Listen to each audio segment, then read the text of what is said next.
Personal notice. Danger's my stock and trade. If the job's too tough for you to handle, you got a job for me, George Valentine. Write full details.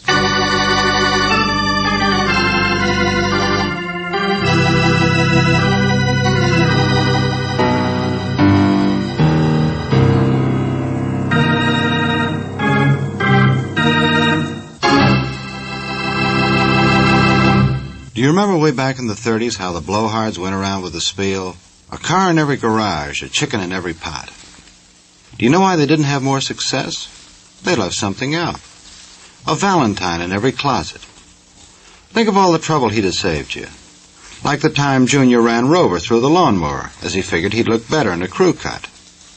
Now don't take it out on the little rascal just because he has aspirations to be a barber. Let George do it. He'll give it to him once over light, like he never got. Yeah, there's nothing new under the sun to George Valentine. He gets all kinds of mail. Take the letter he's about to get from this old tumbleweed character.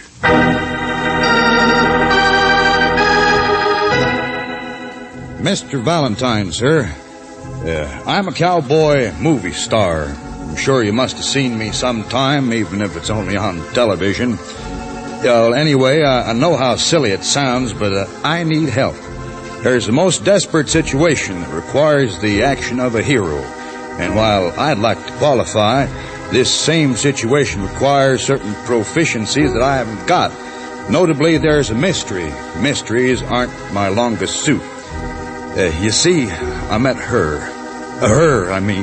But just barely. And Mr. Valentine, this lovely young lady I refer to, she's in distress. She is.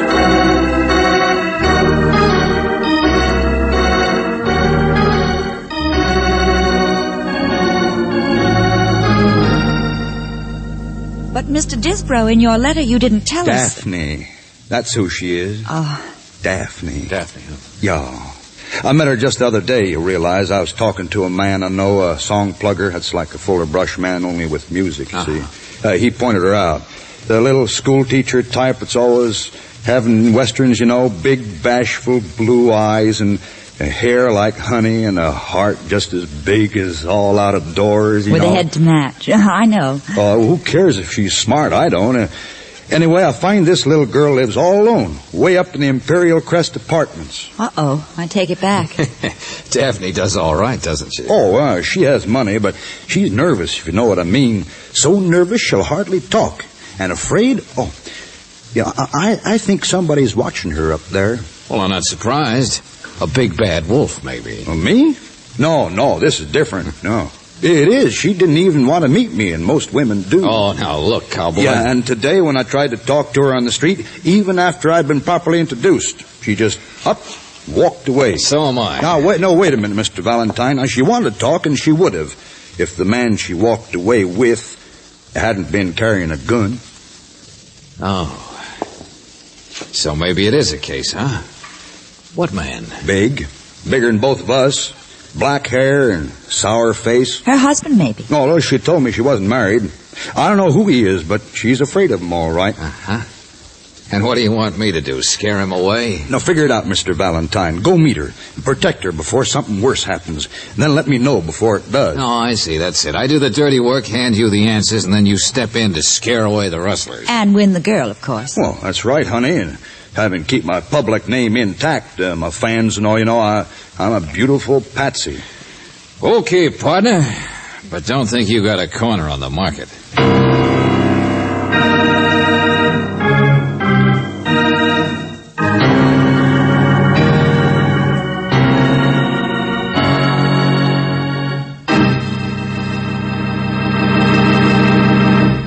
Well, you better get out your earplugs, kiddies, 'cause methinks there's going to be plenty of shooting in this here Opry. Oh, but don't put them in for just a minute, because first I want you to hear this. You know something? That did this old heart good. Now let's see if George is doing any good for Daphne. Hey, George, someone is trying real hard to bump you off. Hey, George, duck! Hey, what the... I put your cigarette out, didn't I? Well... One shot at 30 feet, that's pretty good. Oh, but I missed the sandbag again. Look at them holes in my wall. Hey, lady, you got holes in your head. Oh, now What? don't be angry. I'm practicing here on my roof garden. See that clay pipe down there? I never miss. Oh, fine. You must make a big hit with lots of people. Well, my landlord and neighbors do complain once in a while. See the other pipe? You... But I talk them out of it. Well, now, look, I don't talk so easy. Don't you? No, he doesn't. Not when you're around, you mean? All you right, bet. Annie Oakley, so you're nice to look at. Daphne Crockett, girl type Davy. Crockett? Oh, of course. The Club Paris. Mm-hmm. I've been there 5 years, longest run of any acting nightclubs. Everybody likes my shooting. Oh, so that's it. Little Red Riding Hood turns out to be Two-Gun Nellie, professional bullseye artist. Mr. Valentine, where are you going? To see the bull about some black eyes. No, wait a minute. I'm here now. I might as well speak my piece, even if it's only for laughs. Speak your piece. Like Miles Standish? In a way. Only John Alden's name this time is Rafe Disbrow. Oh, him. Yeah, he's funny, all right. He thinks you're in danger. The cowboy says you're being watched up here. He says what? Well, there's the building next door. I guess from that one apartment over there you could Oh, probably... no. No, of course not. All right, lady. But the rest of my recitation says you're afraid of a big man, black hair, sour face. How about that one? Mr. Disbrow has quite an imagination, hasn't he? Maybe.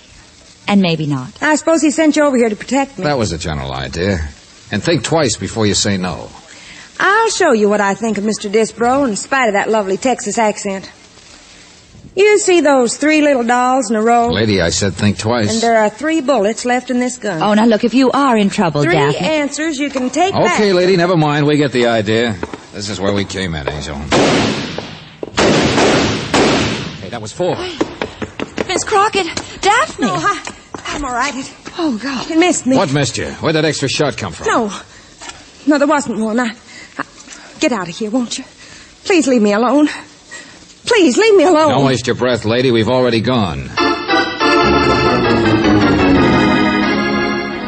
George, shall I telephone Lieutenant Riley? No, he's on vacation. Ask for Clary and tell him to get up there fast. Yeah, but I got a George- date next door, Angel. See you in the second reel.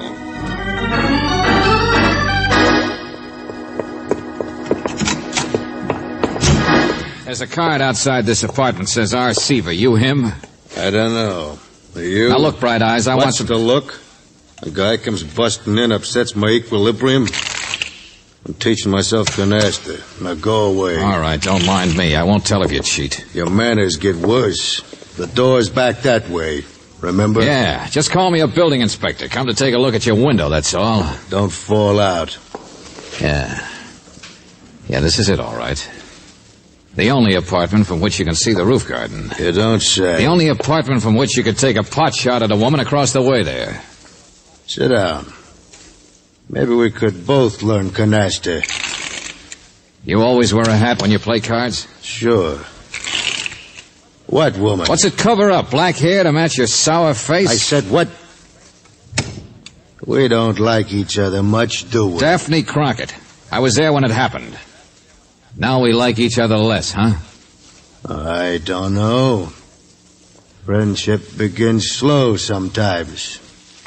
Sit down, will you? I'll deal out a few. What do you use for chips? The bag there? Huh?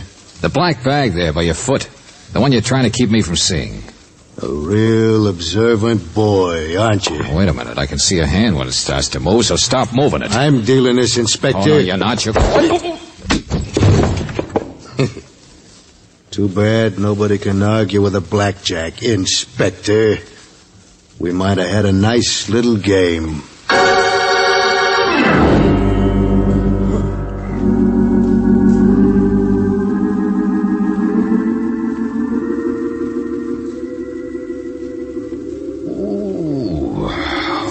Shall I tell you what hit you, Valentine? No. But don't tell me that's Lieutenant Clary's voice, not at last. At last. Valentine, if you'd wait for the police once in a while, or better yet, if you wouldn't get mixed up in cases like this. All right. You sound just like Riley. My headache's bad enough. His name was Curly. Curly Blackson, the strong boy, wanted for ducking out of prison back east. What was he in for? He was serving time for shakedowns. He was a blackmail artist. Blackmail? Hey, is there a little black bag still around here anyway? Never mind, of course not. No, there isn't, George. And this Curly may have been the man Rafe saw once with Daphne, but I don't think he took the shot at her across the way. He didn't talk like he did. Not to mention the small fact he had a gun, but it was still loaded and hadn't been fired for some time. Say, you know an awful lot, don't you, Lieutenant? Come on, wake up. Open your baby blue eyes wide. Huh? Oh, I get it. Curly's dead, huh?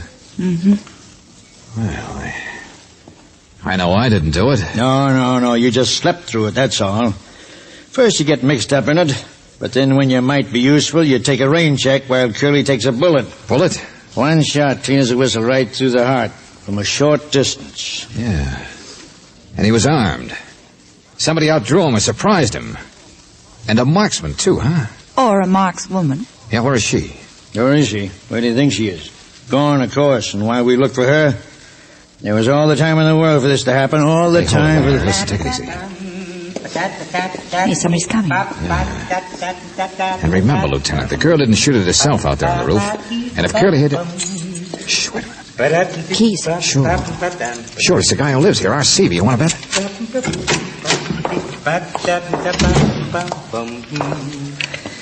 All right, friend, that's enough music. You can notice us now. Grab him there. That's it. Okay, put down that stick, Buster. That's better. A little surprised, that's all. You can let me go. I'm all right. You're all right. Sure. Da-da-da-bum, you're breaking my heart. Never leave a tune unfinished. Had to finish it, that's all. Say, didn't expect a room full of roses. Sit down. Roses are in 7th place this week, you know that? My name's Clary, homicide. All right. Sit down. Sit. Listen, my friend. Hold it, Lieutenant, just a minute. Roses are number 7, huh? How's Jealous Heart? A little raise on records, down in sheet sales, though. Oh, but you ought to hear the blues number I've Song got. plugger, huh? Maybe even the same song plugger who once introduced a cowboy to a girl. Maybe. I don't know. Play piano down at the Club Paris, too. The club... Oh, all begins to tie together, doesn't it? My friend, we're going to pull up our chairs for a nice long talk. Be careful, don't stub your toe. What? Chairs are all nailed down. Keeps the maids from moving them around. Keeps them... Look, Looney, Daphne Crockett was being watched from here, and I doubt if Curly did it. She was shot at from here, but he didn't do it. Did it, do it, did it. My name's Seaver, Lieutenant, not Looney. Seaver. Dick Seaver. Dead-Eye Dick, they call me. Dead-Eye? And Curly was murdered by a dead... Well, brother, if you're crazy enough to admit it... Wait a minute, Lieutenant, wait a minute. Chairs nailed down, that stick you carry. You haven't even noticed the body yet. You haven't been watching Daphne, have you, Dead-Eye? Of course not. I couldn't. I'm blind.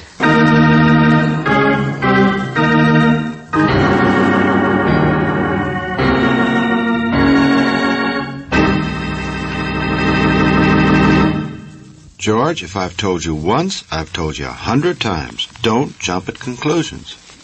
You tell me how a poor old blind guy goes around filling people full of lead. It just can't happen.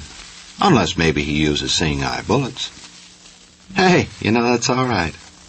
And for that matter, so is this.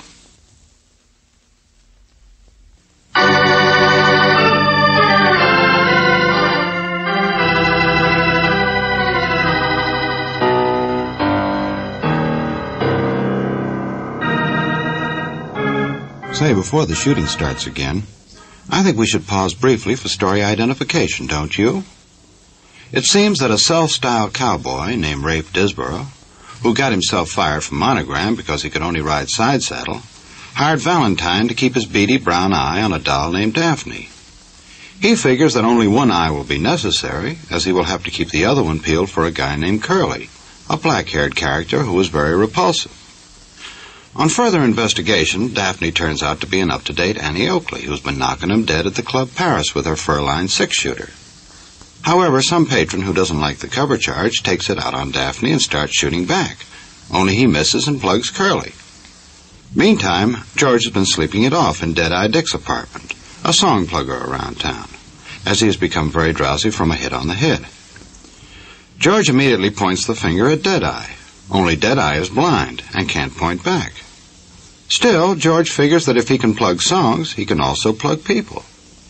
However, this sets well with nobody, so he goes back to see Rafe Disborough, who was no help either, because all he can say is, Gosh, Mr. Valentine, that's all I can say is, gosh. Well, you should try harder, Mr. Disborough. Usually there's just the good men, the bad men. And the little school teacher in between, I know. Well, this isn't the plot of a Western. But why you really wanted us to meet Daphne, you didn't say. So suppose you start saying, Buster, right now. What? I told you she was in distress. Are you being blackmailed, cowboy? Uh-huh. That was Curly's business, you know. And I saw a little black bag once. Blackmailed, I said. No, not me. Not you? Well, I'm always cautious about those things, but... Well, Daphne, she has another suitor besides me, is Mr. Michael J. Martin. Martin? Yeah, one of those millionaire fellas. This is strictly confidential, you understand. And you figure Martin's a better sucker than you are, huh? Oh, well, he is a married man. Yeah, I have never taken that step. Uh-huh. And you really hired us to look into Daphne because you were afraid she was going to knock you over, too. Oh, no, Mr. Valentine. You totally misrepresent me. No, I mean nothing of the kind. The little lady is always innocent. Okay, Disborough. When you decide to tell me the truth, let me know, will you? But I am. I'm just a bystander who... Or better yet, let the police know. This is still a murder case, Rafe. And they tell me cowboys are pretty good shots. What? Oh, well, I'm just a singing cowboy. That's the last straw. No, I'm not proficient except with a guitar. No, I don't shoot guns. Well, my fans wouldn't like it. Well, listen, I'll show you. Come on, Angel. Let's get out of here.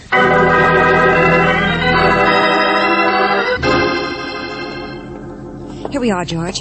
Dressing room number 4, 3, 2. Sure. She's number 1 with a star on the door.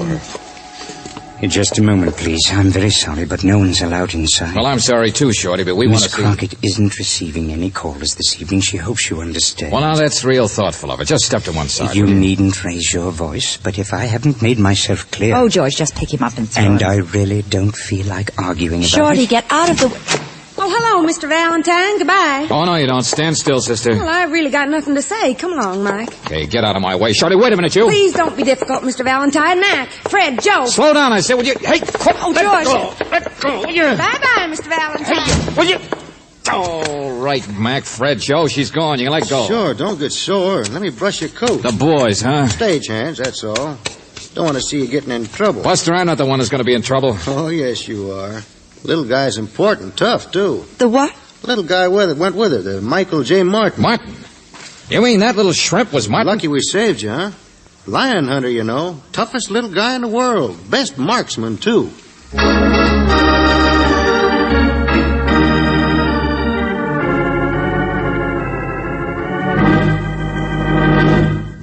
No, Miss Crockett isn't here. Of course she's not here. Don't expect her to show up. I even had one of our own men tailing her, and Martin shook him off, too. All right, so she's not here. You said that, Lieutenant. Little schoolteacher type, caught in the middle. Martin's not much to look at, only 5 feet tall. $2 million you could look at. Maybe blackmail does make sense. I told you that a long time ago. But nothing else means sense. Why did Curly come out here? Why did he get killed? Oh, stop asking questions. All right, you want an answer? Curly was Daphne's husband. What? It's in the record. They used to be married. Sure. Now she was afraid of him. Sure. Does it tie together a cowboy, lion hunter, Annie Oakley? Does it tell which one of those marksmen put a bullet through a man's heart with one shot? Let's not leave out Seaver. All right, so he's tied in. He's a friend of Curly's, too. But Angel, let me tell you something. When we were at the Club Paris, who was playing the piano? Huh? Well, it was... Oh, George, it wasn't Dick Seaver. Uh-huh. See what I mean? He's missing, too. And you know, Lieutenant, a blind guy who's a heel could get into trouble easily.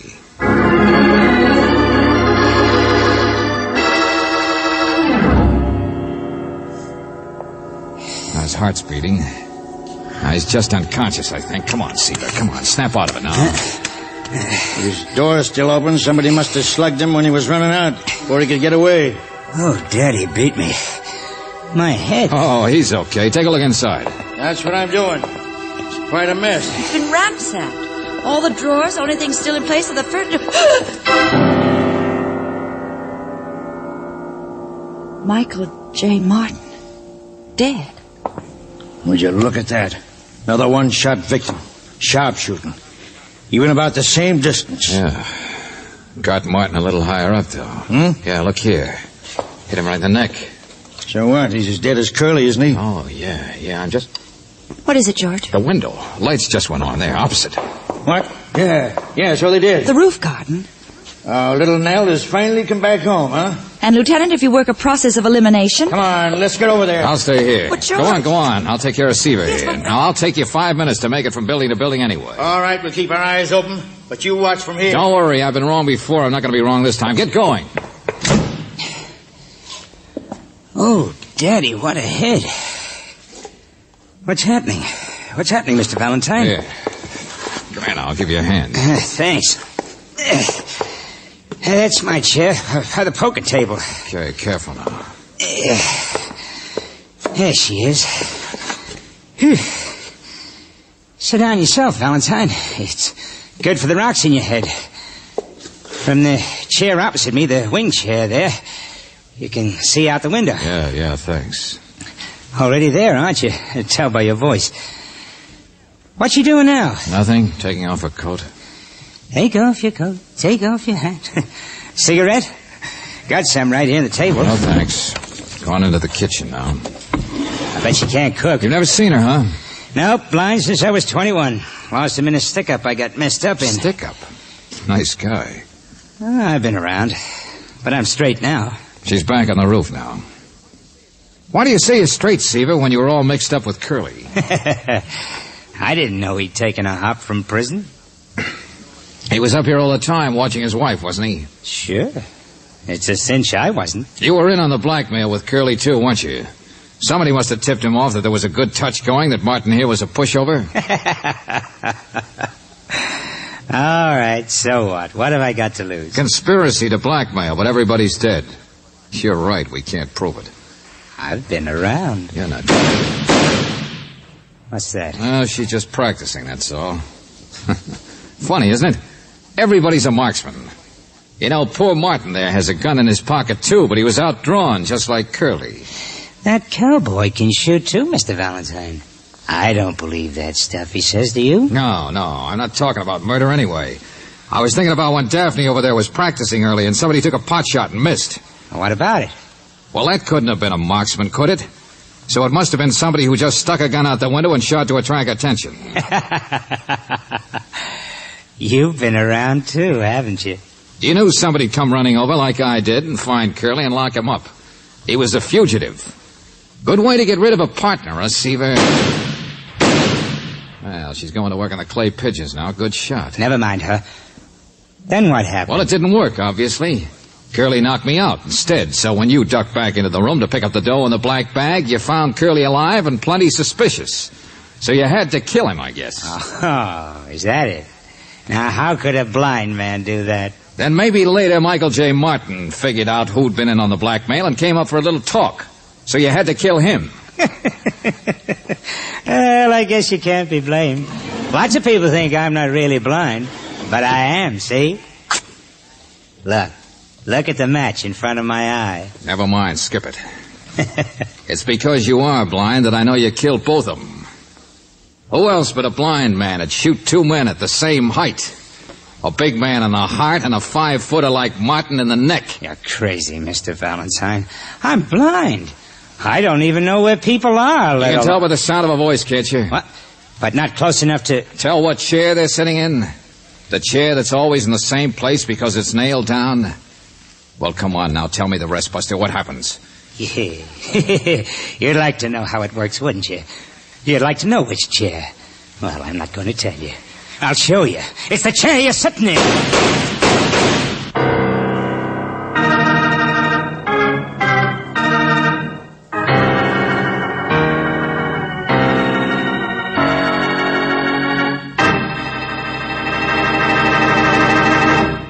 Ain't I an old meanie, though? You know, a situation like this could set Cliff hanging back 10 years, which might be a good idea. For that matter, so is this.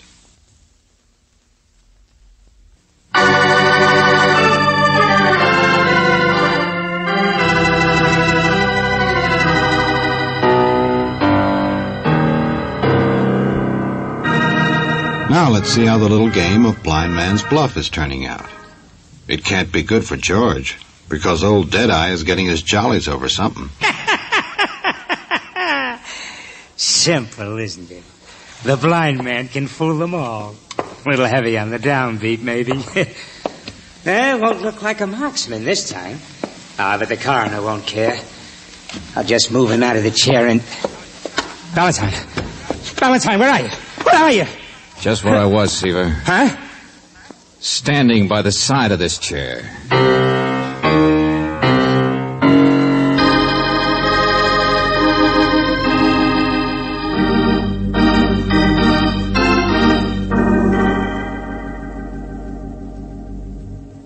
Oh, thank you, Mr. Valentine. I can't tell you how grateful I am for apprehending that barman. Yeah. He was a little twisted, I guess. George, we've got to be going. Oh, no, wait a minute. I asked you out here to explain about her. Oh, boy, she's really nice. She was afraid of her husband, she was, afraid of what he might be up to. And she wasn't really mixed up much with that rich man, Mr. Martin. Oh, we know, Rafe, you told us. She's a school teacher type. I hope you'll be very happy. Oh, I'm sure we will, Mr. Valentine. Well, this is the last reel, Angel.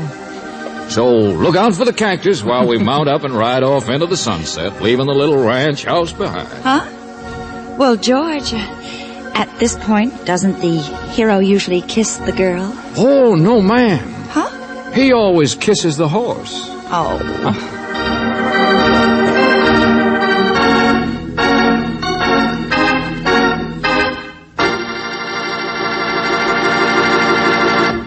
You know, after a crack like that, I'm not going to even try and defend that boy anymore.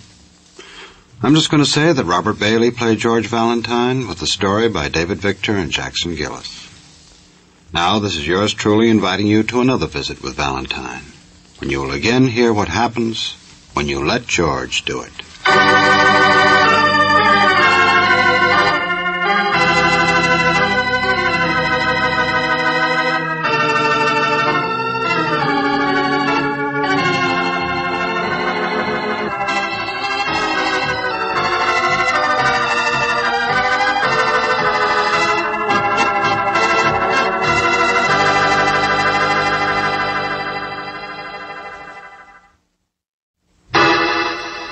Personal notice. Danger's my stock and trade. If the job's too tough for you to handle, you got a job for me, George Valentine. Write full details.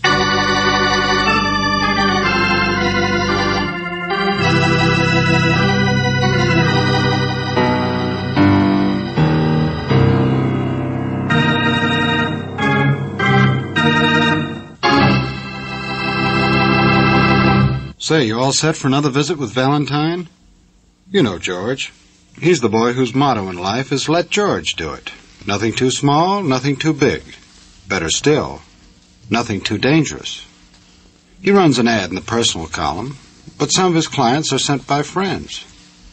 That is, if you can call Lieutenant Riley a friend.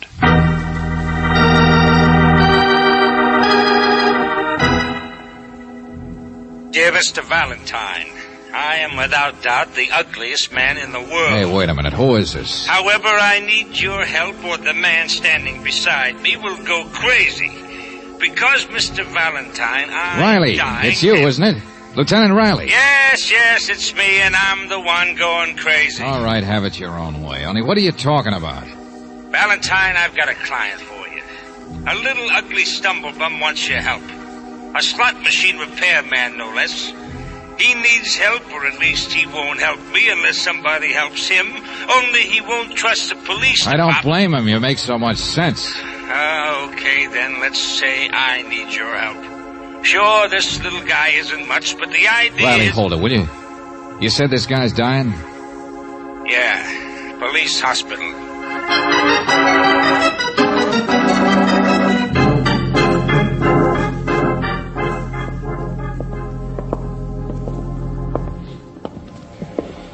The doctor gives him a day or two at the best. Can't operate, can't stop the infection. From what, Lieutenant? Oh, gunshot wounds, Miss Brooks. One gun, but all 6 shells. Happened in a dark alley. Whoever it was didn't want to miss him, I guess. That little man must be tough. Maybe. Or lucky or unlucky. He's one of those guys who's born to end up at the bottom of the pile, Valentine. Then why are you so interested in him? It's just possible that he can steer us all the way to the top of the pile. His name's Trailer. I told you he was the littlest shrimp in the slot machine racket. The repair man. Well, we've never found out who the big shrimp is. I see. I worm my way into the man's confidence, and then maybe he spills. Is that it? Blows the whole racket apart. No. You just help the little guy find his girl.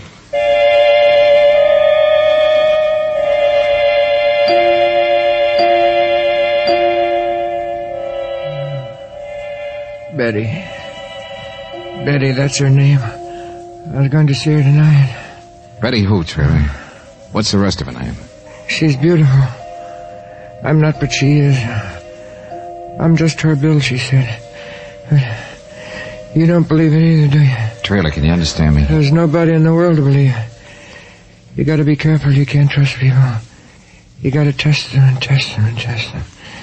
And then you can't trust them because they're all the same. What are you talking about, friend? The racket? I won't tell you anything. I won't. I should. All right, take it easy. Who shot you? Ants. You can test people to see if they're ants, you know. Put honey in front of them. See if they choke themselves. Why did you ask me? Betty. Hey, Trailer. Find Betty. Hey, look, Trailer. Nurse? Betty. Guess you can have him back for a while.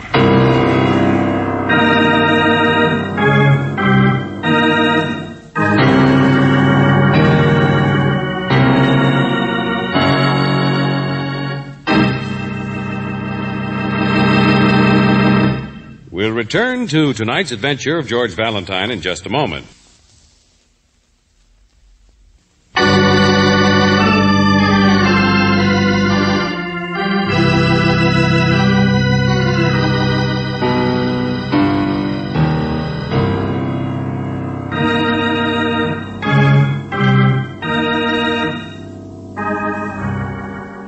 And now, back to tonight's adventure of George Valentine. Riley, I'm willing to bet he doesn't know anything that'll ever help you pry open the big time. Is that so? Well, just let me show you. Look in here. Oh, you mean the tall, skinny man over there? Yeah, Wilson, the highest priced legal beagle in the state. Waiting to see if anybody off stage needs defending, huh? That's it. The watchdog. Ever alert. Just in case the police have a squealer who might stop worrying about the girlfriend and climb out of his delirium long enough to sing. Sing? What's this? What's all this, Lieutenant? Somebody singing? That's right, Mr. Wilton.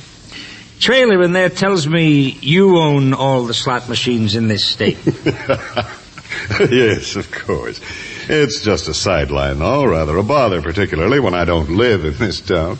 Here on business, Mr. Wilton? I beg your pardon? Mr. Valentine and Miss Brooks. Oh. How do you do? Charmed. No, I've been retained by a client, Mr. Valentine.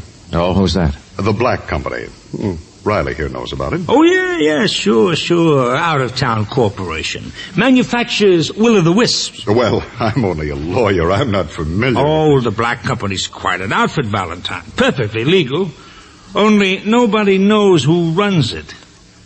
But do they own the slot machines? Of course not. No do more than I they do. know who they make bank deposits for? Does this bird Trailer even know who he works for? Does anybody? The basis of all good organization, Lieutenant, is the pyramid. Like a spy system, huh? No one man knows enough to incriminate any of the others. Then why are you here, Mr. Wilton? Why are you worried about this Trailer person? I haven't really said I even know the man, have I? Or that the company I represent is interested in anything more than employees' indemnity, his accident, and so on. Spoken like a lawyer. Riley, maybe it is possible that the best of pyramids get a little wobbly once in a while. Huh? Maybe it is possible that the reason Trailer in there got shot was that he found out too much about the higher-ups in the... Yeah, hold it, wait a minute. Yeah, hello, Lieutenant Riley. Oh, I wanted to speak to the nurse about Bill Trailer. Well, all right. Who's calling? Well, just the nurse, please. The nurse on duty there. Well, just a second. Valentine, it's a girl. Now take it, will you? You're the intern on duty, or anybody. What's this? Misrepresentation, Lieutenant? Here, let me have it. Hello? Nurse? Well, she'll be here in a second, honey. I'm the receptionist. Well, I just wanted to find out about a patient. His name is Trailer. Trailer. Well, wait till I get my cards here. Trailer. Hurry up, please. Somebody said he was there, but I want to know what happened to him. Well, we had an appendix case come in this morning. Oh, just tell me what happened to him. Just... What? You don't handle cases like that in the police ward. I meant in the other ward. She hung up? It's all right. We got the number. Call came from a phone in a bar at 1612 Commercial Lane. The old Durfee Hill section, huh? Yeah. It's kind of district. A 50-cent flop house or a $5,000 penthouse. It's what the harness boys call the ant hill, Valentine. The ant hill, huh? Mm-hmm. Let's go, Brooksy.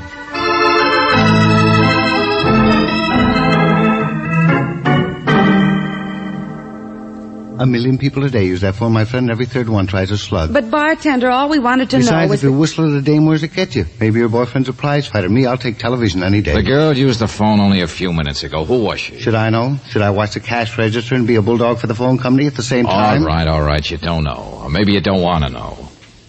I suppose you never heard of a guy named Trailer around here, either. Trailer? No, not until the fight last night. What fight? Him and Louie. Who'd you think? Nice guy, that Trailer, I guess. But he'll never amount to much, mixing it up with a guy like slow Louie. down, will you? Slow down. Who's Louie? And what was this fight about? About a dame, natural, classy blonde, lives up the street, name's Betty.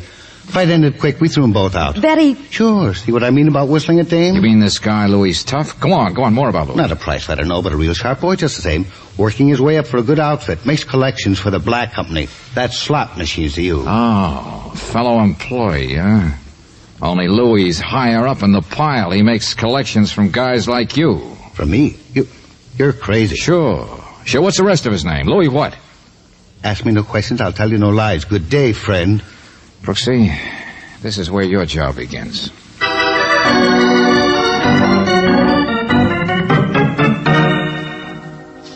I said I'm sorry, sister. Wrong place. No Betty here. Now beat it, will you? Hi, lady. Find your party? Well, no, this gentleman Look, what is this, a Census Bureau? Box of flowers, Max. Sign here. What? Oh, look, all of you go someplace. I haven't got all day. Sign here and don't keep the pencil. All right. Yeah, now clear out.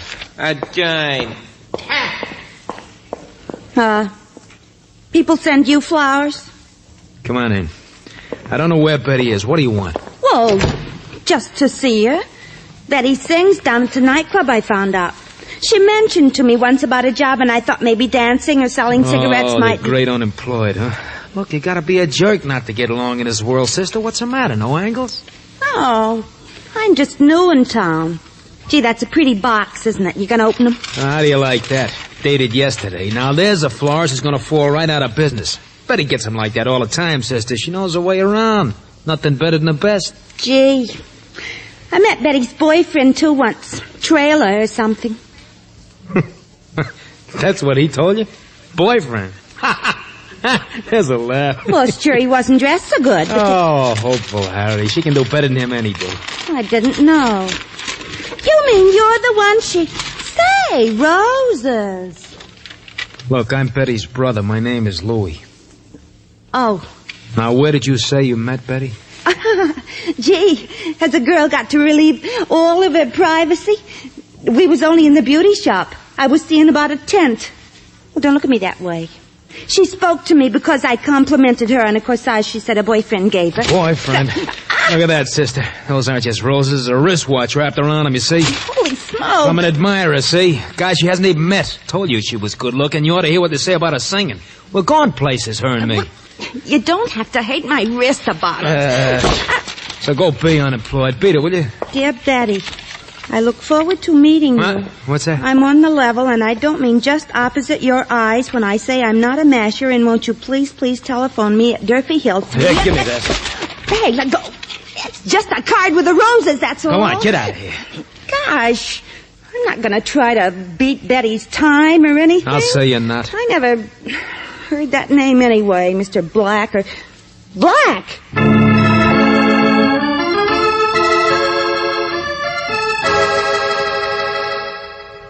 Valentine, of course she's all right. You talked to her yourself, did you? Sure, Brooksy read me the note she'd seen on the flowers, but we had a man watching him. After Miss Brooks left that place, this Louis fella took off in the opposite direction like a flying duck. But my man lost him. Now, will you please clear up what you've been doing? That Durfee Hill number in the flower note. It's a new number, Riley. Private listing and installed only a couple of days ago from somebody from out of town who just rented this place. What place? The fanciest penthouse in the whole section. Hey, Riley, people really look like ants from up here. You mean... Sure, I'm in the place. There was a loose hinge on the service door and nobody inside. You've got the loose hinge, my friend. Don't you realize it was a Mr. Black who sent those flowers? Oh, Riley, add 2 and 2, will you? Nobody knows who owns the slot machines, who runs the Black Company. And yet a mysterious Mr. Black shows up in town, a man nobody's seen, not even the janitor downstairs. Trailer's girl, Betty, she must have seen him. No, remember? He just wanted to meet her. Probably had seen her at the nightclub or something. But that was Black's mistake if he wanted to stay incognito, giving a girl his telephone number. Because now here I am with $10,000 in my pocket. But what? What'd you say? Sure. Must be collection time in the 3 Lemon business. About 2 seconds ago, a delivery boy hands me an envelope at the door. Inside was an accounting sheet for all the slot machines on the south side and proceeds for the past month. Well, Riley, I figured out who's the man at the top of the anthill. Don't ask me how long it'll last or why it works this way. But right now, Riley, that man seems to be me.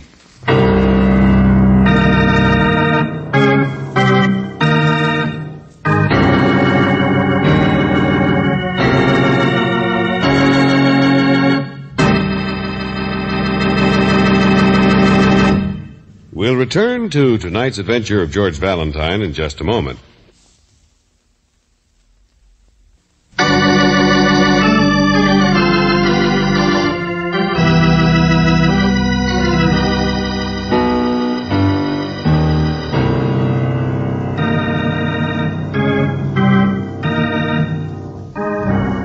Back to tonight's adventure of George Valentine.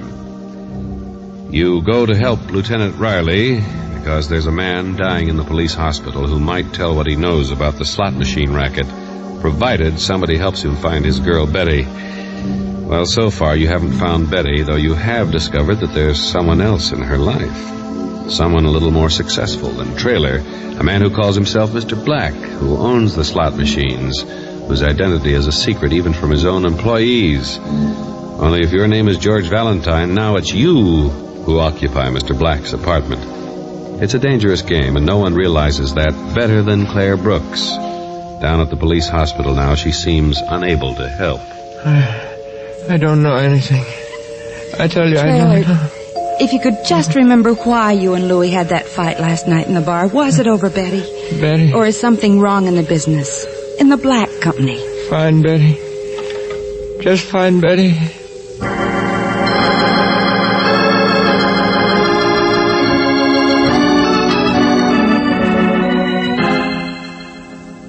No, of course not, Brooksy. We've gone way past Trailer now. We're in the middle of the ants, the scramblers. The police have the apartment surrounded now, Well, George. tell them to keep out and lay low unless I whistle for help. But, George... Angel will never find out who fired those shots into Trailer or who runs this racket unless we ride right along with the gag. You'll ride yourself right into a funeral notice. Sooner or later, the person who rented that apartment will come back I said, don't worry, will you, Brooksy, as long as I can...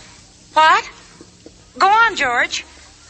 Well, what do you people wash those shirts in anyway? A cement mixer? The collars come back with ground glass on the edge. George, what's the matter? Well, just don't use so much starch, that's all. Hello. I didn't mean to interrupt. The door was open. All right, then shut it and come in. Now, what is it? What do you want? Don't get sore, boss. Now, take it easy. Your name's Louis, isn't it? Yes, sir. Sure it is. How'd you know? You fit the description. Look, I know I'm not supposed to be here. I know I should have just sent the stuff up by messenger the way we always do, wherever the point is each month. Oh, so that's it, huh? You're a collector. Durfee Hill and East Side, sir. You brought some money. All right, let's have it. Here. The accounting sheet's right on top. I had all those figures in my head. It's a trick, I taught myself. Right, boy. I know it's not healthy to come up here and find out who you are like this, Relax, will you? Wow. Yeah, I knew you wouldn't mind when you saw that. It's almost double last month. $23,500. What did you do? Fix the machine so they pay in bubble gum instead of jackpots? Oh, no, sir. No, I didn't touch them. But I've been in there giving them the old boost, talking it up with the bartenders. A real climber in the business, aren't you, Louis? Now, what's this really about, Buster? How did you make so much money this month? Well, the truth of the What matter happened is- to Trailer, the repairman? I don't know what you mean, happened. Who shot him? Boss, listen, he was cheating you. Did you know that, did you? I can prove he was. He was what? Holding out. Jack up the setting on the machines and then split the rake off with bartenders. That's how he did it. You must have heard the same thing from other districts. He floated around all of them, didn't he? You know, it's getting too complicated for me. Now, wait a minute. Wait, listen, that's how I build up my total for the month, by catching him at it and stopping it. Yeah, you earned the Silver Star, all right. Look, who you going to call? Listen to the rest of what I got. Buster, I'm going to see a man about pinning a medal on you. But I didn't do it. I didn't empty any gun into him.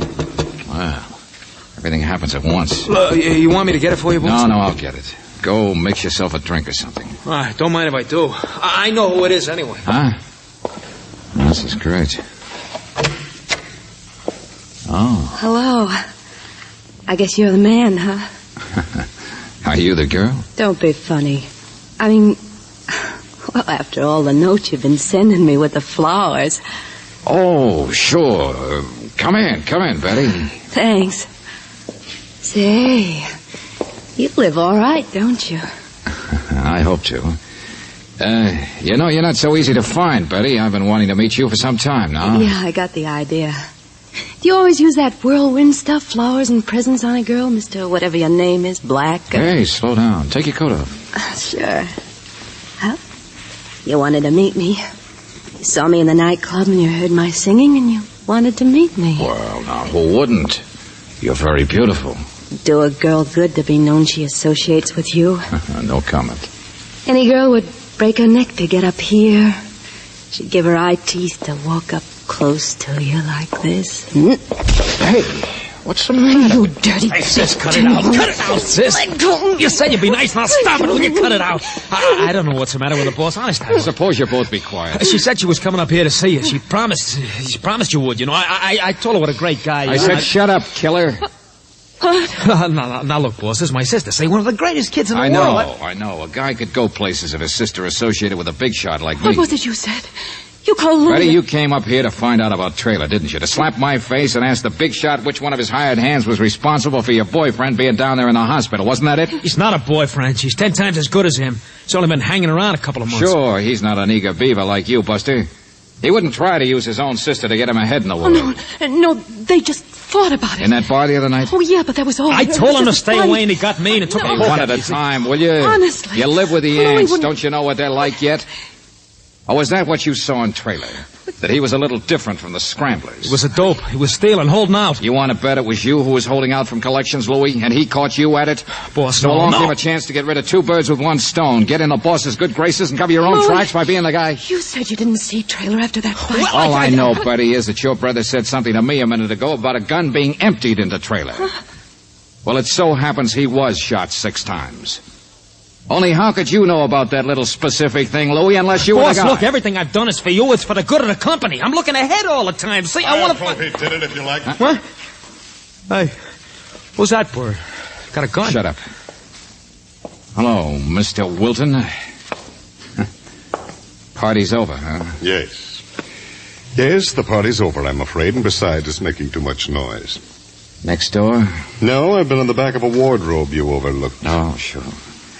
Well, I didn't think it could last. It never did make sense that such a careful setup as this apartment wouldn't have... Wouldn't have me. Yes, me. Surprise. Yeah. So's Louie, so's Betty. I don't know what you're talking about. Look, who is this guy? Now, if the three of you will I'll just... take care of him. Down boss. that gun, Buster. Don't worry, he can't get away with Stand anything. still. Louie, stop it. You're making a mistake.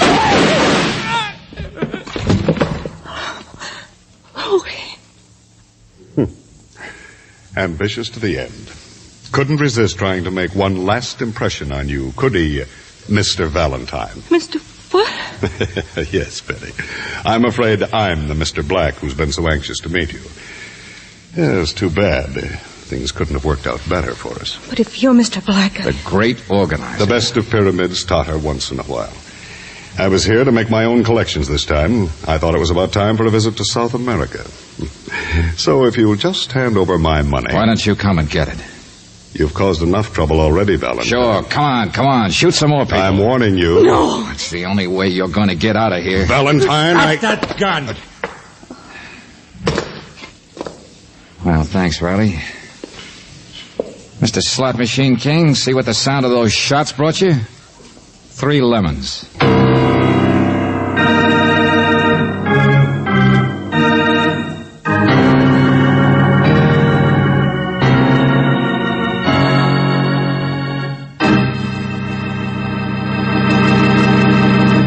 We'll return to tonight's adventure of George Valentine in just a moment.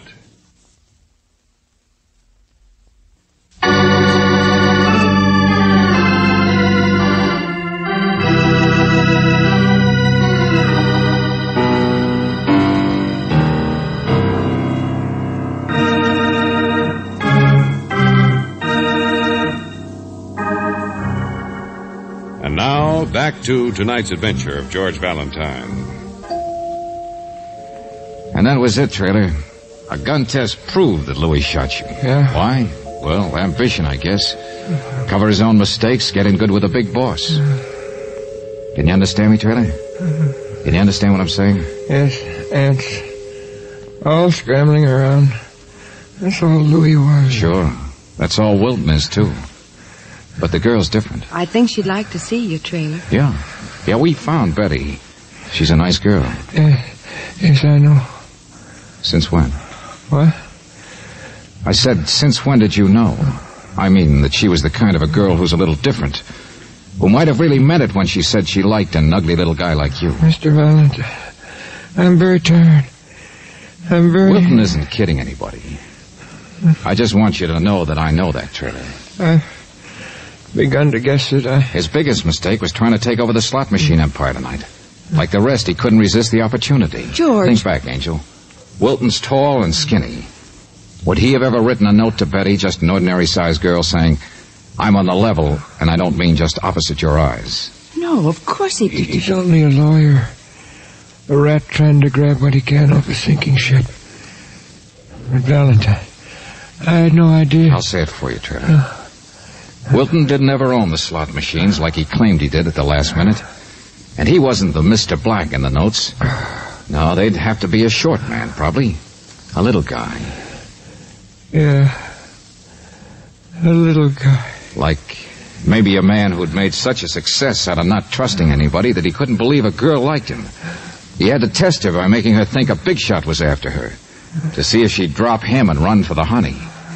He was in town for the collections anyway, and to nose around the way he always did, inspecting the anthill he built, while looking like a repairman. You mean Trailer here is really Mr. Black? Yeah, Brooksy. What would you have done, Trailer, if Betty had dropped you and chased after you, Mr. Black, the way her brother wanted her to? I would have killed her. No, I wouldn't have. I don't. I know, Buster. It's pretty ironic. You kept your identity so secret. You did so well. That what happened? You got shot by a guy whose only ambition was to get in good with the boss, make a big, fine impression on you. Now you still want to talk to Betty while you can, Mr. Black? No. She's... Leave her out of our anthill.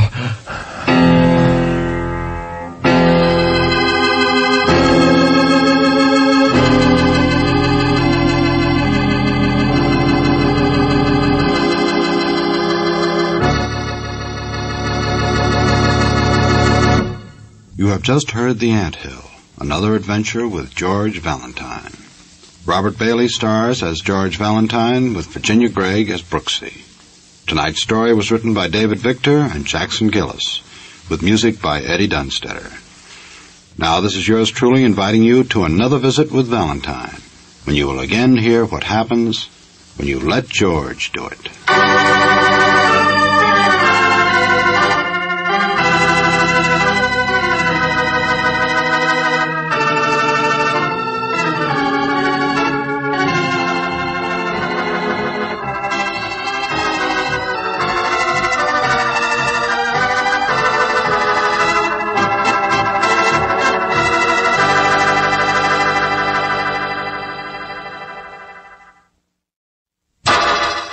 Personal notice, danger's my stock and trade.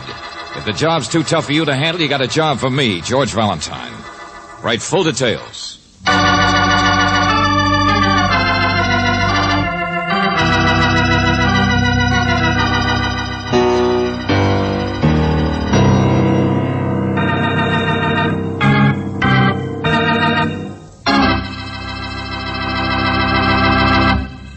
Say, did you ever hear of anyone who was afraid of an angel? Now, I'd always heard they were pretty nice people with wings and harps and stuff. But not so with Lefty's gal Friday. She had this angel as figured packing .45s, all aimed at her. Now, instead of getting panicky and chewing her nails until she resembled Venus de Milo, she should have looked up George Valentine. His motto is let George do it, and he isn't afraid of .45s or even .46s. I must say, however, she had a reason to be scared. You see, she played a big part in building this angel. And just in case you've never seen an angel being manufactured, listen, and you'll get it firsthand.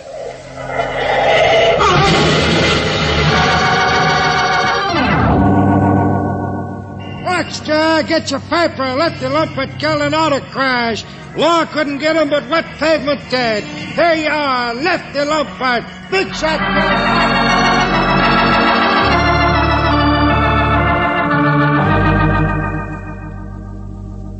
You say your name's Emerson. You heard me, Mr. Valentine. Frank J. Emerson. Oh, but you're the president of... That's right, young lady. Emerson and City Bank. And I'm a very busy man. I only want to know if you've read about Lefty Lumpert's death in that auto accident. Sure, who hasn't? Naturally. When the biggest crook in town dies, it's news. Young lady, but I know what sort of reputation Mr. Lumpert was supposed to have. Well, just because they could never nail anything on him, not even the income tax board. Of course, yes, I know. But I must remind you that Mr. Lumpert owned a perfectly respectable small investment office. Invest in a dog track or a 5-foot shelf of bookies. Perfectly respectable, I said. Regardless of whatever criminal connections or power Mr. Lumpert may or may not have had, that front, that business of his, was proven many times to be perfectly... Yeah, perfectly respectable. I heard you the first time. Okay. Lumpert was real smart. He worked alone. He never told anybody anything. His ostensible occupation was strictly legal. There. That reassure you? Well, yes. I just wanted to make sure... Only, what's it to you? Why so insistent? And why should a banker like yourself be concerned with a guy... Mr. Valentine, my bank has done business with Lefty Lumpert many times. Oh? And never mind that tone of voice either. A dollar is a dollar. Our money was only used in legitimate purposes. It's not up to us to refuse business to a man merely because he's supposed to be engaged in other outside activities, is it? Now, really, let's not be naive. Oh, no, let's not be naive. All right, Mr. Valentine. It's embarrassing. Of course it is. Business is business, and I have nothing to be ashamed of. But, well, I've never liked it very much. Then why are you here? Why does Lumpert's death mean... Oh, no. Don't get the wrong idea, please. There's nothing I'm really worried about. But you see, he had a secretary, Myrtle Dane. And through the years, I've got to know her pretty well. Myrtle Dane? The one who was in the accident with him? That's right. Probably as close to him as anyone could ever be. At least anyone from the legitimate end. She's quite a person, Myrtle. She's rationalized working for him much better than I have. A very realistic person. A very good secretary. If she knows anything about Lefty's more private life, she's certainly never let on. Wait just a minute. The newspaper said that Miss Dane was hurt. She was driving, they were going to an appointment and in a hurry, but the steering wheel saved her. Banged up and shaken a good deal, yes, but not badly enough to make her behave irrationally. What do you mean? I've just been to see her at the hospital. Normal, friendly act, that's all. But she refused to see me. I forced my way in, but it didn't do any good. For some reason, Mr. Valentine, the girl is terrified. She's even afraid of me. Uh-huh. Well, what do you want me to do about it? If there is any scandal or kickbacks or new discoveries about Lumpert's activities now that he's dead, I'll admit I want to protect my own name and the name of the bank. But also, Mr. Valentine, I think it's my duty as a citizen to wonder, why is she afraid?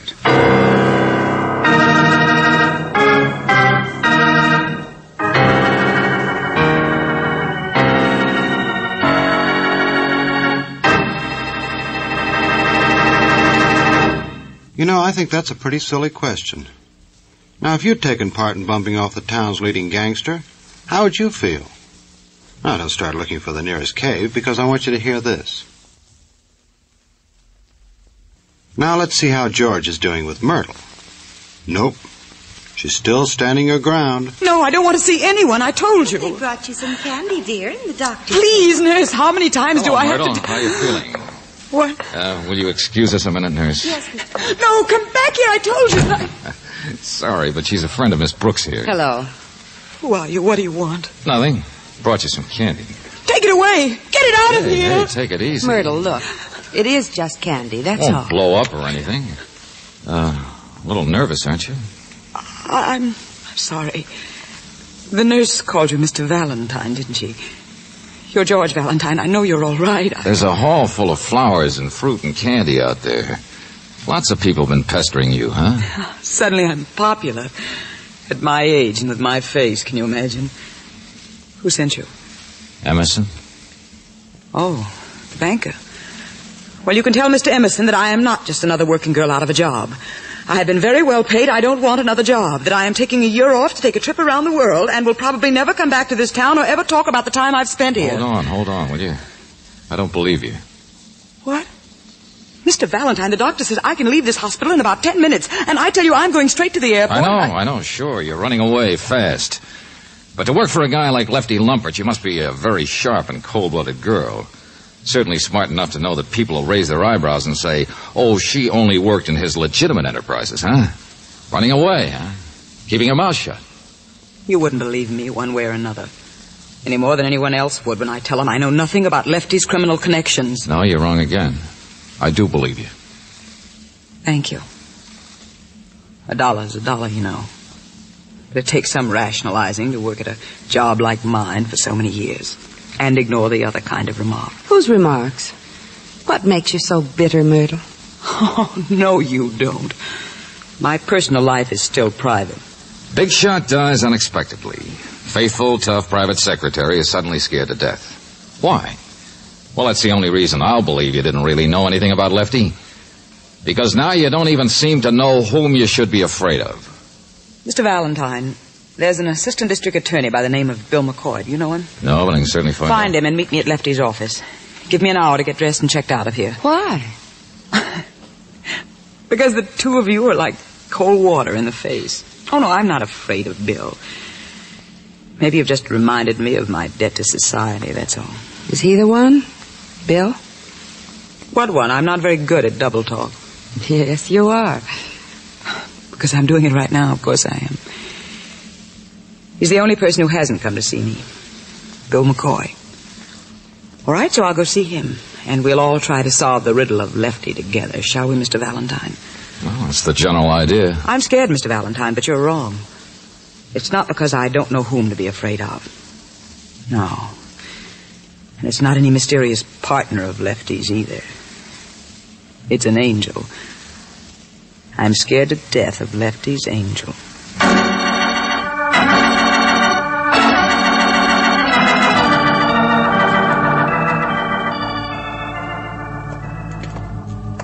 An angel, George? Protector, Brooksy. That's what she was talking about. She means a guy like Lefty couldn't get along without someone to protect him from higher up. Oh, someone respectable. Maybe that's why the police could never get anything far enough. Hey, hold it. Huh? Hey, you. That's not the way you get into a hospital, is it? Through the fire entrance? You make up the rules or something? Oh, but I got friends on this floor. That brightens my whole day. Now get out of the way. Hey, look, that's an operating room. You want to visit that? Huh? Only a couple of private rooms up here. Hey, maybe you're mixed up. At least my friend doesn't want to see anybody. Come on now. I'll show you the reception desk. I got business to attend to. Now get out no, of you the... don't. I'm gonna see you and you can't stop That's what you think. All right. Cut it out. Mistake, see? That's all. On the wrong floor, I guess. Hey, wait a minute. Come back here, you. See you again sometime. George, what on earth was that? Stopped being tough when I bumped his chest when I noticed he carried a gun. Oh. She afraid of an angel or a devil, George? Hey, look, get to the police and give them a description of that guy, will you? And check the reception desk on everybody else who's tried to see Myrtle. I got a hunch this case is going to go off like a string of firecrackers.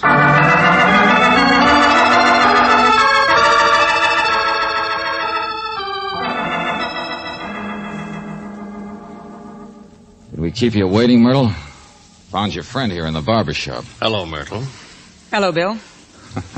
Well, that's a friendly greeting. Why did you want to see me here at Lefty's office, Myrtle?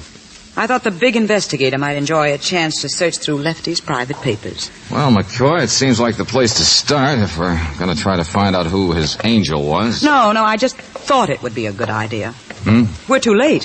Somebody beat us to it. Look. Holy smoke. Looks Looks like a typhoon went through here. It was like that when I got here a few minutes ago. Filing cabinets open, papers all over the floor. Yeah, and any incriminating papers just plain aren't here anymore. Check. I've never told this to Bill, Mr. Valentine. But Lefty always said the law would never get him. He had an angel watching over his shoulder. Yeah, an angel who just tore this place apart. Yes, that's the point. Lefty was no fool. If there was such a person, then somewhere he must have kept a file on him to protect himself. Only where is it? Oh, cut it out, both of you. He didn't keep it here. Huh? How do you know? If his own secretary... I was more delicate, but I ransacked the place myself 2 nights ago. You what? And there wasn't anything here then, Valentine. 2 nights ago. The same night you took me to the movies? Oh, now take it easy, Myrtle. And you said you had to go home early to get some sleep? Mr. Valentine, do you know how many years this wastebasket from the district attorney's office has been trying to get something on my boss? Do you know how many laws he's broken himself? Cut it out, will you? A job is a job. Yes, isn't it, though? Like taking me out. Okay, never mind. You're on opposite sides of the fence. You don't like each other. Myrtle, he's dead now. Please, won't skip it, will you? Hey, Myrtle, did Lefty have a safe deposit box? Yes, I know where the key is. You know what's in that box? No. I suppose you won't believe that either, Bill. Oh, for the love of... Look, Myrtle, the thing I've been trying to do ever since he died is to round up that musclehead of his, Murphy. I don't know anything about him either. I've only seen him once or twice. Hold it, will you please? What's all this? Who's Murphy? The other side of Lefty's life, bodyguard, errand boy. Myrtle's right, he never hung around the legitimate end. Murphy is a big, ugly guy with one cauliflower ear, which is probably the only ear that's ever heard Lefty in private with whoever he dealt with. Wait a minute, I'll get that. Hello? George, I'm down at the police station, and I gave them a description of that man in the hospital. Oh, Brooksy, yeah. I already know who he is. You do? Just caught on this minute. His name was Murphy. He's the link with the angel. Maybe Lefty's only link with his angel. Hey, what's this? Who are you talking to? Mr. Valentine, you mean you've seen Murphy? Wait a minute, Brooksy, listen. No, George, you listen. You wait a minute. Do you know that they found Murphy 10 minutes ago in an alley? Do you know that Murphy's dead, that he's been murdered?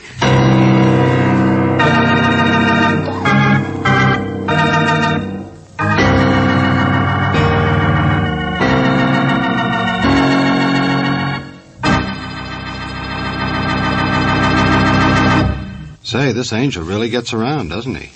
Or is it Lefty's angel? Could be that eager beaver from the DA's office. I wouldn't know. I only know a good thing when I hear it. Just like you're going to right now.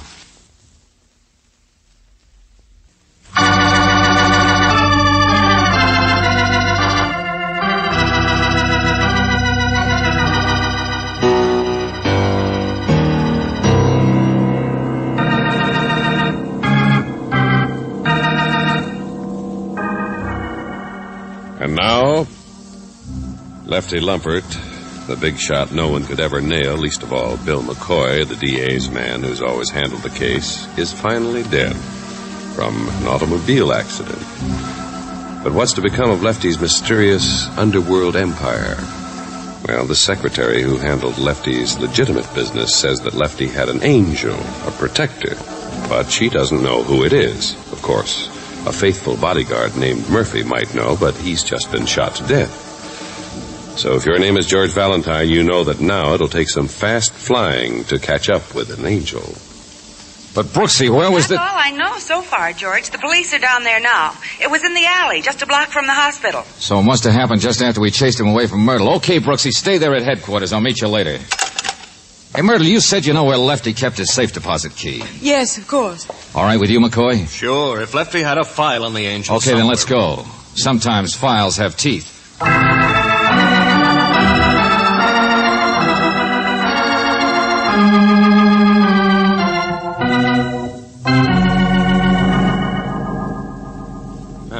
One of the bigger sized boxes. At least he had plenty of room for this stuff. Miss Dane, Mr. Valentine. Hold it. Well, hello, Mr. Emmers. And McCoy. I noticed you people come into the bank. I hurried over as fast as I could. Thanks, but I don't think we need you. Lefty's safe deposit box. That's what you're after?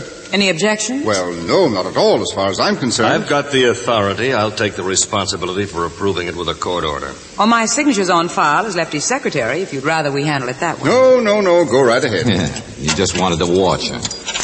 Okay, here goes. Plenty of stuff. Well, these are just income tax things.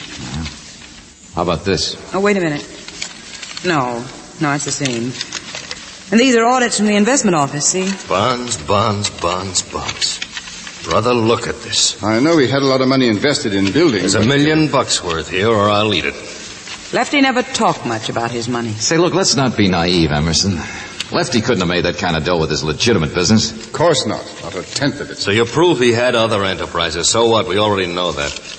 Now, come on, this is no good. We're wasting up. Hey. Yeah. Dusty little envelope down at the bottom.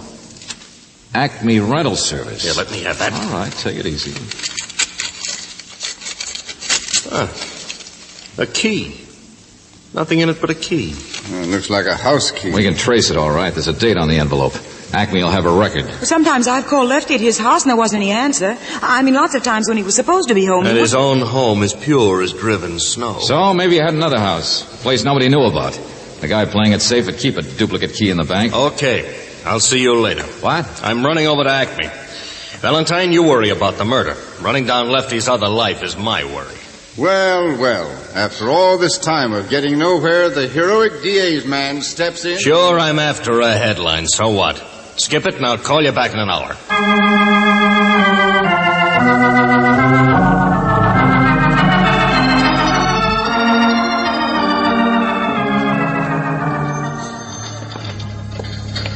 So you want to know about Murphy's record, huh, Valentine? A guy like Lefty can be a smart lone wolf, but not a strong man. Sure, that's the idea, isn't it? So you ask me about the weak-linked strong Johnson, man. what's eating you anyway? Oh, nothing. Murphy was just as smart as his boss. Never been locked up, never had friends, never hung around bars and shot his mouth off. So he's dead and we might as well forget about him. You want to know something? I bet he didn't even know anything about any angel. Just Lefty's big, faithful muscle. And what's all this stuff on your desk here? Angels. I'm starting a list of angels. And do you know how many there might be? What do you mean? The DA's office always thought Lefty played it alone, like a genius. So now we get into it, because there's murder. And what do we find? Well, Emerson at the bank has dealt with him for a long time. We find a corporation executive who played cards every Friday with Lefty for years. A real estate king, a fire chief. My friend, I'm telling you, there could be an angel behind every cloud. Okay, Johnson, I get it. Now, which one is it? His lawyers, that's the best bet. Big, respectable outfit. Ask them to call back. Hello? Who is this? Here, give me that phone. Take the extension. What is this, a date bureau? Hello, Myrtle? Mr. Valentine, did he call you? Who? Bill McCoy. He was going to call me, and it's nearly 2 hours. No, he hasn't, Myrtle. Say, where are you? I called his office, but they haven't heard from him, and I stopped by his apartment, but nobody answered. Listen to that. Everybody's getting into the act. Wait a minute.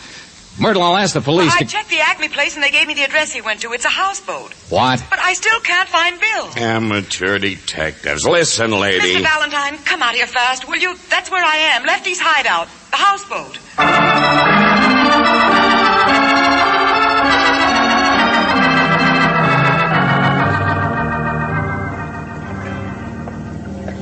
Pretty fancy place.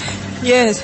Rigged strictly for business, though. It's where he must have handled his contacts and things. Well, there's certainly nobody here. Say, was the door open like that when you came here? Oh, yes, I haven't touched anything. I don't care about that. I was just thinking about keys. What? What do you mean? Well, if a guy's careful enough to keep one in the bank, chances are there's only one other. Lefty's own key. Well, that was in his pocket in the wreck, George. Lieutenant Johnson checked the number of it for me. So the only key loose is the one McCoy has. So he must be the one who left the door open. But why? Unless he was in such a hurry. Take it easy, will you? He means quite a lot to you, doesn't he? And vice versa. No, I hate him. Always following me around. Hey, wait a minute. You noticed the wall safe? What? Here, behind the table. George, it's been left open, too. By somebody who knew the combination. Johnson can tear this place apart now, but I'll bet he won't find anything. Whatever there was is gone. Bill, I don't care about that. What's happened to Bill? George, yes. Whoever opened it had to know the combination, so it couldn't have just been Mr. McCoy that was here. He could have found it that way. Or he could have found somebody else here and taken the stuff out of it and headed for the DA's office. Oh, no, you know that's not true. George, if the angel was here, Stop too... jumping to conclusions, both of you. Come on.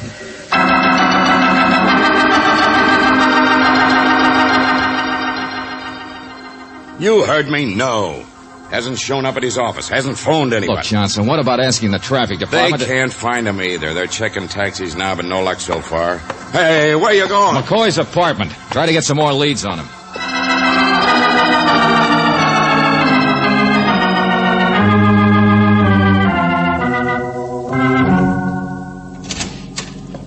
George, look. McCoy? Hey, McCoy. Bill? Oh, you're wasting your time. Look at the bureau and the closet door. I'll say. Somebody sure went through here fast. No neckties on the rack. Drawers left open. Uh-huh. No razor blade, no toothbrush. George! Yeah, no suitcase in the closet either. Somebody else must have been here, don't you think? I mean, it seems to me most likely... Hey, what are you doing at that fireplace? Get away from that... No! Yeah. Ashes. Papers. So you try to step on them and put... They're all burned, whatever they are. Hey, Brooksy, shut the door. Get rid of that draft in here. Maybe I can still make out this... Yeah, that's what they are, all right. All right, Myrtle, look. Whose handwriting is that? I don't know. A second ago, I thought you were scared because you thought McCoy might be dead. Now, come on, whose papers are these? I don't know. They're burned so badly, I can't Okay, you won't tell me, but I know somebody who can.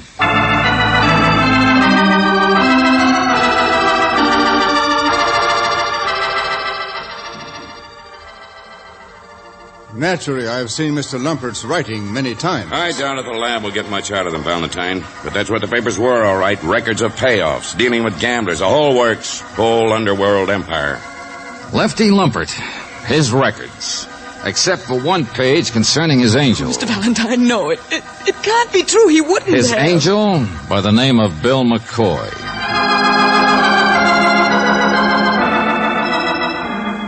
Well, it's happened before. No one in a better position to protect him. The investigator who somehow could never find anything. Until today. And then he destroyed it as fast as he could and ran. Well, that does it. I got all the evidence we need. Uh-huh. All over but chasing down McCoy. And Myrtle, you'll feel different when we find him. And if we hurry, I know how to do it.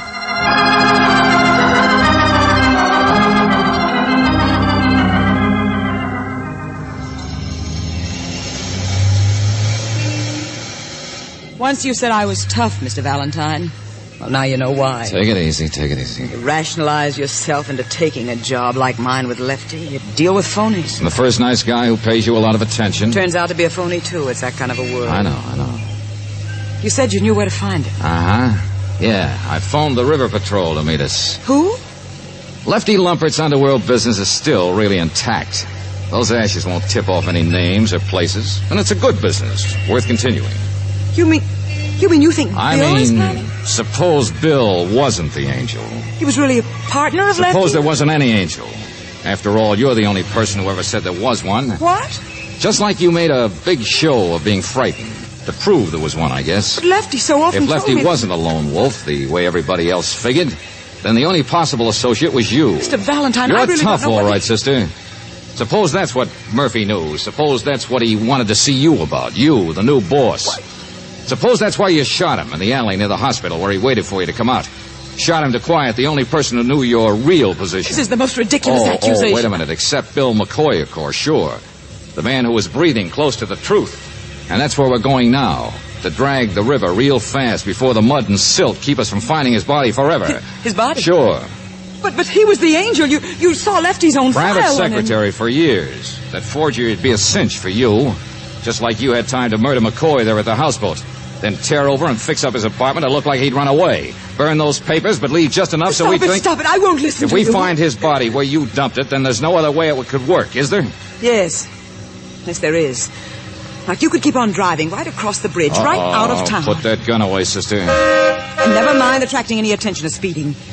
You see, there's no reason for me to do all those things.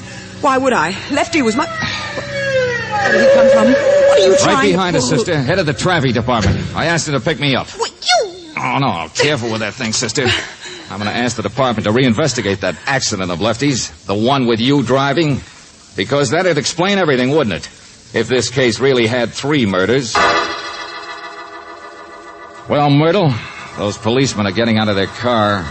You've only got about 2 seconds to make up your mind what you're going to say.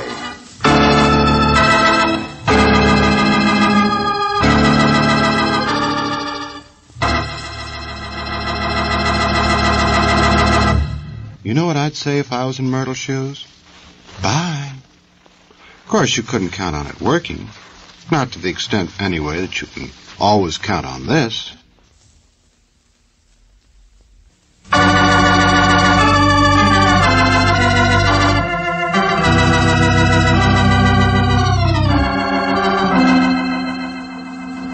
Mr. Valentine, you don't count very well, do you? Oh, yes, I do. 3 murders. Because everything that's happened would make plenty of sense. If you maybe happen to give Lefty the extra blow after that accident that supposedly killed him. Or you could have rigged the accident by... I said you don't count very well. Now, give me that. Oh, yeah, I can still count. So can you. 3 murders, I said. Not 4.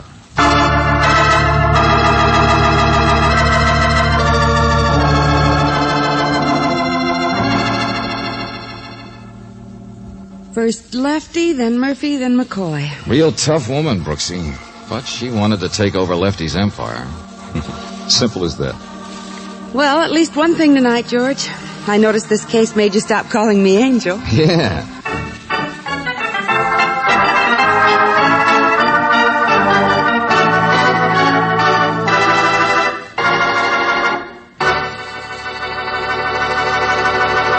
You have just heard another adventure with George Valentine. Robert Bailey starred as George, with Virginia Gregg as Brooksy. David Victor and Jackson Gillis wrote the story, with music by Eddie Dunstetter. Now this is yours truly inviting you to another visit with Valentine, when you will again hear what happens when you let George do it.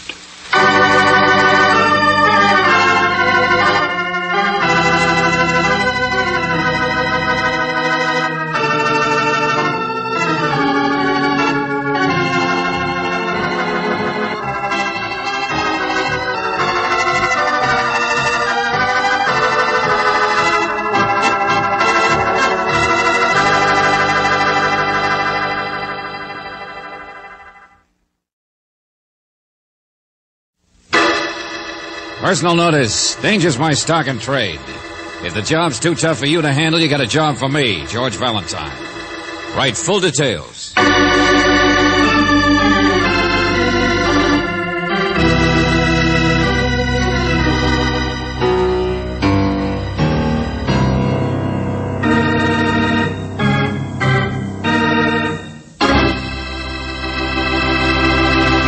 A few years ago, a new slogan or slang expression was thrust on the vocabulary of the American public. You remember it. It came in very handy when the wife wanted you to clean out the attic, or your brother-in-law put the bite on you for a 10 spot. It was, quote, drop dead, unquote. Of course, it never did you any good, but it was better than 23s could do or go jump in the lake. If you listen carefully, you may get some tips on how to use the expression with more effective results. It all started with a phone call to George Valentine's office by a little fellow who was just full of questions. Oh, let's see if George has any of the answers. Don't you want a story? Hold it, will you? Who is this? Jerry Yule, I said. I'm a writer and I have a story. Yeah, well, this is George Valentine, and I'm not a publisher. Please listen to me. You've got to meet me right away. Captain Charlie's Neptune Palace, the old waterfront district. Captain's who's what? I live here. It's an old hotel. I'm collecting material. But this particular story, I'm afraid I don't know how it ends, and that's why I need you. Sounds to me like it goes around in a circle. I want to be there when it ends, don't you understand? That's why I'm calling you instead of the police. Police? What kind of a story is it? Well, it concerns a mysterious stranger and a seaman who chews tobacco. And mostly, of course, the parrot. The what? The parrot, a green and orange parrot. Ordinarily, I don't like parrots myself, such mangy, squawking creatures, but Captain Charlie, of course, well, A green and orange parrot. Now, look, friend, if you... Meet me in 15 minutes at the foot of Tide Street, please. You don't want anyone else to get their hands on this story, do you?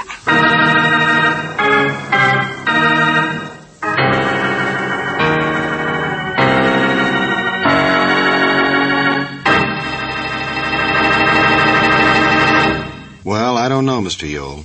It all depends whether or not this story has a happy ending. And from where I sit, I'll bet you it hasn't. However, to keep things even, here's another kind of story that I know has a happy ending. Now, let's see. George and Brooksy were supposed to meet a Mr. Yule at the foot of Tide Street.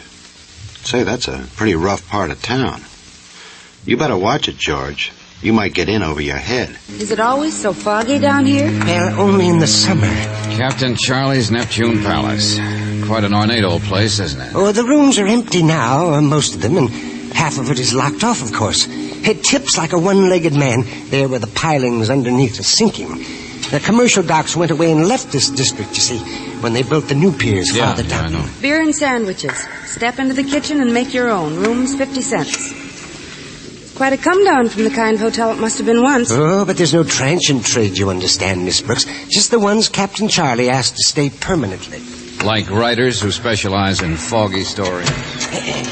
Now, just be patient, Mr. Valentine. I want you to understand this setting, that's all.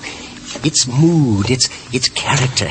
It's strange Shut yet... the door. Oh, hello. You want some coffee? Pour your own. Oh, don't look at me, friend. Captain Charlie, I suppose. No, this is Morton. Sure, I'm not crazy. I just look that way. Business cards, menus, and wedding announcements. That's his line. What? Why, he used to do the menus on the Lusitania, no less. Been sunk ever since. He prints Charlie's stationery for him. Not that Charlie ever uses any, but that's how he took him in. Where's the dad coming from? Who opened the door? That's all right, Sadie. Go back to your knitting. Oh, that's Sadie. She used to own the place back in the gay days when it was Sadie's Neptune Palace. Sure, but Captain Charlie never had the heart to throw her out either. Who are your friends, Jewel? Oh, never mind us. Who's down there? All we care about is a story. Not that we'll ever get it. Well, now, Morton here, he was in it. Oh, no, I'm not. Charlie gave me a check for the $25. Don't mix me up in your fiction. Parrots. Ha! Bird feathers. I said, who's down there? You, Captain? Look, Buster, for the last time, will you tell us what this is all about? Come on. Through here. No barroom. I'll tell you all right. Well, and who might your friends be, Mr. Yule? No matter, the welcome's always out. But you know what I've been here sitting and thinking, me and Limey here? Right, Skipper and me been thinking. Be quiet. Right, Skipper. The next thing this hotel needs is a rubber plant. I remember in Bombay once, I seen the most lovely rubber plant. Hey, wait a minute, I wanted to tell these people about last night. Oh, that. Well, now, I don't blame you. Last night, young lady, I bought the most lovely green parrot that any man ever saw. Do you know this morning Captain, would you mind sticking with last night? What is it? What happened last night? He told you, Governor, he bought a parrot. No. But a story should begin at the beginning. And Mr. Valentine, the very first thing was $25. That's what woke me up. What? Right. I woke you all up to borrow it, see? Only he didn't have it. And neither did Sadie, so I had to break the lock on Morton's room and dig it out of his stuff. That's on account of the skipper there was a little short in the cash register. Made Morton sore, too. Made all of you sore. Oh, not me, Skipper. Nobody appreciates a good parrot, young lady, but I do, and I bought him. Had to scrape up a whole $100. That's the story. But I made it, and I bought him. Limey, run fetch the bird. Show the people. Right, Skipper, whatever you say. I'll give you a hand in case he talks back. Yule, is that all there is to it? Just that the captain bought a bird? Mr. Valentine, the stranger. Now, let me tell you about him. The man he bought the bird from. The mysterious stranger? Now, don't look at me that way. He was a foreigner of some sort. He was a Hindu or Sikh or something, one of those big fellas with a beard and a turban. But a sailor. And he and Charlie gibbered away at a great rate in some heathen tongue. Oh, now, look, friend. He wanted to get rid of that bird, the Sikh did. Act as if he was afraid of him. That's why all the fuss about the money. He was so anxious to get paid and get out. And when he left a-running. Well? Here, now wait. Here he is, ain't he, you ducky low? Careful there, Limey. Careful he don't slip off your shoulder. He's taking quite a fancy to Limey here, you know that? So that's the parrot. Isn't he the most lovely bird you ever saw? Well, I wouldn't exactly say. Oh, Limey's going to clean him up a bit. You know how it is. But here, let me show you. This is a piece of resistance. Now, come on, baby. Say it. Speak out for the people, baby. Fine bird, he talks you. That's a baby. That's a baby. Talk right up like you did to the heathen. Speak out, baby. Drop dead. Isn't he the most lovely thing you ever heard? Drop dead. That does it. Valentine, wait. Wouldn't it interest you if I told you that I took a walk this morning just before I called you and that I found the Sikh, that heathen sailor who was so afraid and so anxious to get rid of the bird, and that the poor man was just lying there in an alley, dead.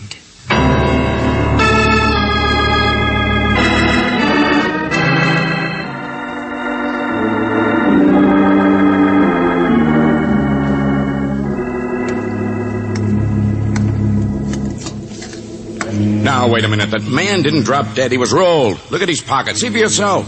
Slugged and rolled, that's all. Yeah, you're right, Lieutenant. Only whoever hit him tapped him a little too hard, Chuck. It's happened more than once down here. But don't you think it's interesting that... And never mind that Eye of the Idol Mystery Magazine stuff either, Mr. Yule. What I want to know is why you didn't report this to the police quicker. But here in the alley, I knew no one would find him. Besides which, a beard and a turban.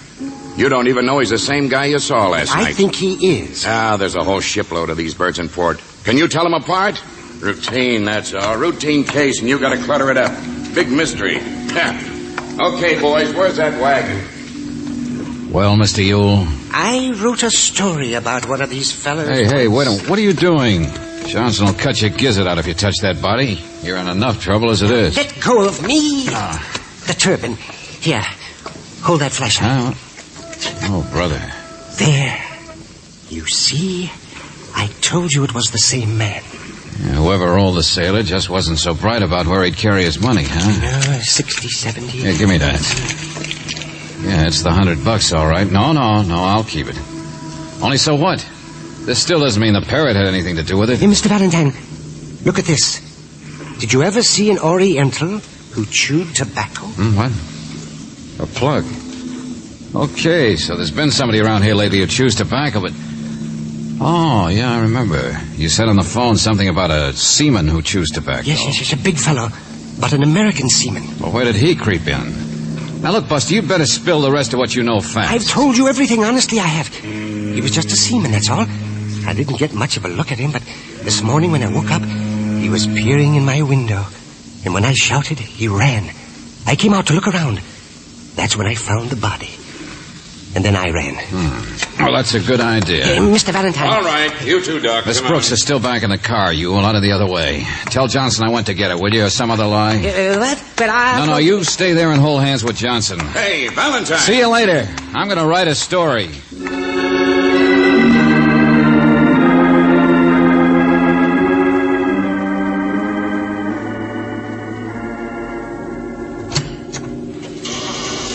George, remember? He said that man in the turban seemed so anxious to get rid of the birds. Take it easy, Angel. Hey, Captain. Captain Charlie. This is a crazy, strange place, isn't it?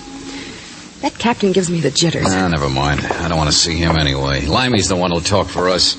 A weasel if I ever saw one. But why? What can he tell you? What is it you're trying to... Here we are, through here. Just check the information we've already got, Brooksy. Yeah, I'd like to weed out some of Yule's weird notions. He's about stupid enough to think that bird is some sort of weird super... George. Relax, Angel. Up at the head of the stairs, that's all. Come on. Speak of the devil. Yeah. Something at the bottom of the stairs, too. Limey. It's Limey. He's dead. Drop dead.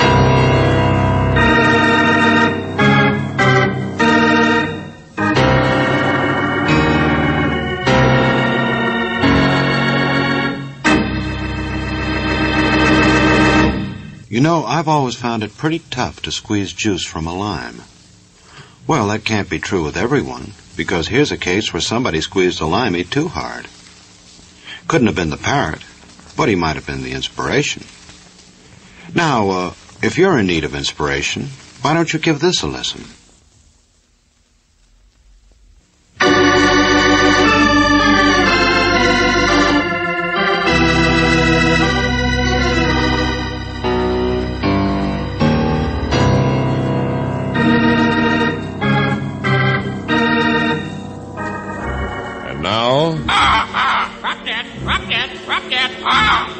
If your name is George Valentine, you don't believe in the kind of story that has a parrot in it. When the parrot says drop dead, people drop dead. The only trouble is they do. First, a foreign sailor who sold the bird, and now the next man that the bird took a liking to, Limey. Yes, Limey is just about as dead as the sailor was. Who's going to be murdered next, George? Oh, Brooksy, cut it out, but would you? Limey didn't just fall down the stairs. It's a dark stairway. It could have happened. Only you doubt it. Yeah, I guess he was dead before he fell. But a guess isn't good enough, is it? It's all so unbelievable, all these crazy characters. There's another explanation of some kind. You want to bet it's nice and simple? No. Okay, maybe not. But for instance, why is the parrot important? Why was that mangy captain so anxious to buy him in the first place? Why is Mr. Ewell so interested? I get the idea. So run out and get the police, will you? Well, what are you going to do? I want to see who's around, Angel. Mostly upstairs. Well, the bird is, for one. Yeah, I know. He hopped off down the hall. See you later. All right, George. You sure fell all right, Buster. Well, so who pushed you? Or slugged you first? Who? Get him off me! Help! What the? It's Sadie.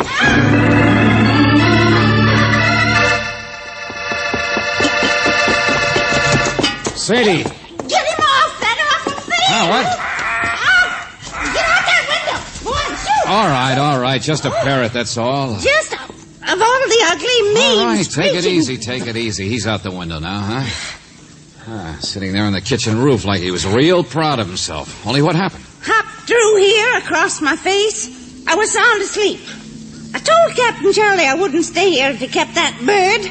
I never allowed parrots when it was my hotel. This was a respectable place. Sure. But look, Sadie, did you hear any noise out by the stairs a while ago? Maybe about half an hour ago? No. Why should I? Everybody's been out, except that awful creature. I heard them go.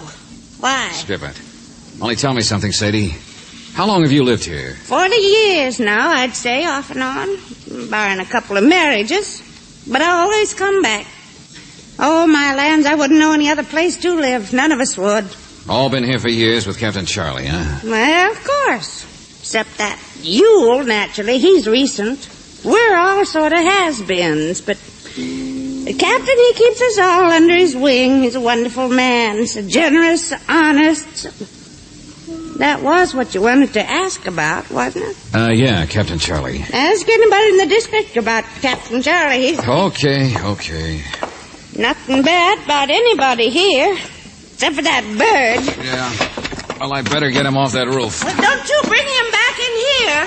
You won't have that thing screaming at me. Oh, be quiet, Sadie. Somebody else trying to get him off that roof, too. Very popular bird. No, stay there. I can make it around the ledge. Just stay in your room. Easy now, boy. I'll be up there and get you in just a minute now. Keep the big trap shut, will you? Less noise now, that's the stuff. Didn't you know? A seaman. Now we got you, baby. Would have been easier to climb up with a ladder. What? Bird watching society. You always chew tobacco when you go parrot hunting? Beat it, will you, buddy? I don't want no trouble. I don't blame you. Not on a slippery roof. Stay out of it, Mac. Hey, don't reach for that bird. I want to talk to you. I ain't the type. Stay where you are, I said. Hold still, you blast. Yeah, now look what you did. That's the kitchen flue he's climbing into.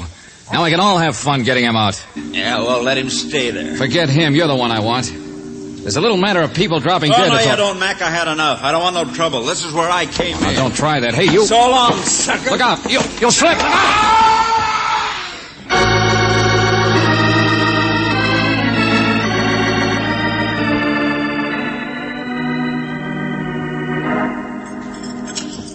Drop dead. Valentine, you're the one. Oh, stop it, Johnson. Drink your coffee. And for everybody here, folks, help The yourselves. seaman isn't dead, Lieutenant. His skull wasn't fractured. So we gotta wait for hospital reports before we can get him to talk. Johnson, for the 10th time, leave me alone, will you? Go solve your 2 murders. Have you checked all these people on when they last saw Limey? Yeah, we checked and double-checked and still haven't found anything. Okay, then leave me alone. I'll drink my coffee and think about it. Sure. First, you pocket $100 and run. Then you find something but won't say what it is. Then you... Johnson. What kind of an idea did that seaman give you? What you got up your sleeve? Well, break up this picnic and maybe you'll find out. But you were... Oh, all right, everybody, get out of here. There's a genius working on a story. That's all for now. Break it up.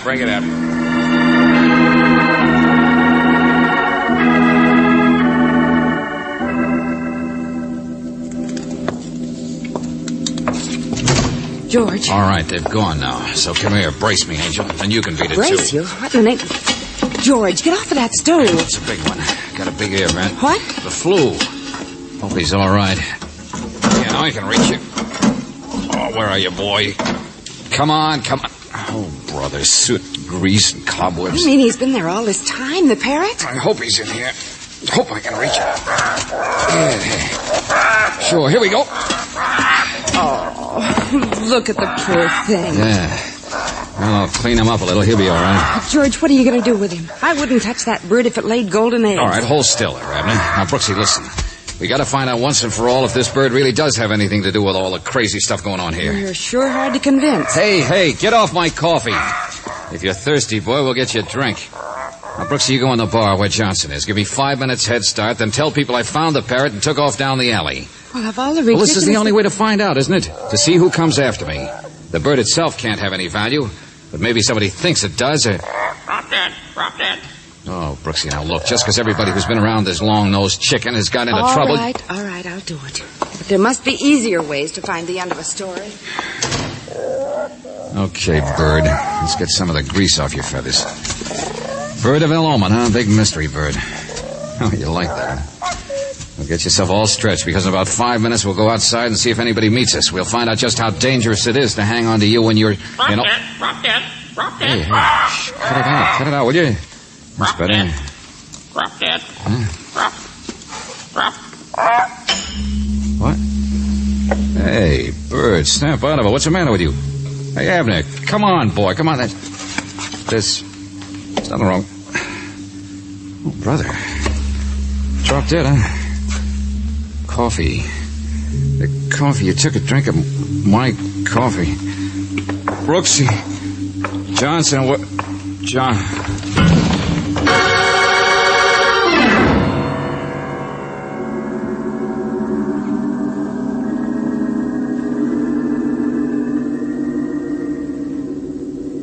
George, listen to me. Can't you hear me? Here, slap him with the wet towel some more. I'll do it, Captain. That stuff can't hurt him any. Get you and your crazy joint. Get out of here. All right. You all drink that stuff, too? Oh, George, here now, don't move. You told me 5 minutes. It was 5 minutes before anybody even started to look for you. Sure. Just me, huh? Just my coffee. We're not all dead, huh? Valentine, I regret to say... Never mind, I know. I loused it up again. An old-fashioned knockout drop. They keep them behind the bar. Naturally, they would in this kind of a place. Wait a minute.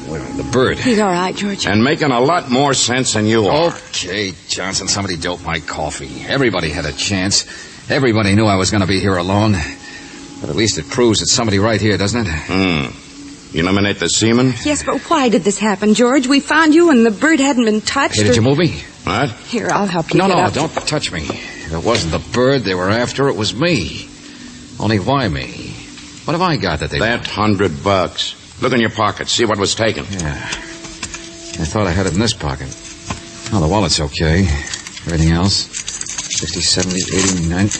No, it's all there. Well, nobody'd commit crimes just for that amount of money anyway. No, of course not. So get on your feet. We start all over at the beginning. Johnson, I think better on the floor. You know, all this business could be awfully simple. Sure, Hindus and parrots and sea captains. This thing with me could be a mistake. Limey could just have fallen down the stairs. The first guy we already know was just slugged and rolled. I think you'd better stand up, George. Okay. Too far-fetched, huh? But a desperate man might hope that's the way it'd go down. Like what, man? Like why? What are you talking about? Captain Charlie's respectable, isn't he, Johnson? Honest and good with the police. That's right, for years. The same goes for the people he's kept under his wing. Morton, Limey, Sadie. Sure. Charlie keeps the place clean, all right, only... What's that got to do with... Now listen. A foreign sailor comes in with a parrot last night and all blazes breaks loose.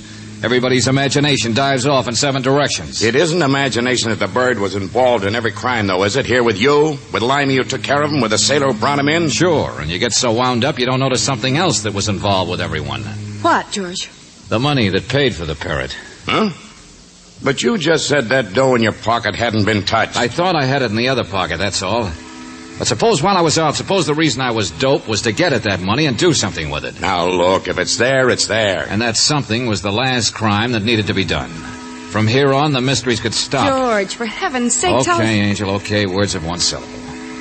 Suppose in this place one person isn't so respectable, fooling Charlie along with everybody else for years. And last night, Limey broke a door, a lock.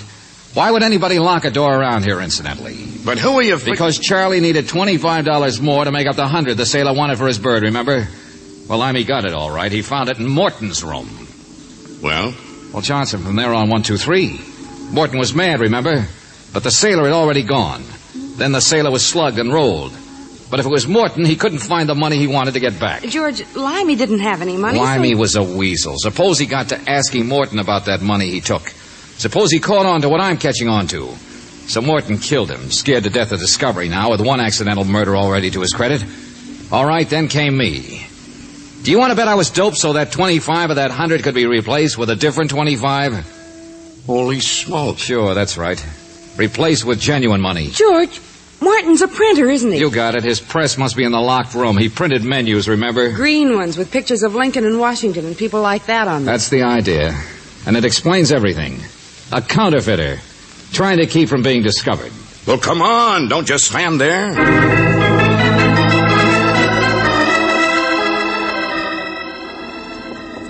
Martin. Hey, Martin. He was here just a second ago. He ran upstairs when you came out of the kitchen. There he goes. Martin, stop! Sergeant, get him! Hold it, Angel. Let the police do the rest. Hey, what's going on anyway? Look, ma'am, ain't this a lovely bird? You know, someday I'm going to get me a rubber plant and then...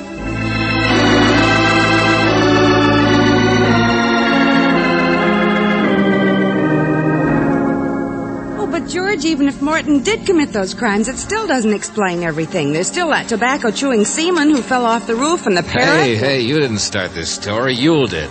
So stick around a minute and I'll give him the rest of it.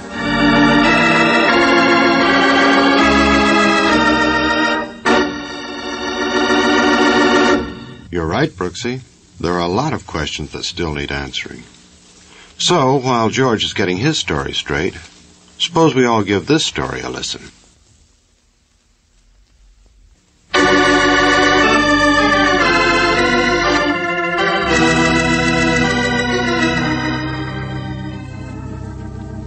Yes, he was a counterfeiter, I understand. All he wanted was to get his $25 back. But the seaman, George... Oh, yes. The mysterious man chewing tobacco. Well, I'll use a little logic. The sick, the foreigner who was so anxious to sell the bird in a hurry, didn't speak English. Yes, that made it all the more... So where did his bird learn to say drop dead? Oh. Yeah, and every clue Yule gave me about him suggested the obvious. The sick had stolen the bird and was trying to sell quickly before the guy he stole it from caught up with him. You telephoned the hospital, huh? Well, this might not be all clairvoyance, but sure. The seaman didn't want to get mixed up in any trouble, but he still wanted his bird back. Huh. His bird. And that's all there was to it? Oh, my beautiful romantic story of the waterfront. With all those strange characters. Watch it. Don't get carried away again. Oh, dear. My beautiful story. Anyway, cheer up, Mr. Yule. Maybe you could sell it to one of those mystery shows on the radio. Sure. Call it Drop Dead.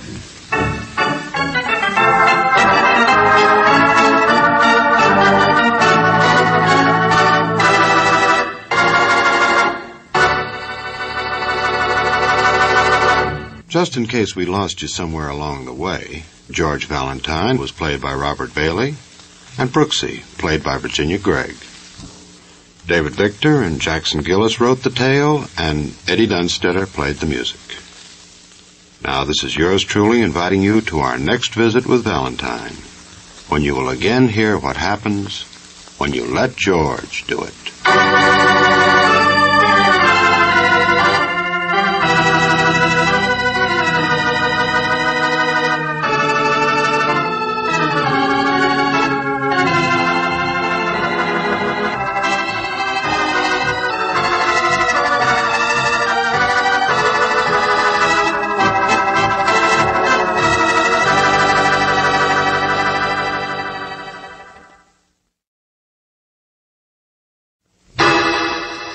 Personal notice. Danger's my stock and trade. If the job's too tough for you to handle, you got a job for me, George Valentine. Write full details.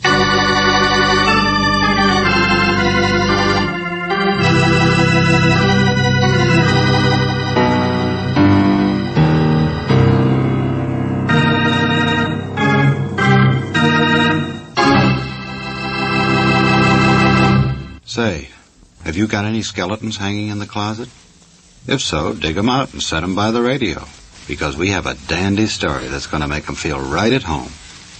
It's called Uncle Harry's Bones. and it's complete, all except for his floating ribs he lost somewhere between 18th and 19th on Chestnut Street. Now, where they keep Uncle Harry's mortal remains, only time will tell. Besides, George Valentine has to have something to do for the next little while. Otherwise, he wouldn't be able to go around saying, "Let George do it," which would not be good, since that is his aim in life. Anyway, if the maestro will throw us a bone in E-flat, we'll get on with the epic.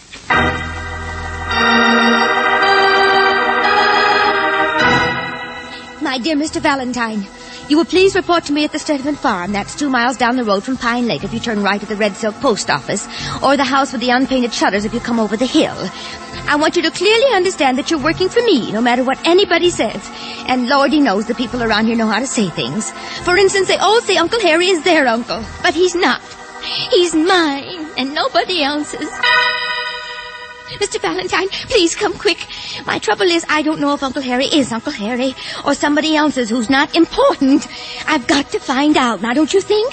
Sincerely, Sophie Sturdivant.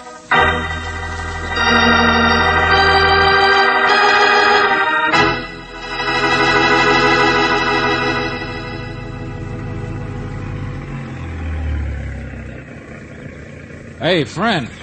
Hey, you. What's your trouble? Hello. We're looking for the Sturdivant place. Oh, down the road, past the hill. You're looking for Doc Sellers. He's just gone into town, I think. Doc Sellers? Who's he? No, it's Sophie Sturdivant we wanted to see. Oh, Sophie. Her. Oh, what's funny? Nothing. Doc's her brother. He's all right. Well, what's the matter with her? Nothing. Okay, thanks. Look out for your foot. Hey, hold up. Don't see many strangers around here. Where you from? Looney Bin? Looney Bin? Sure. Sophie's all right. What are you driving at, Buster? My name's Dorky. What are you driving at? Say, tell me something. Where does Sophie's Uncle Harry live? Who? Uncle Harry. Some kind of a character around here, I get it. Nope. No Uncle Harry around here. But she wrote... Look, this is a nice, peaceful place. People don't like strangers making trouble. None of my business, none of yours. Let well enough alone, I say. You'll live longer.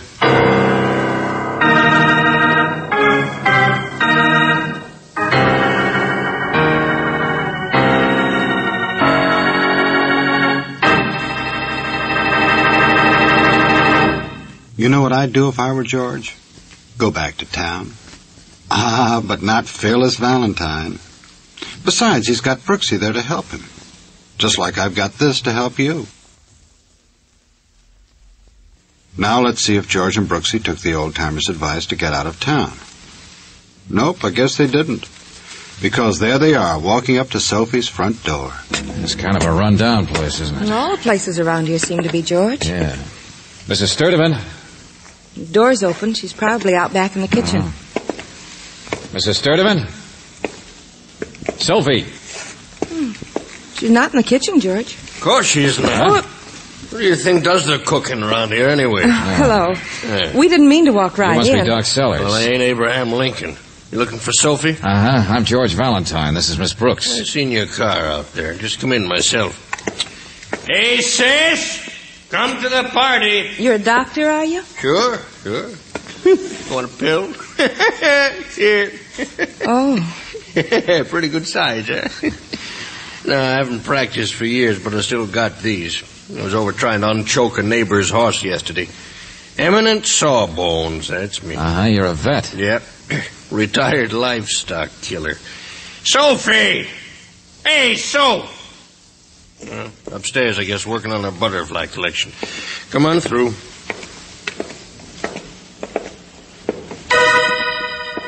Sophie, for the love... She must have fallen down the stairs, George. I'm all right.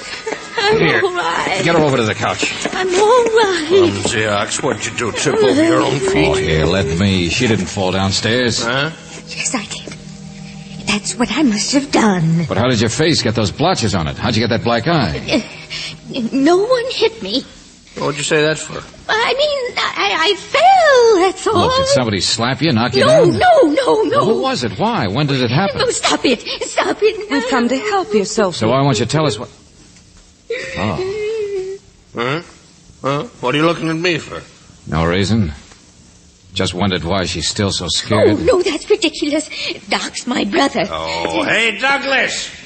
Douglas, come on in here. Is Douglas with you? Yeah, just got back from looking at the old office. Oh, what did you find? Nothing, not a blame thing. Oh, look, both of you, what are you talking about? Yes, Doc, what is it? What do you want? Hey, Valentine, Miss Brooks, Douglas Kent. Just so you know, I'm not the kind of man beats up his own sister. How do you do? Hi. Sophie, what's happened? I'm all right, Douglas. Doug here's another crazy eager beaver like Sophie is, Mr. Valentine. Going off half-cocked whenever he gets... Mr. Valentine's here to help us. Isn't that right, Sophie? He's here to help find out. Oh, look, will somebody please explain what this is all about? No, I think that perhaps I was wrong. What? Mr. Valentine, I shouldn't have been so hasty in writing. Uncle Harry, that's what it's all about. Uncle Harry? No, Douglas and I only thought... Oh, be quiet, Soph. You started it, let's finish it. Come here, I'll show him to you. Show him? Uncle Harry, the great Uncle Harry, so they say. There, see for yourself. Skeleton. Nothing but a skeleton. Uncle Harry's bones. Says you. I was out fishing in the lake, Mr. Valentine, and my line got tangled, and here he is. But just a skeleton. I don't see how you can tell. Who was Uncle Harry? Man disappeared 5 years ago. Man who bought out the breeding farms, a hermit. Sophie's uncle. Uh-huh. Well, look, I don't know much about anatomy, but is a shin bone supposed to look like this?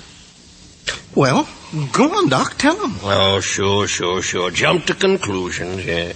I made the mistake of remembering that I once said a fracture for Harry, that's all. It's what I get for playing MD. We've been downtown looking for the x-rays in Doc's old office. We were going to the barn, too, to check in his old trunks and things. You see, I thought that if we could find the x-ray that he took 5 years ago, it might give us a positive way of identifying... Bones are bones. It's not going to tell you anything. How about this? Piece of rusty wire tangled around his leg. George. The lake is full of stuff. It don't mean anything either. It'd mean something if we knew his leg was tied with wire before he died. Exactly, Mr. Valentine. That's just the way See, everybody who reads mysteries goes off half-cocked. Well, what kind of a skeptic are you, Doc? Why don't you think it's Uncle Harry? Mister, I don't think one way or another. Only lots of people come up summers to fish in that lake. Could be practically anybody. Okay, Doc, I'm going to go with you to keep looking for that x-ray. Douglas, get the local sheriff up here as fast as you can. And tell him to send for a police x-ray man, too.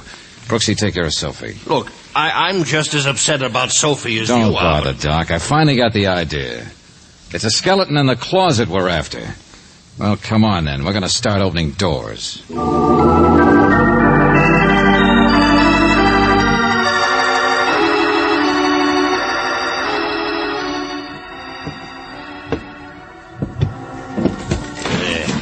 Set the blame leg in the first place if there was a real sawbones around. Last a bunch of recluses in this part of the woods. Yeah, sure. Did you try this box here? Old Sears Roebuck catalogs. Yeah, blast your cobwebs. Hey, how about the tin one? Oh, yeah, let me see.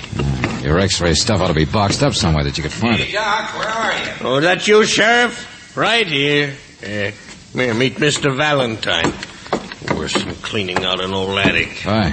Don't stick your paw at me, young man. Well. What's your trouble, Sheriff? Would you like to know what's going on in your territory? Know all about it. Don't need any city boys to come telling me what my job is. Uncle Harry disappeared 5 years ago. Let's leave him that way, I say. Uh-huh. You're not interested in skeletons, huh? Sheriff, I think I'd like to have a little talk with you before quit your blabbing. Give us your pocket knife. Oh, yeah, here. Just airtight box. Maybe you got it. I don't know.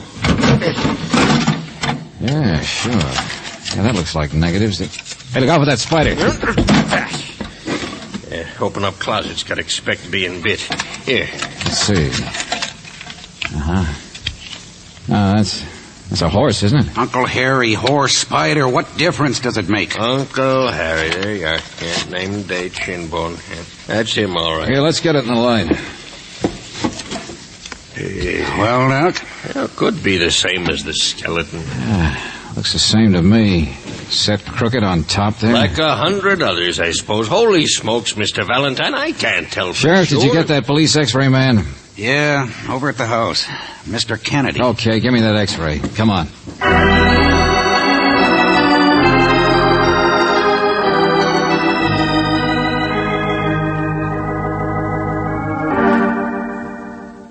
Absolutely. There's no question about it. But isn't it true lots of people have broken bones, Kennedy? I'll be glad to swear before a jury that this is the same bone.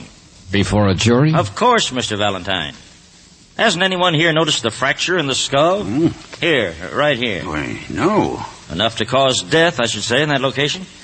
I will also testify that the fracture must have been made before the body became a skeleton. In other words, the X-ray proves it's Uncle Harry. Precisely. And the combination of fracture and wire around the legs unquestionably proves that he was murdered. There you are. Quite simple. Murder.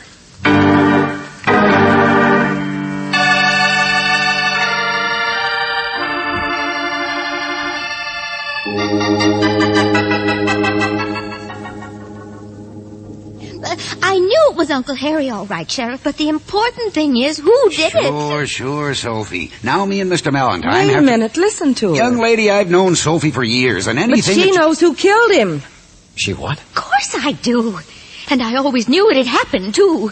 And that's why I hired you, Mr. Valentine, to catch him. Somewhere in Manitoba, Canada, I think was the last place. You know, he sends me checks. You see, that's because he feels guilty about the way he treats me. Harry was a skinflint, a miser, a bloodsucker. I've sent descriptions. I've had detectives after him lots of times, but they've never been able to Wait a catch minute, please, both of you. She's talking about her husband, George, her second husband. He only married me because of Uncle Harry's money, and I was the relative, but Uncle Harry was too smart for him. He'd never give him any. Oh, no, not him. Sophie, why do you... Bunker, his name is, and when you find him, you'll hang him, won't you, Mr. Valentine? I know Bunker did it. He always said he got Harry's money, and 5 years ago he did it, don't you see? And then he disappeared. Hold it, will you please? This Bunker, what happened? Was he a husband that ran away from you? I beg your pardon? I sent him away, don't you understand? He was no good, and I sent him away. That's why I'm using my first husband's name. Bunker was a lying cheat, and he killed Uncle Harry, and I sent him away before I knew what he'd done. Well, get him, that's all. Get him and hang him.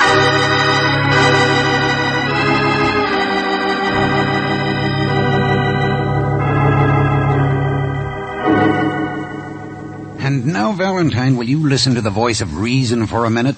Bunker ran away from Sophie in San Francisco, but it was 2 months before Uncle Harry disappeared. Oh. Sophie's just a little cracked on the subject, that's all. As I figure, Bunker's the one person probably didn't kill Uncle Harry. Forget him. What do you mean?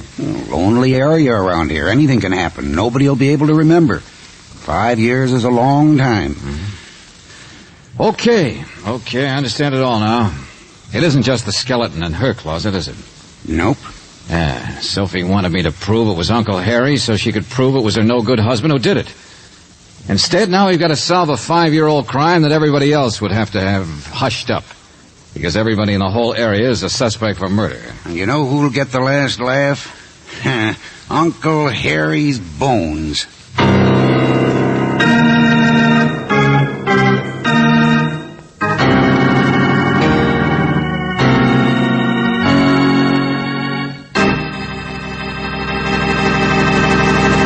Now tell me, how is that possible? For Uncle Harry to start laughing, that is. It isn't. Not unless all that's left of Harry is his funny bone, which is a nice, happy thought. However, in case it didn't hit you quite right, here's something that's not off the elbow.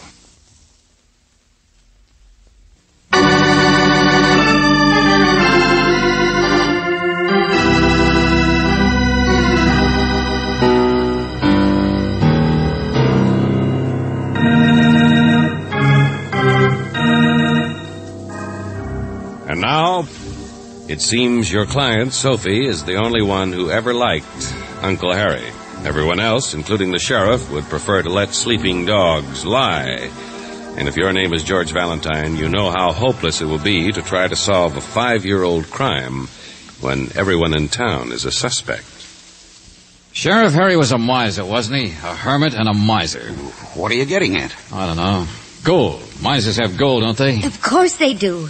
If they're smart, like Harry was. Well, sure, that's why he was killed, I guess. What do you mean? Well, most of his money was in property, but people always said he had a good many $1,000s stashed away somewhere.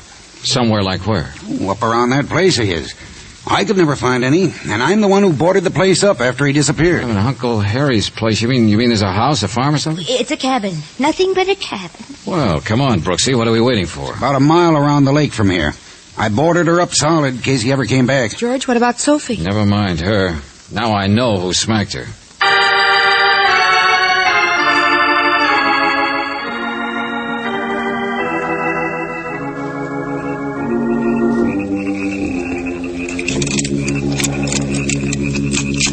Not much of a cabin for a rich man, is it? No. Yeah. I don't know. At least he kept it neat and clean. Turn your flashlight over here. Oh, Just a desk, that's all. you think there's any point in going through it? What if you're looking for money? Listen. Oh, it's just the wind, I guess. Hey, wait, Brooksy. What? A brick out of the fireplace. Yeah, a nice little hole underneath. Maybe Uncle Harry did have some money. Sure, of course he did. What's the matter? Hole in the mattress. Place for a box. Hey, look out. I tripped. Well, there's nothing funny about it. Yes, there is. Loose board, Angel. This place is honeycomb with old hiding spots. Yeah. All of them empty. Look, here's a coin. This one wasn't empty. I mean, once upon a time. None of them were from the looks of it. Well, that doesn't quite make sense, does it? What do you mean, George? With the kind of tough old guy that Harry must have been. I don't... Duck, Angel. Get down. Turn off that flashlight. George? Take it easy now. This is who I think it is. The man with the shovel. I can see him in the doorway. All right, shut the door, Buster. There's a draft. Never mind the match. George, look out for the shovel! Get away from me! All right, I guess now we can have some light, Angel. Well, it's our neighbor. What's your name, Dorky, that right? Let go of me. Sure, I'll let go. The man who warned us away. The man who said Sophie was The just man a who ridiculous... warned Sophie away, you mean? What? I did not. You got mad and hit her, too. That's assault. Now, look. Listen to All me. a matter of geography. I remember what she wrote me about the two roads. And Doc Sellers and Douglas went to town this morning. That's in the other direction from your place by the hill. So how did you know that Doc had gone to town? He wouldn't have gone past you. That's the wrong direction. So I guess you knew he was gone because you'd been over there. Sophie herself must have told you where he was.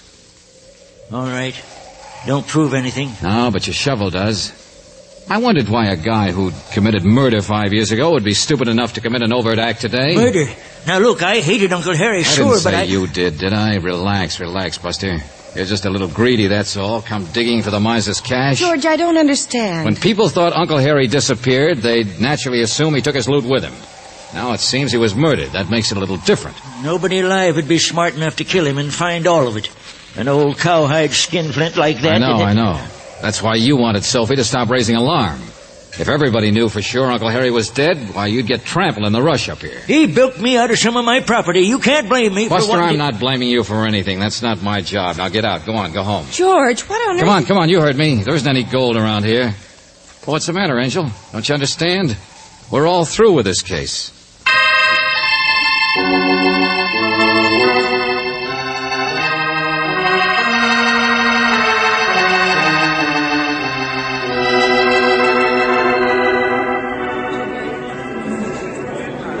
Quiet, all of you, or I'll throw you out. Go on, Doc. Oh, sure, Coroner.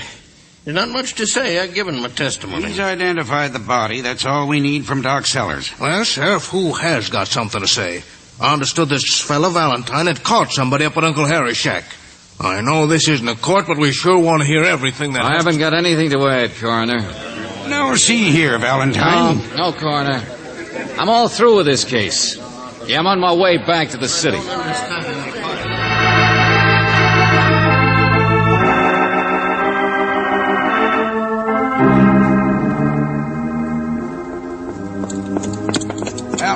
Valentine. Yeah, what was the idea back there at the inquest? There's no idea, Doc. See here, if you think our sheriff is capable... The sheriff's all right, Douglas. Big compliment. He only wishes it were true. All right, now listen, all of you. Uncle Harry was a heel. The whole town wished him dead. Sheriff, when the skeleton was found, your idea was to let sleeping dogs lie, huh? Well, not exactly, but holy smoke, we gotta live with the people, you know. This place has been pretty nice for the past 5 years. Well then, We'll take care of Dorky, all right. For assault, that's all, Sheriff. That's your business. Yeah, but now I got a murder to solve. You help get this rolling. You can't just walk off. All right. Keep your shirt on, Sheriff. You won't have to nail anybody in your town for murder. But you said that the... Well, let's start at the beginning. 5 years ago, Uncle Harry, the hermit, the miser, the boy with the gold. Somebody comes and tries to get his gold. Kills him, takes his gold. But you've been up to the cabin, Sheriff. How did the killer find all the loot in at least 3 separate hiding spots? Well, he could have twisted the old boy's arm or dug around. Nothing was disturbed. He went right to the spots. Yeah, I remember. And if he got rough with Harry, would Harry have told him where all the spots were? Well, no. I see what you mean. No, you don't, Douglas. Maybe Sophie's an unhappy, bitter woman, but she had the right idea. Sheriff sent some telegrams to, where was it she got her last money order from? Someplace in Manitoba, Canada? Bunker, that no-good husband of hers, he's the one. Bunker? Well, I grant you he could have come up here after he left Sophie in San Francisco. I guess nobody would have known if he was out at Harry's place. Yeah, but she's had detectives looking for Bunker, tracing those little money orders he sent once in a while. Well, that's right. They ain't been able to find him, Valentine. Okay. But, Doc, you wouldn't be able to lie about x-rays of anybody who's still around here, would you? I mean, right out in public court and all? No, you couldn't do that. You'd be caught up. What are you talking about? Perjury. I waited just long enough for you to commit perjury at the coroner's inquest, Doc. Well, what are you talking about? A tin box with a live spider in it. Spider? Yeah, that's what gave me the idea, and it's the only way to explain everything. Suppose the spider got in there when the box was opened, say, a few days ago. By Doc alone. You're crazy. No more than your sister is. Suppose you switch some x-rays. We'll tie that together with what I said about Uncle Harry's hiding places. There's only one person who could have gone right to the hiding places. And that's Uncle Harry himself. No, now look. But he couldn't do that if he were dead, could he? All right, then. Suppose Doc here once treated a fracture for Bunker. Bunker? Yeah. Oh, boy, that would... Yeah, simple as that. 5-year-old crime. Man killed another man, threw him in the lake. And now, because his sister would inherit some property and so on, Doc decides to make the skeleton into Uncle Harry, when it's really the skeleton of Bunker. That's not true. Now, Sheriff, you gotta believe me. Perjury, Doc. Perjury, remember? But, Sheriff, I think the reason detectives haven't been able to trace Bunker is pretty simple now, don't you? Wrong description. Just send a description to Canada of Uncle Harry. They'll get him all right. And there you are, Sheriff. Instead of just a bunch of bones, Uncle Harry is a real live murderer. Uncle Harry? Well, Hey, Valentine, wait a minute. Where are you going? Back to the gal what brung me, Sophie. Yeah, there's a lot more important stuff to clear up in this case than dead skeletons. Yeah, Sheriff, I got a live client to drag out of her closet. A gal who hired me and then slammed doors in my face. Why? Well, in a couple of seconds, I'll find out.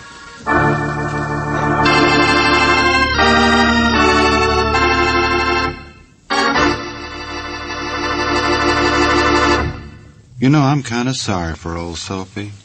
I've got a feeling that when George gets through with her, she'll be sorry the story wasn't called Aunt Sophie's Bones.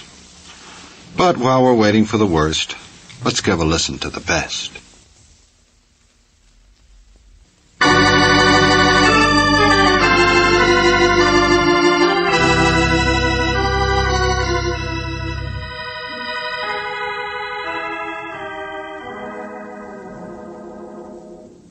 He hated Harry. Bunker hated Harry. Sure, Sophie.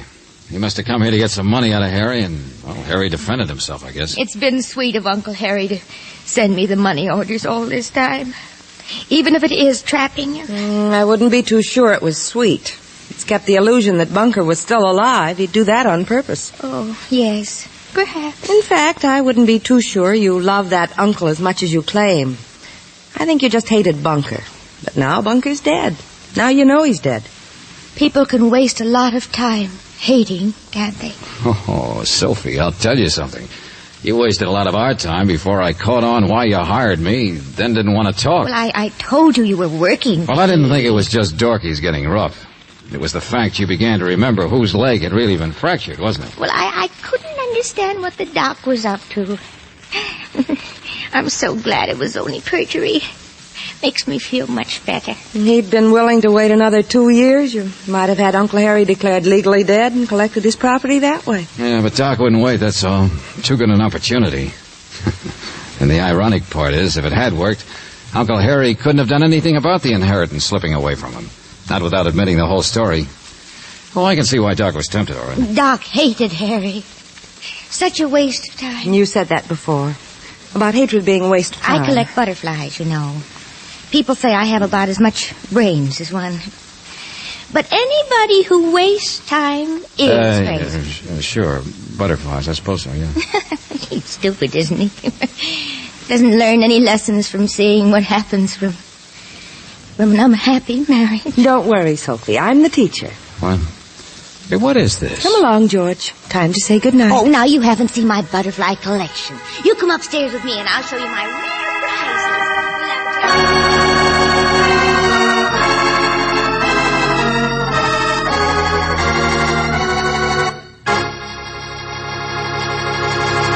Well, you can hang Buster back in the closet now. It's all over.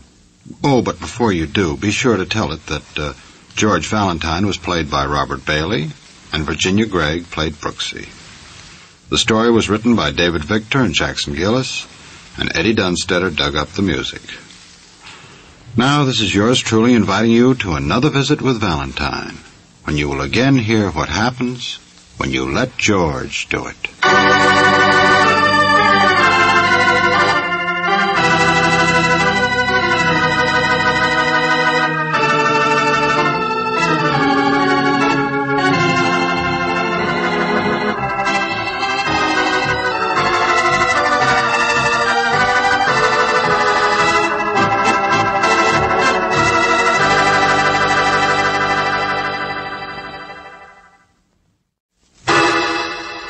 Personal notice. Danger's my stock and trade. If the job's too tough for you to handle, you got a job for me, George Valentine. Write full details.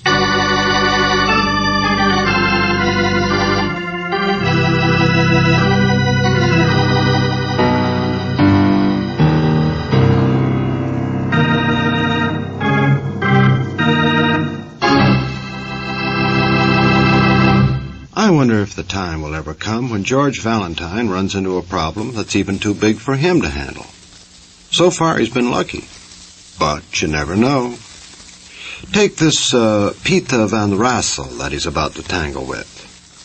Peter is one of those charm boys with an accent who just arrived here from Rangoon. He looks like the type of character who could handle himself under almost any circumstances. But he must have hit a snag. Because right now, all Peter has in mind is let George do it.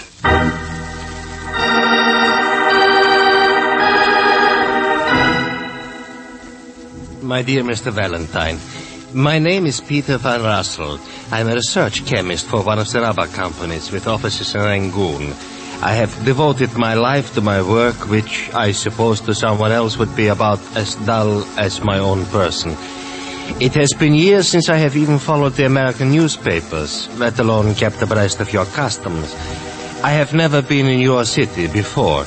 Now, I say all this so you will understand how impossible it is for me to locate a certain man without your help. A man who, like myself, has just arrived from Burma. A man who is here, but is not here.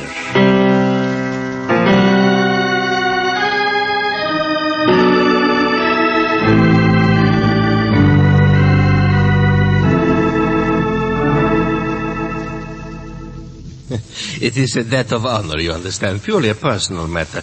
I must see him. I only have a few days before I return to the jungle. Oh, wait a minute, Mr. Van Rassel. You said this man is here, but he isn't here. No, I assure you it is just as confusing to me as it is to you, Miss Brooks. Well, to start at the beginning, what's this man's name? Hollowell. Terence Hollowell. He's about 40 years old. Tall, quite distinguished. Hollowell, does he live here? Did you look him up in the phone book? Oh, yes, he maintains a residence. Well, then what... Now, I telephoned, you see, from my hotel, and I was informed by a caretaker that Mr. Hollowell won't be arriving from Burma until tomorrow. Well, okay. Then he just hasn't got here yet. Now, yes, he has. I came by plane. I'm sure he was at least a day or so ahead of me. Here. Now, that's a little torn. Cablegram.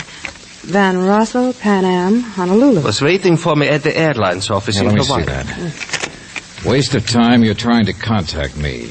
Go right in detail, but assure you that under present circumstances, our meeting one another would be needlessly painful to you. A stroke of fate, that's all. Please understand, Terence Hollowell. Now here, this piece here, you see? That cablegram was sent from this city. He sent from here. So he is in town. Yet at his house they insist he is not. He is here and he isn't. Mr. Van Rossel, apparently this man doesn't want to see you wherever he is. What sort of person is this Hollowell, anyway? Oh, a traveler, a lecturer. You know, most charming fellow. He stayed with me for a week or so at my plantation north of Rangoon. No, but so easygoing. Not the sort to be mixed up in anything troublesome, you know. And you have no idea what he's talking about in that cablegram? No. And I think I should find out, don't you? There's a pearl necklace. 10 black pearls in a necklace. What's that? Well, that's the only thing I can think of. Hollowell is a man who admires beauty. I helped him to obtain a necklace, that's all. Oh, it's valuable. He paid nearly every penny he had, nearly $2,500 for it over there. So it's worth a lot more here. Oh, yeah. But what could be that... Yeah, I understand you, Mr. Van Rossel. What could have happened to a perfectly nice guy that made him disappear and yet not disappear? Yeah, precisely. Only what do I do when and if I find him? What is it you wanted to see him about in the first place? Oh, naturally, Mr. Valentine. I will explain anything you wish when the time comes. But right now, the urgent question seems to be, why is Terence Holloway trying to hide? And most important of all, where?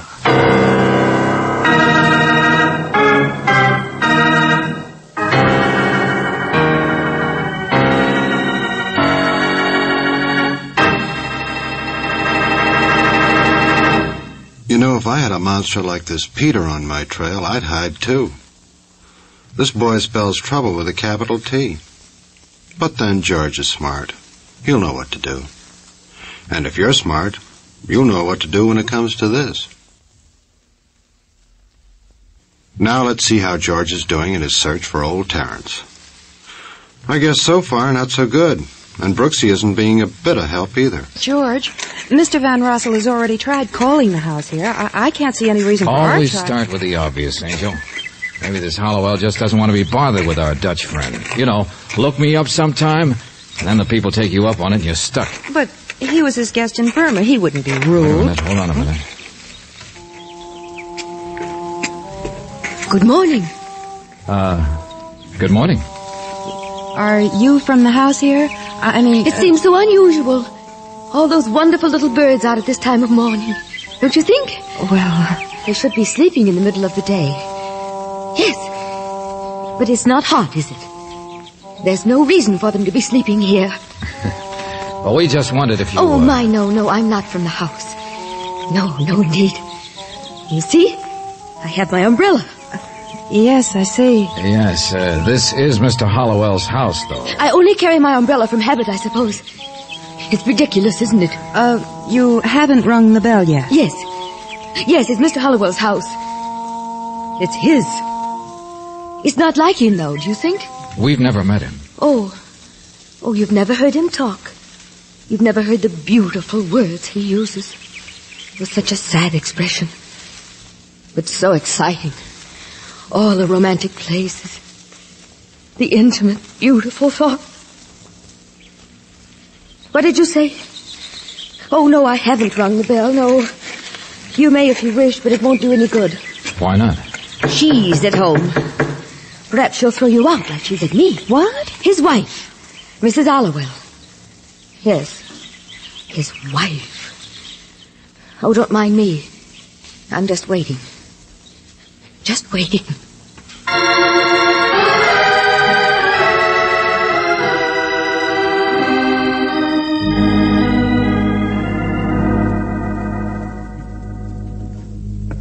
Who hired that maid? I asked you, who hired that maid? Lisa, for heaven's sakes, please. Not a day over 18 and straight out of a model agency, if you ask me. You've seen her. How could any man help seeing her? But I tell you, George, listen. Yeah, the maid said to wait in the hall. I won't have her around the house. I did not, Lisa. Now, please, why do you care? It's not your house anymore. You get your separation checks. That's all That's that why matters. I'm here. I haven't had a check for 2 months. You've been holding out again. There isn't any money, I tell you. You're lying. Oh, Lisa, darling, I couldn't lie to you if I tried. Don't you believe? Hello. Is anybody... Oh, excuse me. How do you do? Excuse us. I'm Miss Brooks. This is Mr. Valentine. The maid said to come... Of course. Visitors all over the place. Why not? I'm Mrs. Hollowell. Oh, but then you must be Mr. Hollowell. My name is Cy Kirby. And you walked in and are offended because I make a lot of noise. All right, I don't mind. I'm a nasty woman. Mr. Kirby is my husband's business partner. He belongs here. I don't. He's the one you want to see. What club do you represent, Mr. Valentine? What club? Don't tell me you're a process server. Which one of my husband's rich women friends do you... Lisa. Isn't it about a lecture? Really, that's our only business, you know, travel talks. And I just assumed you were like the lady out there with the umbrella or the committee of women out in the hall. No. Newspaper, that's all. Wanted an interview. We understood Mr. Hollowell had just arrived from Burma.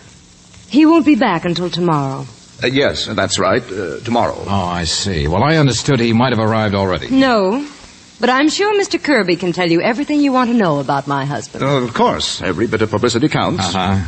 Well, look, I wondered if we could get a picture of Mr. Hollowell. Naturally. Delighted. I suppose even Burton Holmes needs a little press cooperation now and then.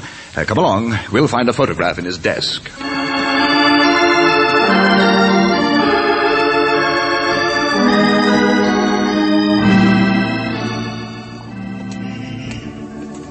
George, you'll never locate a man just by carrying his picture around. I will by a telephone pad, Angel.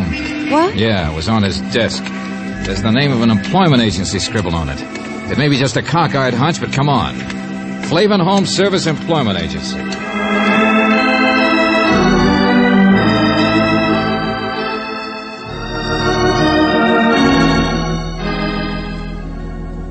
No, Mr. Flavin, there's nothing wrong. I just phoned you to check, that's all.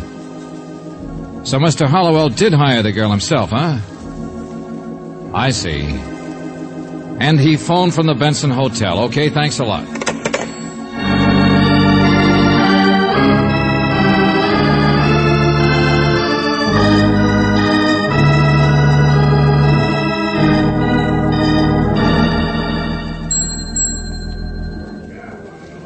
Now, the man in the photograph? Why, yes. Oh, yes. He's staying here at the Benson. His name is... Could you just tell me what his room number is, please? 325. Oh, but his key is in. I think he's probably across the street. What's this all about, Mr. Valentine? You mean that theater over there? No, a little jewelry store. I've seen him go in there before. Jewelry? Yeah. George, remember the pearl necklace? Yeah. What's that? I don't know, friend. It's all too much for me. Suppose we just wait... What's the matter?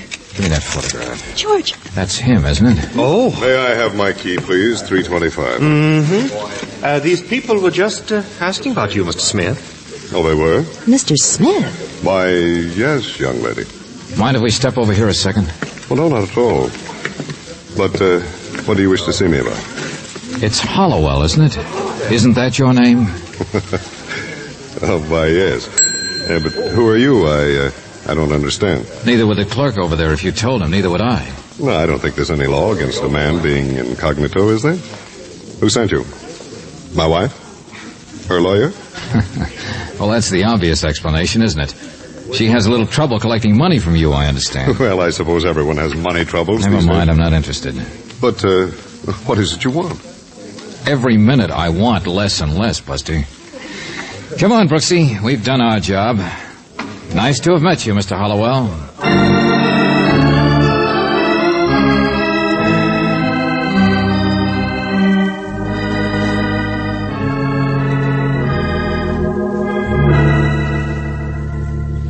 But, Mr. Valentine... I located him. That's all you hired me for, Mr. Van Rossel? Yeah, the Benson Hotel. Now, you've done a very good job. Oh, wait a minute. Not so fast, friend. You said you'd do a little explaining yourself.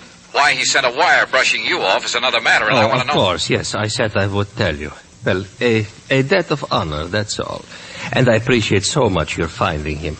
I am really not concerned with whatever his little problems are. Well, then? Because I am only here from Burma, you understand, to kill him.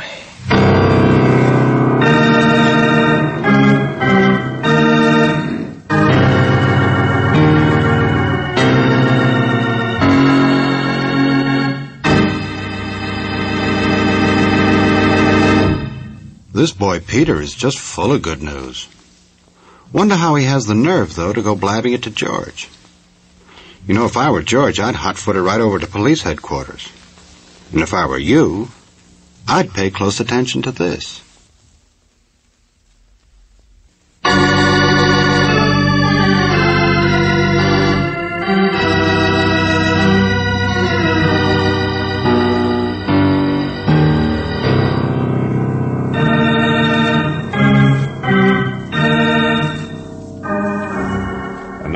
Back to George Valentine. The business of Terence Hollowell is travel talks. Only from what his partner says, they're not making much money at it these days. Hollowell has trouble with his wife, too. But most of all, he's likely to have trouble with your client. Because if your name is George Valentine, then you have a harmless-looking client, Mr. Van Rossel, who has just said, thanks for finding Hollowell, because now he can kill him. Hey, wait a minute, you... Van Rossel gone, George? Oh, yeah, sure. Hung up and ran. But it'll take him at least 15 minutes to get over here to the hotel. Well, he wouldn't just come and kill him. Why would he tell you? Why would he warn anybody and then do it? Oh, lots of crazy people in the world, Angel. But this is no time to argue about it. Hollowell went upstairs to his room, didn't he? That's right. Okay, play it safe. Find the house detective. Tell him what it's all about. As if I knew. Tell him to keep Hollowell there until I meet you. Where are you going? To try and tie this together fast so it does make sense. The jeweler's across the street, Angel. That pearl necklace is the only thing I know about that ties a would-be murderer to his corpse.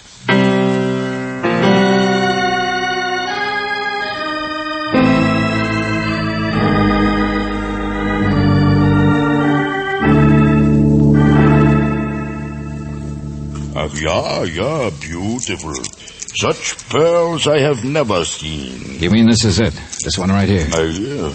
A relic from the days when there was time to collect, when beauty was not rhinestone. Now look, I asked you... So even to buy something you must be in a hurry. All right. $15,000. There, you see. Now you think it is too much. Such a hot day, you should take your time. You should sit down. No, I was just surprised they were for sale. But with Mr. Hollowell's pearls you asked about... Now look, he sold them to you. These are the ones he bought in Burma. I know the man who helped him get them. But of course he sold them to me. Now I sell them. But he's been spending a lot of time over here. His hotel clerk said he was over... What do you do? Make puzzles for yourself? 2 days I spend making another necklace for Mr. Hollowell. That's all. Cheap, bad one, culture stuff, junk. Wait a minute. You mean he sold you this one for a nice profit, but got you to make an imitation? Every time you turn around, it's got to be a mystery. No imitation, just a bad one, that's all. Pearls, yeah, black ones, but nothing illegal, nothing to fool anyone. Nothing to fool a jeweler. Only to fool a wife, perhaps. Huh? I know this man from before. Well, what's wrong with that? I fool my wife. You fool yours, don't you? So, all right, it's a hot day. Yeah, Brooksy. George, he's gone. Mr. Hollowell's gone. You sure? He piled some of his luggage into a cab the minute we left earlier. Oh, brother, everybody disappears. No, George. The starter remembered the address, or at least enough of it. Well, where did Hollowell go? His home. The big travel expert's gone home, that's all. Such a strange thing to do, such goings on. Lady, this George, you should put in a mystery show.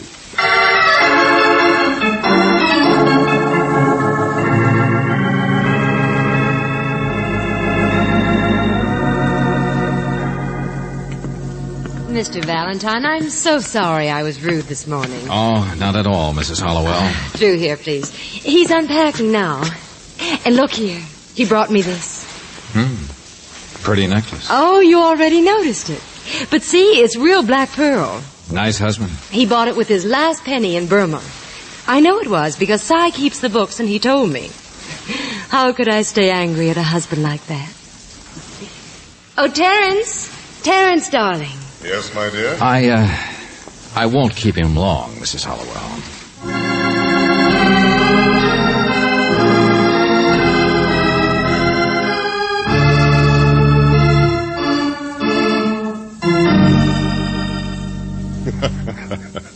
And he wants to kill me, you say?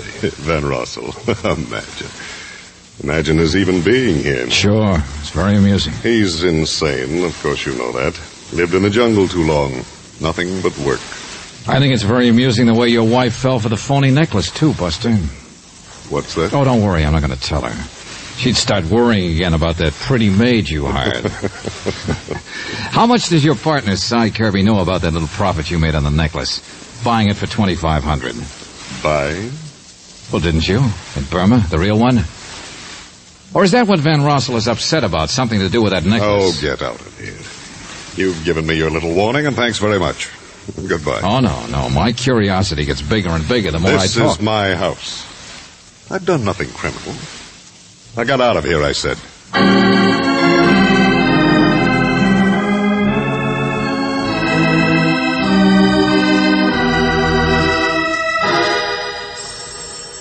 I'll get it, George. Hello? Oh, George, it's Lieutenant Johnson. Yeah, I asked him to call us here. Yes, Lieutenant. Yes? George, they finally found Von Russell. They picked him up at 5 o'clock. He's been watching that hotel of Hollowell's all afternoon. Oh, give me that phone. Hello, Johnson. Let me talk to that guy. No thanks for picking him up. No thanks for anything. All right. Thanks. But would you... Besides, you're not going to talk to him. He just fainted. Besides, he's downtown, and I'm not. What? He what? Things got hotter after you left, I guess. I went at the Hollowells, and boy, do you get things turned around. That Van Rossel of yours is the only one who couldn't have murdered him. Murdered? You heard me. Hollowell, the big travel and charm boy, stopped 3 bullets.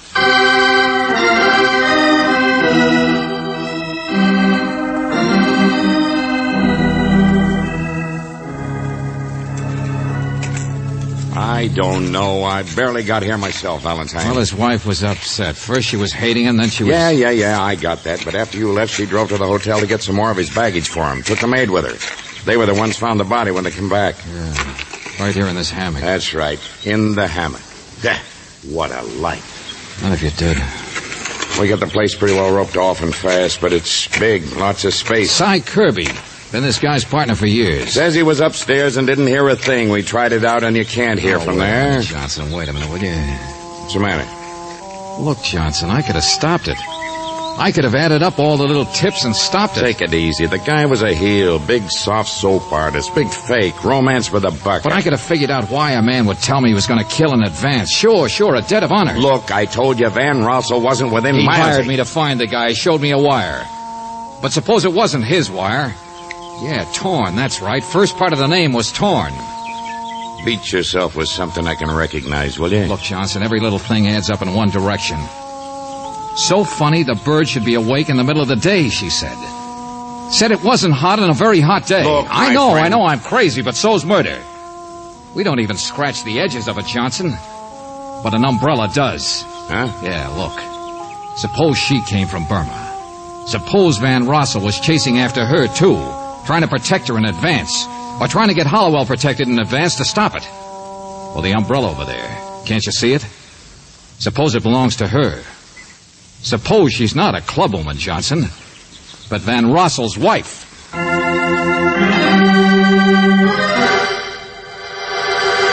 George, there she is. Yeah, I know. She's got a revolver. She's watching us. Stay where you are. All right, lady, sure.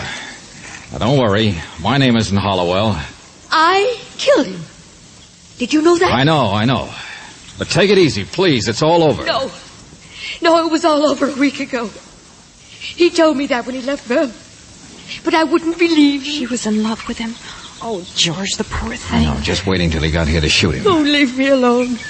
Please, leave me alone. You are Mrs. Van Rossel, aren't you? Yes, I was. I mean... I know. Your husband told me about Hollowell visiting you for a week. I followed him, what of it? So I'm a stupid, middle-aged fool. I saw the cablegram that missed you in Honolulu. Get away, please. Please get away. I'm sorry, lady. I want that... All right, Brooksy, take it easy. She's shooting in the dirt. She doesn't want to hurt us. It's just Hollowell that she... Stop it, I said. Get away. Hey, that's 3 shots, Brooksy. And there's 3 in Hollowell. That makes 6. All right, it's all over now, lady. You've done all your shooting. Get away, I said. Oh, brother, have I been wrong? George, she's pointing it at herself. Hey, look out! Yeah, sure, lady. Still another shell. All right, now let's see your purse. You've got your purse, haven't you? There it is, George. She dropped it. No shells there. Guess we did some good after all, Angel. Everybody else had a motive, too. Wonder which one shot him first. I shot him. Lady, you fired your gun 4 times just now. There are 3 bullets in Hollowell. 3 and 4 is 7. So who shot him first?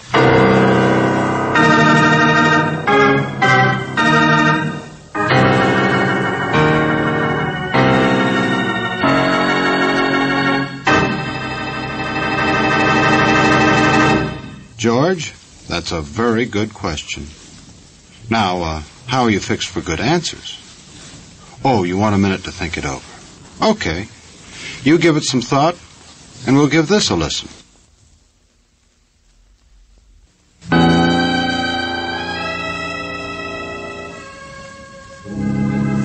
Cy Kirby, Mr. Van Rossel. He was the only one it could have been. You see the others, his wife and the maid. I understand, yeah. Well, they got him fast enough. He didn't have any story cooked up. It wasn't premeditated or anything. Of course. I think they'll be able to prove that your wife only shot a dead body, Mr. Van Rossel. Yeah, I see, yeah. You don't really, do you? I mean, you still haven't told us about your wife and Hollowell. Kirby, that was his partner. Yeah, there was, some difficulty? Well, he'd been holding out on him. Over $10,000 profit on a necklace. The only reason Hollowell lied about his return to Kirby was to give him time to arrange for its sale without anyone knowing.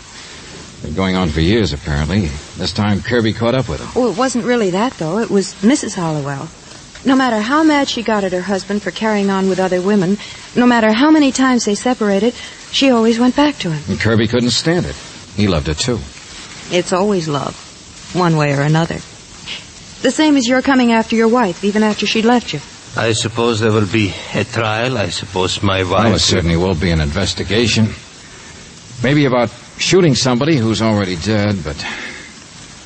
Why won't you talk about your wife? Why won't you tell me what I want to know, that silly business of the necklace that kept confusing us? That was a wedding present. I gave to her years ago. She gave to him. That's all. Nice guy, Hollowell. Yeah. But your wife, I mean, she knows that you came after her trying to help. She knows what you're really like, or she wouldn't have tried to kill Hollowell. Don't you understand that? Yeah, this is a dull place we live in. And I am not much excitement myself, not glamorous like United States. No. We work it out somehow. Don't worry so much. Goodbye.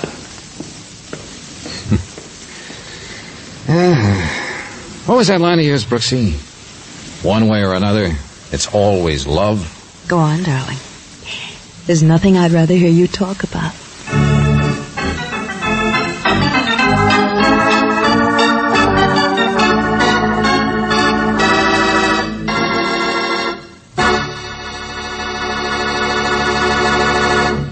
You have just heard No Escape from the Jungle, another Let George Do It adventure. Robert Bailey was starred as George Valentine, with Virginia Gregg as Brooksy. Our story was by David Victor and Jackson Gillis, with music by Eddie Dunstetter. Now this is yours truly inviting you to another visit with Valentine, when you will again hear what happens when you let George do it.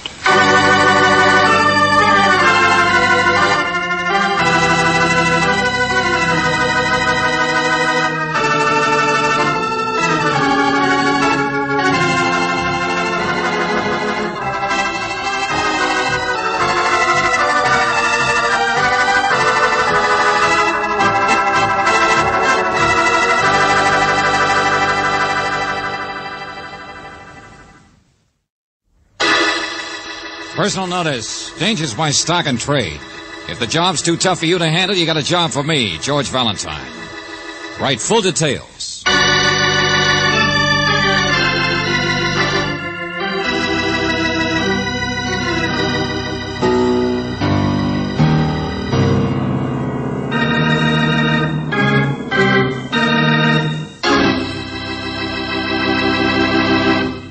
Well, you all set for another visit with Valentine?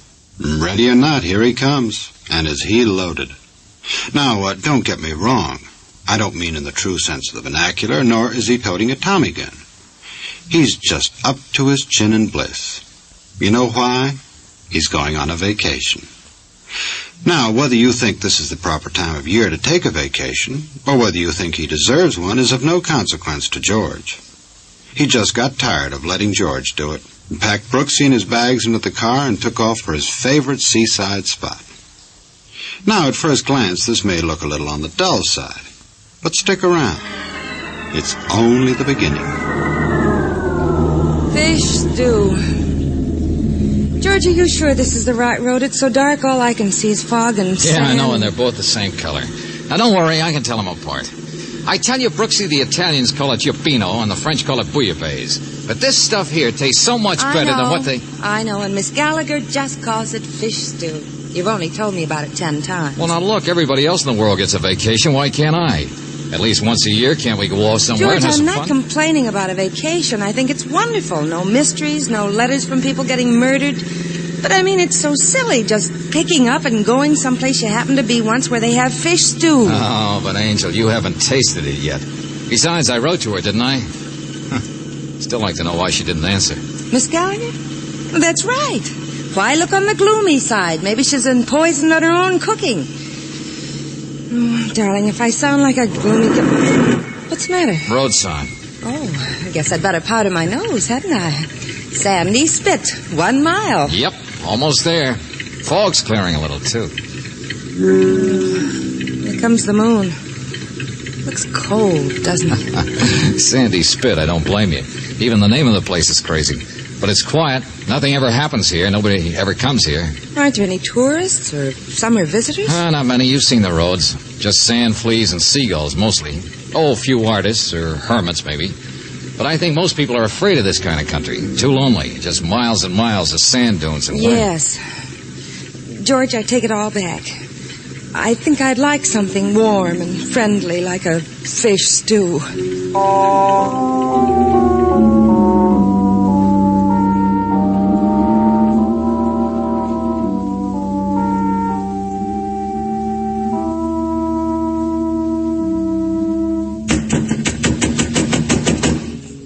Place looks totally different, you know, in the daytime. I mean, when the sun's out. Well?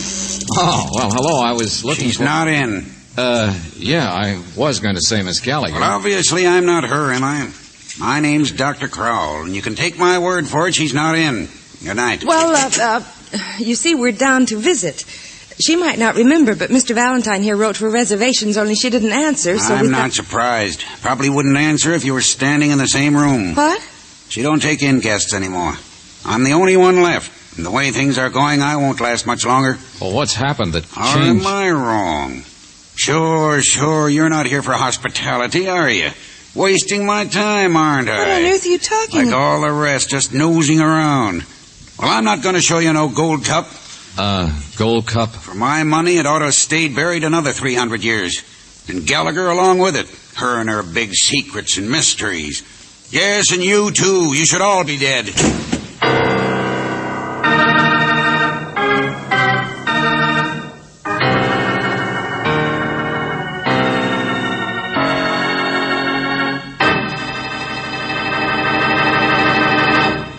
Now, that's what I call a fine example of seaside hospitality. I think George better give up the idea of fish stew, or he'll end up dead as a mackerel. All of which makes me think that I'd better clam up and let you hear something that's not a fish story. Now, let's see how George and Brooksy are making out. I don't think this little safari to the sea is going to turn out to be much of a vacation. And neither does Brooksy. Nothing ever happens in Sandy Spit. The guy's nutty. Just Come on. warm fires and good food. What I want is a vacation. You know, once a year, get away from all the puzzles and excitement and mysteries. Cut it out, Angel. It doesn't mean anything. Only what did he say about a gold cup? George. Hey, wait a minute. Never mind. Listen. What? Yeah, party going on down the street. I thought everybody was a hermit in this town, like Dr. Crowell. Right Great party. For the little woman and I, we sure appreciate it. Sure do, Mr. Lewis. Likewise in spades. Yeah. Come along, Clyde. Well, at least nothing so very wrong can be going on here with people that happy. Anytime, you two, anytime. But it's your house tomorrow night, eh? Oh, no, it's my house. Oh. It's such fun to get together, isn't it? Yeah, night, Miss Gallagher. Sure is. Night, Miss Gallagher. Come on, George, Clyde. Hold my at least there's our Miss Gallagher. Yeah, come on, let's... Hey, where is she? Well, she lives back this way, so she must be coming... No, she's disappeared. And that other couple, the big blonde and her husband, where are they now? Well, you might have noticed where she went. An item like that Oh, is... come on. People don't just get swallowed up in the night. There aren't any cabins or houses out this other way, but... Miss Gallagher? Nobody here but us vacationists. Now, wait here, Angel. She must have gone this way. I'll catch up with her. Oh, Miss Gallagher? Miss Gallagher? Hey, what do you think you're... Oh, excuse me, Mac. Sorry. No, my fault. I didn't see you, hiding there. What? I don't get you. Me? Just tying a shoe, that's all. Who are you? Well, now, take it easy. I'm just a visitor, that's all. Yeah, let's not kid each other, Mac. My name's Mercy, see? Clyde Mercy. Mercy Carnivals. Have you heard the name in better days? I even used to do a muscle act myself, see? So don't bother with no double talk. Hey, what makes you so anxious? My name's George Valentine. Just going through town, that's all. Oh. Sure, yeah. That's the way with me, too. Yeah. Just visiting, that's all. The little wife's in training here. The long-distance swimmer, you know. That's a dead little place. Nothing ever happens. You won't have much fun. I was just on my way for a little stroll on the beach before I turn in, you know. It was a silly idea anyway, I guess. Huh? Oh, yes, dear. Right here. I was just... Did you see her? Baby. Did you see where she went? Please. Or did you pull another stupid Baby. thing? Oh. Hello. Hi. Well, let's get home, baby. Time for us to be in bed. Well, good night, Valentine. Nice to meet you. Nothing ever happens here. Come on, Angel, down the beach.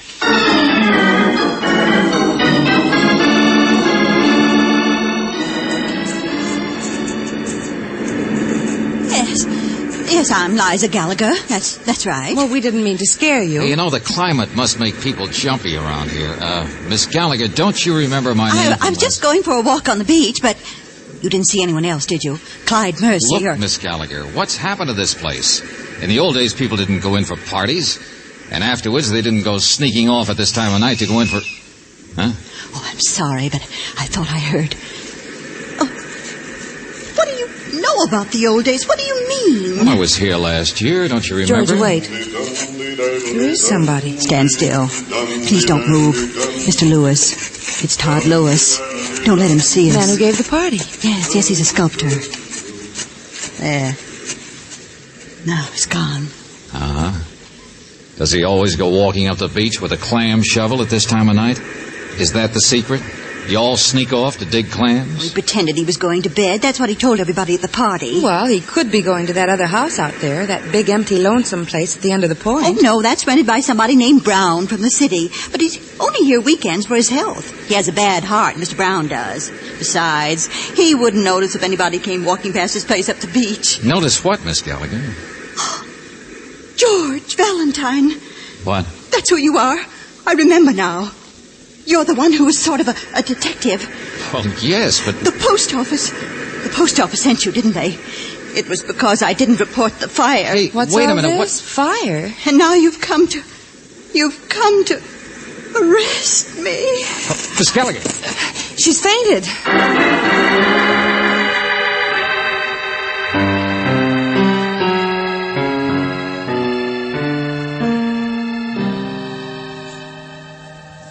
Miss Gallagher, please, start at the beginning, will you? If you feel all right and I've convinced you I'm not a post office inspector. Yeah, yes. I'll show you. The gold cup. It's a relief to tell somebody. About a fire in the post office? Yes, because I'm the postmistress, too, in this town. Use the back of the grocery store. Oh, so that's it. And there was a fire, just a little tiny one. No one else ever knew about it. But that's when I found the cup.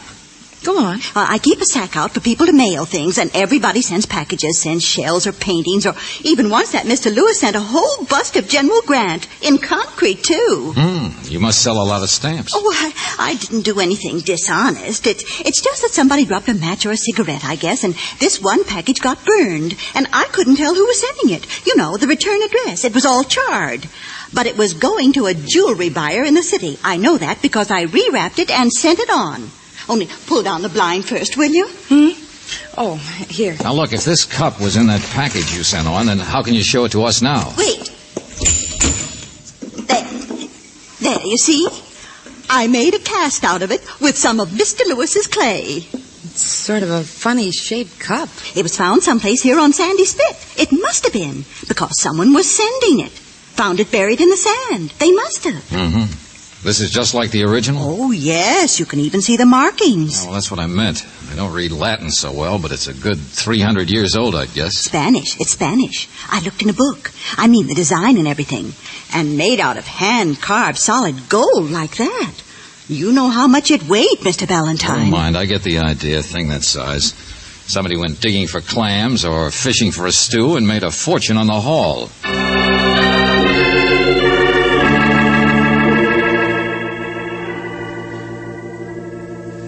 And this is a vacation, George? Oh, Brooksy, who wants to just eat on a vacation? Who knows? In the morning, you and I might do a little digging for buried treasure ourselves.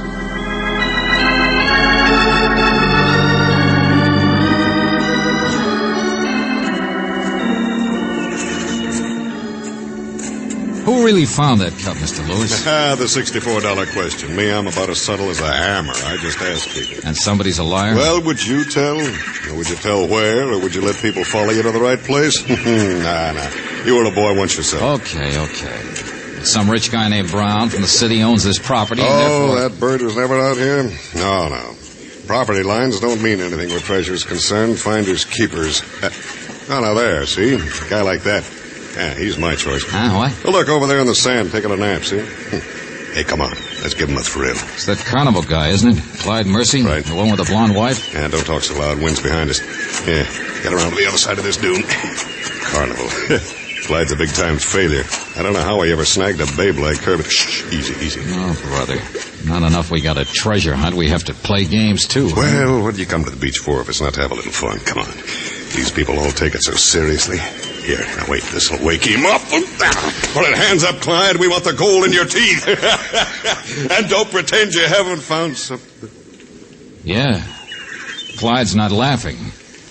You didn't scare him at all. He's too dead.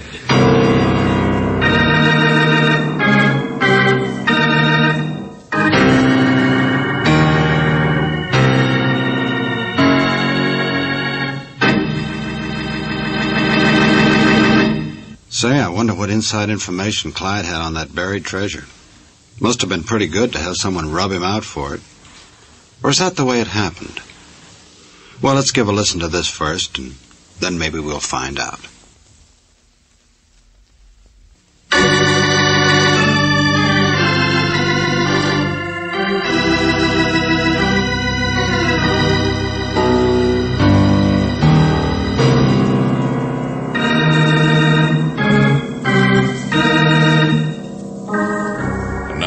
Back to George Valentine. Sandy Spit, a place for fleas and seagulls. But if your name is George Valentine and it's your vacation, you want to go there because of Miss Gallagher's fabulous fish stew. And then, like everybody else, you get curious about the treasure, an old Spanish gold cup that someone found buried in the sand. Only now you've found something else in the sand. The body of a man, Clyde Mercy. Murdered. Sure. You don't need a diagram for that. Look, clamshell. Hey, don't touch that. All right. But it's what somebody used to smash his head with. Yeah. Put up a little fight, though. Must have hit him several times. I told you people took this treasure stuff too seriously. Did Clyde hear? Huh? Oh, sure. Worse than anybody else.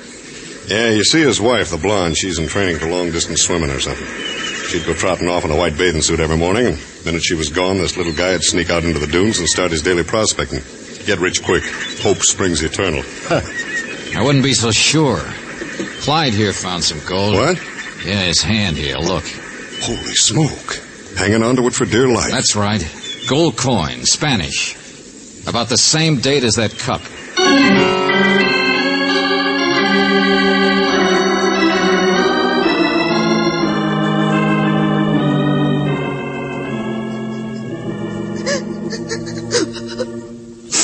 Clyde. It's such a silly name. I always yelled at him so. Yeah, we understand, Mrs. Mercy. No, you don't. How could you? People like us. My third husband, you know that? And when I met him, I thought he was such a silly-looking ape, gawking at me in a bathing suit. Here, have a drink. It'll make you feel better. I married him for his money. Do you know that? That's the funniest part. He used to own a carnival, see, and I thought your husband was broke. Well, he lost it, naturally. No, he wasn't any good. And me and my big mouth, of course, I told him so and yelled at him, and he just got broker and broker. Until all he could think about was digging for buried treasure, huh? Sure, you got the idea. Saps. We're all just saps going around. Oh, I'm sorry. What did the sheriff say, Mr. Valentine? Oh, nothing yet. Just that this forsaken place has a population of 73. 73, the sheriff says. 75, counting us. You want to bet the sheriff will be a lot more interested in finding out about the treasure than who killed Clyde. Look, Mrs. Mercy, why don't you go on home and stop? I know. Stop crying. Clyde's dead. If there's anything more I can do, I'd be glad. Of course there isn't. I'll go swimming, that's what I'll do. What do you think I am, a baby? Oh, come on, Angel.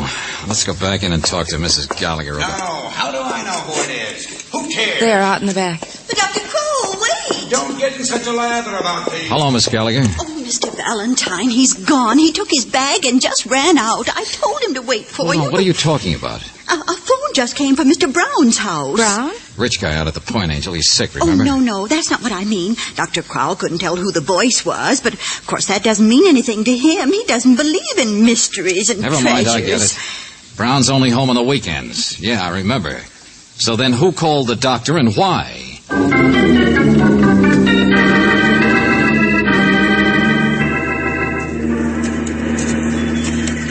The house is just up around to the right there, overlooking the beach. Yeah, sure. Just wait a minute, will you? What is it, George? Hurry up, please, Mr. Valentine. I was just looking at a piece of paper.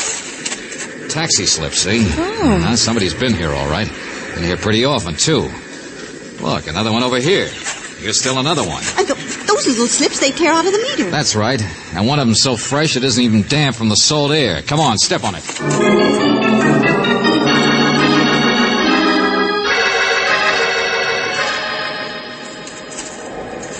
Mr. Brown doesn't put the shutters up, but the place is always locked up tight. His bath here? Most of the time he uses the door back here by the shed. Wait a minute. Mr. Lewis! Hey, what are you doing out here? Well, now that's a question I was going to ask you. Eh? Well, I'm trespassing, naturally. No, I just saw a man hurrying in here from across the dunes carrying a bag and wondered what was up. That was Dr. Crowell. Sure, but Miss Gallagher, you wait here with Miss Brooks, will you? Come on, Lewis. All right, George. Hey, what's she so upset about this time? I don't know. Hey, the door's open. Uh-huh. Back way goes to the tool shed, I guess. Front doors just let sand in this country. Yeah. Oh, but that's not all. Yeah. Lying on the floor by the hall. Come on. Yeah, look. Doctor's kit beside him. Oh, brother. Now, wait, don't touch him. He's not dead. I don't see any marks on him. Don't touch him. Huh? Who's that? It's Dr. Crow. Let him lie just the way he is. Wait a minute, doctor, but this guy on the floor, who's... It's Mr. Brown's house, so I guess it wouldn't be too far-fetched if this guy were Mr. Brown. Boy genius. I don't need your help, gentlemen. The ambulance is on its way. Just telephone. Yeah, but who hit him? Who slugged him? Be quiet, will you? What happened, Doctor? Heart attack. Yeah, I was... He'll be all right. Just needed a little shot, that's all. Well, is it all right if I ask him a couple of questions? No. I'm no specialist, but he's sick. Now go play your Captain Kidd game someplace else. Okay. I guess he wouldn't answer the questions anyway.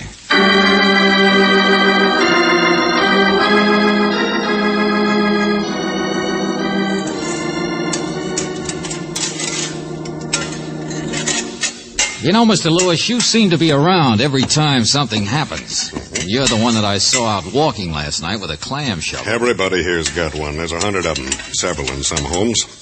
Any one of them could have been used as the murder weapon. Oh, sure, and they all look the same. Only, there's none here. I can't find Mr. Brown's clam shovel. And yet there are clam buckets, the rest of the stuff. Uh-huh. There ought to be one, shouldn't there? Wait, I'll take a look at the outside lock. Yeah. Hasn't been touched. Ones in front of the house haven't been either. Okay.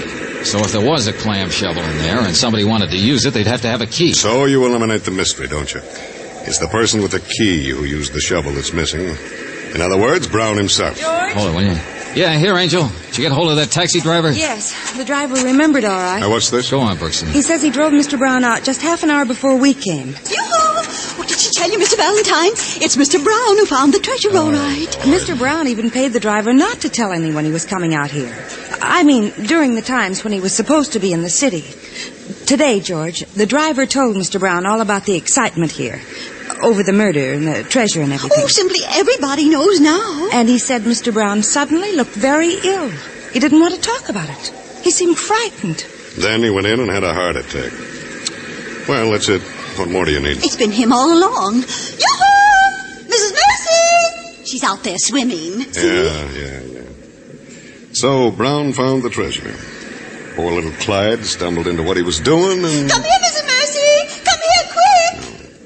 Mr. Brown will have to tell where the treasure is, naturally. They'll make him, and I guess all the rest of us can Okay.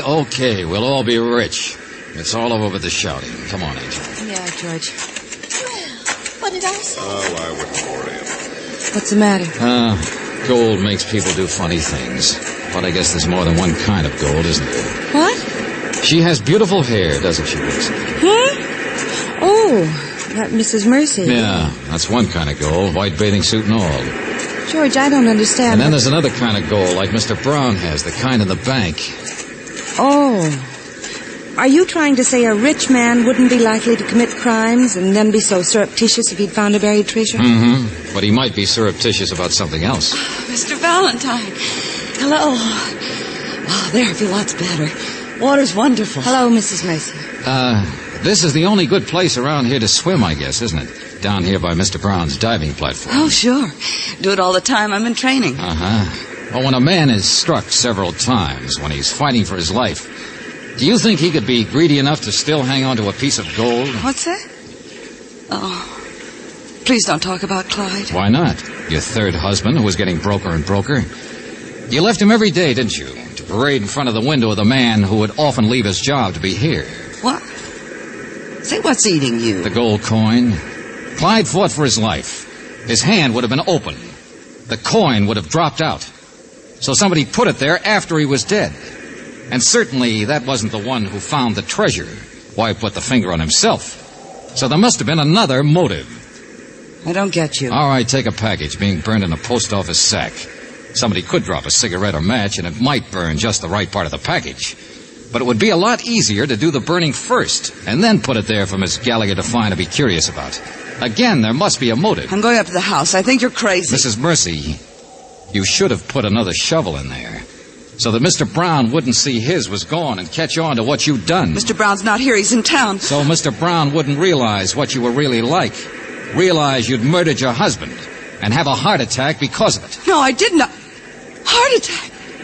No, he didn't. It's not true. Oh, lady, you give yourself away every minute, don't you? Yeah, the lady who killed her husband so she could hook a man with gold. Only, ironically enough, Mr. Brown had a heart attack. Oh, no. Oh, well, don't worry. He can still marry somebody, but it won't be you. Sure, that's right. He's not dead. You are, sister.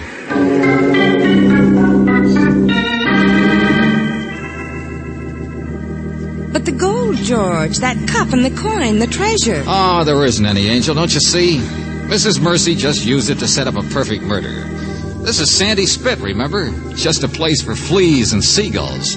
Stick around, I'll prove it.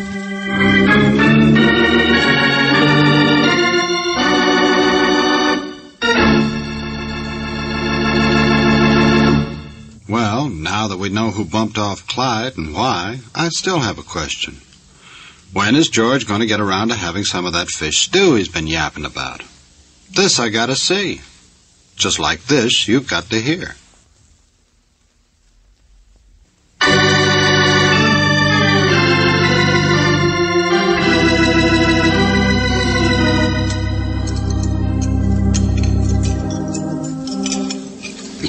More, Miss Brooks? Doctor, don't interrupt. Yeah.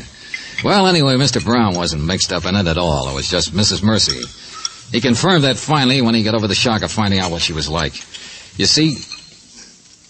Well, go on, George. Oh, lobster. Look at that. Pieces of lobster. Right, young man. Whitefish, too. Oh, love whitefish. Yeah, man.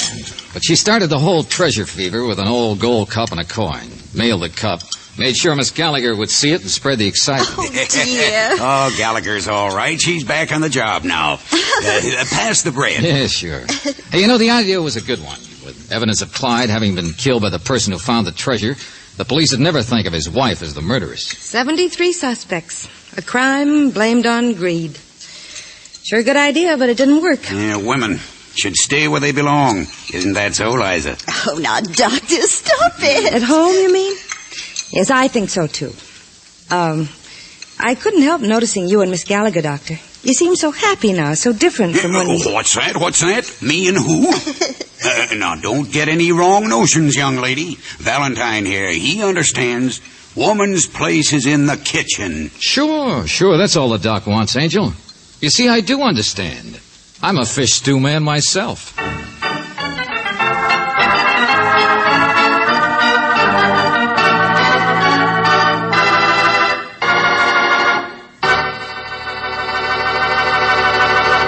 You have just heard Murder on Vacation, another Let George Do It adventure.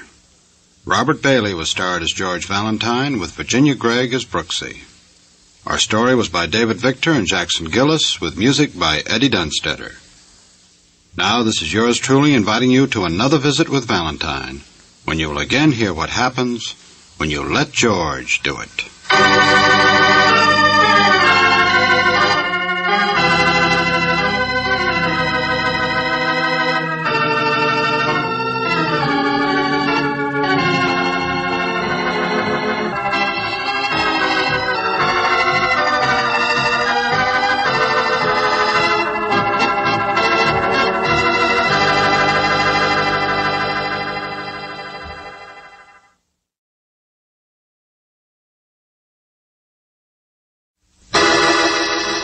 Personal notice, danger's my stock and trade. If the job's too tough for you to handle, you got a job for me, George Valentine. Write full details.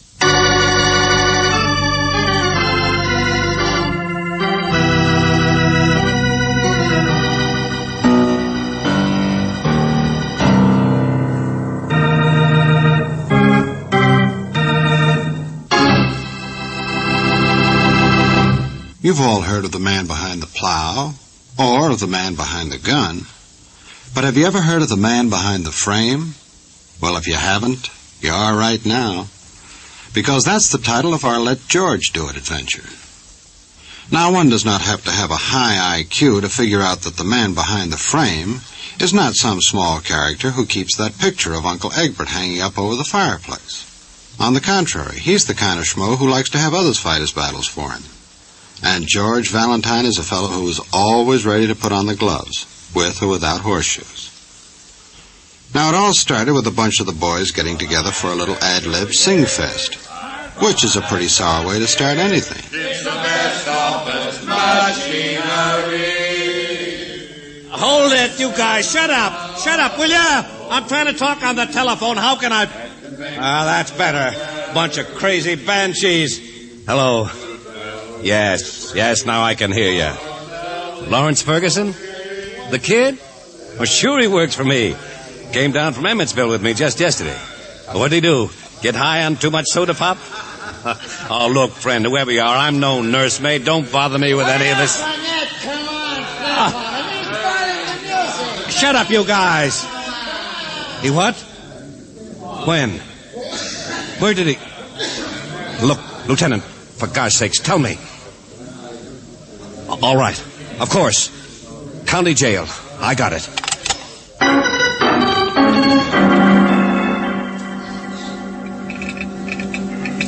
Dear Mr. Valentine, my name's Vic Burnett, Federal Office Equipment Company. You remember, the guy sold you the wire recorder for your office. Well, I'll cancel out the last 3 payments on it if you come down fast to the county jail. I need help. A crazy rube I brought into town for a convention just so he could see the sights is now staring at the inside of a cell. He's been locked up for murder.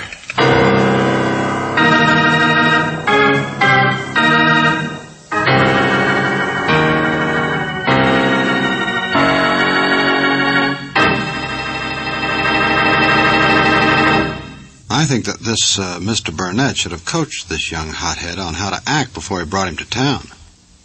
You just don't go around killing people, any more than you'd turn a deaf ear to this. Now let's see if George has gotten into the act yet. Oh, yes.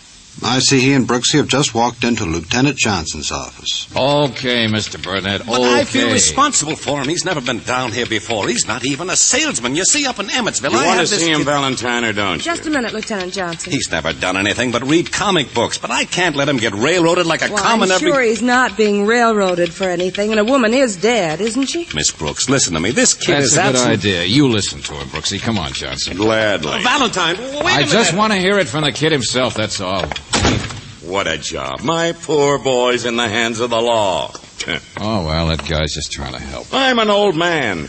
Guys like Burnett help me get that way. What's eating you? You'll see. Here, through here. A woman was murdered, huh? Take it from there. Hotel apartment where she lived. Name was Sally Fife. High-speed typist. Typist. Yeah, where do you meet her? What happened? You'll see. Oh, look, Johnson. Blow on the side of the head with a bottle. Oh. Little party?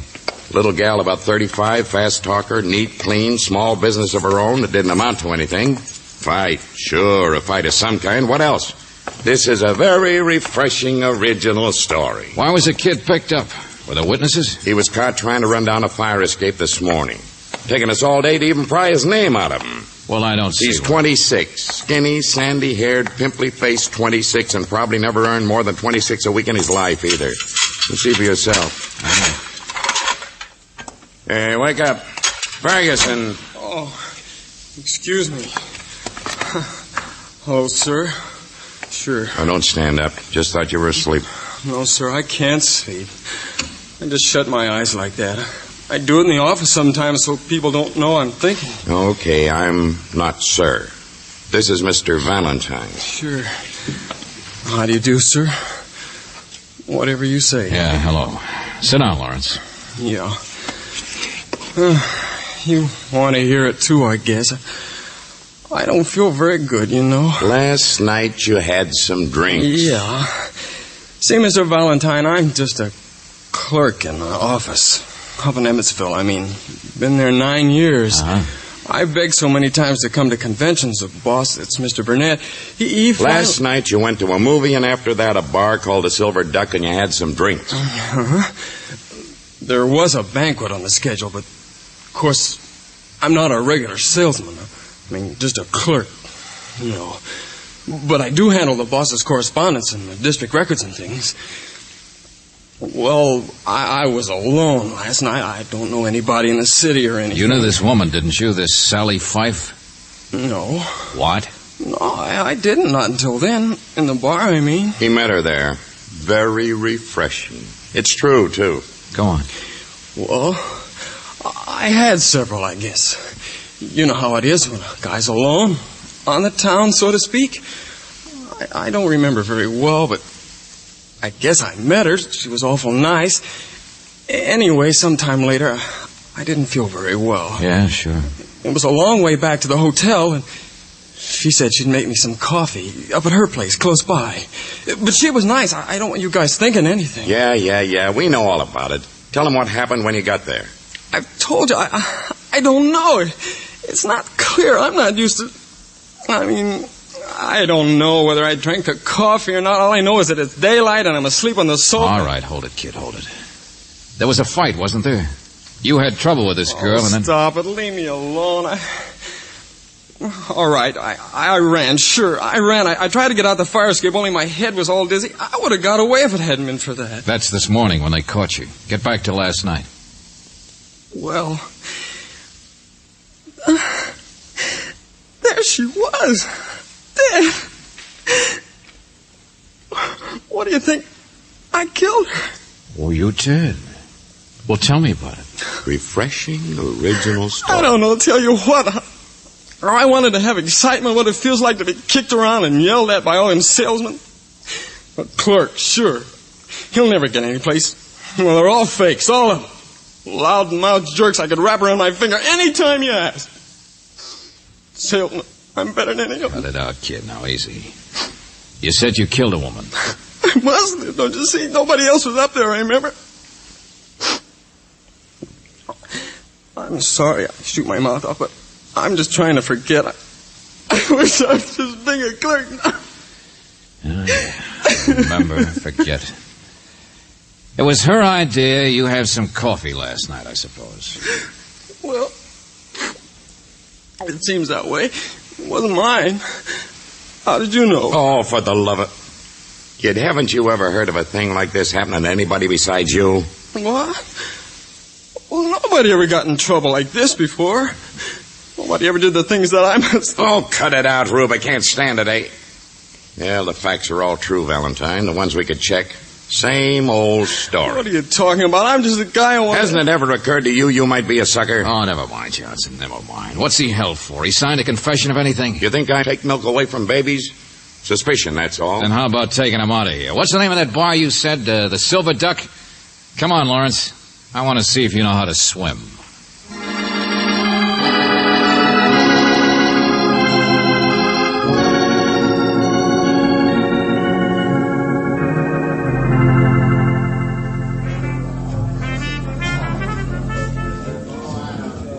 What's the idea, Mr. Valentine? This is where I was, all right. Relax, relax. Nobody's noticing the handcuff. Yeah, but just to stand here all the time. Keep watching. Neighborhood place, same people every night. It's about the same time now, too. The girl, Valentine, that's the part of it that doesn't fit. She wasn't the type, wasn't a regular customer. Yeah, Johnson, it does fit. I'm just all mixed up. I want to go back Lawrence, to on your first night in the big city, how did you meet this Sally Fife? How about a demonstration? I want to see how a boy from the stick strikes up a conversation with a strange woman. Well, I know my way around.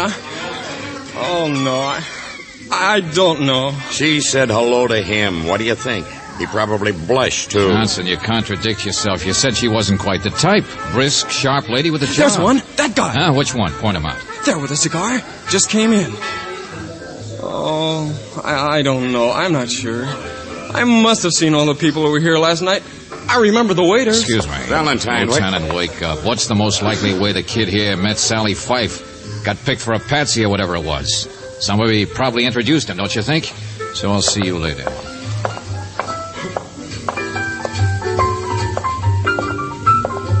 Hello, friend. Excuse me. Just wondered if I could borrow your newspaper a minute. Hey, what kind of a cigar is that? Here's your change, Loopy. 15, 20, 25. Okay, Jake, I'll see you. Wait a minute, friend. The newspaper? Help yourself. See you later, Jake. And sit still. What are you picking the fifth? Must have hit it nice, them fancy cigars, paying off your debt. I still got to figure higher. Hey, let go of my arm, man. I want to ask the bartender, Jake, here about you. What do you want? He's all right, mister. Sit down. Name's Loopy, huh? What do you want? Turn around. That skinny young guy standing over there. Ever see him before? One next to the heavyset man? No. Hey, Jake, what do you let snoops like this in for? Loopy's all right, mister. Loopy, you haven't been doping the races at Hialeah. Papers turned to the front page. News about a murder. And that kid's picture. So at least you've seen him before in the paper, haven't you? I didn't notice. Hey, what do you want? Here, Jake, here's my selections, all of them. I'm getting out of this. Sure, Loopy. Give me that. Hey, look out. Get your hands off. I got him, so cool off. That other guy coming is a cop. I got nothing to be afraid of. Oh, no. Just wanted to get rid of these notes in your pocket. Only they're not all racing selections either, are they, Loopy? Pawn ticket, huh? Mister, I told you, Loopy here's all right. What's going on, Valentine? I don't know, Johnson. Pawn ticket for $1,000. What? Yeah. No wonder he pays his debts today. Smokes such fancy cigars. Now, look, Golly, I ain't got nothing to hide. I just been wondering what to do about it, that's all. I'm Loopy Fife. Huh? Fife, did you say? Sure. This damer got killed. Well, I've been wondering if I should volunteer as expert testimony or something. I mean, she's my wife. Rhymes. Sally Fife, she's my wife. Well, how do you like... Come on, friend, we're going to have a little talk. Now, let go of me. Take it easy. I ain't done nothing. Oh, no. Just hawked a mink coat for $1,000. Well, that's what it says here on the pawn ticket. One mink coat. Oh, his, no doubt. Well, it's a cold All night. right, so what? So I did, so what? Sure, it's here, but I've done it before. She don't mind. I always get a winner the next day. Brings me luck, that's all. Raise a little quick cash. She don't mind. If you're talking about your wife, what do you mean? That she's too dead now to mind? Cut it out, I said. She and me were just friends, God rest her soul. So stop looking at me that way. I didn't kill her, we're divorced. Ain't it so, Jake? That's what you call platonic, that's all. Picking the guy who gave her the mink, not me. Sure, go up to Emmetsville. Big shot salesman, he's the one. Vic Burnett. Yeah, ask Vic Burnett.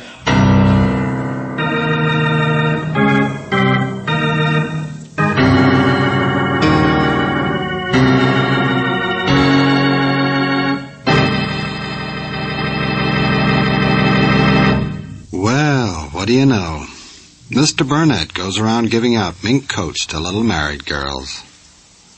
You know, somehow he didn't impress me as being that generous. Anyway, while George Valentine is working that tip over, let's you and I work this one over.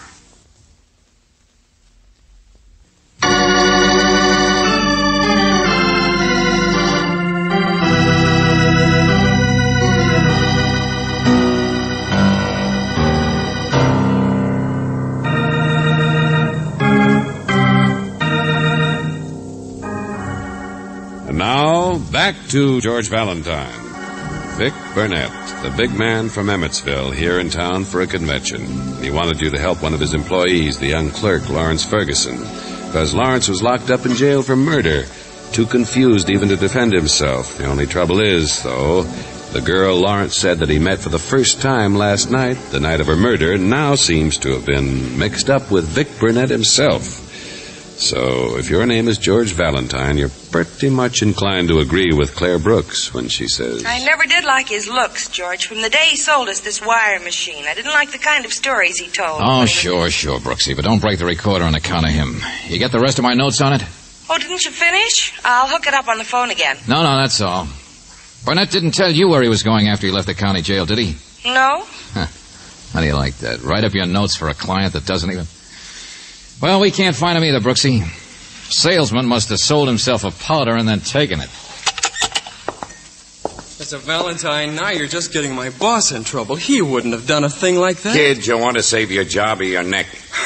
I don't know. I'm all confused. I don't feel very good. This place just reminds me... Lawrence, we brought you here to her apartment to see what else you could remember. Well, I'm not helping any. I know I'm not helping any, but... if you just leave him out of it... Burnett's in this up to his ears. Now, for the last time, relax. Forget what a sucker you've been and think. I'm trying, Lieutenant. That's the couch I woke up on. I know that. Who washed the glasses? Did you? No, I don't think so. Must have been drugged. Clean glasses. Liquor stains on the table and floor. I came up here to have a cup of coffee, I know, but... Kid, that husband, Loopy. You saw him in the bar when you met her. Didn't you see him up here, too, later on? Sure you did, didn't you? I didn't see anybody here except her. Oh, for the love... Okay, Rube, wait for us here. And by the way, there's a sergeant outside the other door.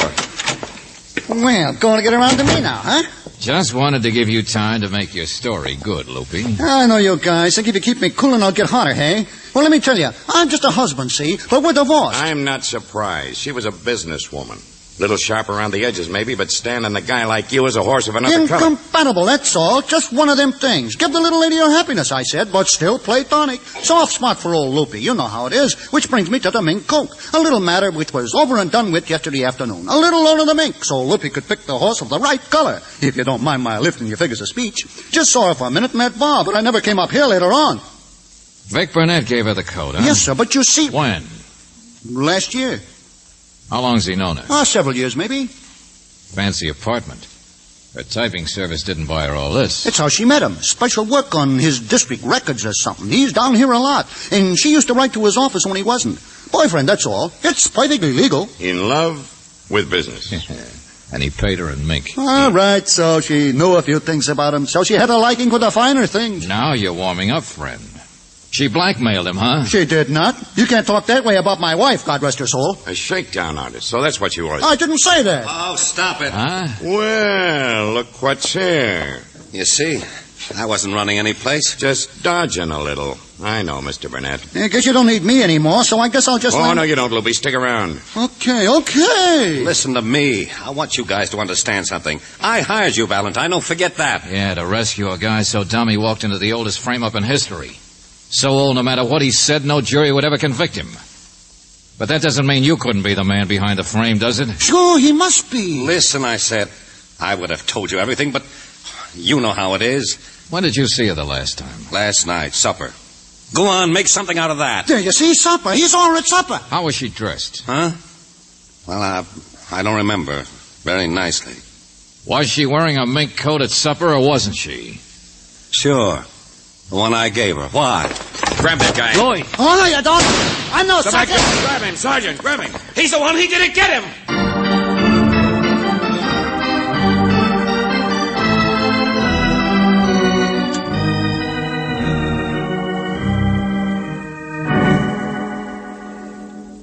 He got away, George? Oh, yeah, sure. Of course he got away, Brooksy. Johnson and Burnett after him like a couple of overfed bloodhounds.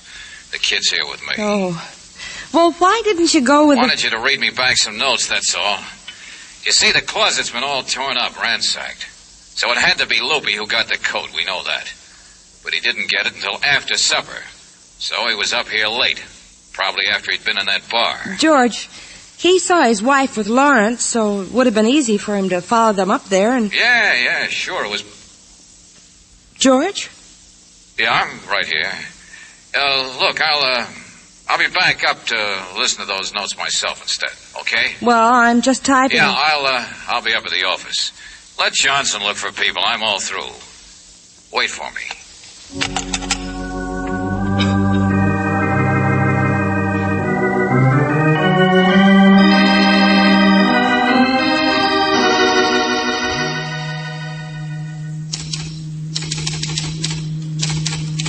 Notes for Burnett. Interviewed Lawrence Ferguson in jail. Has stack of circumstantial evidence against him, including the fact that he was caught running George, the scene of crime. I'm just getting started. The only trouble is... Oh. Hello, ma'am.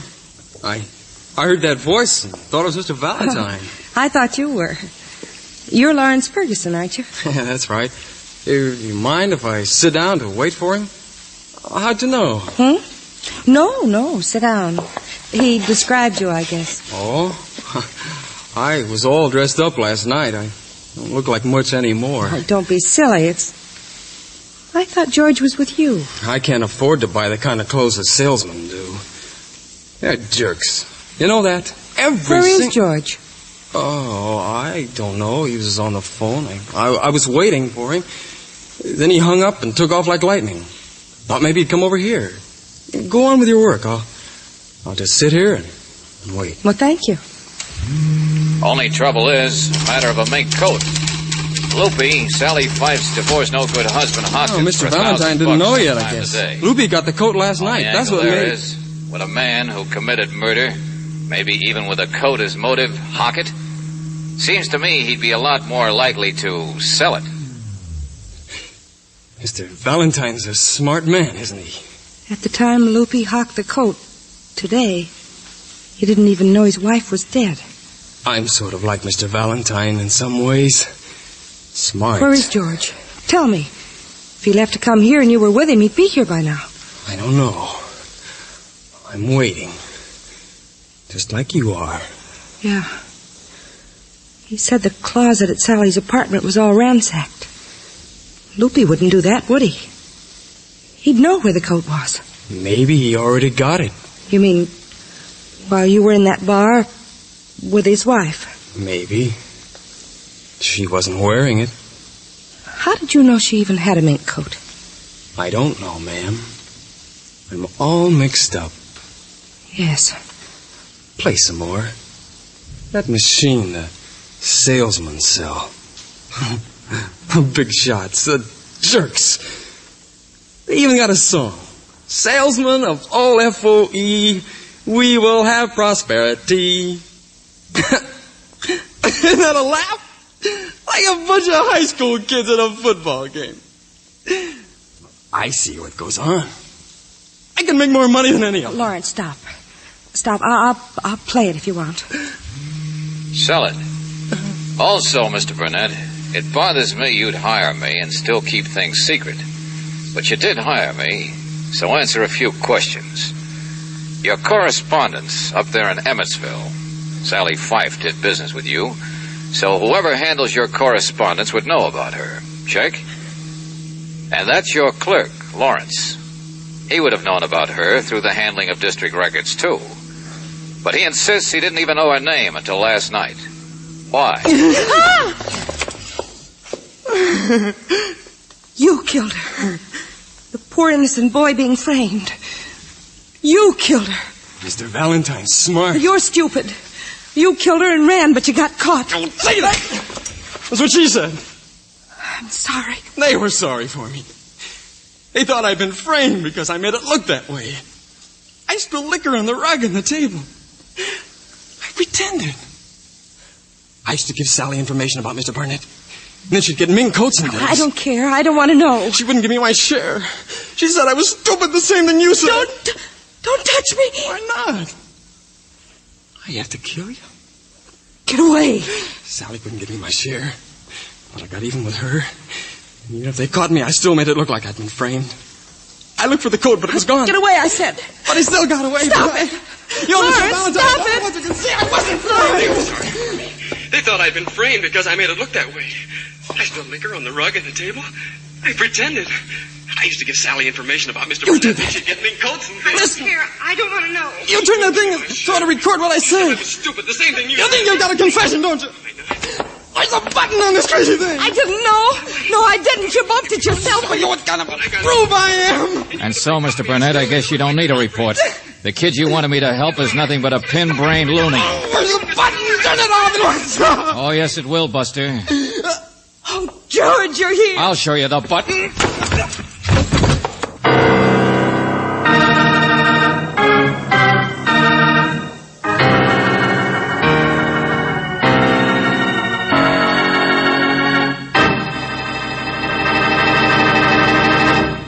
Phew.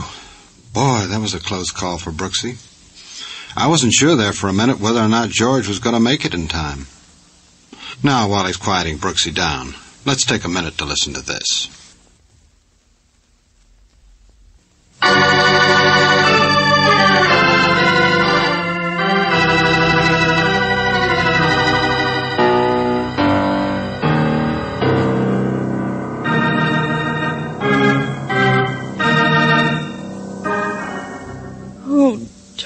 George. Oh, no, hey, Angel, cut it out. It's all over. He didn't hurt you. But I didn't know where you were. I thought he'd done something to you. Well, back when I was telephoning, he was outside with a cop. He slugged him and ran. But I told you I was coming right over. George, why didn't you say what had happened? Why didn't Look, you... now take it easy, Angel. I didn't want to scare you. I wasn't positive he was headed here, and besides, I came as fast as I could. But you must have got here a long time ago. You must have been standing outside and listening. Angel, it's all over, I said. know you needed real evidence against him. I wouldn't have George. let him hurt you, Angel. Come on, let's go. You didn't do that on purpose, did you? I mean, not warn me and then let Brooksy, what kind of a guy do you think... Well, it just happened that way. Oh, look, darling, come here. There. That convince you? No. I don't believe you. Oh, but don't stop trying to convince me. If at first you don't succeed...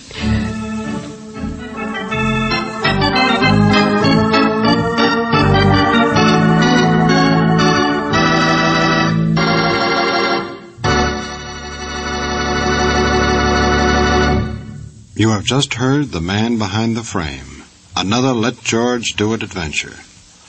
Robert Bailey was starred as George Valentine, with Virginia Gregg as Brooksy. David Victor and Jackson Gillis wrote the story, with music by Eddie Dunstetter.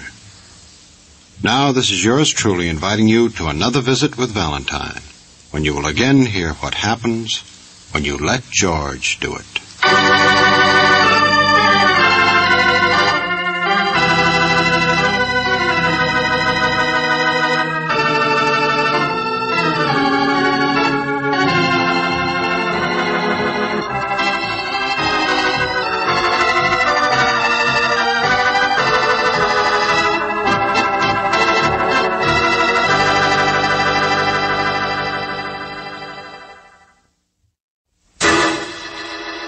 Personal notice. Danger's my stock and trade. If the job's too tough for you to handle, you got a job for me, George Valentine. Write full details.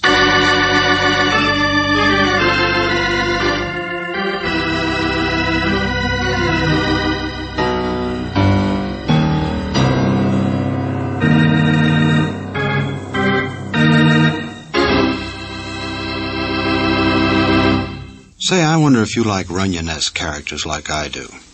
You know, fellows like Harry the Horse, Nicely Johnson, and all the rest. But don't get me wrong. This is not a Runyon story, but a Let George Do It adventure. However, there is a character called Lou Mendel in this little tale that must have associated with the boys, because you will see that plenty of Broadway has rubbed off on Lou. On top of that, the boys got trouble.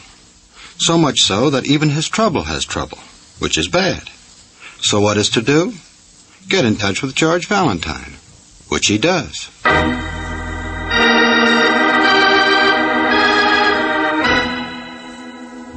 My dear Mr. Valentine, my name is Lou Mendel.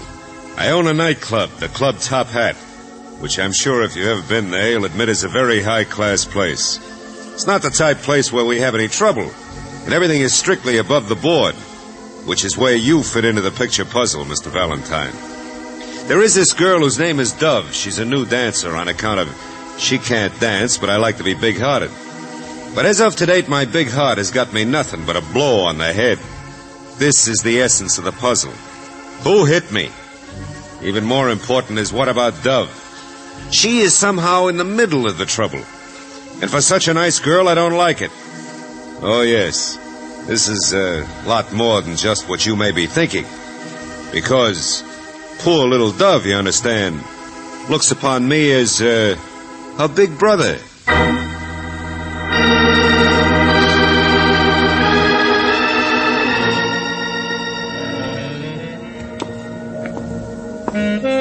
How do you look upon her, Mr. Mendel? What's the matter with me? You think I'm inhuman? Well, if she was the third girl from the left, I'd say... Never mind. You'd say the wrong things anyway. To me, she's nothing except I think I should help. You think she's in trouble? I do not think very much, but there are some things I know. Here. Dressing rooms are down this way. We'll wait. Suppose you start at the beginning and we'll... Hello. Oh, good evening, sir. I think perhaps you're in the wrong place. If you were looking for the check room No, or the... he's not, Mr. Mendel. See? Oh, what beautiful flowers. Oh, yes. Thank you. I'm sorry I was in your way. Just waiting, that's all. Well... Not at all. Haven't I seen you someplace before? Oh, no, sir. No, I'm quite certain. No, sir. Stage door, Johnny. Oh, no, sir. I just... well, good evening. Come on, Mendel. That dance number will be over soon. I want to hear your story before... No, wait a minute. Hey, which girl are you here to see? Me? Oh, well, I don't think that's any of your What difference affairs. does it make? Come on. Let go of me, Valentine. Which girl? Now, see here. That dumbbell, Dove. What do you think? What? You keep out of this. It's none of your affair. So who else should rate my tax here on his dump, huh? In advance yet, with my meter running. I told you to wait outside, driver. There's got to be a light to read heavy stuff like a funny magazine, ain't there? Now shut up, Paulie. Good idea, Buster. Come on, Mendel. For the last time, will you please... Dove? That man's going out with Dove. Now. There's nothing to get excited about. I should have explained. I'm just a friend. My name is Andrews. Oh, good heavens. Nothing to be jealous about. Me? Jealous? Dry up, all of you. Well, I mean, well, look at me. My heavens, I'm old enough to be... Well, to be her big brother.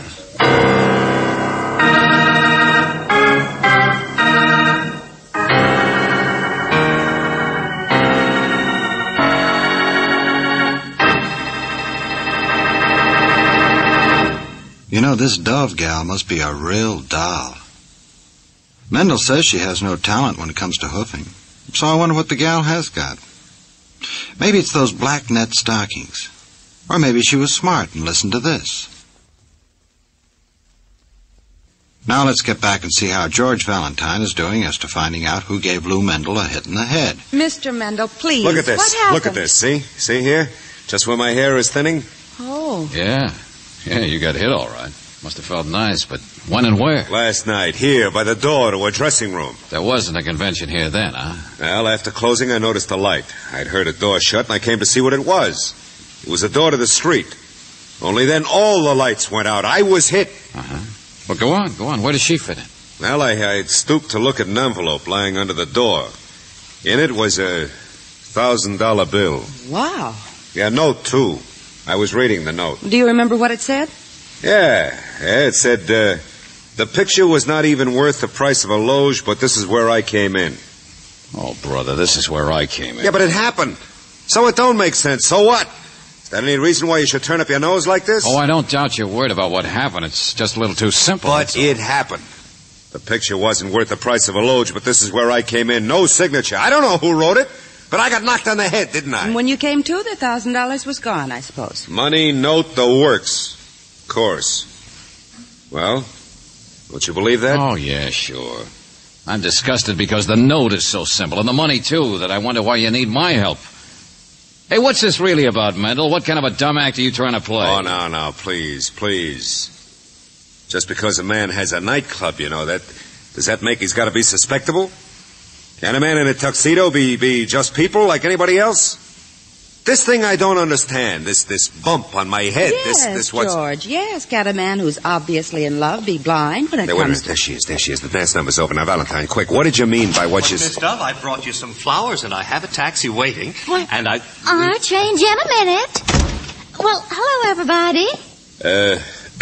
Dove, my dear, I want you to Goodbye, meet... Mr. Mendel. Now, wait a minute, I want to hear what you... See you again sometime. Just a minute, That's it. Go join the boys in the back room, huh? Goodbye. Oh, gee, you shouldn't have done that. He's the boss. Oh, he'll get over it. So you're, Dove, huh? Mm-hmm. It's a family name. Oh. And this is the face that launched 1,000 ships. Well, I think I get it now, George. What'd I do? You mean we had lunch together or something? And I don't know any sailors. Yeah. My name's Valentine. Well, I'm very pleased to know you. No, you're not. I want to know about the $1,000 you charged somebody for a picture. What? Picture of what? Oh, now, don't be so innocent. That's your line, isn't it? Shakedown? Oh, well, I'm pretty new to dancing. I guess I never heard of that routine. You never Let heard... me, George. Darling, we're talking about blackmail. You don't mind, do you? No, not at all. What is it? Oh, now look, sister. Oh, I mean, that thing they always do on the radio. Sure, on mystery shows. Only, gee, you're not one of those private eyes, are you? Well, sit down, won't you? I mean, I'd sure like to hear about your work and everything. Oh, for the love of Pete. Now, what'd I do wrong? I didn't mean to hurt anybody's feelings. You know, I'm always saying things Well, it that... isn't what you say, dear. It's what you do. But I don't have anything to do with blackmail. I don't even know Dove, I don't believe you. Lay off. Will you pick on somebody your own size? What? Oh, Max, it's all right. They just don't understand. What's your big idea anyway? You work for that jerk boss of hers? Now, just take it easy, Buster. Nobody's gonna push Dove around. I thought the other guy had a date with her, not you. You're just a taxi jockey. I got just as much right to interfere as you got. Ain't that so, Dove? She looks on me like a big brother, see? Oh, no, not you two. Oh, yes. Max here's been very kind to me. And whatever it is, she got nothing to do with it, see? That's all I'm telling you. This baby is nice, but she's just plain dumb, do you get me? Buster, nobody could be as dumb as she's been pretending to be. Yes, that's true, I'm afraid. I mean, I could. I can't help it. It's just the way I was born, I guess. But at school, they always told me never mind. It didn't make any difference. I had other attractions. I mean, that's what I mean. There. You need further proof? Or do I have to knock your block off? Hey, Buster, you want to take a trip out to the alley? George. What? Oh, no. Come on, you asked for it.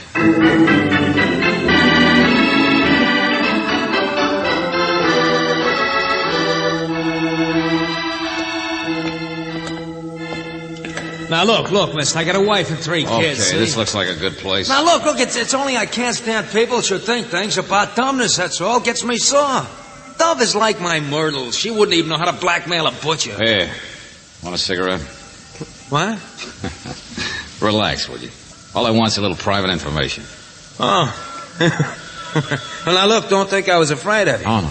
It's only since I get married that I figure fighting is stupid when you don't have to. I mean, on the outside. Yeah, sure. Say, how many big brothers does Dove have? Oh, I don't know. Every guy that meets her, I guess. Sort of brings out the protective instinct, that type, don't you think? What about that guy with the flowers, that guy Andrews? Well, all I know is she went out with him the other night. Because I rode him out to a supper place. Only don't get me wrong. Dove strictly wouldn't even hold hands with a guy like that. He's about as harmless. What about her boss, Mendel? Search me. I'm no detective. Well, I guess you could find out about him easy enough. Yeah, that's just what I'm going to do. If you want, I can check with Dove's landlord. I've seen him one night.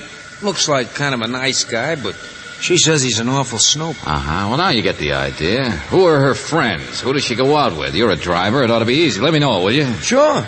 Just so long as you don't think she's mixed up in anything. Buster, so far there's only one person mixed up. George Valentine.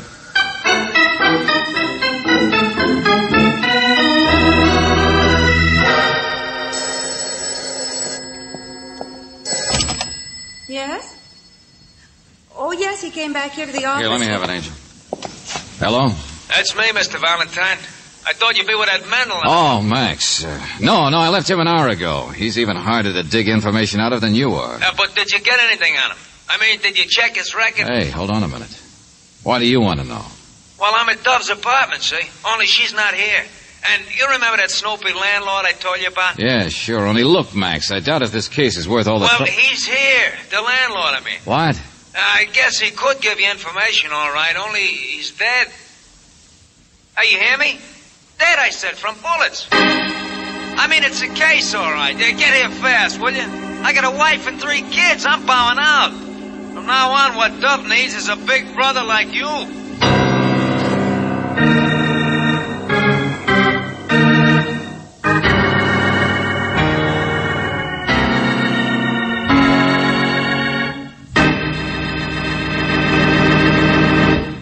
Well, there's one thing I know for sure. This Dove gal is certainly no dove of peace. Of course, I can't feel too sorry for that landlord since I never got to meet him. But I will feel real sorry if you don't lend an attentive ear to this.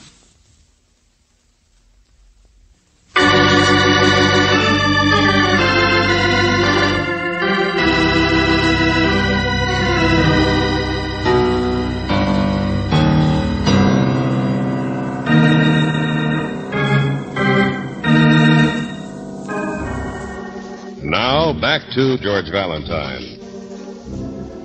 Big brother. That's all that a girl named Dove wants any man to be, but somehow every man seems to want the role. And you're not surprised. Dove is something, all right. But what? Well, if your name is George Valentine, you think it's about time to find out when one of the big brothers, her landlord that you haven't even met, turns out to be dead. Murdered in Dove's apartment. Yeah, it was a gun, all right. 4 bullets. One would have done the trick. His pockets are practically empty, huh, Lieutenant? Sure. What do you expect? Free cigars? Okay. Somebody after something he had, huh? Only what was the landlord doing in Dove's apartment? That's what I want to know. Max out there said he didn't touch him. He was lying in front of the desk here. Yes, and one of the drawers has been opened. Sure. The paper's all messed up.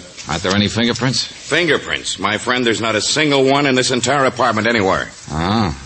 So whoever did it spent his time cleaning up, huh? After rifling the desk.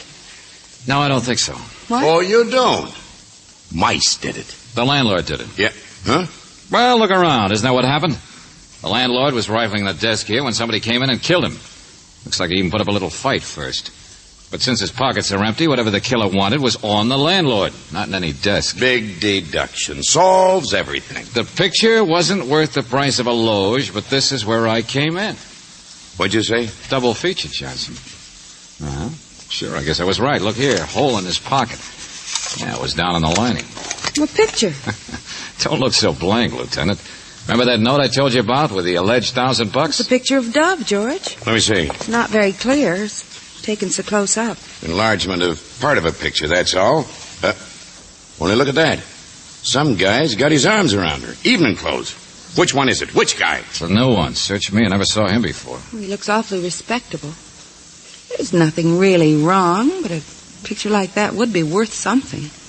Dove's so attractive that if As a married man, I can tell you that a picture of any man within 500 miles of that babe would be worth something. Oh, but she's so innocent, so dumb. Take it easy, Johnson. The background's blurred. The color values in the picture are all haywire. So what? Sergeant, send that babe in here. Yes, sir. Only she's kind of upset. Not half as much as she's going to be when I get through with her. Listen, Johnson, let me do it my way, will you? I think you ought to go kind of easy with her, sir. You know, she's pretty young. Oh, you suckers, all of you. Dove, get in here. Yes, sir. I don't want to be any trouble. Just whatever you say. Now listen, sister. A man was shot while rifling your apartment. Who's the most likely person to object to a trespasser? You. So you better start. Yeah. Here, Dove, look at this. Who is it? Why? Guy in the picture. What's his name? Oh, for heaven's sake. Never mind the surprise act. Stopes. J.J. Stopes. I always called him Mister. But can you imagine us putting his arm around me like that when I never even let him hold hands? You see, I always looked upon him as sort of a big... Well, as if he was my big... What's the matter? Say, brother, I dare you. Just say it once.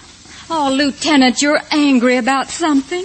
I don't understand any of this. Honest, I don't. You can't... Stop acting dumb. J.J. Stopes. Okay, Lieutenant, why don't you find him? Come on, Dove. Oh, yes. Valentine. Hey, Max, where are you? Where's your taxi? Dove and I are going for a ride. Valentine. Let your sergeant follow me, Lieutenant, but you find Stopes.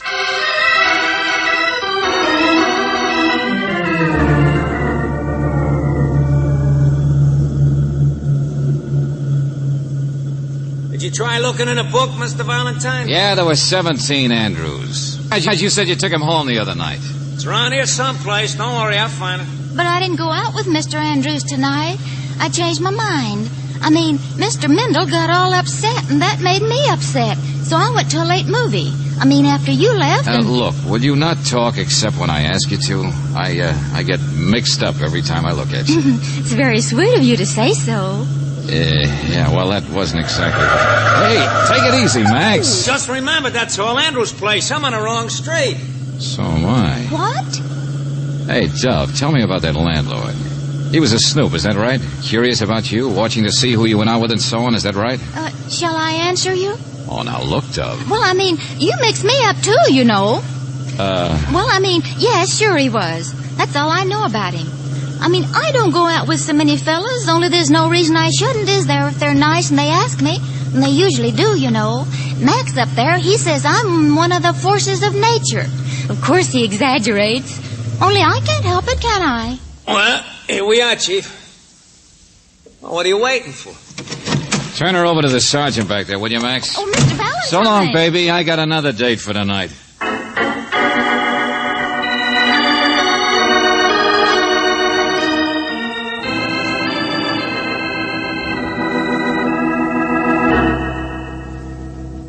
No, I do not know anything about $1,000. Well, from the look of your house here, you can afford to, Mr. Andrews. Please, don't talk so loudly.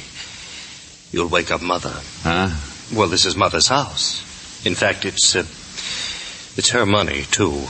Oh, yeah. I thought before that I'd seen you someplace. Society stuff, huh? Now, Mr. Valentine, please, would you get out of here? I don't know anything that would help you. Where did you meet Dove? Well, I saw her and wanted to meet her. Who wouldn't? A blind man. But don't you get it? It costs money for a guy like you to be seen with her. Oh, no. Like maybe $1,000. And you write a big joke note to go with it, and you deliver both last night to a dressing room, but you see Mendel nosing around, so you have to tap him over the head. No. I've never paid anyone $1,000. And besides, the murder wouldn't make sense that I would do it. Anything could make sense, Buster, where that dame is concerned. Now, look, the landlord was nosing around. He got his hands on some of the pictures. You could have killed him. I was here at home, and you can ask Mother. Okay, I will ask her. Oh, no, stop, wait. Well... No. I didn't pay $1,000 because I paid $2,000. Wow. Now, I thought you'd have some answers. What for? A picture? Yes. Oh, but it was a fraud, I assure you. Arms around her? Yes, but I've never even thought of Dove that way. She's just so beautiful, and she needs protection.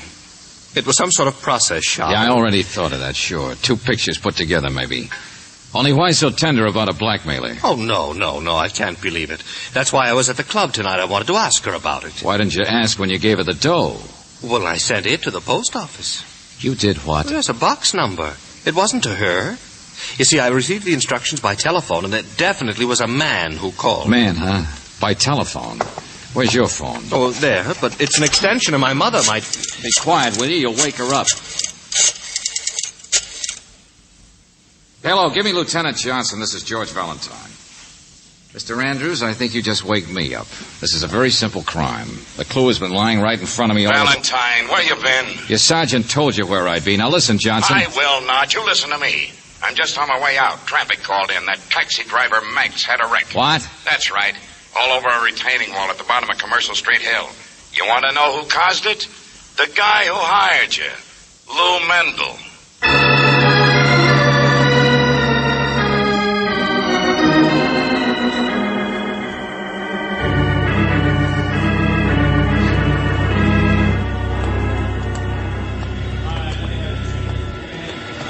I let go of me. I didn't do nothing, see? Motorcycle cop picked you up in your car, didn't he? Yeah, well, sure, but Johnson, Max says that Mendel here sideswiped. Well, he's not saying much of anything the way he's banged up over there. But yeah, Mendel followed him, then passed him on the right so he'd have to swing out into a truck. Well, Mendel? No, I Max didn't. gunned the cab instead and couldn't make the turn at the bottom of the hill, that's all. It's not true. Not a word of it. And there's no way you can prove that I was even on this street. Okay, I won't bother. I'll let Max do it. What? Now, listen, wait a minute. I'm hiring you because a girl's in trouble, see? Now you got me in it. Now you say she's a blackmailer. Now you say... Hey, Johnson, did you find the guy in the picture, Stopes? Yeah. He was the one who wrote the note and sent the $1,000, all right. But he hasn't got anything to do with the murder. Neither has Andrews. Suckers who've already paid up don't kill people. Only who asked Stopes to pay? Well, that's a haywire part. Stopes sent the money to Dove because he just assumed she was the one behind it. A man's voice on the phone said send it to a post office box. What is all this? Hey, you see, Mendel? We're getting the girl out of trouble, all right? Yes, but He's smart. Most people you get out of trouble, the fewer there are to be in it. It's who's behind the girl. Wait a minute. Hello, Max. How do you feel? Oh, lousy. No bones broken, but we'll take him down to the hospital as soon as you get A little through. messed up, though, huh? Yeah. And, Mendel here did it? I don't know. Looked like his car, but I don't know how I could prove it. Yeah, I understand. Messed up your cab pretty bad, too, didn't it? Yeah, burned. I just got out in time. Uh-huh. This time of night, nobody around to help you. Or see, either. Yeah, that's right. Now, will you listen to me? I tell you, I'm driving my car. Stop shaking, Mendel. Look at Max here. He scratched himself all up and wrecked his cab, too, and he's not nervous. Just scared to death, that's all. What? Valentine, what are you talking about? Johnson, you know a man's pretty desperate when he's committed murder. What did you do with the meter in your taxi, Max? Me? What in the name? That's why you wrecked the cab, isn't it? Because you knew I'd catch on in about 1 minute flat. Got rid of the meter and then wrecked the cab and burned it fast before I could tear it apart. You're crazy. It's not enough dough in 5 weeks in that There's meter a camera in it, though, isn't there? Camera? Hey, Valentine. Yeah, that's right. Come to the party. Pictures were fuzzy, taken too close, color values haywire, infrared, I suppose. You can't prove nothing about nothing. I'm hurt, see? I'm going to the hospital. Oh, I can prove everything. For instance, trying to point a desperate finger at Mendel here. What did you do? Wait till you spotted him driving home, or was that just luck? That's a detective for you. His best friend he'd frame in or something. His own grandmother, probably. Valentine, with my own bare hands, I ought to throttle you. Oh, Buster, you just said it yourself. With your own bare hands. Huh? Yeah, that's how you trapped yourself. You know what I'm talking about. No fingerprints. Not a single fingerprint in that entire apartment where the landlord was killed. Not anywhere. So it's my fault, I suppose. You were too careful, Max. Because you reported the crime to me from that same apartment. Well, Buster, why didn't they find your fingerprints on that telephone? I got him. Get your hand. Valentine, wait. Hold him, Sergeant, hold him. Where you going? It's all over. Oh, no, it's not, Johnson. You're going to look for that taxi meter, aren't you? Why, sure. Okay, then. Before you find it, I got about 2 seconds to find Brooksy. My explanation hasn't even started yet.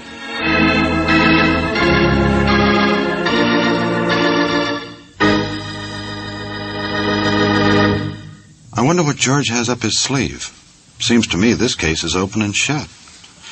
But I guess we'll just have to be patient for a minute, which won't be hard because of this.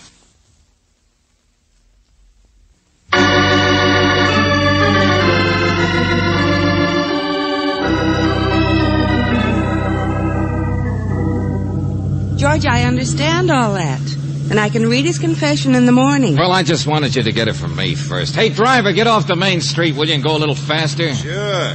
No place faster. That makes sense. I should argue. George, the thing I'm interested in is Dove. Well, me too. What man wouldn't be? But she was responsible for all this. Max couldn't have done it without her cooperation, so... No, Angel. I think she told the truth. I think she's just dumb. You too, huh? Not that she isn't dumb, but... See, I wanted to demonstrate something to you. That's why we're in this cab. You see, I was in Max's cab with Dove earlier, like the other guys had been. And I saw how it could have worked. How what could have worked? Well, if they ever develop pictures from that meter, one of them will be me, with my arms around her. George. So that's why I think she's so innocent. And she couldn't understand the pictures herself, so therefore... You mean she's a menace to... Hey, driver, take that corner a little faster, huh? George, what on earth are you... See what I mean? Just accidental, that's all. The arms, that is. Well, that's your story. Yeah. Take another corner, will you, friend? Sure, let's get dizzy. Hang on. Hey, you too. I ain't going around no corners no more. Oh, well. Maybe he's a brother or something.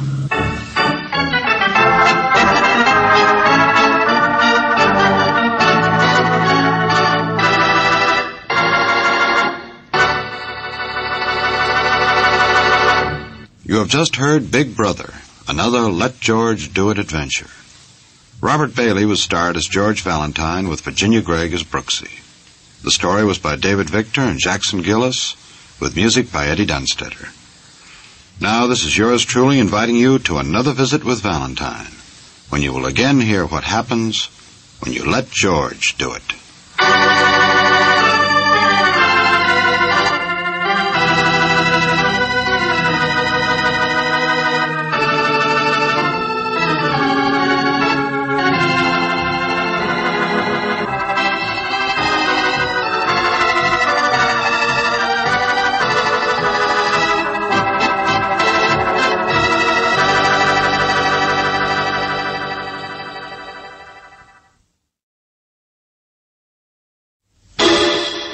Personal notice. Danger's my stock and trade. If the job's too tough for you to handle, you got a job for me, George Valentine. Write full details.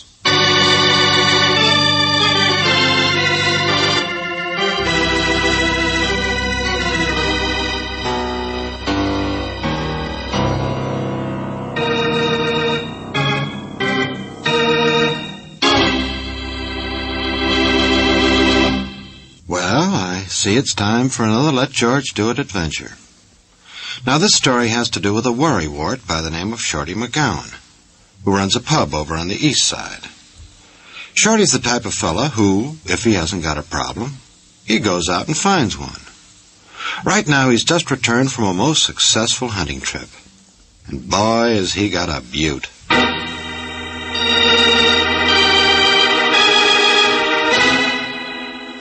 Dear Mr. Valentine, what's become of Terry Cable? Terrence J. Cable. Sweetest man ever blew foam across the woodwork in my place. Now, I suppose you could say it's none of my business why a good customer and friend like that should just up and disappear. But then again, what kind of a human being would that make you? Yeah, suppose he's in trouble. Suppose he needs help. Well, Mr. Valentine, I found something yesterday in a hock shop that scares the daylights out of me. Oh, Terry Cable's in trouble, all right. Believe you me. So get down here, will you? Give me a hand. Everybody knows where Shorty McGowan's place is. Here on East Commercial. And Shorty McGowan? Well, that's me. The guy with the towel in his hand.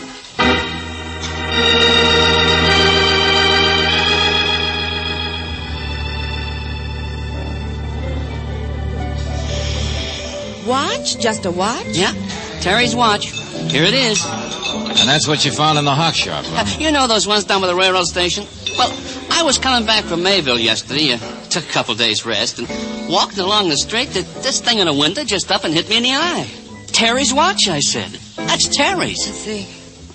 Terrence J. Cable, first place, 100-yard dash, Tri-State Conference, 1927. Sure, yeah, that's how I knew. He liked to show it off. Something he won in high school. You knew him since high school? No, just the last year or so. But he come in all the time, know what I mean? He had a philosophical turn like I do. I tell you, he's the sweetest. Okay. But just out of curiosity, how'd you get the watch out of the hock shop without a ticket? Well, it hadn't been claimed. That's what I mean. I just bought it. Uh-huh. So it must have been hocked at least 30, or is it 60 days ago? Wait a minute. Why does just finding his watch in a hock shop mean that he's in danger? I don't understand. In the first place, young lady, he wouldn't hock that watch. He wasn't the type. In the second place, he's not the type to just walk out of here 6 months ago and never come back. But without saying goodbye, you know what I mean? And in the third place, or fourth, whichever it is, Terry Cable was expecting a check.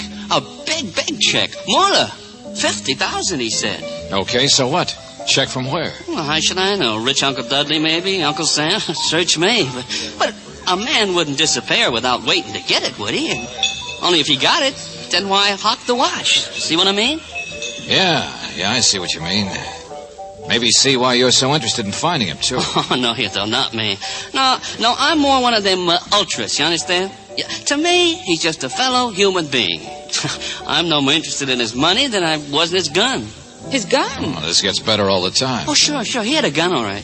Yeah, I saw it once when he dropped something out of his pocket. Don't ask me why. A fella's got a gun? You don't ask questions. That's what I always figure. Very considerate. Shorty, tell me some more about this Cable. Where he lived, his family. Now, listen. It might be something, but it might not. Don't you understand? I tried to ask him questions like that once in a while, but he'd just laugh and go on talking about the baseball games or religious aspects, things of that type. You see, I don't even know where he lived or who his other friends were. All I know is, for a while, he had a job over at Fat Williams' warehouse, a load checker. Fat Williams? And also, I know this is the kind of neighborhood when things happen, you don't meddle. Me, I'm staying out of it. Only, what's become of him? It's driving me nuts. What's become of Terry Cable?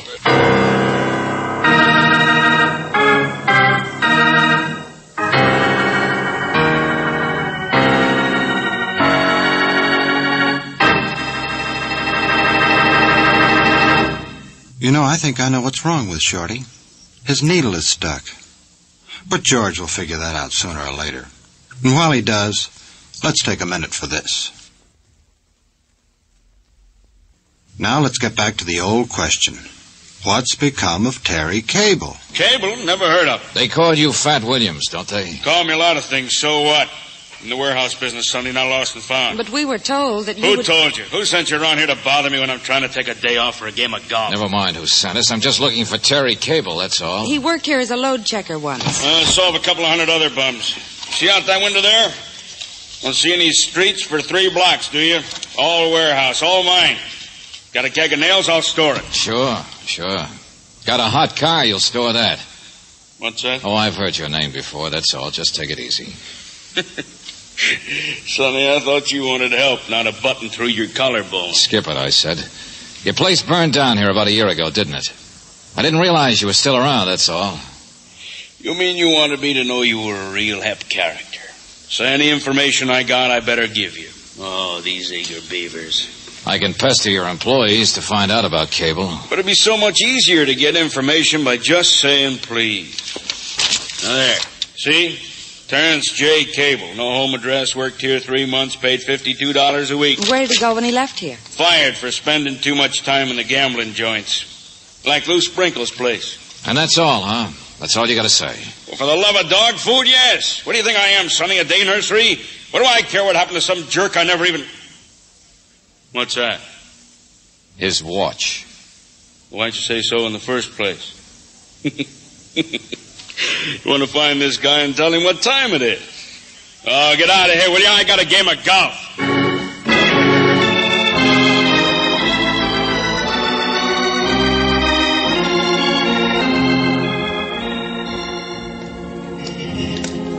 Sprinkle. Lou Sprinkle. Well, this is about where I thought his gambling joint was, but... Huh? Yeah. It's all new construction. Anyway, George, how would a man who earned $52 a week be able to afford such gambling? Oh, I don't know, Angel. This Terry Cable doesn't sound like a very straight character so far, does he? No. Carried a gun, expected some big money, fired from one job that we know of. You know, I'm not even sure why we're looking for him. Well, we're not going to find him behind a board fence, Angel. You're just as curious as I am why Shorty thinks it's important to find this. Oh. Hello. Admiring the building? Going to be nice, isn't it? Good lines. Yeah, it is. You work on it? No, just watching. Watch every day. Going to be 115 offices in that building, mister, and all mine. Every one of them mine. Yes, sir, I own it. Oh, well, congratulations. Wait a minute. You must know this neighborhood, huh? Sure do. Been located here 15 years. B.B. Manx is my name, in case you're looking for a place to get situated. Good transportation here, you know. Central heating, each office. Oh, no. I'm just looking for a joint. A joint? Well, Lou Sprinkle had a gambling place around here. Oh, him, sure. He's got a new place across town. Real fancy, they tell me. He used to be here all right, but he moved out after the fire. Well, what's the address Hold it, of Angel. What fire? Well, the same one burned the old Manx building down, my place. It was in the newspapers 10 months ago. George. Mr. Manx, you're giving me an idea. Did you ever happen to know a man by the name of Terrence J. Cable? Cable? Yeah. I'm searching. Hey, wait a minute. They called him Terry? Yeah, that's the one. He was a foreman, I think. Bossed the cleanup gang after my fire here. Why? Never mind. You don't know what's become of him, do you? No, search me. You're looking for him, huh? No, not anymore. George. I think I know all I need to know about him. Come on, Angel, let's play a fast hunch. Don't you get it? Terry Cable wasn't a crook at all. Just the opposite.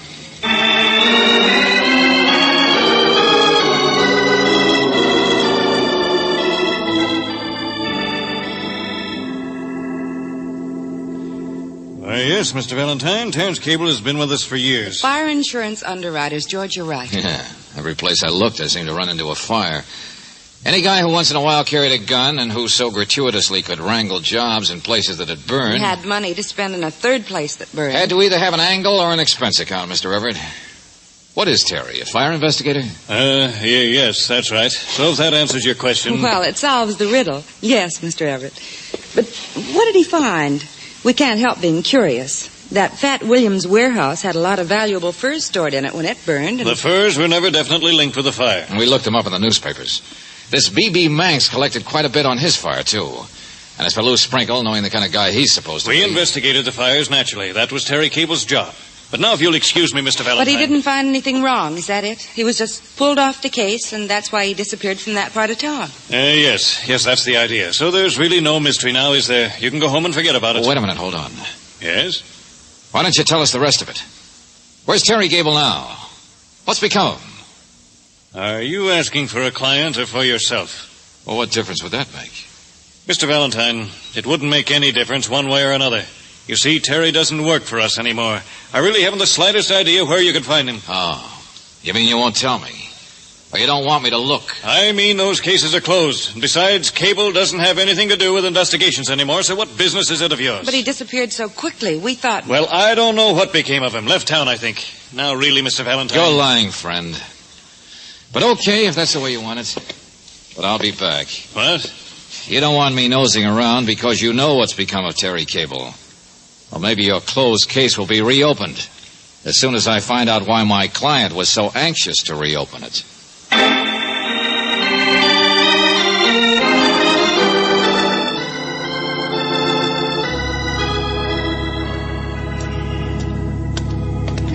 George, I still don't understand why... Brooksy, it's simple.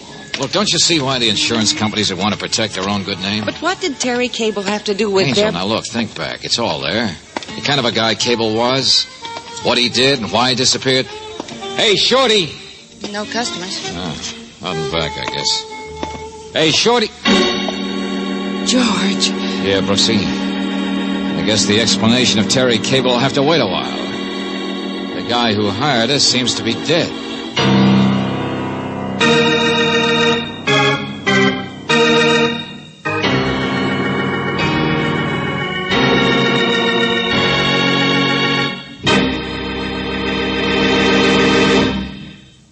Shorty.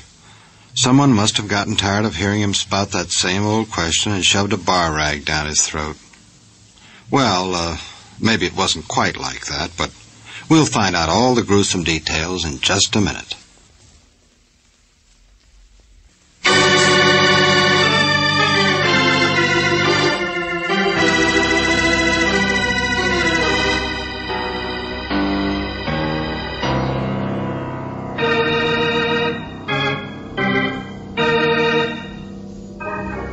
Now, back to George Valentine.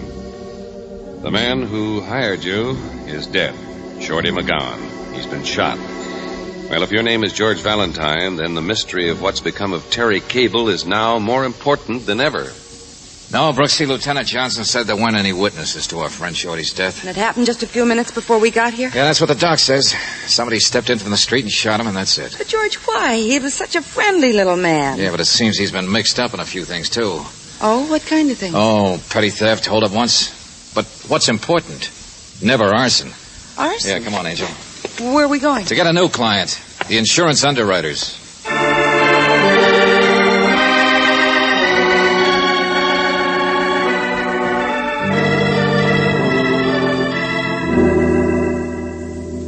All right, you're hired. I thought I would be. Only you understand, I'd just assume the police... Sure. didn't- Protect your office's reputation. I understand, Mr. Everett. I'm rather new here. I'm only pinch hitting for the regular man who runs this office, and But what do you have to hide? Brooksy, Terry Cable worked for this office. He was a bonded, trusted employee. He was in charge of investigating all those fires. Yeah, worked hard, I guess. Got jobs with the guys whose buildings had burned. We thought he had to do it that way. There wasn't any superficial evidence of fire setting. The companies had to pay off, but we thought in time... You hoped he'd discover something about them anyway. Yes, he was convinced there was something phony about the fires. Each case resulted in actual profit as far as the owners were concerned. Okay, then let's lay the cards on the table, shall we, Mr. Everett? Terry Cable found some new evidence and then disappeared with it, right? Yes. He was bought off. I'm afraid so. There was plenty of proof that he left town all right, and to show that he had destroyed his own investigation records. Some of the best men in the country have worked on it without finding But it. he left of his own free will. There wasn't any force. That's right, Miss Brooks. Here, this is the only concrete thing we turned up. B.B. Manx. Huh? The day before Cable disappeared, this man Manx drew $12,500 out of the bank. In cash. Nothing we can do about it because we can't prove how he spent it. But neither can he. Cash to pay off Terry Cable. But now that there's been a murder, maybe you can legally force Mr. Manx I to... called him before you came back just now. Mr. Manx seems to have disappeared, too. Oh, yeah, sure. He looked like the type. Play it safe. You might try looking for him. No, but- skip it. I've got a different way to figure out what happened a long time ago. And maybe why Shorty was murdered today. Yeah, I'm going to throw a few dice at a gambler named Lou Sprinkle.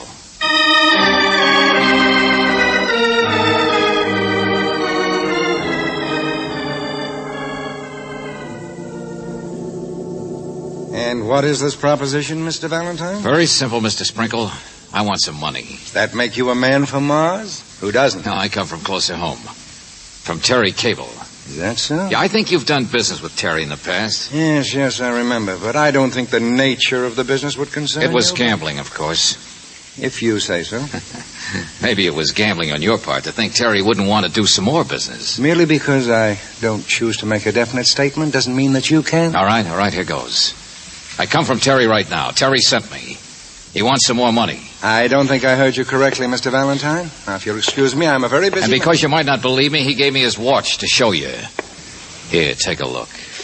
How much does Terry want? Oh, $10,000 to keep him quiet, I think. That's ridiculous. He said he still has testimony regarding a few fires, just in case you tried to rub any sticks together. I'd have to see this man myself or through my own representative. Do you mind? No, but you are willing to. I couldn't discuss it with you at all. I'm sorry. Here. What's this? Present for your trouble. $1,000 bill? Show it to Terry. He'll understand my good faith. So will I. Cautious, but faithful. So long, Mr. Sprinkle.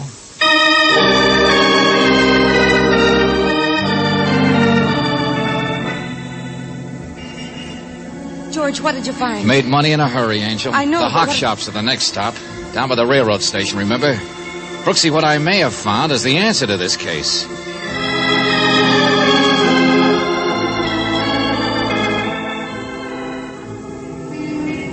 So you were going to find the answer, huh? You can't even find the hock shop. Yeah. Looks like Shorty McGowan wasn't telling the truth even on that one, was he? Well, there's not a single pawn shop where they remember ever having that watch of Terry's. Uh-huh. So from here on, the answer's 1, 2, 3. What could have happened, Angel? So I'm going to try a trip to Maryville. To where? It's not far, and that wasn't a lie. Shorty just let that one slip. The place he'd been for a couple of days, remember? You know what I'm going to look for in Maryville? Terry Cable himself.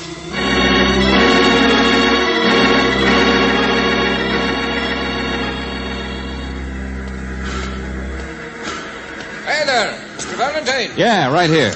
My name's Duncan. Chief of Police asked me to meet you. Thought you might be driving. No. The train's a couple of hours faster.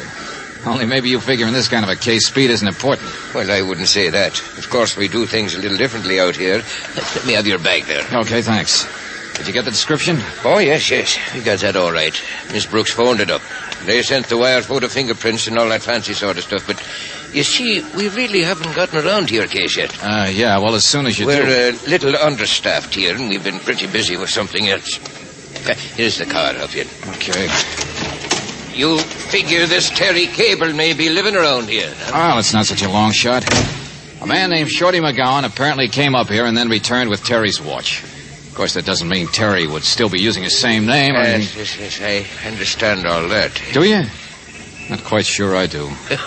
Well, let me tell you some of our problems, and it'll take your mind off it. You see, there's a county graveyard out here. It doesn't have a caretaker. Yeah, well, look, Duncan, I'm only interested in... And a couple of days ago, there's been some digging where there shouldn't have been. What? Don't mind if we go out and take a little look, do you? That's why I couldn't get right on your case, you see. The county inspector claims there's one too many bodies out there. Since when? See, I thought you might be interested. It's nothing recent. In fact, it's since maybe 6 months ago. About the time Cable disappeared. Now, I guess you don't mind a little side trip, do you?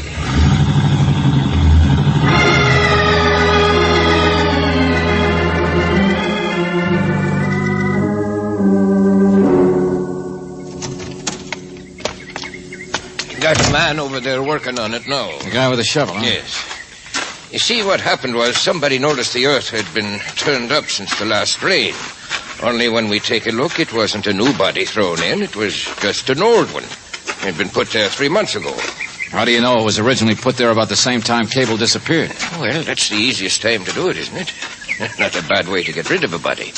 Just add him in when the grave is fresh. I mean, the time to do it was exactly 6 months. All right. Only let's get rid of that guy with the shovel quick, huh? Why, it's getting dark. I want to get back to supper. No, listen to me. The extra body, if it's Terry Cable, was put in there months ago, right? And what happened 2 or 3 days ago was just that the ground got disturbed. Well, that's right, only... Like disturbed by somebody looking for a watch. Look, I got a complete file on Cable. Now, the thing for us to do, if we want to identify him once and for all, is to get him out of here. No, get that workman of yours out of here. I don't catch you. Look, I told you the train's a lot faster than a car, so it's getting dark. That's all the better. The thing for us to do, friend, is miss our supper. Why? Because maybe I got here first. Okay, so here I'll be. Digging.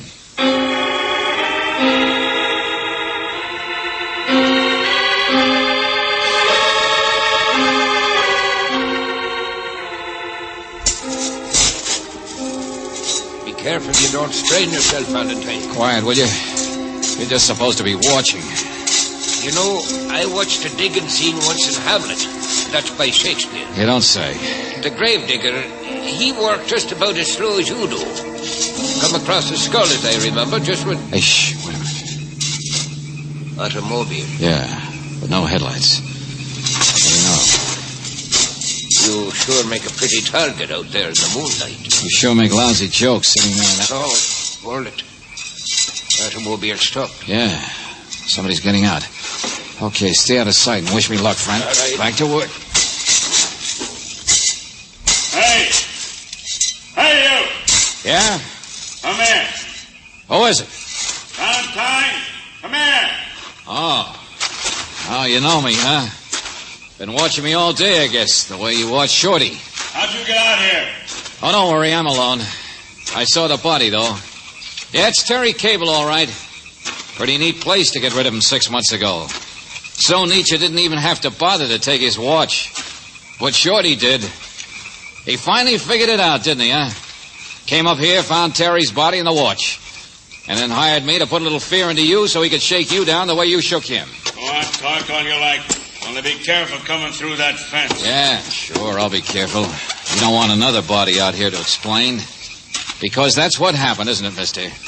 You guys had fraudulent fires and then bought the investigator off, huh? $12,500 each. Only Cable was expecting $50,000, as I remember. So that'd probably mean 4 of you instead of 3, wouldn't it? Fat Williams, B.B. Manx, Lou Sprinkle, and who? Shorty McGowan himself? Was he the 4th? He have a fire, too? Put down the shovel and get into the car. No, wait a minute. I know who you are, all right, only... Do you? Sure. How's your game of golf?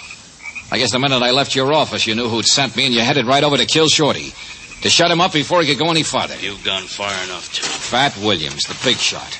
With a big secret, right? Something that Lou Sprinkle, for instance, didn't seem to know. That Terry Cable was really dead, that you killed him. Yeah. You're smart, too, aren't you? Well, it's fairly simple. You didn't pay Terry off, you just killed him. In 6 months' time, Shorty finally caught on to it. Yeah, Shorty was smart. He stole some furs. Did he tell you that? Furs? Oh, yeah, sure, from your warehouse. So that's what tied him in, huh? He worked with us. He was the fourth one. Look where it got him. Buster, don't try to tie the others in with you like that. Manx and Sprinkle may have been worried about their fires, but they paid off in cash. I suppose Shorty paid off, too. Only Terry was expecting a check. One check. He was smart. He'd want it that way. Yeah. So one of you must have collected the payoff dough from the others, one like you. Only instead of a payoff, you kept the dough yourself and killed the investigator. Yeah, that's all that happened. That's all that Shorty found out. Shut up and get in the car. By tomorrow, Sonny, nobody'll even know we've been here. Hey, what? Look out, Valentine. You... That's all. Pretty fancy shooting for nighttime, wasn't it? Oh, yeah, sure. You'll get a medal. You missed him a mile. Hey, what? But thanks for spoiling his aim. I hit him with a shovel.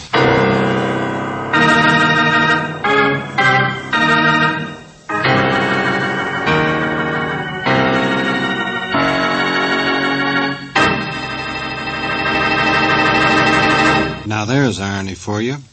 The great George Valentine saved by a spade. Get it? Spade. Sam Spade. Okay, sue me. But first give a listen to this.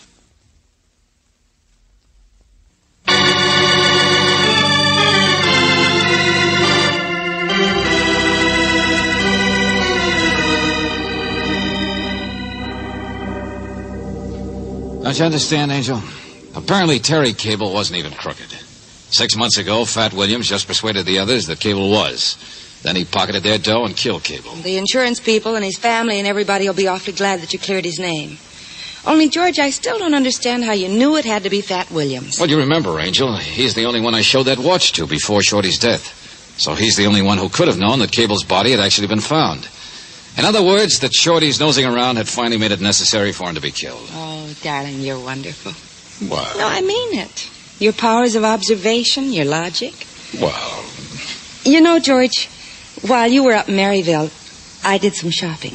I found a real bargain on kitchenware, so being a girl who plans ahead, I bought some. Kitchenware, Angel? Mm-hmm. For your one-room apartment? What in heaven's name for? Well, like I said, planning ahead. You'll find out.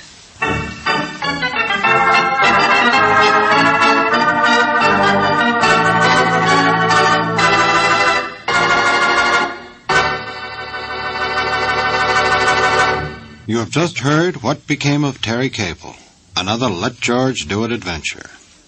Robert Bailey was starred as George Valentine, with Virginia Gregg as Brooksy.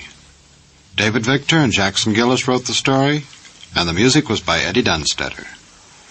Now this is yours truly inviting you to another visit with Valentine, when you will again hear what happens when you let George do it.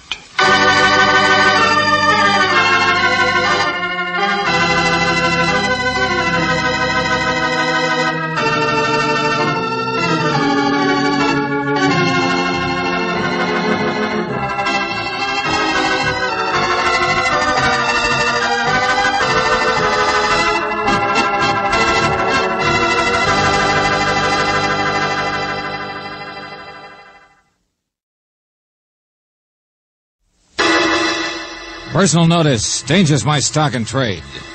If the job's too tough for you to handle, you got a job for me, George Valentine. Write full details.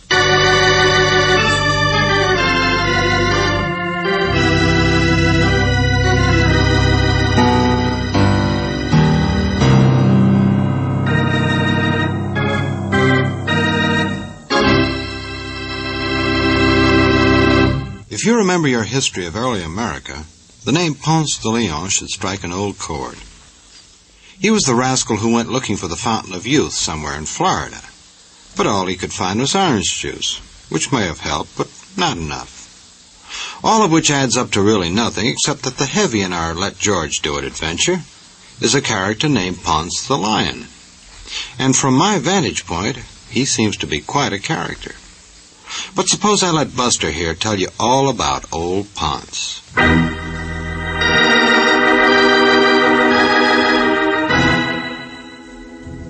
Dear Mr. Valentine, I believe that Honolulu has been called the melting pot of the Pacific. Well, our little town of Baja Junction could very likely be the boiling pot. But the weather can't prevent our maintaining a pleasant, peaceful, forward-looking town. That is, for the past 2 years. Tomorrow it will all change. Tomorrow our town will boil in quite a different way. Unless someone like yourself can stop it. I was given your name by Phil Minahan, who lives here. But please report direct to me just as soon as you can. You see, Baja Junction is about to receive back its most disturbing citizen, a man named Ponce the Lion. Sincerely, J.H. Frankel, Director of the Baja Junction Trade Relations Club.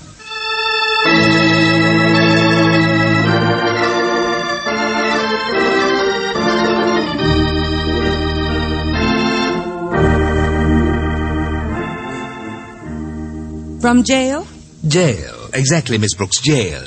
You know, that's where criminals are occasionally sent. Do you mind if we sit down, Mr. Franklin? Oh, excuse me, of course. You've had a tiring trip. Oh, it wasn't too bad, but the heat was pretty... Yes. Well, I'm just on my way out. You see, I've asked Lawrence Pinckney to step in. Pinckney? A secretary of our organization, been with us for years. He's more familiar with the facts than I am. What facts? Oh, facts about Ponce the Lion, of course. You wanted to see me, Mr. Franklin? Oh, yes, Lawrence, come in. Miss Brooks, Mr. Valentine, Mr. Pinckney. How do you do? Hello, Mr. Pleasure, Pinckney. indeed, pleasure. I've explained things, now you'll take over. Of course. Oh, yes. wait a minute. So far you've explained nothing. Maybe we can have dinner together. Goodbye, Miss Brooks. If you need me, you know where to find me, Lawrence. I don't know how he does it. Does what? All that energy, drive, always organizing. Listen. That's more the style of the town, I'm afraid. Street singer. That's why most people live here.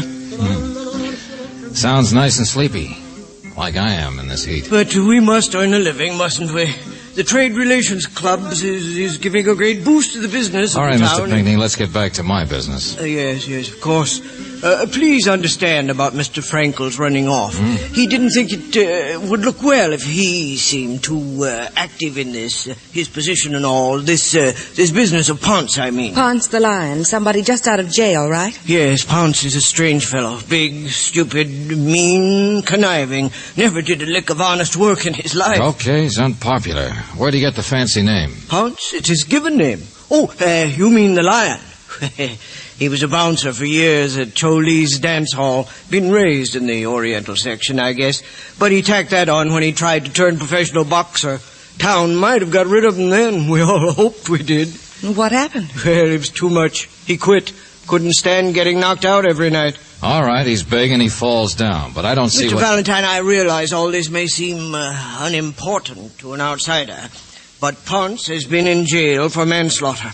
And now, from all we hear, his sole interest is in committing murder.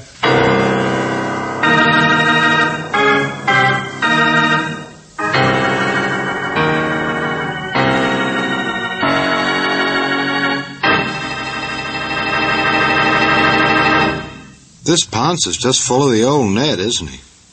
We'll see if he carried out his threat. But first, let's take a minute off for this. Now let's get back and see if Buster can throw any more light on Ponce. Well, there isn't much more you need to... Oh, who, what, when, where, why? Come on. Well, his manslaughter sentence was based on a knifing 3 years ago. Now, it seems that Ponce has decided he should murder everyone who testified against him, who helped to put him in jail. You mean witnesses? How many were there? Well, now, see here. Mr. Frankel isn't crazy. Why don't you ask me the important thing? How could we possibly know that big ape's intentions? Know what Ponce is going to do? I didn't ask that because I assume they're just guesses and rumors, easy gossip. Tough guy wants revenge. Ponce the Lion. Even the name is hardly credible. Oh, many things are hardly credible here in Baja Junction, Mr. Valentine. Yeah. But you're quite right. Guesses and rumor. That's why you're here. You mean to tag Ponce around and find out what he's up to? To go at this thing sensibly. What Mr. Frankel suggested was that before you get all wound up in details of who might need protection, you should find out the truth. Huh? This Ponce is a menace, I suppose. So an ounce of prevention. That seems to be a good idea. That's all your job is. It's hot, isn't it? Would you like a glass of lemonade?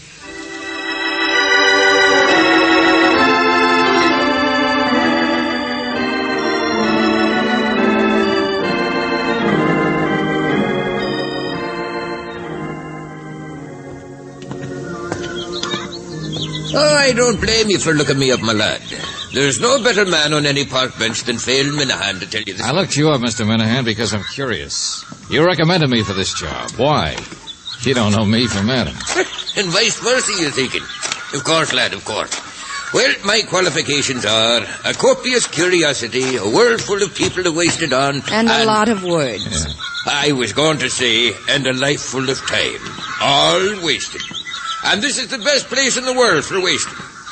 And once upon a time, I saw your ad in the newspaper. Okay. Is this the street that Choli's dance hall is on? Avoid the chickens and follow your nose. It's around the next corner, and I wouldn't walk this far for everyone. I'm flattered. Mr. Valentine, when they say that Ponce is no good, it's true. He's not. You're sure? I watch people I know. And you do well to watch them too, all of them. Oh, like the guys who hired me? That trade relations outfit? Now you're warming up. They'll trade anybody's relations, I'm thinking. Oh, it's business, mind your business. But why in a town like this? Why should a lot of happy, ignorant shopkeepers of every nationality let themselves be all organized and progressive when they ought to spend their time on the beach like I do? They ought to be fanning themselves. Hold it. Minahan. Here he is, my lad. This is the horror. Always kidding, ain't you, Minahan? Well, say something. Ain't you glad to see me back? You're Ponce, aren't you? Beat it, tourist, beat it. Oh, sure. Anything you say. I understand you're real tough. What's he doing? Kidding? You're a joker, too. I might have known. Any friend of Minahan? We're not friends. You're the guy I want to see. Oh, look, I'm busy. Understand you just got out of jail, Ponce. Understand you got some kind of a big plan. Everybody talks about Ponce, don't they? I don't know what this town must have been like when I wasn't around. Well, I've changed. I'm different. Get out of my way. Look out, George. Never mind shoving, Buster. I'm going to stay here until you tell me. I made a discovery, see? Yeah, what? Yeah, me. Big dummy. Yeah, me. Right here in the same part of town I was raised in. Can you imagine? It's not till I cool off in jail that I wake up and get it. All right, I'll bite. Get what? You discovered the Pacific Ocean or something? Ponce de Leon found the Fountain of Youth, George. Huh? You're a kidder too, ain't you, baby? Ponce, there's men in this town afraid of you. Huh? And there's gossip that's been saying that you threatened to... Oh, no, don't try to mix me up. What? Yeah, sure, I'll tell anybody. Why not? I told everybody in town. The guys who put me in jail, I hate them, see? I like to kill them. But now I'm different. So, what's all the sweat about? Okay, what's the big discovery? Why are you different? I can tell you, my lad. You're on your way across the street, I suppose, Ponce. Sure, yeah. What of it? What? I go there every day, don't I? What's across the street? A Joss house. Huh? I was raised with the Orientals, tourist. Now leave me alone, huh? The Joss house? Well, it's a place of worship to the ancient gods. So I got used to being alone and thinking in prison. Is it criminal to do it now? You think? Pray, tourist, pray. To the old-fashioned heathens that know 10 times as much as us, yeah. Sure. That's the discovery of old Ponce, hey. Big, dumb Ponce, smarter than all of you. Oh, brother, what kind of a thing? Get out of my way. Hey, George! And stay alone!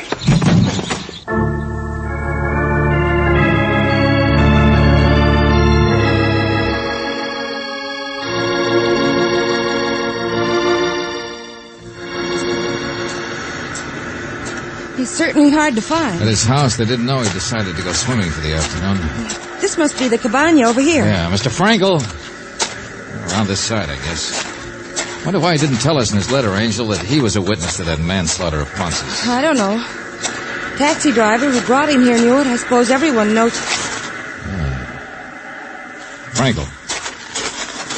Frankel. George, he's been stabbed. Just as Ponce threatened.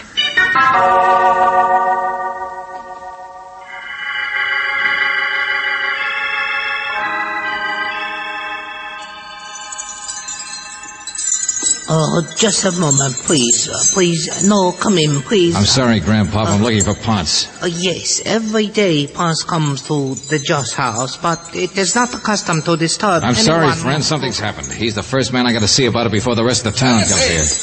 Valentine! Mr. Minahan! I was on my way to look for you, my lad. Did you find Frankel? Did you see him? Yeah. We found Frankel, all right. Well, thank heaven for that. You see, I've caught on to what that big crazy Ponce is up to. Here, this man is the Bonds. He can explain. The what? The Bonds, lady. He's the high mogul keeper of the place. He tends to the idols in there in the shadows. He maintains the incense, joss sticks, or whatever it's called. I would be only too glad to explain. And there's an idol that Ponce prays to. This man here told me so. It's Yo Fei, the Lord of Sudden Death. What? Oh, look, Minahan, I got work to do, and I want to find out what... And every day Ponce comes here to pray to Yo Fei, to the bringer of death. Don't you understand me, lad? Ponce has been here all the time, right here, praying Mr. Frankel to death.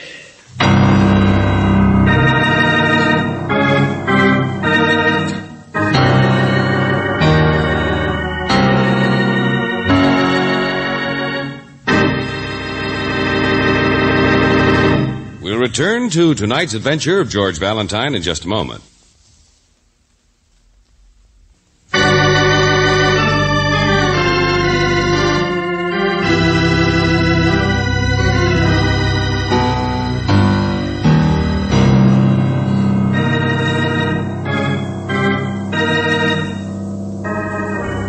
Praying for his death in a joss house.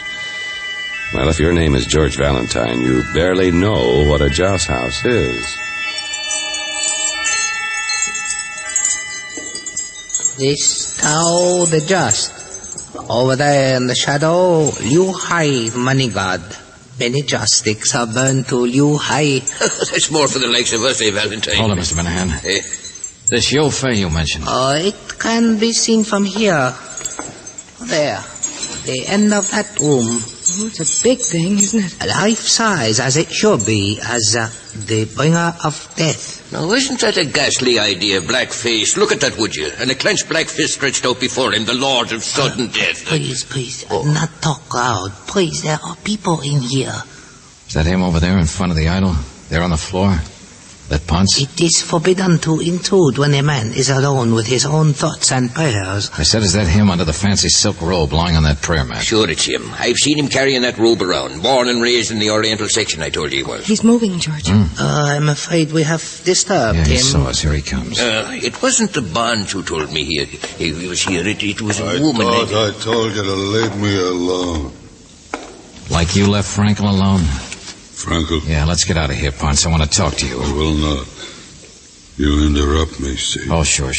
Praying people to death. He's told that to several people. So you wouldn't know whether Frankel's dead yet or not, huh? It works. Pretty neat, ain't it? You mean you've been working hard to set up an alibi? What's that crap? Oh, I saw you come in here a couple of hours ago. Minahan came here just a few minutes before I did just now and says you've been here all the time. Still, I don't believe it. Move away, will you, Mac? I'm busy. And you no more believe all this idle stuff than I do. Big discovery of Ponce. How to set up an alibi, that's all. Praying a man to dead old brother, that takes the cake. But there's others that saw him, Valentine. They all say the same thing. You're so smart. Sure, you're so smart. Get out of here. Leave me alone. I've got work to do. Okay, Buster, you win. But you better hang on to that alibi when the town starts pointing its finger. Wait a minute, George. Ponce, what work? What do you still have to do here? Pray 'em dead. Pray every one of 'em dead. You don't believe it, huh?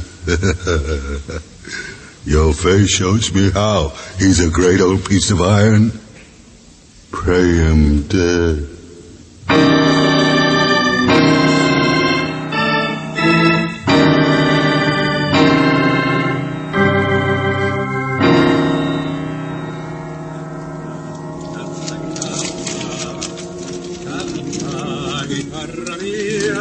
Yes, I'm trying to hurry.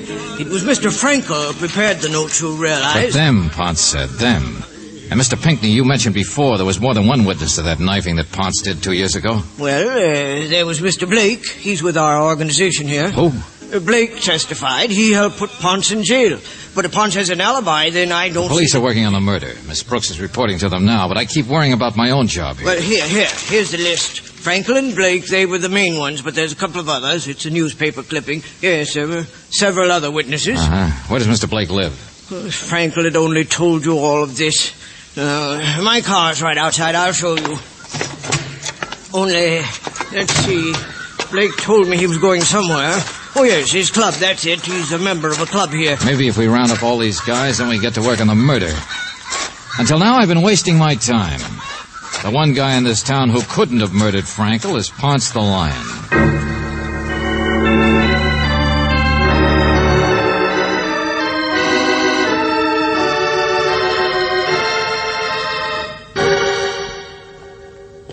Blake! Blake! Now you're wasting your time, Pinckney. Mr. Blake's dead, too. But he's been stabbed. That's what you said happened to Mr. Frankel. Stop chattering, will you? This just happened a few minutes ago. What? Alone here in his room, reading. But he was facing the door, wasn't he? He's a big guy, pretty husky. Well, there's only one entrance to the room. Yeah, that's what I mean. Come on. What? See, the door has a latch. So whoever it was had to knock. I don't understand. I'm going to call the police. Be quiet, will you? Wait a minute. Listen. Hey, what's down this hall? Well, the halls all lead to the back court. Yeah. Now, wait a minute. Steps. There's a man out there. The other side of the wall. We'd never catch up. Well, that's not the way to the gate. Wait a minute. Here's a trash can. That thing we heard first sounded metallic. Look. What? Sure, we were in Blake's room just a second after the murderer was. Saw us coming and ran. Here, look. A knife? Uh-huh. No, don't touch it. The knife that was used both times, I'd guess. Let's get down to the police station as fast as we can. You mean let's telephone the police? Give them those other names fast if they haven't got them already? But you and I, friend, are going to start correcting our mistakes, and I'll do the driving.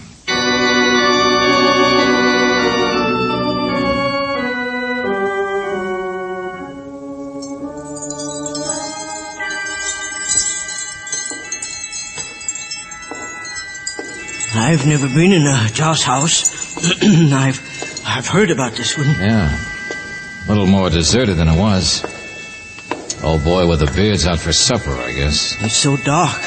With no lights, I can't... Hey, Valentine. Yeah. Minahan? Right here. I've been sitting right here by the entrance. Just exactly the way you told me. Oh, it's you. Hello, Phil. Well? And I tell you, my lad, everybody else seems to have left. But not him. He's still in there, Ponce? It's too dark to see from... Come on. I'm telling you, my lad, that he hasn't even set foot out. Yes. Well, why do you bother him? He couldn't have done this one either. This one? A man named Blake was murdered. What? He was big and pretty husky. And to have been stabbed the way he was, whoever did it must have been a lot bigger. Of course, like Ponce. But if he was we're down here... We're correcting mistakes. Like we're not worrying about how you shouldn't disturb a man worshipping an idol. Well, be very careful, Lee. Here, follow me. It's right through here. Oh, these big blasted tin gods. Don't you dare run into them. Okay, this is it. Yo Fei. I can see that outstretched fist. I've got a match. Yeah. You can see Ponce too, all right. There he is, under his robe. Stretched out just like a silly frog. Yeah. He won't be for long. Careful, Mr. Valentine. Ponce is very rough when I know. He took a poke at me. So let's kick that fancy silk robe of his. Well, he knows. He's not there. No, just a robe. And a bunch of rags rolled up underneath. Phil, I thought you said you were watching... And we drove here fast, so fast he couldn't have made it, could he? Yeah, we beat him back. But Phil was... Will you? Our Irish friend here sat by the door, not by the open window. What? Here, look, the other side of the idol. And the place he spread himself out was right next to that, at the end of the room. Sure. Don't even have to stretch to get out of here, do you? But people saw him in here. In a place where it's forbidden to disturb anybody in meditation.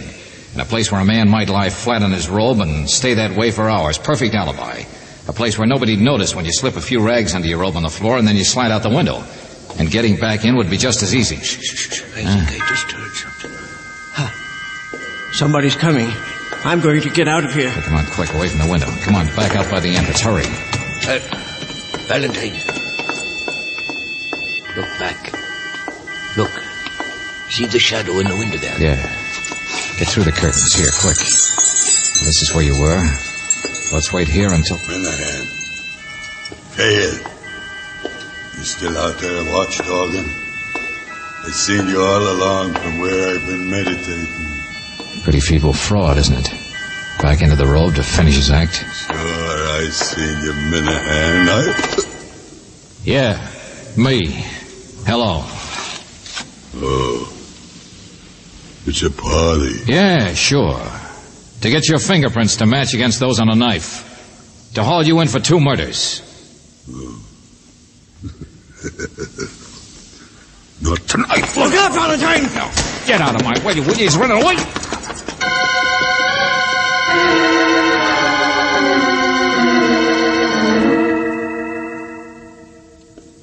Mr. Valentine? No, I'm all right. I just hate to have it happen twice, that's all, if you hadn't gotten away. Well, I couldn't help it. I'm not used skip it, will you? Did he get away? He ran back through the Joss house. There's 1 million entrances to that alley through the window. Yeah, and Minahan? He went after him. Oh, that'll do a lot of good. Funny you're knowing about the alley and this place, but you said you'd never been here before. What? Nothing. Nothing I say will do any good unless we get that big ape who committed the murders. Well, of course. Ponce was the one Now, listen, Buster. I know he did the dirty work. He always wanted to. But he's not bright enough to plan it. Not bright enough to take over an explanation for Mr. Frankel and mix it up to me. What? Oh, yeah, sure. I've been kicking myself because Frankel wrote me and then was killed.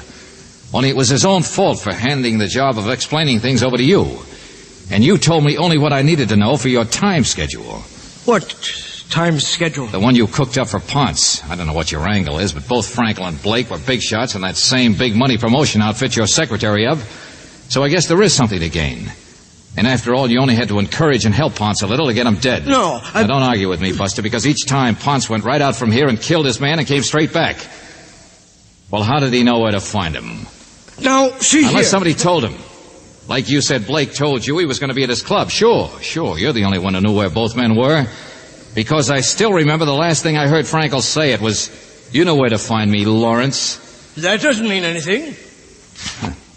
You know something? You're right. It doesn't mean a blame thing unless the police can beat the truth out of Ponce. And you'll never find him. He'll get away. Oh, I don't doubt it. Hey, where's Minahan? Hey, Minahan! Now get back inside the Joss house, Pinkney. I got about 1 second to keep this whole case from falling apart.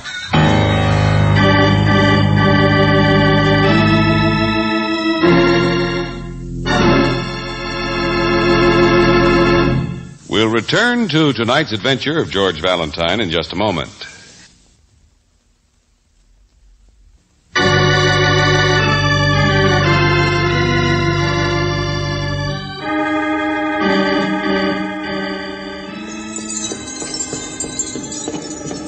Minahan! Phil! Hey, Minahan! Yes, Milan. I'm in here looking the place over. Here I am, and you know something, I'm all right. Oh, well, don't scare me like that. Come on, let's get out of here. Well, it was only having a little bit of a word with Teo the Just that I was. Huh? What are you talking about? Valentine, you know, it's a strange and funny thing about people. Now, for instance, you take Ponce. He thought that thing with the black fist, Yo Fei, was something. And, well, maybe he had something. Minahan, what's happened to you? What kind of a conversation? Yes, let's get out of here, out of the dark. Look out now. Look out for your step now. What do you mean? Incidentally, you better get hold of Mr. Pinky's arm while I explain this to you. The arm of Yo Fei is much longer. Look up there. Do you see it up there? With its clenched fist? Hey, for gosh. Oh, no, you don't, Pinkney. Aye, Mr. Pinkney. Your poor dumb Ponce is still with us to top. Yeah, how about that? He never got out. lying there out colder than a mackerel. He ran right into his own idol. Right into the iron fist of Yo Fei.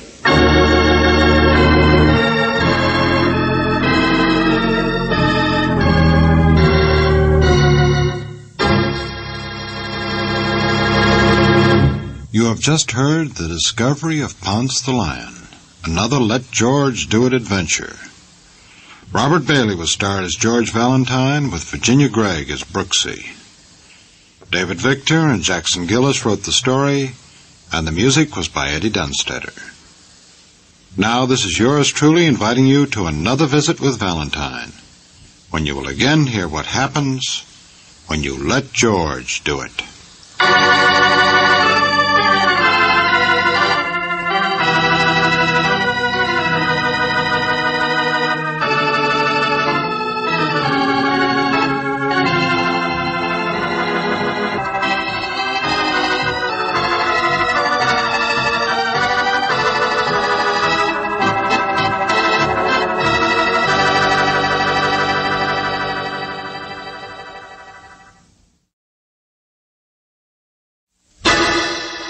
Personal notice. Danger's my stock and trade.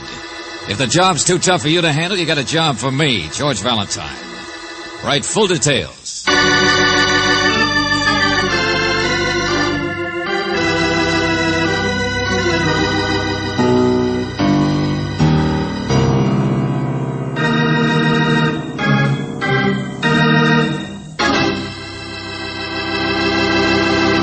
Say, did you ever hear of a fearless clown? Well, just in case you haven't, that's the title of our Let George Do It adventure. Now, you're probably wondering what a clown has to fear in the first place, unless maybe it's a nasty elephant. And in the second place, how would you know when he's behind a couple of inches of grease paint? Well, all I know is that a very nervous girl is most concerned about a certain clown, and she's telling George Valentine all about it.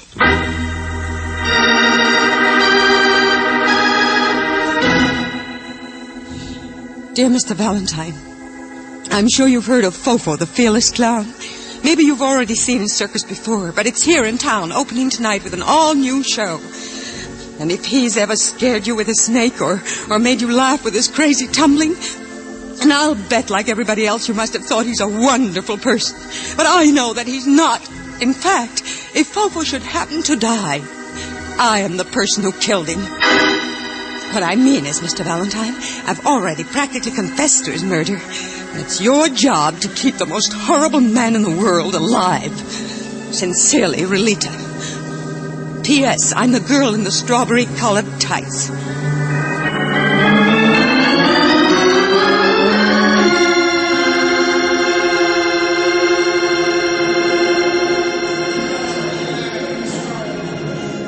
Hey, there she is, riding the lead elephant. How could you miss her?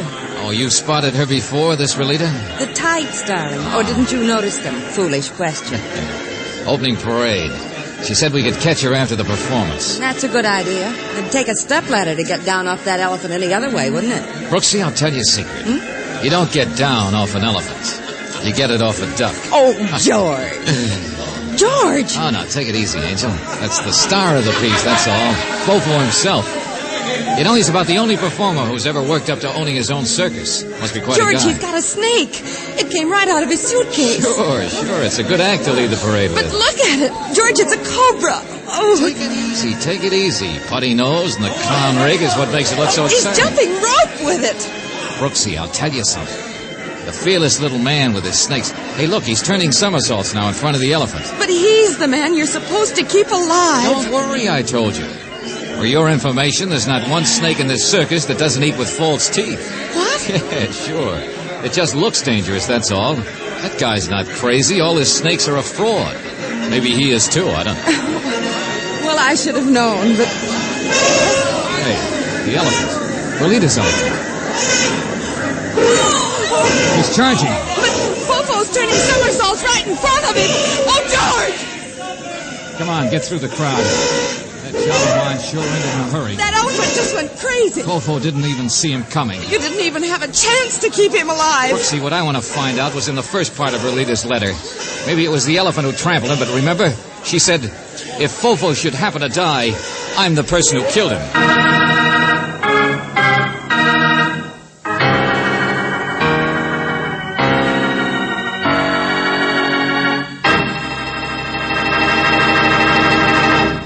Well, it looks like poor old Fofo has gone bye-bye. And you know what? They'll probably blame it all on that nice elephant. We'll find out what's going on behind the scene in just a minute. But first, let's take time out for this. Now let's get back to George and Brooksy. Right now, they're backstage at the circus. George. Usual. Doctor says he's still alive. They got him into the ambulance as fast as possible. He's on his way to the hospital right now. Mr. Valentine, it was an accident, wasn't it? Well? George, you saw it yourself. That elephant just went crazy or something, didn't you see? He charged straight ahead. If Fofo hadn't been so close to me. Sure, I saw it all right. Relita, I think you'd better tell me about yourself in a hurry. Yes, of course. Well, it's really quite simple. I'm new with the circus. I do a little acrobatic dancing. I used to be with an act in nightclubs. Well, it's rather hard to say this. I'm married, you see, and Mr. Valentine, Fofo's death was an accident. That's all it could have been. Relita, we do need to know your story, but maybe not all of it. Well, it's Fofo is very attractive and charming, and well, anyway, he saw me act, and I met him. He wanted me to come with the circus. Now I have to stay with the circus. What do you mean? I think he must have enjoyed being in danger. I got mixed up with him. What do you think I mean? Okay. Emotional blackmail. Does that make it simpler for you? I wrote exactly why I was going to kill him, and... Well, don't look like that. I didn't give him the letter or go out and buy a gun. In fact, I just tore it up. Or no, what I mean is I put it in my wastebasket. I'd worked up my steam, I guess. Anyway, I wrote everything to my husband instead, and I mailed that, and he understands. Well, why were you so frightened? Why did you want me? After the show that night, I came back to my dressing room, and the note I wrote to Fofo was gone, disappeared. Somebody had taken it out of my wastebasket. Uh-huh. You wanted me to find out who and get the letter back, huh? Yes, whoever had that note could murder Fofo and use it to put the blame on you. And I don't know who that could be. I don't know the people around here yet, but Fofo's so popular, I can't imagine anyone else wanting to use that letter of mine to... I would kill him any day of the week. What? Otto! The show must go on, but somebody else can lead the band, eh? I wanted to find you, my child. Lolita, she will be all upset, I said to myself. Otto, what did you mean? You said you'd killed Fofo? Who are these people? Miss Brooks, Mr. Valentine. He's sort of a detective. Well, naturally, I would expect that. Relita was just telling us that she doesn't have many friends around the circus yet. So? She has me and my brother, too. The boy, Freddie. Have you seen where he is, Relita? No, I haven't, but what did you mean Sure, come on, let's have it. Why would you kill Fofo? Everybody knows that. My foot. You see? I didn't always toodle on an oboe and wave batons in a striped coat. I was on the wire. Otto the Magnificent. Yeah. So one day I fell and was injured. But Fofo, you think he would help pay my 2 years of hospital bills, the way the law says? Then why did you come back to his circus? Why not? Perhaps to kill Fofo. I don't know. But neither does Fofo. That's what makes it interesting. Oh, Otto, stop it. You shouldn't say things like that. You are very mixed up, my child. And very innocent. Uh-huh. And you're trying to tell her that nobody likes Fofo, check? Liked. Past tense. He was popular because he always liked to have around him the people who hated him.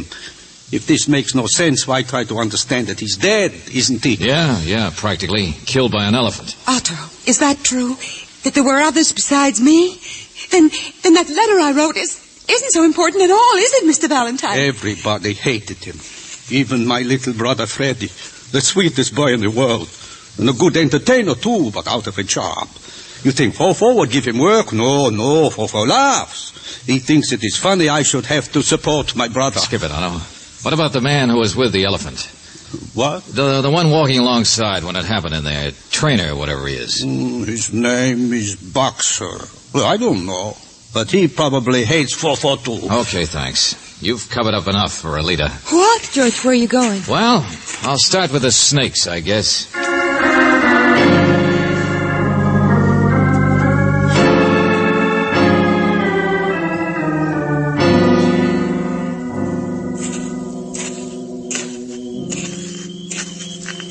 Here. Down this way, I guess. You sure that snake is locked up tight in that box? What, Susie here? Don't you worry about her, mister. Not a fang in the circus, didn't you know that? Harmless as a 10-foot piece of garden hose or a goddess snake. Yeah, well, never mind showing me. Just keep the lid shut, huh, will you? Sure, all right. Some people don't like snakes, I guess. Me, I kept him in my bathtub at home ever since I was a kid, knee-high. That him over there? Yeah, there he is. Got them all chained up separate. Well, that's the sheriff's work. Poor old Emir. You know that elephant's been with us almost 5 years. Oh, hello, Boxer. Me is all. It's him. I'm George Valentine. Oh, yeah. Sheriff sent word. Snooping, huh? No, not exactly. Boy, look at the chains they got on him. No, what's the matter, baby? They got you All right. Show them the snakes. That's what you come down here for, ain't it? Sure, Boxer. Take it easy. All right, there we go, Susie. Don't eat up all his hay now. Wait a minute now. Better not let that snake get so close to his trunk, had you? Look, Mr. Valentine, the Emir here wouldn't care if a snake crawled up his trunk. Okay. Hey, look, get her out of here, will you? That's good, thanks. You're welcome. All right, Susie, off we go. Back to bed. That's your baby. So it wasn't the snake, huh? Come here, Mr. Valentine. Don't be afraid. The Emir won't step on you. Now, boy. Give me your ear, boy. That's it. Here, look. What's that? Bunch of brands? Same idea, only you mark the ear. See? Double X, that's one circus. Triangle, that's another.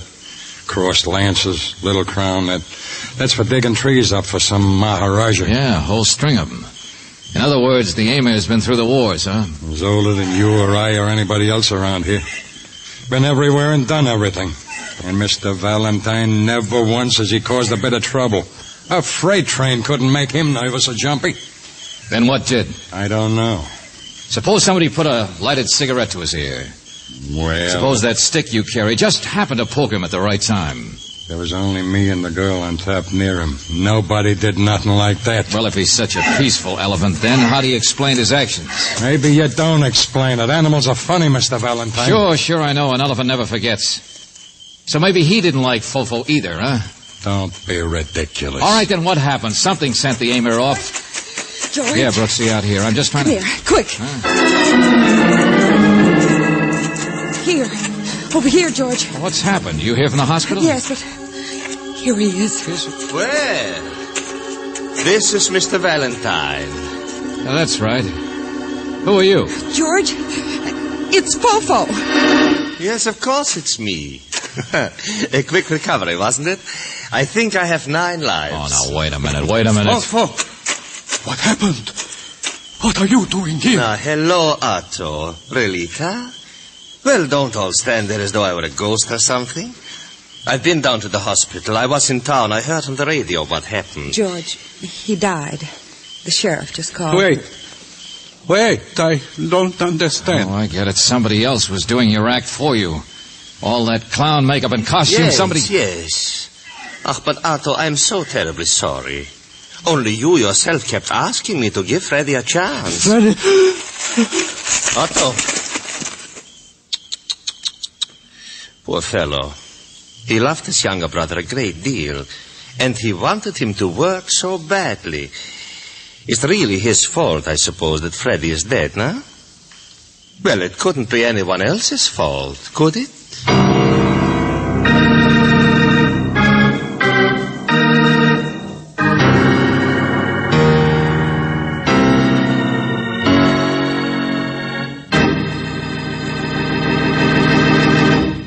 We'll return to our adventure with George Valentine in just a moment.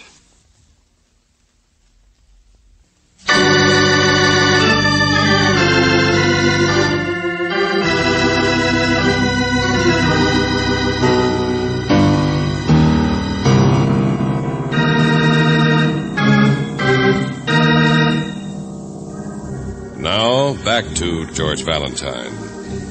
Fofo, the fearless clown, seems to be a man with 9 lives, because it never occurred to you or the other 1,000 people who saw an elephant suddenly run berserk and trample him that the man under all that makeup wasn't Fofo. No, it was really a boy named Freddy who only wanted a job with Fofo's circus. Well, now Freddy is dead, and if your name is George Valentine, you go down to the hospital to make sure of your facts this time. Of course it was Freddy. Who else would it be? He spoke to them, the doctor said. Did you hear what that doctor with the glasses said? Freddy didn't say anything, Otto. He couldn't help any. No. How could a poor boy know who killed him? Otto, snap out of it, will you please? I know how much you loved your brother. But what's done is done. Yes. Besides, what do you mean, know who killed him? Did I say that? Well, why not? Fofo killed him. How do you figure that? Look, closing time. All around us, people going home. But for the circus, time off, that's all. 2 hours between afternoon and night performances. Freddy liked the night performance best. Look, Otto, I asked you why Fofo would kill your brother. I don't know. You mean because Fofo so gratuitously took this afternoon off? So accidentally put your brother in his place? It was a new performance. Yeah, that's what the big man told Miss Brooks. New lights, new costumes, new music, the works. Fofo wanted to drag some publicity men from downtown to watch with him from out front for a change. That's what he told Miss Brooks. You think it's a lie? Everything he does is a lie. Okay, prove it. I can't. And Mr. Valentine, you will waste your time forever if you try to. You can't always win, so... All right, wait a minute. Come on, hop in. I'll drive you back to the grounds. No, it is closing time for me, too. Well, where are you going? I will walk back through the park, I think. I'll see you later. I'm not young enough to just walk out on a job. All I mean is for me, it is over. I will stop trying to say Fofo is evil. I will let you waste your time.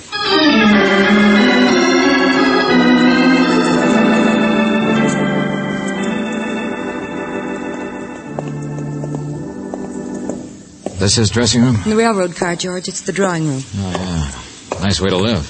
Sure he's gone? It's through the office part, they said. Oh, yeah, here we are.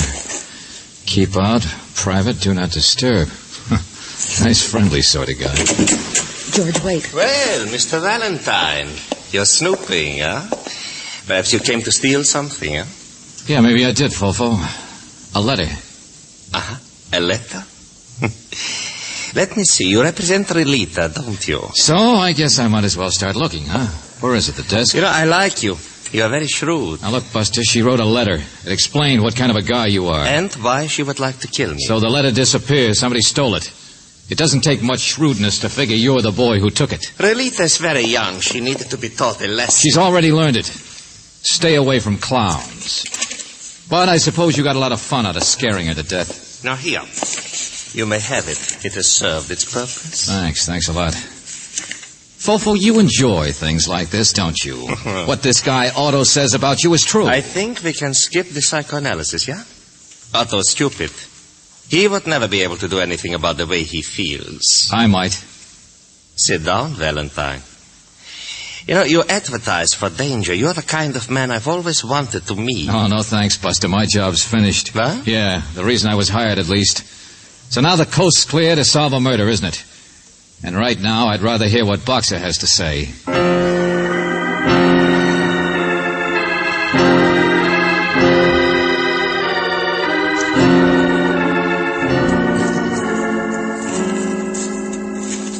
Yeah, that's what I'm doing now. Here, hold the flashlight a minute. Well, maybe Fofo let it slip, but he mentioned you were claiming the aimer wasn't to blame today. I know. And earlier I said I couldn't see how anybody could have made the aimer do it. I still don't. But you say one of the men heard someone out here. That's right, Miss Brooks. 2 nights ago. Roustabout says the aimer was snorting around. Sure. Of course, I told Fofo. But you think he'd be interested if it was murder? You think he'd do anything but laugh over it? All right, skip it, Boxer. Just what happened 2 nights ago? Well, this roustabout was waked up by the aimer. Came over to see what was the matter. Sure, there was a man here. But he disappeared before he could get a look. Didn't report it. Didn't think it was important until today. George, look. It's a sliver. Thin little sliver of wood. What? Looks like a chip from the sawdust. Let's see what it looks like. No, wait a minute. Look out. It's broken already. Polished white wood. That's not sawdust. Well, maybe it's sharp. But that's nothing you're going to hurt an elephant with either. Here, I'll show you how tough the aimer's skin is. Don't poke him. If you thinks that was what was riling them up, when you got another thing coming. Hold it. Now, you listen to me. Boxer, what would happen if you took the elephant here back into the main tent? The way he was when he tore loose this afternoon when the accident happened. I don't get you. Could you guarantee to the sheriff to have enough chains or enough men to keep him under control? Sure. All right, the tent's empty now. It's between shows. Everybody's available. George, what do you want to do? Little reconstruction, Brooksy. It just occurred to me that the only one who can solve this crime in a hurry is the aimer himself.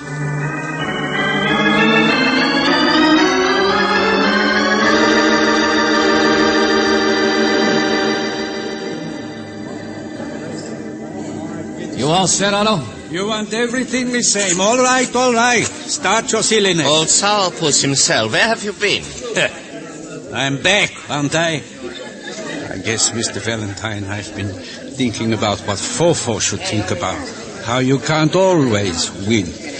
That you will never teach him. What do you mean? All right, let's get this parade going. Come on, the Sourpuss, he plays bad music anyway. Why aren't you ready to walk through this thing, Fofo? Haven't even brought your snake box in yet. Haven't even started a somersault. Oh, I will do my part. Don't worry, I'm not afraid. Oh, skip it. It's because you know I don't need to go through with it, isn't it? Is it? Sure. It's because you know I've already got the answer. Have you? Yeah. On the way back from the hospital, I stopped to pick up a book on elephants. Take the aimer here. He's been through the wars, hasn't he? No, that band is making so much noise. Oh, you're with me, all right. But here, look. The brand marks on the aimer's ear. Boxer, give me the stick there. Well, don't you want me to lead him around like I did? No, I take him. I can handle him. Well, give it to me, I said. Well, sure, boss. Never mind. Here, take a look. 3 X's. That's a circus. A crown. Boxer says he must have pulled up trees for a Maharaja once. Cross lances. Well, in India, that was the best job an elephant could get, wasn't it? Only goes to the biggest and finest. Battle elephant. You are the expert, not me. I suppose the lances might mean that. What are you driving at? The aimer's memory. Something way back in his training. Something he'd do on the right command, automatically, fast as lightning. Practically a reflex action. Yeah, well, go on. What's up, Valentine? Oh, let's get this over with, Sheriff. I don't like it. Otto, stop that music. Hey, Otto, stop it. What's the matter? Okay, now. Play the same tune you played this afternoon. What? But I have told you, everything is the same Opening as it was. performance of the new show was this afternoon. Sure, that's right. Everything was new, even costumes and music. So play that same march. Sure, I told you it was different, Otto. Yes, go on, Otto. You write the music, play it. Mr. Valentine wants everything the same. Unless you are afraid to. Be quiet, will you? Otto, your instrument, I remember, is an oboe, a reed instrument. Well, is this white sliver of wood yours? It's a broken reed. What? Somebody dropped it the other night, doing something that made the aimer get all excited. Playing softly in his ear, maybe. Testing a composition, maybe. I don't understand at all. Yes, you do. You're wasting time. Come on, boys. You don't need a leader. Play out those same arrangement you did this afternoon. Wait! Let her go. Here we are, Valentine. The Emir and I. What's the matter, Otto? The aimer here is really harmless. But if a man were turning somersaults in front of him and suddenly some horns started blaring out... Wait! No, Mr. Valentine. Wait, boys! I don't know the notes, but something deep in the elephant's memory, maybe. Battle elephant. And I suppose there must be a call for charge. At least that's what they use battle elephants for. Stop it! Stop that music! Stop it! Stop it! All right. I am the one you want.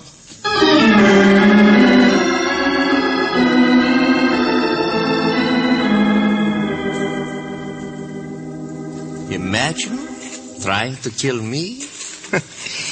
He's tried it before. But that's what his scheme was. Oh, he had good enough reason, I guess. No, but the irony of it, Mr. Valentine, he worked up such a beautiful way to kill me. I always told him he was never smart enough. And then his plan backfired so tragically. No wonder he fainted when I told him his brother had taken my place. Uh-huh. Well, I just talked to Otto back there. He won't say anything. But how can he? Because he can't really prove that you'd caught on to what his plan was, that you had his brother take your place on purpose. Well, and can you prove it? No, of course not. So why talk about then, huh? Yeah, that's right. Why talk about it? George, let's get out of here. Oh, leave me alone for a minute, will you, Angel? Don't you see? Fofo's right. I can't prove it.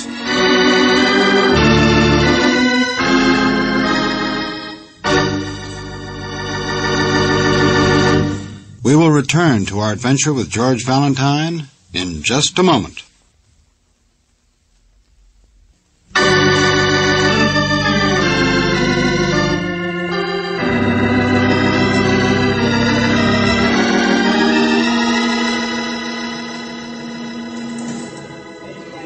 Well, the aimer won't have to be shot now. That's one good thing come out of it. Oh, sure, Boxer. And you can go right on having trouble with your boss, and Relita can still be practically blackmailed by the guy who's still got his eye on her. Oh, George, stop beating yourself. There's nothing you can do about it. You said so yourself. Yeah, sure. In fact, Otto told me that earlier, before he stumbled off to walk in the park. Said I'd waste my time forever if I tried to get back at Fofo. You can't always win, he said. Oh, poor Otto wasn't bright enough to get rid of Fofo. And I came along, so he never got another chance at him. Maybe I don't mean that. I don't know. Well, on with the show. Sure.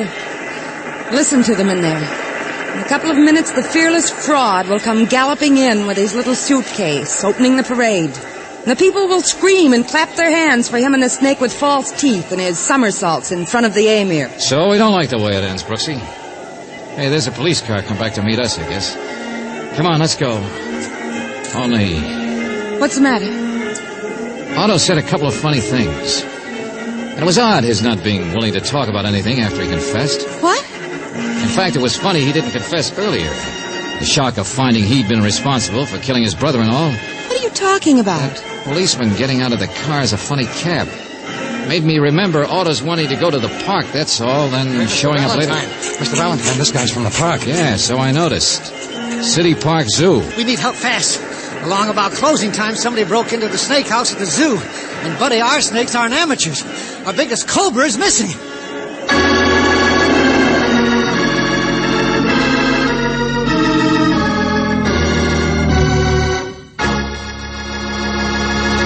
You have just heard The Fearless Clown, another Let George Do It adventure. Robert Bailey was starred as George Valentine, with Virginia Gregg as Brooksy. David Victor and Jackson Gillis wrote the story, and the music was by Eddie Dunstetter. Now, this is yours truly inviting you to another visit with Valentine, when you will again hear what happens when you let George do it.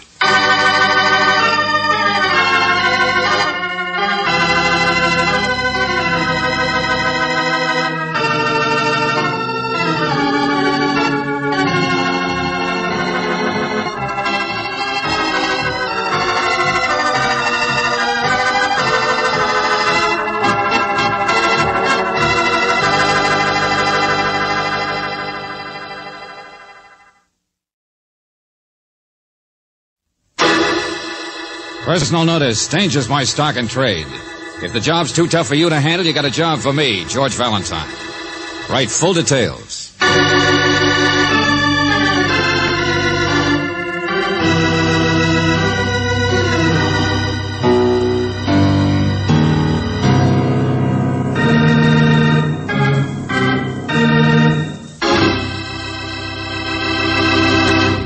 Well, it's time to batten down the hatches again, 'cause here comes George Valentine. You must know George by now. He's the fellow who makes trouble to keep you out of it. Now, perhaps that doesn't make too much sense, but after all, what does in this day and time? So I just want you to be content with the fact that this is Let George Do It, and let the chips fall where they may.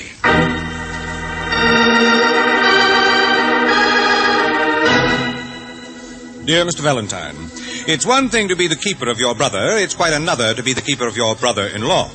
Particularly one that you haven't met, that you don't want to meet, that you wish would stay in South America where he belongs, and that shouldn't have married your sister in the first place. When my sister wrote that she was meeting her husband's ship here in town, naturally, I insisted that they be my guests. But, Mr. Valentine, the price of hospitality seems to run high. No sooner had I put the welcome mat out than the word must have got round. The X must be on my doorstep, because now my house is being watched. I am being watched.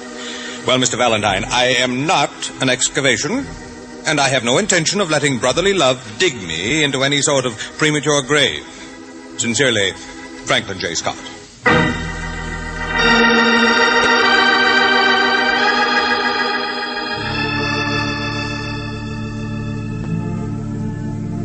Sit down. This is a lovely place, Mr. Scott. Thank you, Miss Brooks. It's been in the Scott family for years. Yes, I've heard of your family. Certainly not on the financial page. But you know, that was the difficulty when my sister married Sid Forrest. The social thing, I mean. Now, please understand, I'm not a snob, but she certainly made a peculiar choice. You see, she was back east at the time. Yes, I think you mentioned that. Look, I'd really rather hear about your house being watched. No, wait. This comes first. Sid Forrest. Marion met him in Saratoga, I think. He'd won a racehorse in a poker game, and they spent their honeymoon watching it lose from then on. That will give you the general idea about him. It will? Oh, I've done my best to be sympathetic. Sent Marion money every once in a while. I stood up against some of the other members of the family for them, and I really had hopes of being justified when Sid went to Guiana, French Guiana, a little town called Jean Cache it was. When was this? You mean he left your sister? No such luck.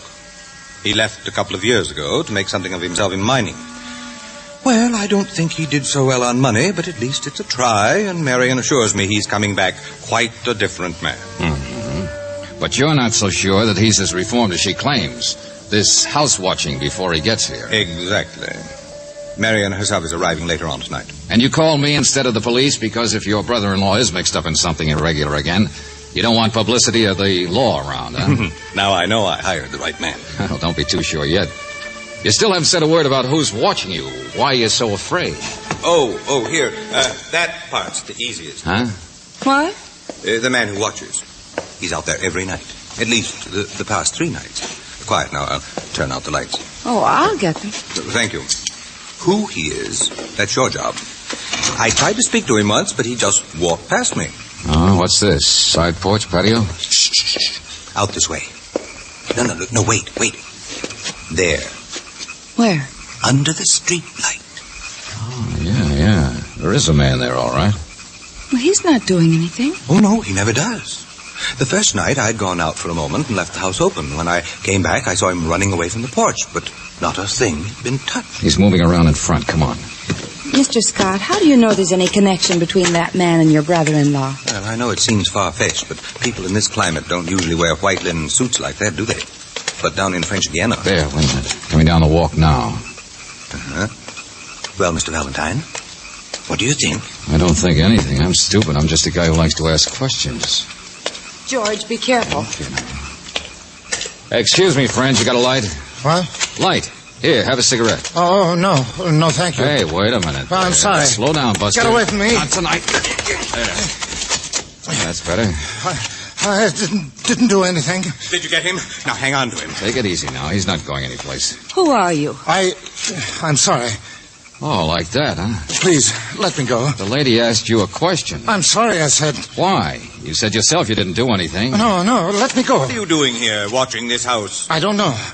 I haven't been. Oh, Buster, you're wasting our time. No, get away from me. Oh, please don't. Come on. Empty the pockets. Here, Scott, grab that. I've got it. There's nothing in his coat. Just a scrap of paper. Uh-huh. And a calling card.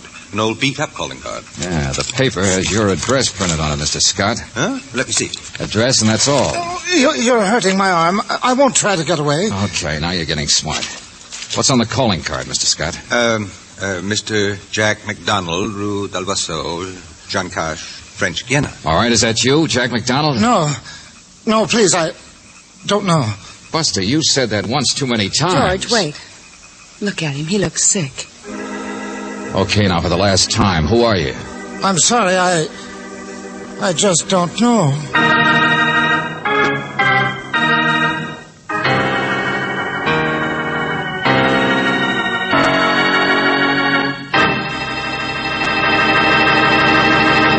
Now, I wonder what's the matter with Junior.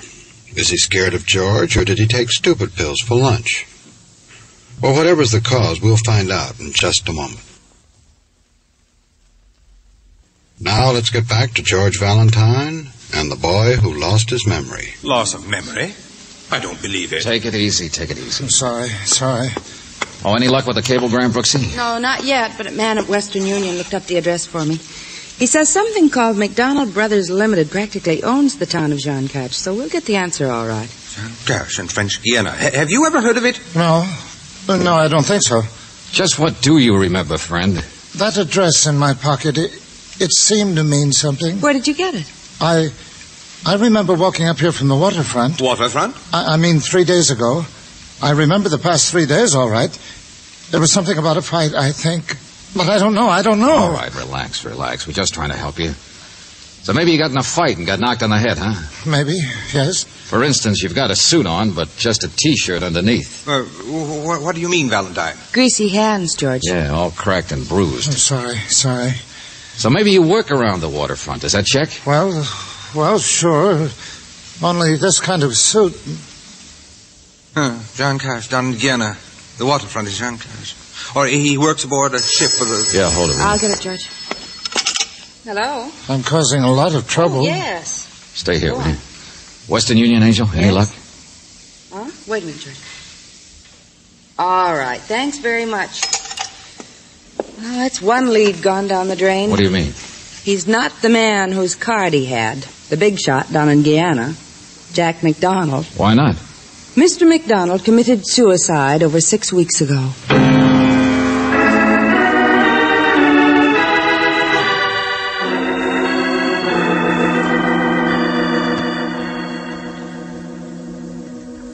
George, anything new? Oh, I'm doing about as well as you did, Angel. What's that? Friend of mine on a newspaper is checking ship arrivals. Our mental lapse here says he never heard of your brother-in-law, Sid Forrest. Well, I don't know that I haven't. But maybe Sid'll remember him, check. Oh, you mean just keep this man until Sid gets here and... But wait, Valentine, I don't even know the name of Sid's ship. I know. I just asked your sister. Huh? Yes, Marion should be calling from the airport, but... What'd you say? She's out in the hall right now. That's what I came to tell you. Brooksy, stay here with Mr. X, will you? Sure, George. Marion, here? For heaven's sakes, why didn't you call? What in the name of... Franklin, darling. Hello, Marion. You distinctly wrote that I should pick you up at the airport when you got in. Oh, don't be so stuffy. Where did I slide out from under this hat? There. Mr. Ambler met me and dropped me off here. Did I upset all your darling little plans? Now stop it. Ambler? Who's Ambler? Friend of mine. He's handled some of my business things. Can't your little sister have a few friends if she... Oh, I'm sorry, Mr. Valentine. You've got somebody waiting on the phone, haven't you? Yes, if you don't mind. My purse. I wrote that name down somewhere. I sent Sidney your address by radio, Franklin, just a few days ago. Golden something, I know. A Hello, freighter. Joe, still there? Well, try the list of freighters. Golden something or other. I thought I had it, but Franklin, what's going on? Who's Mr. Valentine? No. Nothing to worry about. Just checking when Sidney will be in, that's all. Oh, they never seem to know, I guess. He warned me about freighter schedules. Golden Drake, is that the one? Yes, that's right. Golden Drake. Yeah. Okay, thanks, Joe. Why, what's the matter? When did you hear from your husband, Mrs. Forrest? Well, he sent me an airmail a couple of weeks ago. What are you driving at, Valentine? Well, that's the right ship, all right. Only one to touch a Jean Cache the past month. Only the Golden Drake is already in. It docked here 3 days ago. What? I don't understand. Sidney wrote... Where is he? Franklin, hasn't Sidney gotten in touch with you? Just a minute, please. Mr. Scott, you told me you'd never met your brother-in-law, right? Well, yes. Or seen him, or seen his picture? Please, both of you. No, I haven't. Just a moment. What's happened? A man in a linen suit who's been in Jean Cache, who acts as though he really does have amnesia, who's written down your address and seems to feel he should be here at this house. Oh, for heaven's sakes, of course. It's obvious. For the last time, what are you talking about? Come on, Mrs. Forrest. Isn't that ridiculous? It never even occurred to me. Sidney, of course. Right in here, Marion. Sidney's already here. He's... Where? Hello, ma'am. Isn't that man... Him? Don't be silly. I've never seen him before in my life. Mr. Valentine, where is Sidney? Will you please tell me what's happened to him? I don't know, Mrs. Forrest. I wish I did. Your husband seems to have disappeared.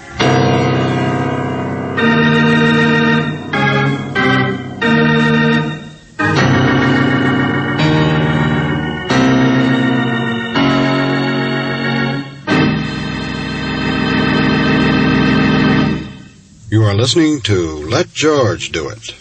Our adventure will continue in just a minute.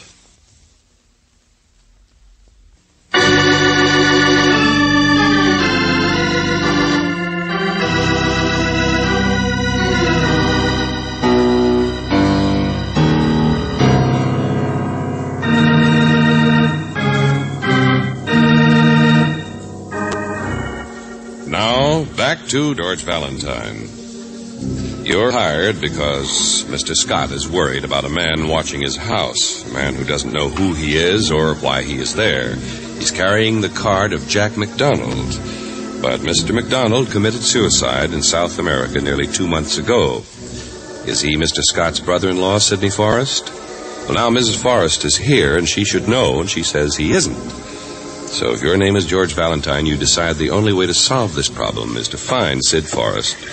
And so you first try the ship that supposedly brought him in 3 days ago. Golden Drake. It's not much, is it? Looks more like a tin duck. Is this where we're come on, let's go aboard. What kind of a flag is that? Come on, hurry up, Brooksy, before they swing that boom again. Oh, Flag? I don't know. Panama, I think. Something like that. Valentine. Lieutenant Johnson. What are you doing here? All right. One at a time. My friends, you stand aboard a pirate ship.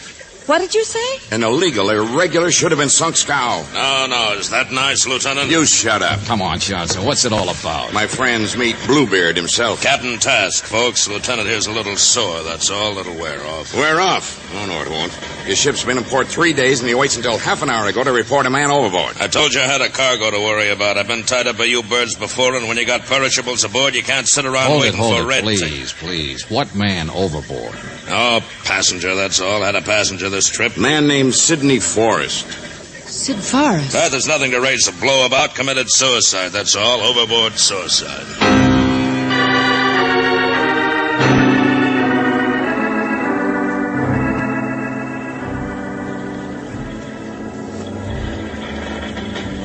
You see, this is my own ship. I get my cargo ashore fast enough, maybe I can barely pay off the bank. The guy's already dead. You can't help nothing by speeding up matters. Who says you're qualified to decide his death was a suicide? Oh, it was suicide, all right. Only now, with this stuff you tell me about an amnesia case. Okay, then let's start from the beginning. What happened? Task barely saw Forrest, apparently. He stayed in his cabin all the time, right? Yeah, just about. All the way from Jean Cache. That's where he came aboard. Yes, we know. Well, Forrest and the ocean didn't get along too well, so he locked himself in. But he was a sick-looking guy to start out with. I wasn't really too surprised when I saw the note. Note? What note? Wait a minute. Don't get ahead of yourself. There was a storm a couple of nights before they hit port. Yeah, that's right. I was on the bridge. Deck watch gave a yell, said he saw a splash. I could see a man in the water. Got the ship turned, got out the lights, but we couldn't find him again. Too rough to drop a boat, so that was it. All right, go on. Jose, the steward, he'd seen this thing, too. He was slipping a radiogram under Mr. Forrest's door a little later. I was down checking the crew to see who was missing. Anyway, Jose couldn't get an answer to a knock, so I broke in Forrest's cabin and found out he was missing. Come on in here, I'll show you. Is this his cabin? Yeah.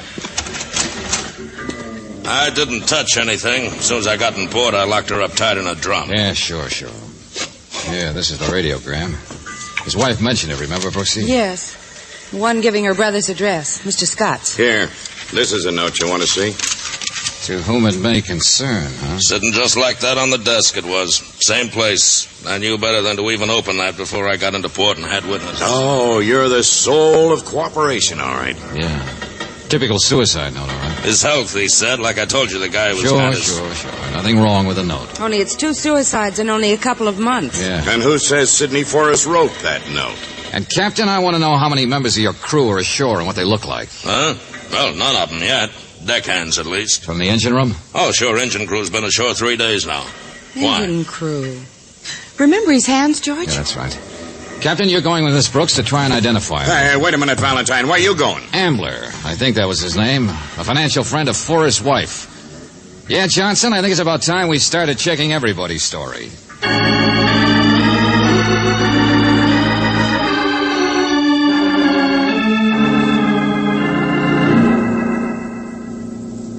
Well, yes, I met her at the plane. Oh, good heavens, there's nothing wrong with that, is there? Okay, Mr. Ambler. I have known Mrs. Forrest for some time. helped with her investments. In fact, that's what I'm doing now. She asked me to. I have to run down to that boat, too. Uh-huh. Well, I checked with the government authorities. Forrest sent quite a bunch of stuff up here by registered mail. Mm-hmm, that's right. Mailed things on ahead. But there are papers with his personal baggage to be gone over. On the ship, yeah. Yes. Well, shall we be going then? You know, I'm supposed to be in Seattle. I know this is very upsetting for Mrs. Forrest, but I can't let my own business slide. Oh, wait a minute, Mr. Ambler. These securities, bonds, property deeds. Did you know Mr. Forrest was supposed to be a failure? Who told you that? His brother-in-law, Mr. Scott. But Sid Forrest really did all right for himself down in Jean Cash, didn't he? Well, I don't really know the amount. It'll take me several months to dispose of everything for his wife, but, well, yes. He apparently struck it pretty rich. Uh-huh. Say, look, you run onto the ship by yourself, huh? I've got something else to do.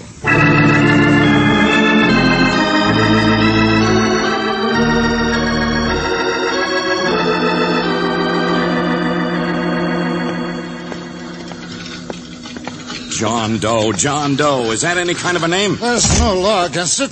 I don't know. I'm sorry. But you worked on the ship under that name. The captain definitely identified him, George. He signed on as an oiler at the last minute at Jean Cash. Uh-huh. The chief engineer gave me that name. It happens all the time. Well, what's the matter with that? Where's your amnesia, friend? Well, I meant... Oh, skip it. I guess we fed you that idea when all you were trying to do was clam up. I don't know. You don't know. First you prowl around watching a man's house. That's trespass, vagrancy, and a few other things. Then you sucker people into thinking that... Take it easy, Johnson. Take it easy. You cabled a full description and query to Jean Cash, didn't you? What? So we wait for an answer, that's all. Only in the meantime, let's see. Sid Forrest locked himself in his cabin. Now, why lock? I don't know what you're talking about. To avoid somebody who was on the same ship? That'd be one obvious answer. Of course, George. Only maybe he didn't avoid him, huh? But the suicide note's genuine. It checks with Forrest's letters and things. You know, I'm interested in Sid Forrest's money. Forrest wasn't a very nice guy. And as I remember it, the town of Jean Cash was supposed to be owned by the McDonald outfit. What are you driving at, George? Oh, I don't know. I'm not sure. The cable will tell us. You remember about Jack McDonald, though, Johnson? Guy who committed suicide down there? Yeah, that's right. Why don't you leave me alone? Jack McDonald, who had all the money in Jean Cash. McDonald Brothers Limited. That was the name of the company, wasn't it? I haven't done anything. Okay, never mind. There's the answer right now. Yeah, hello? Right, Sergeant, let's have it. Yeah. All right. My name is McDonald, but what of it? He was my brother, Jack McDonald. Sid Forrest swindled him out of the company. Was that why your brother committed suicide? Because of Forrest? Of course. Why else do you think a man... So you came after Forrest to kill him, didn't you? Well, how do you expect me to answer a thing like... Okay, Sergeant, thanks. All right, McDonald. Johnson will have the answer. Johnson will what? That wasn't any cable. It was a sergeant down on the ship. He found $1,000. $1,000? What? Underneath the rug in the captain's cabin. And incidentally, Jose, the steward, remembers not only seeing the limp form of a man hit the water, but also admits there was somebody else standing at the rail who ducked out of sight. Just in case you're interested. So Forrest was murdered. This thing is a vicious circle. And now, what was our friend here saying about following Forrest for the purpose of avenging his brother? Now, wait a minute, Johnson. McDonald here was still looking for Forrest after he was dead. He couldn't have been the one. Motive or no motive. Okay, back to the ship we go.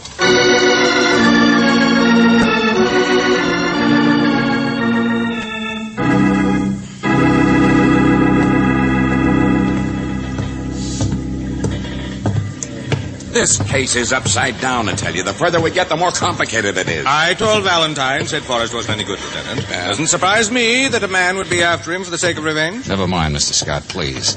So they got that steward in here, Johnson? He's down below. The sergeant didn't want the captain to murder him for shooting his mouth off. I just wondered if this cabin was empty, that's all. Sure. Why? Well, let's put McDonald in here. Well, I'll do whatever you want, but... Good idea. Go on, get in there. All right. Okay, now, Johnson, before you go off half-cocked on this case, let's try to add it up, huh? I didn't bring my slide rule. Well, it's always simpler to bet on a hunch than to get wound up figuring systems, isn't it? Only you don't win so often. You do if you got a few clues in your pocket. George, whoever murdered Forrest had to be someone on this ship, right? Is that what you mean by adding it up? Of course, that's obvious. It certainly couldn't have been anybody ashore, could it? It could have been paid for by somebody ashore. What? This Captain Task will do anything for money. And somebody's been paying him at least $1,000 worth. Well, you don't even know that this steward's testimony is true. Hold on a second, will you?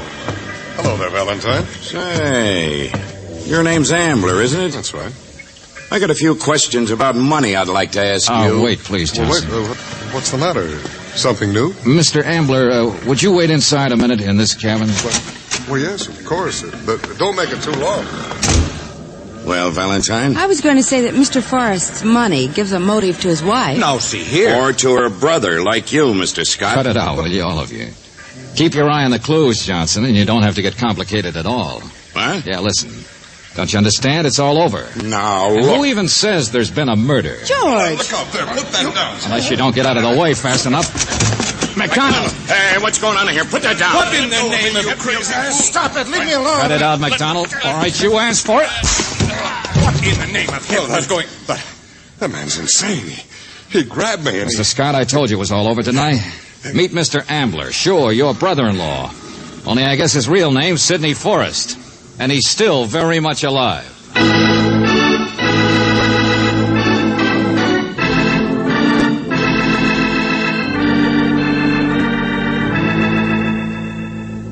But, George, how can he be Mr. Forrest? McDonald confirms it, doesn't he, Angel? So will Mrs. Forrest when we pin it down. But there was a murder or a suicide or... Well, there were witnesses. Not if everybody's alive and accounted for. Don't you get it, Angel? The captain was paid to help stage a man overboard disappearance, right? Sure, somebody saw something. Probably a bundle of clothes hitting the water, that's all. And who threw them? Probably Forrest himself. Oh. Then the captain hid him out in a different cabin and later on smuggled him ashore.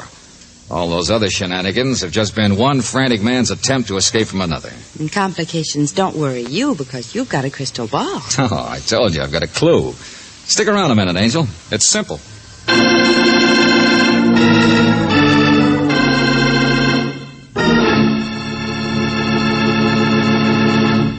Back to the conclusion of our Let George Do It adventure in just a minute.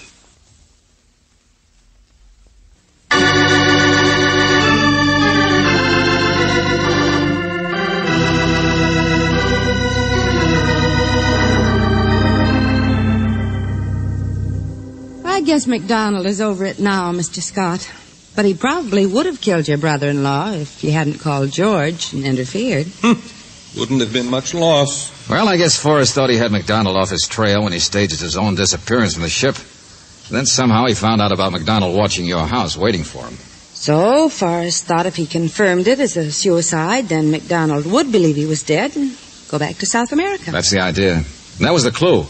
The suicide note was in his own handwriting, but it was written after his supposed death. How do you know that? Well, a radiogram from your sister was delivered to Forrest's cabin afterwards, remember? It told him the address of your house. How do you think McDonald learned about you or that address unless he broke into that cabin sometime later and saw that radiogram? Well, yes, that makes sense. And yet the suicide note was supposedly found sitting in plain sight and left there until today sealed. Well, if McDonald pried into the radiogram, why didn't he open the suicide note too? See what I mean? Therefore, the note wasn't there or probably even written until later. But, Valentine, at least you'll admit it was luck that Forrest turned out so conveniently to be posing as Mr. Ambler. Sure, I'll grant you. But if I were going to take on another identity in order to escape someone, I think I'd pose as somebody who could legitimately handle my own money, don't you? With your money, it wouldn't be a job worth having. Uh-huh. All right, then, Angel, come on. You buy dinner for the three of us. Oh. Wait a minute. About my sister. Well, what about her? She wasn't really in on it. Her husband gave her a phony story. Oh, after he met her at the airport, she went along with calling him Mr. Ambler once, but don't worry. When she finds out everything he did, but she'll be through with him, and this time for good. Sure. I'll give you another reason. From now on, Sid Forrest is going to be so busy digging himself out of trouble with Johnson and the government of French Guiana and McDonald and his lawyers and all the other things. Yes, of course. Thank you. Come on, I guess I'll buy the dinner.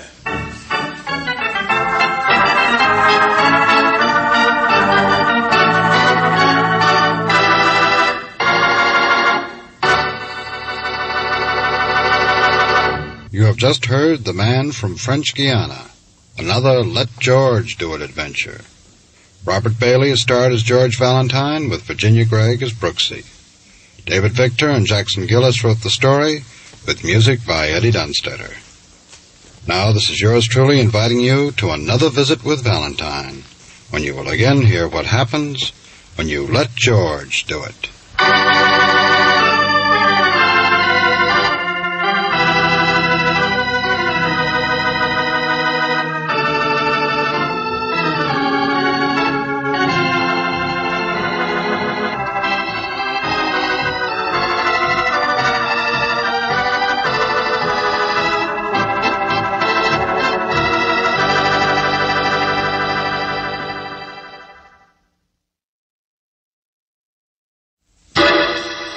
Personal notice. Danger's my stock and trade. If the job's too tough for you to handle, you got a job for me, George Valentine. Write full details.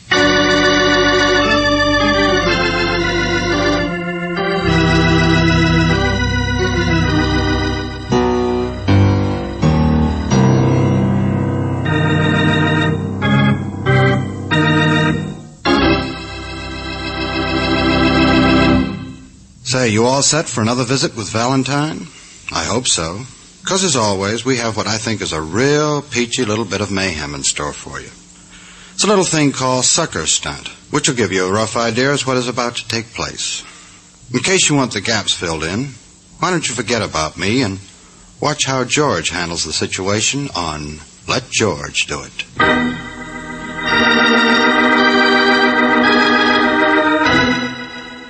Dear Mr. Valentine, I'll be back around 10:30 and then we'll get the guy. What? Go on. Well, that's all it said. How do you like that? I'm so wound up, I don't know what I'm doing. Sure, Tim again, that's my name. Sit down. You look worn out. Been up all night? Working. Here, let me unload. I'm a photographer, see? Yeah, so I noticed. Work up the north side of town. You know, weekly newspaper, that kind of stuff. I'm doing all right, see? I could support her myself. That's what gets me. That's what I don't understand. Her? I thought it was a guy you were out to get. Oh, well, sure. His name is Florio. I think you'd better start at the beginning. What happened? Did somebody steal your girl? Huh? Oh, no. It's my kid's sister, see? She's only 18, lives with an aunt, but I feel sort of responsible. But you know how girls that age are. She won't listen to anything. She mixed up with this guy? I'm afraid she'll marry him. This address is down What's here. What's wrong with him? Why do you need me? Look, Mr. Valentine, I'm just an ordinary dull jerk. My sister won't listen to me. But I want you to see this guy. All this romantic European stuff, there's something fishy with it. Look, I still don't get it. What's fishy about it? Look, he's never told her what his business is. And he won't tell her. He's a good 20 years older than her. I phoned him once, trying to meet him, have a beer or something. But you know what he said? It was none of my business. Had to stay away from him or I'd get a nosebleed. Nice guy. Okay, Tim, you got his address. Let's go take a look at Florio's nose. Just for size.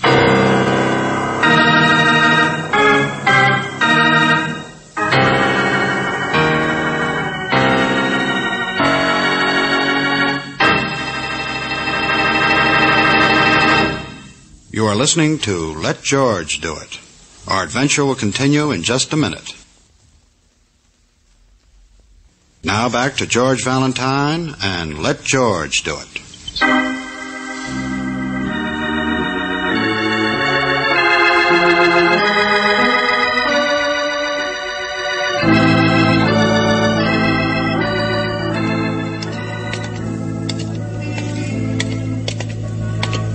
Are you married? I used to be, but she wasn't much. It was no good.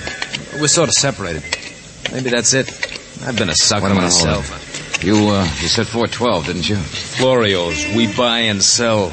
Looks more like a bookie joint. Jewelry, leather goods, exchange, musical instruments. Well, that must be him right there in the window, that dark boy with the light teeth.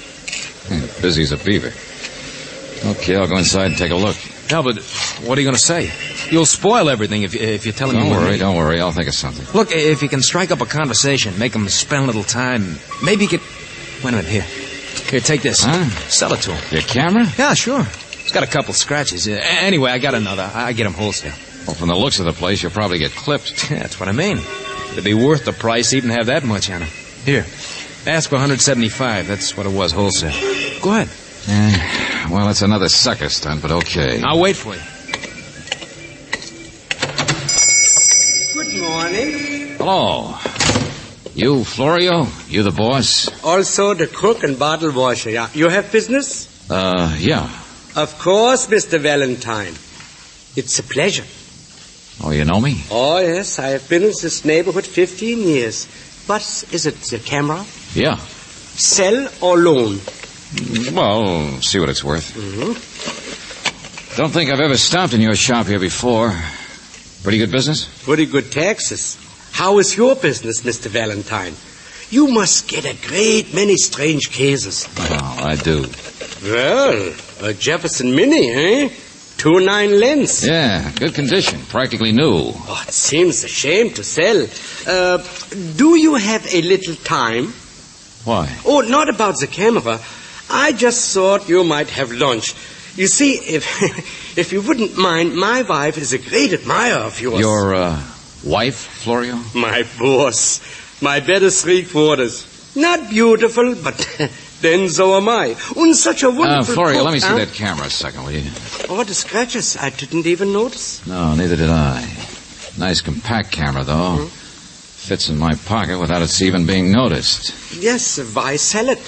But if you wish, I give you a loan. But this is not important. It is lunch with me and my wife and children. I'd love to, Florio, but some other time, okay? Uh-huh. Right now, I gotta straighten out a sucker.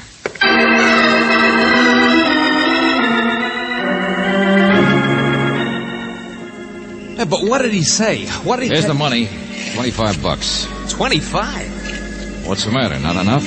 Oh, sure, but... All right, come on back to the office. I want you to sign a receipt. But, Mr. Valentine, I got work to do Look, today. if a guy's crooked, you want him nailed legally. Well, come on, let's get going.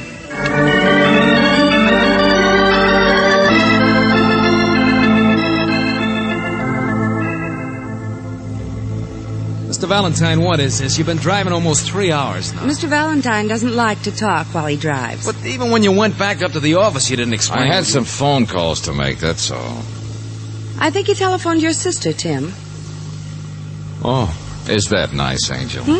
He knows he hasn't got a sister. Now, look. Just like he knows that the first time he saw Florio was probably when he walked by the shop this morning. Took a look at Florio so he could describe him to me. Look, I don't understand you at all. I don't know. Okay. If I'd known that you weren't going to believe anything I said, I'd have gone someplace else. Holy smoke, look at the time. I got work to do. What do you think you're taking me anyway? My wife will be worried if I don't phone her. Oh, I thought you said you were separated from your wife, that she was no good. Well, How yeah. could you phone her if she doesn't have a number? What? I checked that while George was talking to the police. To the Well, sure. I really got a wife, but she don't live in the city. We don't even speak. What is this, Apple Junction? Don't you know? No. Never been out this way before. Oh. May I read him the early morning newspaper, George? It's just a little item, not very important. Mr. Ben Roberts, a salesman for the Fruit Growers Equipment Company, said that he picked up the hitchhiker about 100 miles north of Apple Junction shortly after midnight, and that the man held him up and left him after traveling south only a few miles.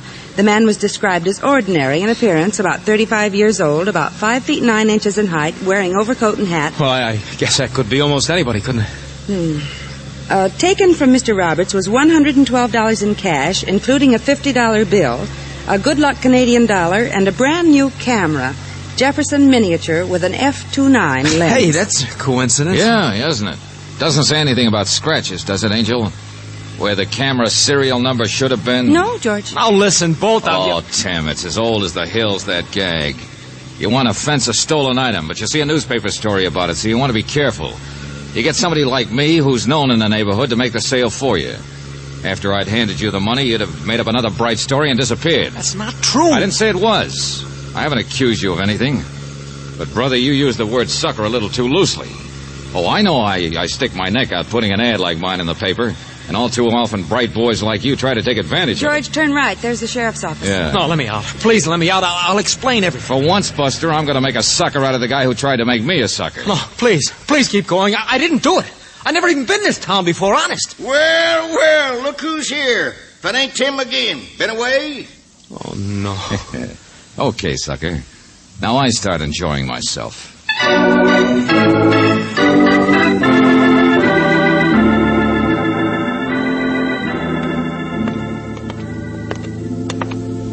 Well, Tim here's never really been in any trouble before, Mr. Valentine, but he sure fits the description. Yeah, I'll say he does. Oh, be quiet, will you? What are you doing here anyway, Ames? He's the hired hand out of my wife's place, Mr. Valentine. Nobody believes him. I sent for him just a few minutes ago. Well, day off. I guess I can do anything I want, can't I? Ben. Oh, Ben. Right here, Sheriff. Just admiring the calendars in your office. Better than the ones in the barber shop. Oh, excuse me, lady. Ben Roberts, Miss Brooks, Mr. Valentine. Roberts, the one who was robbed at midnight last night? First time in 17 years on this road. Let me tell you, Mac, I've picked up hitchhikers all my life, and not a single one of them has ever held me up. Skip it. Is this the guy, Ben? Of course not. Of course I'm not. Is he? Well, it was night. I don't want to just come right out. Here's the camera. He scratched off the serial number. He hasn't been searched yet for the money, but... I'll do it right now. Let go. Let me get your hands off. Here's his wallet. It's your pen, ain't it, Ben? Me? Sure, with the trick flashlight. You showed it to me once, remember? Yeah. Look, I found it, I tell you. I found it someplace yesterday. I don't know. Stop trying so hard, Tim. Here's a $50 bill in the wallet. You don't see them very often. George, look, a Canadian dollar. Oh, cut it out. I don't have to see all that stuff. You don't have to be a nice guy, Mr. Roberts. Yeah. Who's kidding who? I recognize him. Sorry, sucker.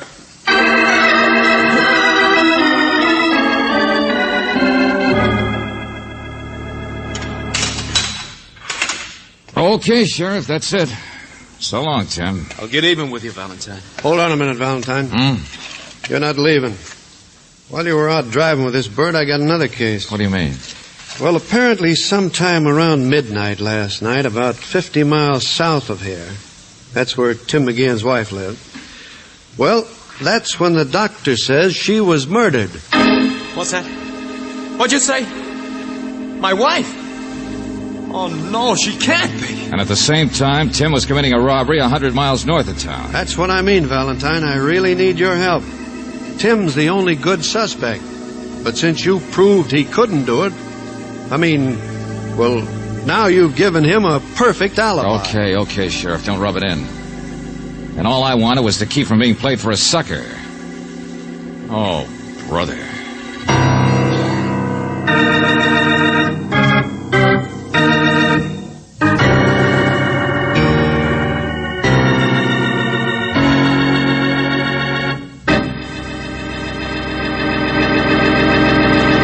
You are listening to Let George Do It. Our adventure will continue in just a minute.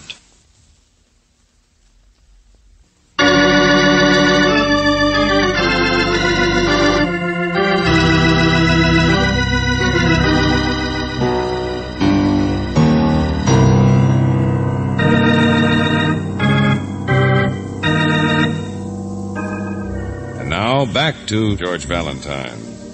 If your name is George Valentine, you don't enjoy being played for a sucker. And so when Tim McGeehan comes into your office with a weak-kneed story, you waste no time in turning the tables on him. You take him out to Apple Junction, where you prove that he committed the hitchhike robbery of a salesman north of town. Oh, no, you're no sucker. Not much.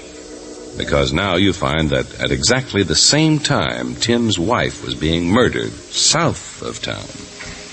Ben, you could have made a mistake, couldn't you? Well, I might have, George. That's your name, isn't it, George? We had a sales manager once whose name Yeah, well, I mean, when you identified that guy, he's strictly a medium-sized, medium-everything character. You're going to say that again? Well, you hesitated. Yeah, I remember you hesitated. That's right, George. So I did. The man hates that point of finger and another man to say, put him in jail. Yeah, I know how you feel. But, maybe you were wrong. Well, now, a man's a fool if he don't say he's wrong once in a while. At least that's what the milkman said to the prize-fighter's wife. Yeah, uh-huh. Well, it was late at night. Maybe you were out with some of the boys earlier. Don't remember too well. Tell you a funny thing about me, George. I like a good time as well as the next fellow, but not when I'm working. See that? You don't get solid gold watches in my outfit for just flirting with waitresses. No, sir. Last night I might have been tired, but I was wide awake and alert. Anyway, how do you explain all that stuff of mine? He had it to me. Okay, Ben. Okay, skip it. His wife was quite a dish, I understand. Search me. But she owned an orchard, the sheriff says. Yeah, that's what bothers me most. Tim McGeehan's the only one to benefit from her death. And he's got a perfect alibi.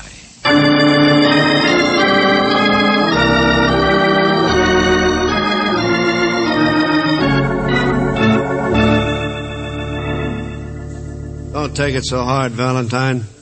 We haven't even got a fingerprint crew from the city out there yet. Apparently it wasn't just a cold-blooded murder. No, she was strangled and slugged over the head. Crime of passion. It's all it could be where a woman like Doris McGeehan was concerned. So if it wasn't done for a money motive, then I don't see why you think it had to be Tim McGeehan. Angel, I'm going to throw a curve back at that guy if it's the last thing I do. Come on, let's go see where it happened. Okay. Hey, you, Ames. Yeah? Come on with us. Ames? Yeah, McGeehan's hired hand. He can show us around.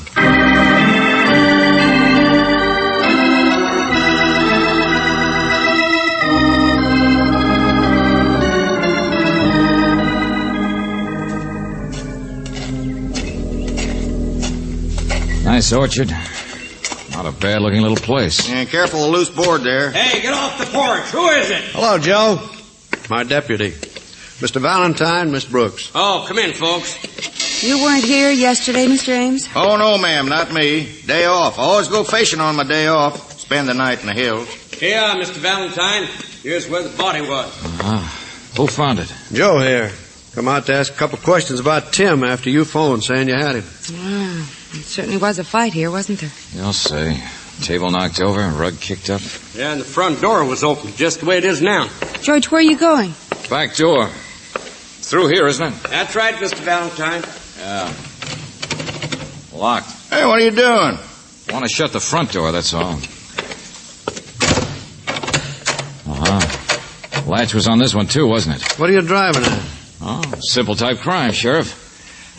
Ames, where did you say you were last night? Well, up in the hills, I told you. Sure, I know, but where are the fish you caught? Well, I only got one. I ate it. Now, looky here. Notice the two glasses there on the table, Sheriff? Yeah? You say Mrs. McGeehan had no particular friends well, or there's anybody? a couple of fellas, but it only took about 2 seconds to cross them off fast. One was up in San Francisco, the other was at the party. Never mind. I think I know how to wrap this crime up for you fast. And I'll enjoy doing it, too. George, what are you talking about? We're not far from the highway, Valentine. Almost any transient or bum could have wandered over. All right, look at the evidence, Sheriff. Mrs. McGeehan was alone, right? Yeah. Then someone came, a man, but he couldn't have just broken in because both doors were locked. Well, that's true, but if he'd been a stranger, there's a telephone. She could have called for help. Besides, whoever it was, she gave him a drink. Well, you got to break Tim McGeehan's alibi. He hated her, I tell you. They fought lots of times. I've seen them. Ames, I know it'd be nice if we could hang it onto him, but we can't. So who's left but you? Well, now, wait a minute, Sheriff. He paid no attention to her, only worked I for told you it was a simple crime. Just because you know him, stop shutting your eyes to the obvious. Well, let go of me. I didn't do it. Ames, come back. I didn't. I'm not going to get railroaded. Look out, George. Oh, no, you don't. Buster. Holy smokes. He's such a nice guy. All right, you got your murderer, Sheriff. Lock him up.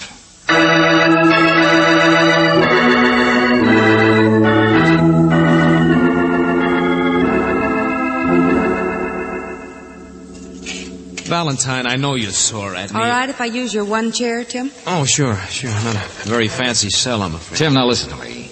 I was sore at you, sure. That camera deal, you played me for a sucker. Well, I never pulled a robbery before. For a while, I thought maybe you'd suckered me into helping you with a gratuitous alibi. Mr. Valentine. All right, forget it. Relax, will you? Sheriff will be here in a minute. He's got Ames, all right.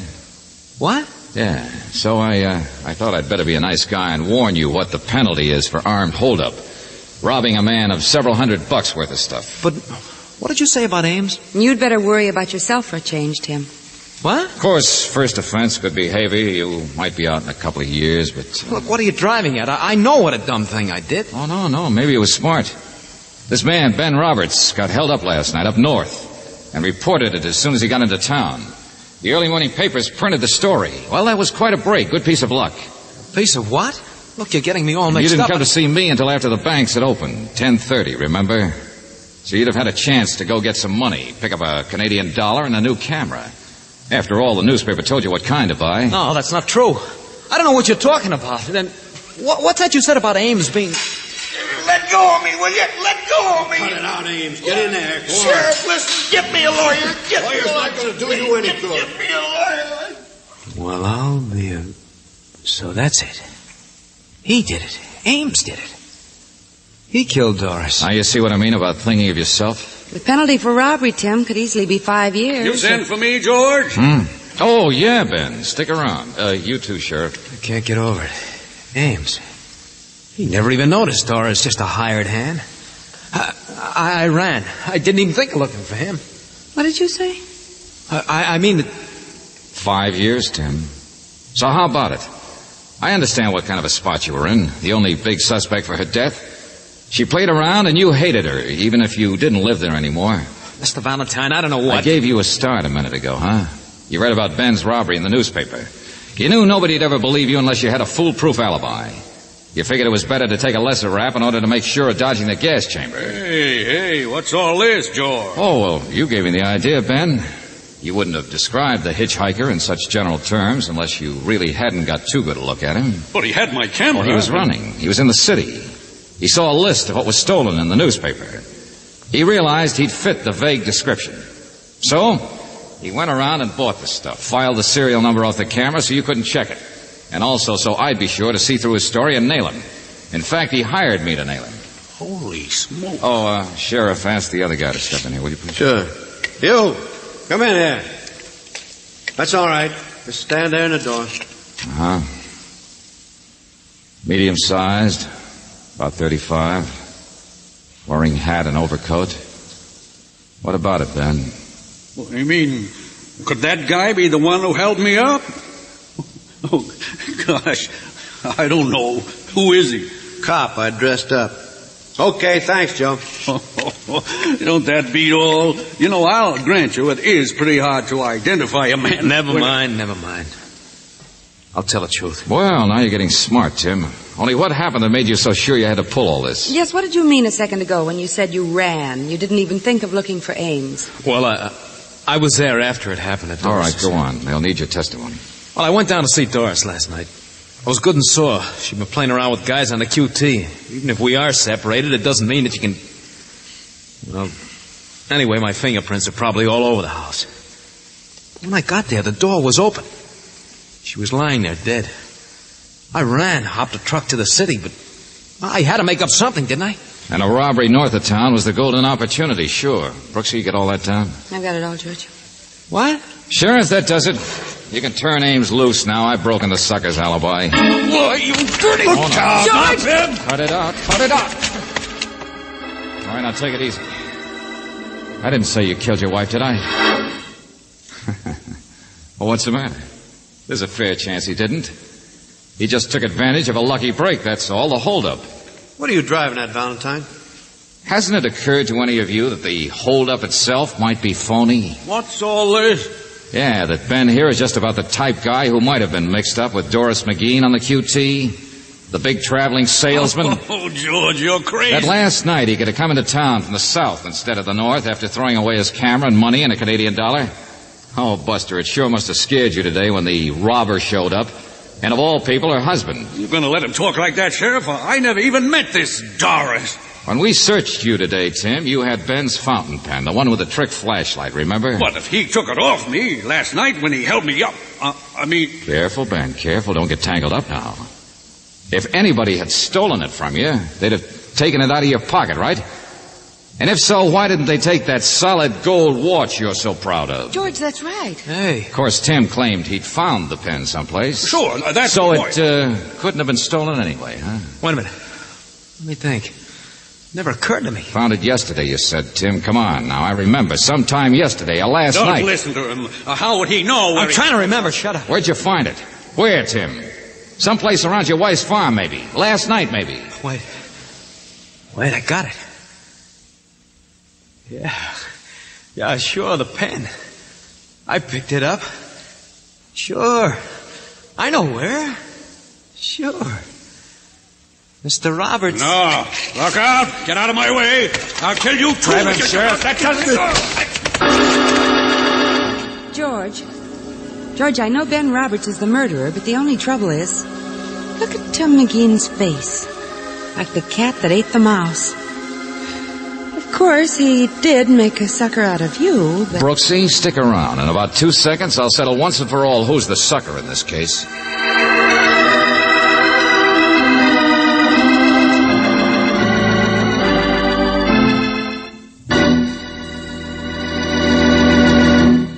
are listening to Let George Do It. You will hear the conclusion of our adventure in just a minute.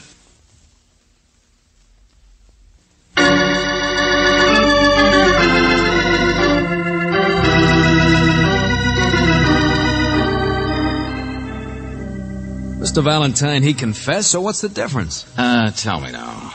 Where did you find his pen, Tim? Well, you don't need it as evidence. I'll remember eventually, but last night I was so scared and upset. That you don't remember at all.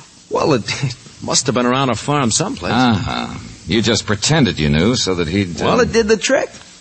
Boy, that guy's a real sucker. You're pretty good at taking people in, too. Well... But it's so stupid. If you'd come to George in the first place and told him the truth instead of going out to buy that camera and pretending... Robert's phony hold-up story might never have been broken. He's right, Angel. The way it worked out. So, now I'm all clear. I pick up my $50 bill and camera from the sheriff and walk out. I gamble my whole savings and maybe 5 years in prison, and now I'm free and it don't even cost me a cent. Whole savings account, huh? Well, here, look at this. Camera's worth over 200 retail, isn't it? Oh, sure, I can get at least... Hey, wait a minute. No, give me that. Oh, no. Here's the receipt you signed. I bought that camera for $25. Get the picture? So long, sucker.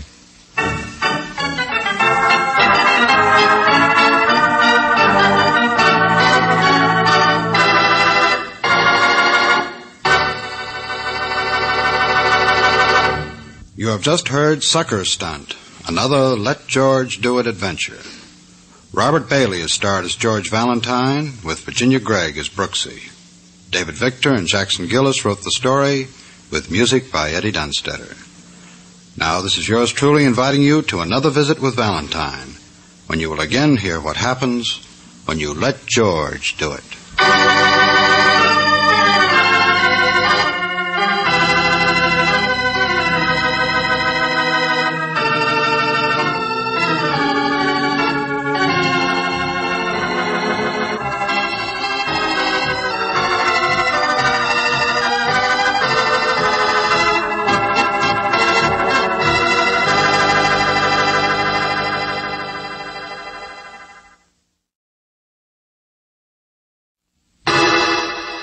Personal notice. Danger's my stock and trade. If the job's too tough for you to handle, you got a job for me, George Valentine. Write full details.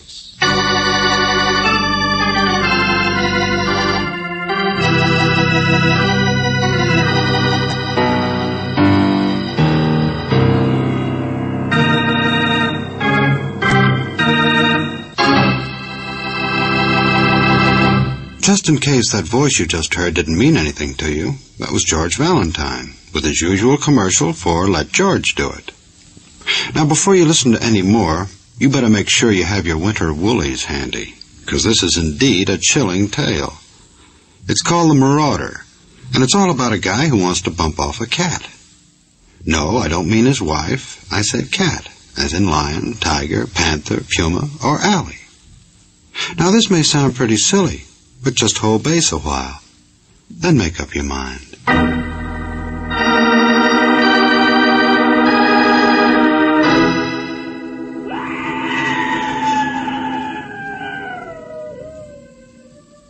Dear Mr. Valentine, my name is Rafe Saxon.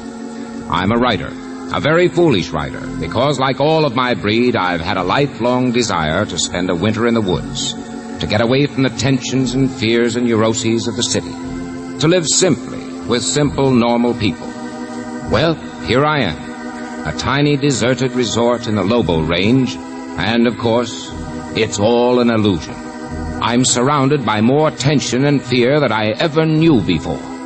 And a friend of mine, the owner of the place, Hans Bjorkman, has become neurotic to the point of insanity, to the point where I can't control him, to the point where all he thinks of is the marauder, the invader, the pirate and cutthroat of the animal kingdom. Mr. Valentine, this man is obsessed by the idea of murdering a mountain lion.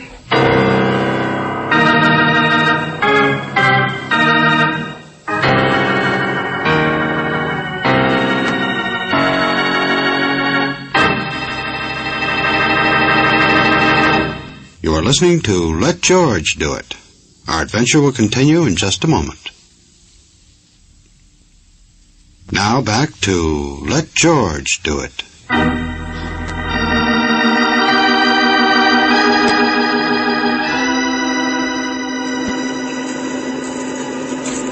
Oh, if we can only get out of this wind. I got a big fire in the fireplace, lady.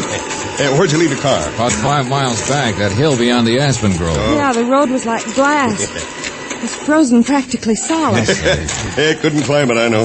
Up one step and down two. It's a funny winter this year. Hardly any snow, just ice cubes and hailstones. And here we go. Doors around the porch there. Oh, thank heaven. I don't think your friend Saxon's back yet. Been out communicating with nature. He's crazy like an Eskimo. Guess he's going to write a book about the South Pole. Hey, is your name Hans Bjorkman? Me? Oh, heck no. He's crazy, too. Everybody is except me. I'm just peculiar. Hey, here, better wipe your feet.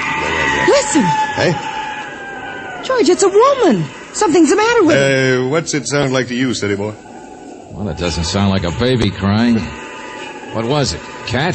Cat? Yep, that's it. Cat, puma, cougar, panther, nuisance, take your pick. Mountain lion. That's a bad winter for everybody, I guess. Hey, sounds hungry, don't he? Yeah. Well, so am I. Come on, let's get inside. Only shut that door quick so Bjorkman don't hear it. You mean hear that wail? Why not? Well, I don't know, mister. Something's going on I don't get the hang of. But when old Hans hears that long tail out there, he just sort of slides back in his rocker. Yeah, well, search me. I just poke cows for a living. Does Hans own some cattle? No. A few head and some chickens, that's all. Pairs of them, all in pairs like Noah sitting up in his ark. But I don't work here, if that's what you mean. I'm waiting for a job for the summer, that's all. Bears hibernate. Why shouldn't we? My name's Pinochle. Pinochle? Sure. I'm an indoor-style cowboy. I worked 2 months, make enough playing bunkhouse pinochle to loaf the other 10. Yeah. Why not? I like to mosey around, keep people happy, make them laugh. And old Hans, he's been good to me a couple of times, so... So, here you are, huh? Yeah. I wish I knew why. Wish I was smart enough to know how to help the old billy goat. He's old country, he's hard to get close to, sort of proud. He built this place here with his own hands. And give you the shirt off his back, but... Pinochle, is that them? What? Did Mr. Valentine... Oh, yeah, they're here. Come on down, Fatty. I'm so sorry. I've been getting your rooms ready, Miss Brooks. There's some hot chocolate for you on the stove. What? Oh, thanks. Who's that? Tell Hans I'll be right there. Oh, we're fine, thanks. That his wife? Yeah. Good kid if you don't go for too much brain. You see, Hans just disappeared a couple of years ago and brought her back, and here she is. Yeah, she works her head off, too, when she's not worrying about him. Everybody seems to worry about Hans. Yeah, it's over her head, too, I guess. I tried to kid her out of it. She don't know what upsets him. Well, nobody knows, except the cat. Oh, here I am. Oh, I'm so sorry I wasn't downstairs when you came in. Hello, I'm Olga. Hello. How do you do? Well, what's the matter? Isn't my hair straight? You see what I mean? Everybody's crazy. She says a thing like that and don't even look in the mirror to find out. Oh, be quiet. Your hair's beautiful. I'm afraid Pinochle gave us the wrong impression, that's all. He called you Fatty. Oh, him. Well, she is. Well, come on, let's get that chocolate. I guess we didn't expect you to be so young, that's all. What? Oh, gosh, I'm 26 already. Now, I never have time to fix myself up or... Oh, Pinochle, stop. Yeah, sure. Just an ugly old frau. Stop what? Oh, don't pay any attention to him. He's the most awful... Hans. Well, come in. Well, I'm only kissing your wife, that's all. You don't have to point a gun at me. Huh? Oh, excuse me. Oh, there's nothing to listen to out there except the wind, darling. Of course. Hello, my dear. Well, these are Miss Brooks and Mr. Valentine, the friends of Mr. Saxon. How do you do? It's such a pleasure. How do you do? Hello, Mr. Bjorkman. And I am the host, and I am late, and I let in the cold. There is no excuse. Have you poured me brandy, my dear? How are you, Mr. Valentine? My little place is so hard to get to, I'm afraid. Oh, fine, thanks. Well, that's quite a gun you've got there. Yeah, he uses it to put holes in the broadside of his barn, don't you, Hans? You are interested in guns? Good. Pinnacle and Saxon, they are boys. They don't understand. My rifle from the mail order house. Here, I show you. When a man has a house and his land, he has a gun. Yeah, well, just don't wave it around. Wait a minute. There wasn't anything, dear. Well, if you're listening for that lion... I didn't hear anything, Valentine. No, Hans. Oh, for heaven's sake. Be quiet! Pinochle, all I was going to say was that I did hear it. Sounded like it came from about the same place as the last time. Mr. Valentine... Be quiet, I said! Excuse me, please. I will see you later. Yeah, he is out there. We could hear Mr. Valentine and I. Excuse me. Well, hello, everybody. Mr. Saxon. Are you Valentine? Yeah, hello. How do you like my nervous host here? Put it down, Hans, put it down. No hunting today. There's nothing out there. You have been outside, Rafe. You must have heard it. No. Just a little wind in the tree. Hans! Look out, you crazy! Give me that gun. I saw him, I tell you, I saw him. Give me that. He left the barn. You couldn't hit anything at that range. Let go of me, I tell you, let go! Yeah, it is my house. It is my gun. It is up to me to kill an Rota. So, stay here, all of you. This time I will get him. Oh, brother. He shot past you in the doorway, Mr. Saxon. Maybe it scared you a little, but that's nothing to... You've seen how he acts. Every day and night for the past week, he's been out trying to find that brute. He doesn't even take time to eat. Well, what's wrong with that? This is his place. He's got a few head of stock to worry about. A hungry lion is dangerous. Why shouldn't he try to kill it? Why should you all pretend you don't even hear it? No, listen to me. It's a long story. It isn't what he does, it's how he does it. It's not normal, it's not... Yeah, it's too long a story for me to listen to. What? Mr. Valentine? I'd rather see what happens myself, thanks. Me? I'm gonna go out and help Hans run down his marauder.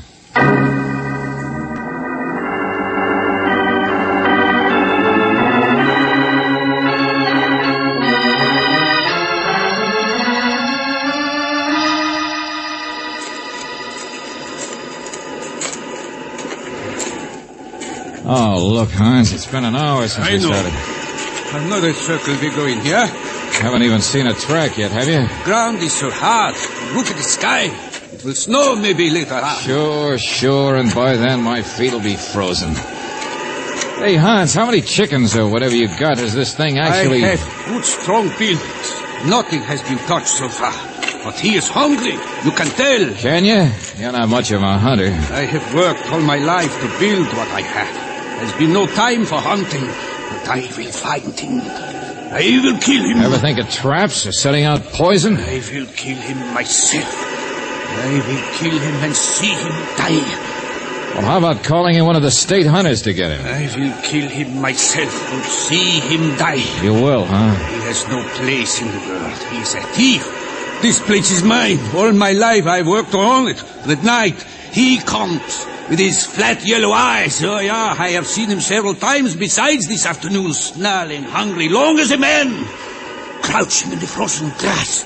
A thief, I tell you, with no business to come stealing a thief! All right, calm down. Why should I laugh and stand by when everything I own is threatened? Stop it, will you? Man's castle is never secure, is it? That? Look out. The kitchen door is open. We will not find him tonight. I mean, you can work all your life for certain things and never be sure of hanging on to them. Like her. What did you say? Yeah, standing there in the doorway. Worried about you, I guess. Your young wife. Oh, all right, Olga, we're coming. Uh-huh. She's very beautiful, isn't she, Hans? Yeah, thank you. Sure, that's a compliment to you. Hans, did you ever hear of a man getting unreasonably mad at something when that something isn't the real cause of his anger? I am tired. Please, you make so many... Taking it out on something, I mean, like the wrong marauder? What? Taking it out in hatred of a mountain lion. I don't understand. Now, come on, Hans, tell me. Whether you admit it to yourself or not, which one of those guys in there are you worried about? Buddy? With Olga. You know which one it is you'd like to call a thief, a marauder?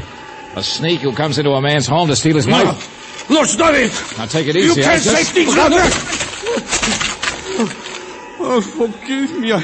She is my wife. You do not understand. She is mine. Forgive me. Oh. Yeah, sure, Buster. I'll forgive you. Only which man is it? Which one do you really want to murder?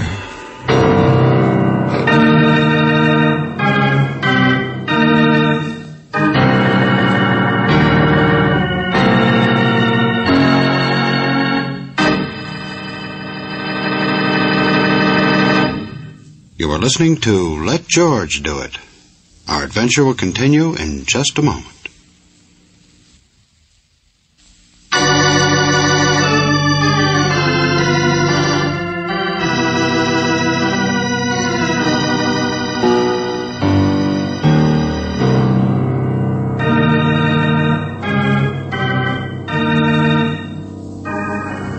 And now, back to George Valentine. The marauder, a hungry, dangerous mountain lion. Or is it a man? If your name is George Valentine, you're ready to agree with Rafe Saxon, the man who sent for you, when he said this place, this deserted resort in the frozen Lobo Range, is filled with tension and fear. And you'll also agree that the owner, Hans Bjorkman, is obsessed with the idea of murder. Only murder of what? Or of whom? No, this isn't the kind of place where one sleeps well at night. Even Claire Brooks. Particularly when... What?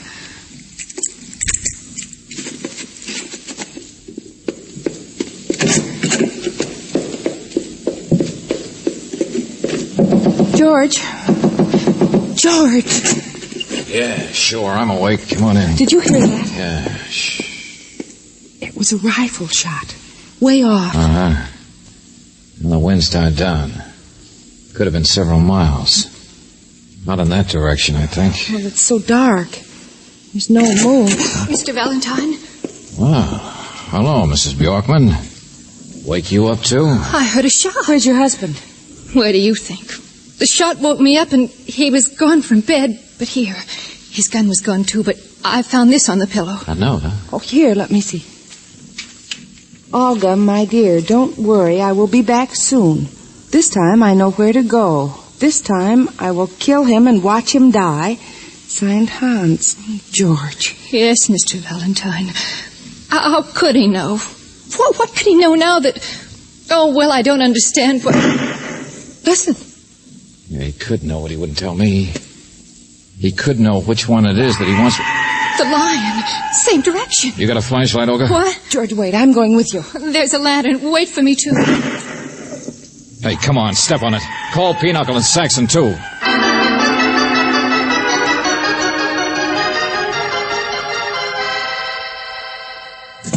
Listen. George, it was a door slammed. The other side of the house. Mr. Saxon isn't in his room either. One of them just took off the front way. Come on, they're both gone. We'll catch up with them. George, how can you tell what direction Oh, well, they'd go to find him, too. It has to be Hans. He has the only gun for miles and miles, and... Well, if he has found the lion at last... I got a pretty good bearing, I think. Besides, it's snowing a little. Come on, move fast. We got to beat an awful lot of brush in an awful hurry.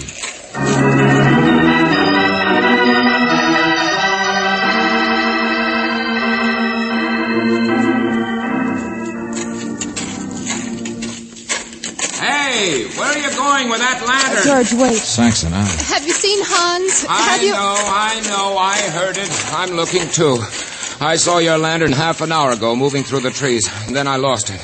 I think you're headed in the wrong... No, not, friend. You are. What? Well, I don't know. I was working late in my writing, and in the room, the crazy hoot owl, I thought he was in bed.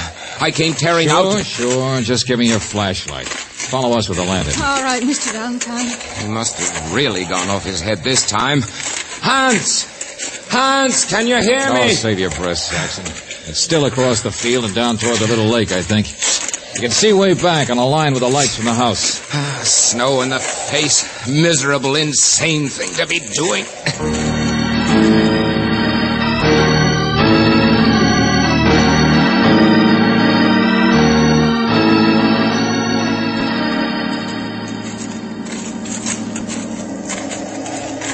Olga's a wonderful woman. I didn't You're say wrong. anything about Olga. Well, she loves Hans. I know he's older than she is, but she does. Works her head off to make him happy. I told you I didn't say anything about her. But she's beautiful, all right. But then nature's rough. It's always paired off. But you can't protect a home forever when the ages are that far apart. You know the stuff Hans talks about. What should be done to marauders who try to break up the pairs. To the strays, the lone ones who try to break up... Hey, Pinochle, that's you? Where are you? By the shore of the lake. Chased out of the house before you did, I guess. When the lights burned out. Here, get over here quick. Here, give me that place. What is it? George, what's happened? I stumbled. I dropped my light. And look at my hand. Blood. Yeah, I stumbled on something. Don't you get it? Hans got him. Don't you get it? The marauder. Look. Holy smoke. Look at the size of that mountain lion. So there really was one. Right through the eyes. Hey, look here. He drilled him right through Yeah, the... sure. Close range. No wonder. Yeah. But look at the paw. The leg practically blown off. Hans must have had the muzzle practically You next want to... this, George? Yeah, give me that, Lan, and I can see something over here. Hans.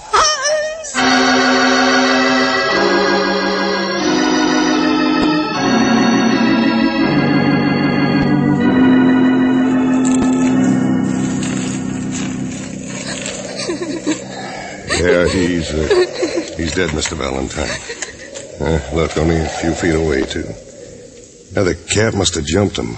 They will sometimes, you know, hungry, skinny ones like that. That's why he fired so close, George. But not in time. Not in time to keep himself from bleeding to death, you mean?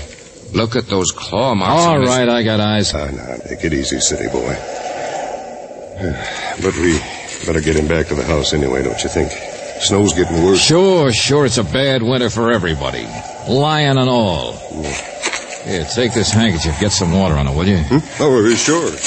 There's nothing we could have done, Valentine. It's like Pinochle says. Hans just slid back too far on his rocker. Nature caught up with him. Oh, shut up. George. I'm all right. Just give me his gun there, will you, Saxon? Oh, here. He's still hanging on to it. Huh? Yeah. Oh, here, Valentine, you said you wanted this handkerchief wet, but there's almost enough snow on the ground. To cover things up, I know. Huh? Marauder. Poor old crazy Hans. Valentine, what in the name I don't know, Buster, I don't know. But stand very still, both of you. Only 3 shells have been fired, but it's hard to keep you both covered in a place like this. Mr. Valentine. Olga, stay where you are. Your husband was murdered. What? George, what are you talking about? Pinochle, where'd you find the water? Huh? Valentine, if you don't know claw marks when you see them... Be quiet, will you? Pinochle, the water, answer me, where? Well, why in the lake, naturally. Why isn't it frozen like everything else in this godforsaken country? Well, the branches freeze and fall, that's all. They break the ice. I'm not that much of a city boy. Well, how should I know? Olga, come here. Hold this gun on him. Whatever you say. Here, hang on to my hand, Brooksy. Yeah, be careful, Hey, George. look out. That lake's over your head there. Oh, you know about that, huh? Sure. Here's where the ice is broken. Well, that's just what I got Now listen, to... Pinochle. 3 shells missing. And that's right. We heard a total of 3 shots, remember, Brooksy? Over an hour ago, back at the house. That's right, George, but and I the don't... lion screamed after the 3rd shot. You heard it. That's how it happened. Yes, I Keep remember. that gun straight. It's hard enough to even see people in this crazy place. But wait a minute. Hans killed the lion with a clean shot through the eyes. Close range, right through his brain. How could he have screamed after? He couldn't. So it doesn't make sense that Hans and the lion killed each other now, does it? Hey, wait a minute. Look here. Marks around the tree. What? Let me see. A chain or something. Sure. That's it. Here, get a loose branch there. Hang on again, Brooksy. Okay. What are you doing? Another real close shot smashed the lion's leg, didn't it? Or was it already smashed, and the shot was just to cover up the marks there might be? I don't know yet. I'm just guessing. But I know one of you guys had nearly an hour alone out here after the shots to set the scene any way you wanted. Yeah, there is something here. What is it, George? Something that might have been anchored to the tree originally. Something Hans wouldn't ever use. But if somebody else did, then it would prove Hans wasn't jumped by that lion. He was... Oh, listen to him. Riddles. He doesn't make... A chain. And a trap, Angel. A steel trap on the end of it. The trap the lion was in ever since yesterday. Since he'd been screaming from the same place. Yeah, look, even bits of fur still on it. So it was murder. Why would anyone throw a trap in the... I'll take it from here, Saxon. Just help me out. Are you crazy? It wasn't murder. It couldn't have been. There's a gun on you, friend. And I guess you're it, aren't you? Saxon wouldn't have got me here in the first place if he was going to pull one like this. Get away from me, you old clown! Look out, George! Hey, He's running! You get away! He's running! Give me that gun. Stop it, Olga. It doesn't do any good for you to kill him. He's gone. He's gone, Valentine. The marauder's gone.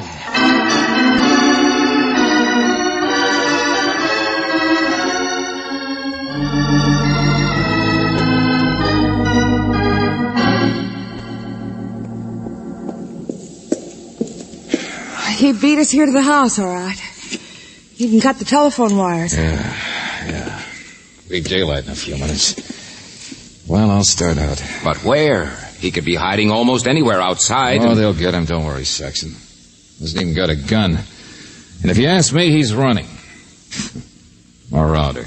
Strike and run. I guess he did want to break up the family, didn't he? Kill Hans and then try to get Olga. Pinochle must have had that trap out before you even came here yesterday, Valentine. Yeah, that's right. And then he had to go through with it. But, George, how could you have guessed what not even Hans guessed, that Pinochle was really getting ready to murder him? Wording of that note to Olga, remember? Oh. Hans went out after the lion. Said he knew just where to go, just where to get him. Well, how could he have been so sure? Unless somebody had come to him in the night and told him where it was. Pinochle. And he led him out there until they came to where the lion was, screaming in the trap. Yeah. And then Pinochle had all the time in the world Sure, kill them both. The rest was easy. And it would have worked. Nobody would have investigated. The snow would have covered everything. And the human thief, the worst marauder, might have eventually persuaded Olga to... What's the matter, George? Holy George. Smoke. I just figured out why Pinochle stopped by here at the house, that's all. Why? He's running, all right. The keys to my car are gone.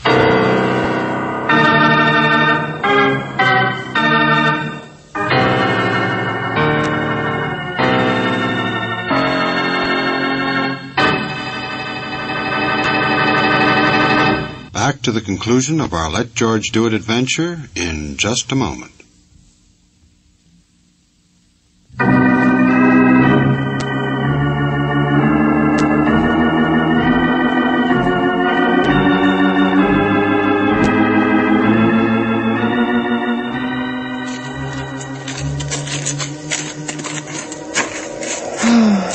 Chin up, Angel. We parked around this bend, remember? Look, the snow didn't cover all his tracks. You can see where he came. He was running. George, I'm still trying to figure that business of the shot in the screen. Yeah? No matter how you add it. Doesn't make sense, I know, Brooksy. Pinochle laughed. City boy, he said. Well, that was what started me going, because I thought it was impossible.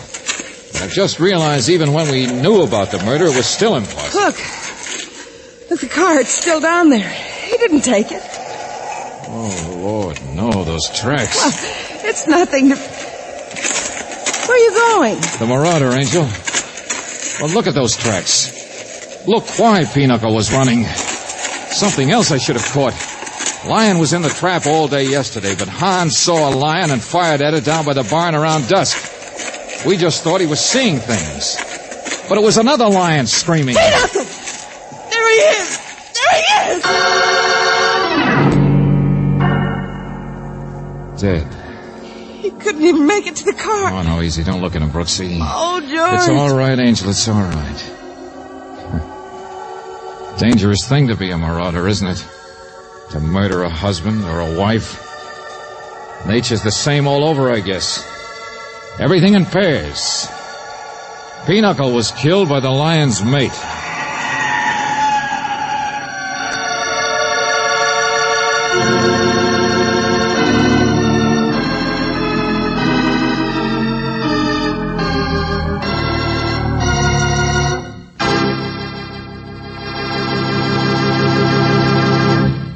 You have just heard The Marauder, another Let George Do It adventure. Robert Bailey was starred as George Valentine, with Virginia Gregg as Brooksy. David Victor and Jackson Gillis wrote the story, with music by Eddie Dunstetter. Now, this is yours truly inviting you to another visit with Valentine, when you will again hear what happens when you let George do it.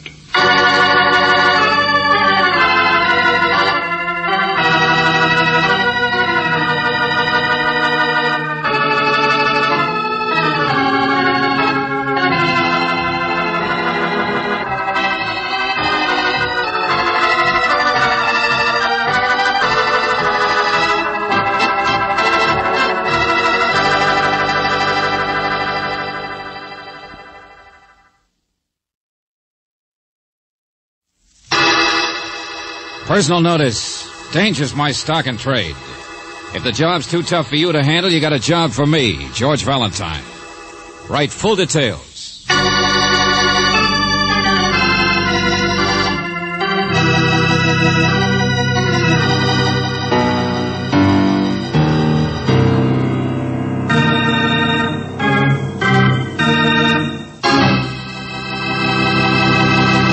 Say, did you ever dream that one day you might parlay a few dollars into a couple of thousand?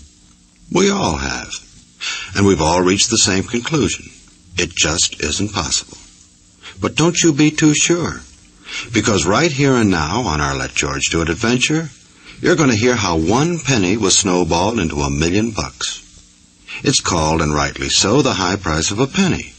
And if it doesn't make you think twice before you'll squander that penny the next time you pass a weighing machine, well, I'll just ask you to forget I even mentioned it.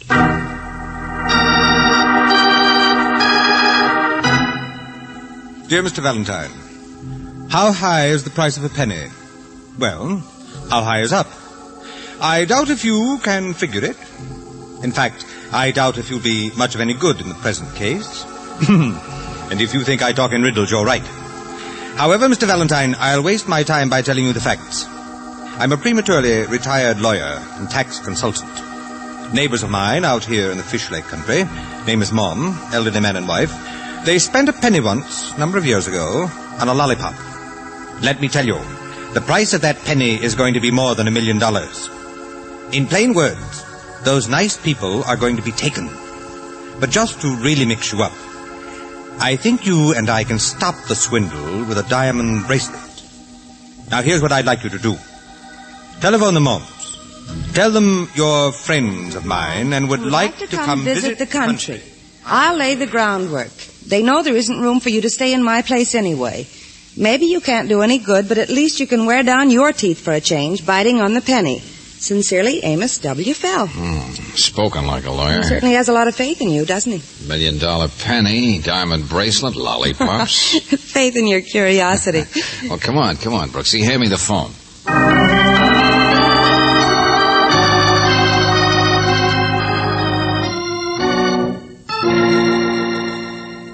Look, Mr. Valentine, they're not home, I said. Well, when will the Moms be home? When they get tired of being where they are now. And don't ask me where that is, because I don't know.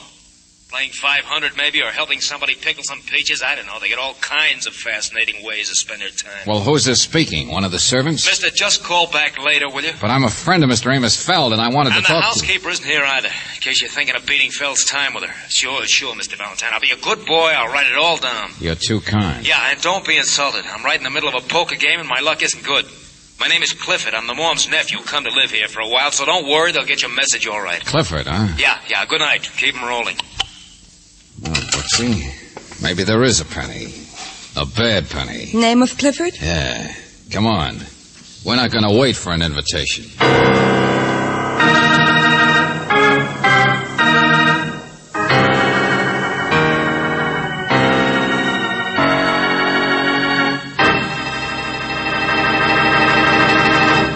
You're listening to Let George Do It.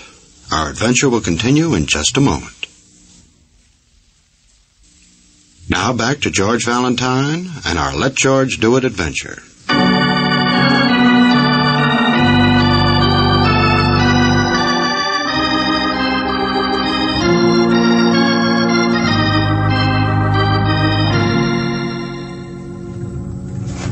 Oh, yeah, Lamar's place is around here somewhere.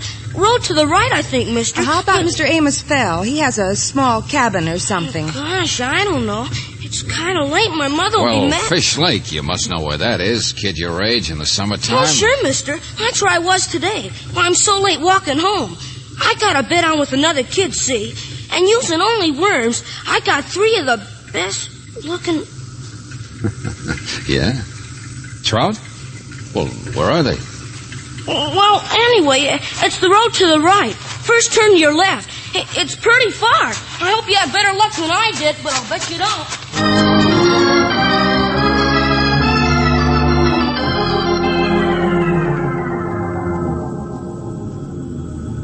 Here's a turn, George. Yeah, so dark you can't see the signs. Everybody wishing us bad luck.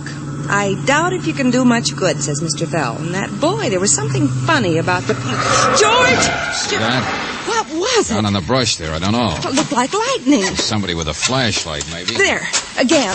I'll find out quick enough. George, be careful. Easy. Yeah, take your own advice. Those rocks are loose. Hey there, stand still. You're messing up the scenery. The birdie don't like it. What in the... Oh! All right. Pass on, pass out. I don't care. Flashbulb, that's what it was. At this time of night, for heaven's sake, taking pictures It of ain't what? for nature study, lady. Stand away from the fender there, will you? The George. Used to be a fender. Brother, what a wreck that must have been. The car must have rolled all the way down from the curb. I know, it's horrible, but stand back. That's it. Got to get it from this angle. Car didn't roll, lady. It bounced. What about the people? There's blood in there. It's a bad corner. Over it went. That blacktop road slippery in the evening. Oh, they hauled them out hours ago. Hauled them out dead. Oh, no. George, it's such a big car. Should be. Belongs to the Morms. What did you say? Man and his wife live up the road, sole occupants of the car. Mr. and Mrs. Frederick Morm, real nice and real rich. Only long about sunset, they clipped their last coupon. But listen, Buster, we were on our way to see the Moms. Say, who's been there? Who investigated? Highway Patrol and the city police, both. Now, if you'll let me finish up, get pictures of the skid mark. Well, what did they say? What did they find? He was driving, that's what they said. Mrs. Mom killed instantly, sitting beside him. You know how it is. Steering wheel gave him a break for an hour or so, I guess. What do you mean?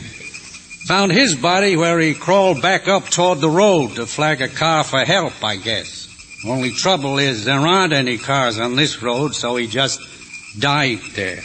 But why? An accident, my friend. No other traffic. They just slipped going around the corner. Ask the police if you don't believe me. Phone in the next house down the road half a mile. Slow down, will you, Buster?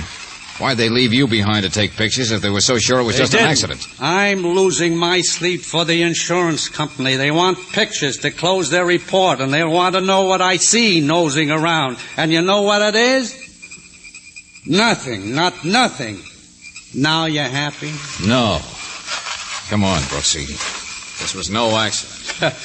If it's murder you're thinking of, you won't do any good around here. Waste your time being wrong, that's all. It's an accident.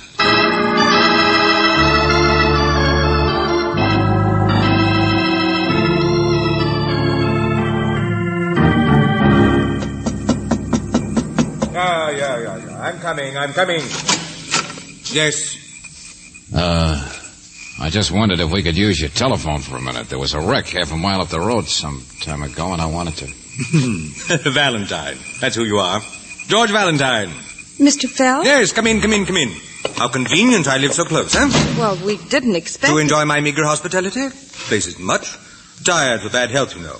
So I confine my extravagance to doctor bills. But I'm happy. Sit down. You're happy, huh?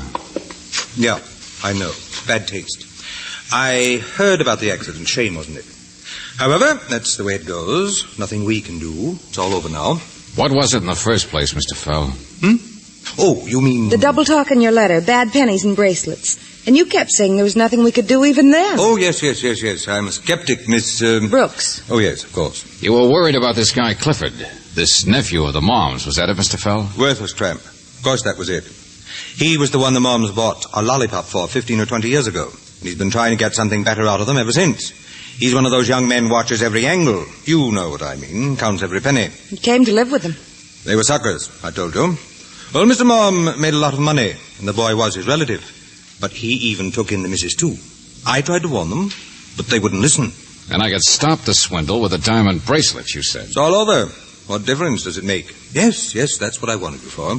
Kid never earned a penny in his life. But he bought a bracelet for Mrs. Mom, and was she impressed. I tell you, he's the kind who plays every angle. But how did he pay for it? That's what I meant, Miss Brooks. Diamonds. But how did he pay for them? There's eyes one, too. Well, I checked into him a little. He's tangled with the law once or twice. I had an idea you might be able to find his little gift wasn't exactly legal, where he got them, or... What's the matter? What was my angle? Is that what you're thinking? Well, their housekeeper is a friend of yours, isn't she? You haven't got a job anymore, so you don't have to be wrong. She is, and so what? My angle was trying to make the blinders off some nice people, that's all.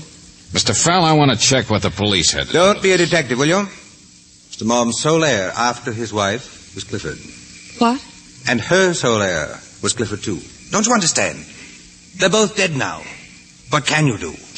The bad penny is going to collect his $1 million. The penny's already cashed in.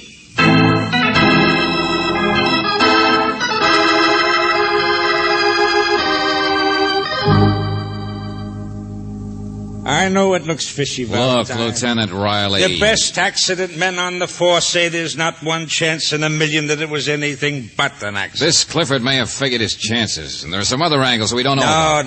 No. The doctors and lab men were in on it, too. Injuries sustained in the accident were what killed them both. First her in the front seat, they figure.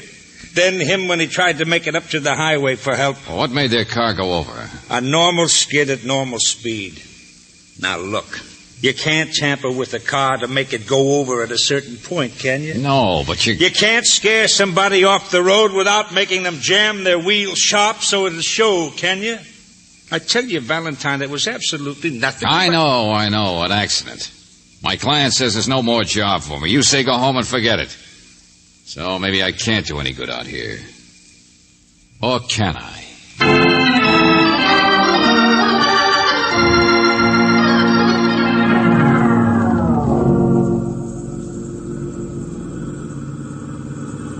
George. Oh, I don't know, Brooksy. A hunch is a hunch is a hunch. You going to go around and see Clifford before Well, that's the trouble. Why? On what excuse now? He's got his money, or he will have it as soon as the probate and tax boys get through with it. No, I'm afraid he'd just throw us right out on our ear. Hey. Huh? That photographer, what did he say his name was? Clem? Yes, but I don't understand. You weren't watching the road, Angel. What? Well, his car's gone. He's not... Oh, George! Yeah, his car's gone, but he's not. What must have just happened, Brooksy? He's... No, he's dead already. Oh. The photographer who took pictures of the scene of the accident has been accidentally murdered.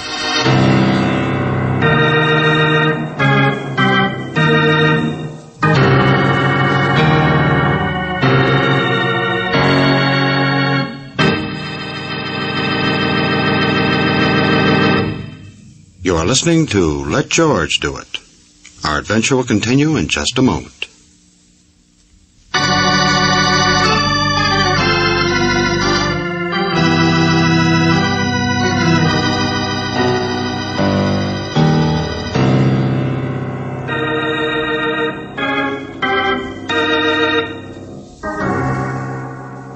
And now back to George Valentine. You're bound to be wrong, says everyone, from your client, Mr. Fell, to Lieutenant Riley. And maybe they're right, because Mr. and Mrs. Mom are dead, result of an automobile accident. Well, if your name is George Valentine, you don't like it much, but how can you argue? The mere fact that Mr. Mom was worth more than $1 million, does that make him the victim of murder? No, 1,000,000 times no. Only now the other man who sang that same refrain, the photographer, Clem, has been found dead. And this time at police headquarters, there's no argument when you say that it's murder. Looked like he'd been hit from behind, Riley, by a rock or something. His camera, that's what it was. My sergeant found it thrown in the brush a few feet up the road. Somebody grabbed the camera. There was a fight. What about the car? His car was gone. Up the road, Angel. They found that, too. Oh, they did? Abandoned. Whoever it was took the car to get away fast. Yeah, they must have seen us coming. Only, Riley, why do you suppose... Oh, no, you don't. Oh, don't ask me why he was killed. Obviously, he must have been taking pictures of something that was... We looked around there and we didn't see anything. Any film in his camera? Of course not. Or in his car either. It was all cleaned out. Well, Riley, I've noticed that sometimes a photographer working fast shoves exposed packs in his hip pocket. Yes, I've noticed that too, and I've already checked, and he did. But you know what it was? Huh? Couple of films with specks on them, overexposed. Mm-hmm. Still, he was killed because he was taking pictures. Miss Brooks, whoever was watching the photographer, whoever killed him also must have killed whatever scrap of evidence there was to prove the mom's death wasn't an accident. So now you see where we are, huh? Nowhere. Okay, then, Riley, let's start all over again. In fact, I'm going to start from scratch with the penny.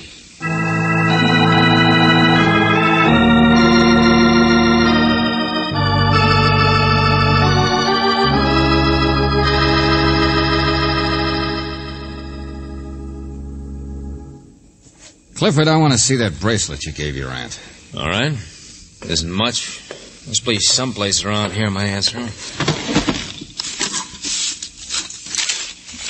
I don't understand. She wore it most of the time. Oh, don't worry. It's someplace here, Mrs. Booty. Tell me, where'd you get the money for it in the first place, Clifford? Here and there. What's it to you? Nothing, just wanted. You might try the other dresser. Yeah. Got a dozen diamonds, Mr. Valentine. Nicest thing anybody ever gave me, she said. How to get on a woman's good side. Or into a woman's will. But I bought it legitimately, despite what Phil thinks. I'll tell you what the secret was. Picked it up on a resale. Every diamond in it was a second and had a flaw or a chip of some kind.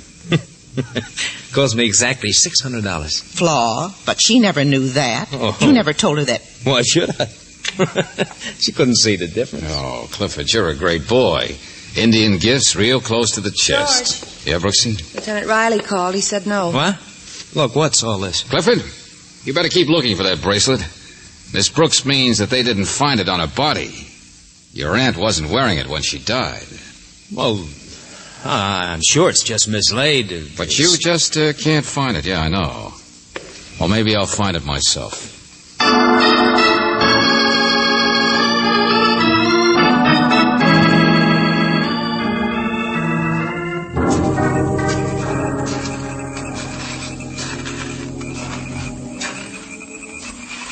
Let me see those negatives, Riley. Hey, hold the flashlight. Yeah, here we are. Films with specks on them. George, it'll be dawn pretty soon. You'll see better. Overexposed, I said. I'll grant you I'm no expert. I see them all right, Angel. Easy enough mistake, Riley. Only it bothered me that a professional photographer would make a mistake with a couple of his pictures and still put them in his pocket. Wait a second. These negatives. But those are white. Transparent. Well, that's what I meant, that he'd end up with a black print. Except for a couple of specks. Two. One there, one there.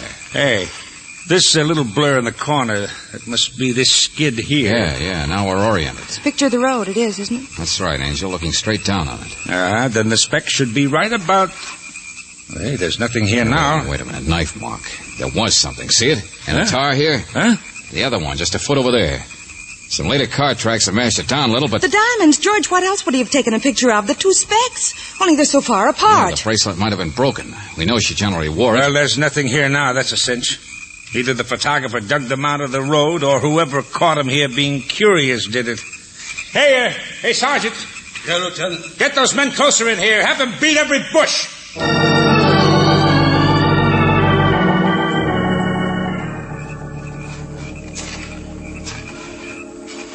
Not much luck, Lieutenant, unless you call this luck. What are you talking about, Sergeant? It's a long way from water, but they're beauties, all right. What? 3 fish. What? Hey, give me those. Oh, that does it.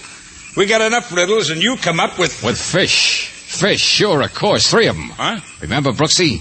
The kid said, I caught 3 beauties today. Only we thought he was just telling a tall story, because where were they? Yeah, the whole thing makes sense now, Riley. Diamonds and all. Only come on, move fast. There's a kid we gotta find before the murderer figures it out and finds it first.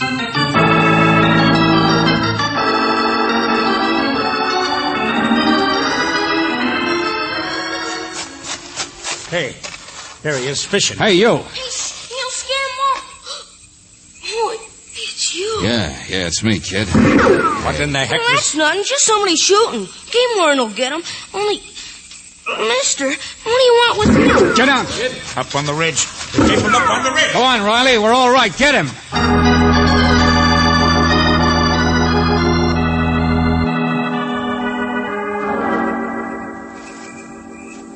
Sure, Mr. Valentine.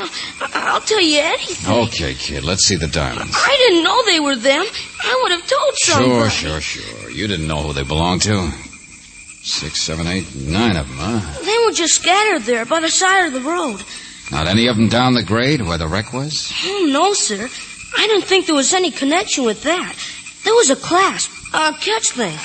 Here, see? It was caught in one of them low bushes by the road. The diamonds were just scattered along from there. Yeah. Did you find anything, Riley? Oh, 3 empty shells. But whoever it was shot at the kid's gone now. By the time we climb out of the brush here... By the time we do, you can make an arrest, Riley.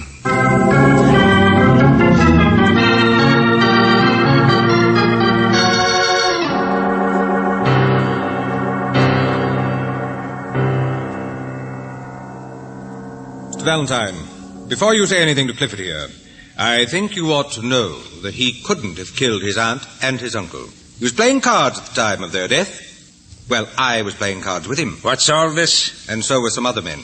Oh, Valentine. Here we go again. The whole case hangs on the mom's death not being an accident.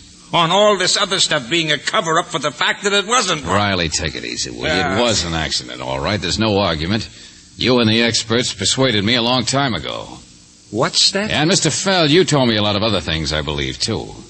That Clifford here'd do anything for a few pennies. Get as much money from his aunt and uncle as possible. But how in the world... The whole case hangs on a few low-grade diamonds, Riley.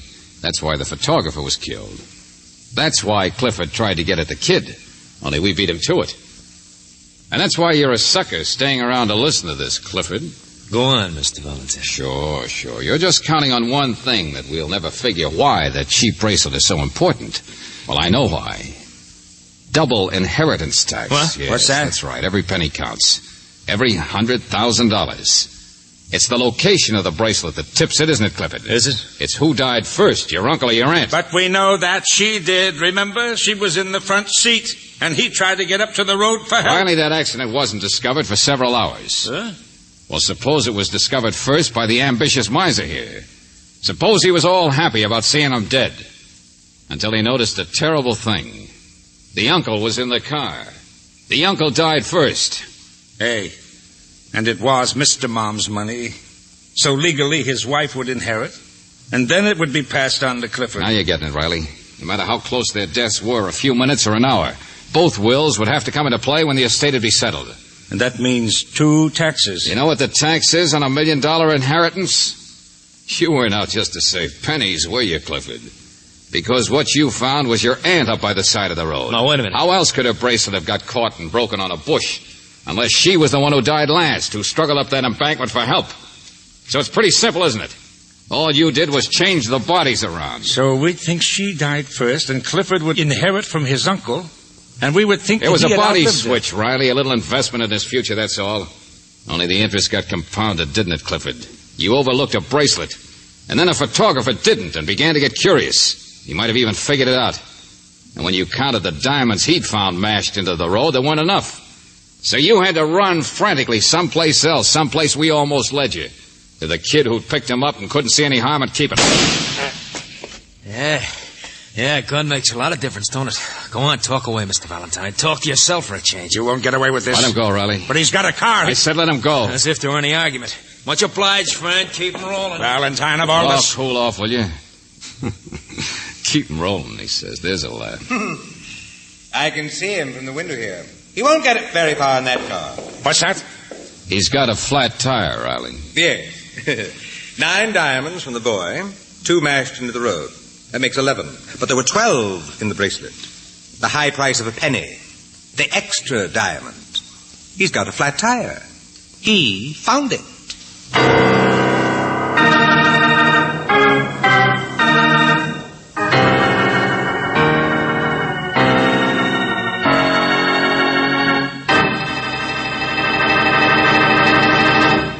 Back to the conclusion of our Let George Do It adventure. in just a moment.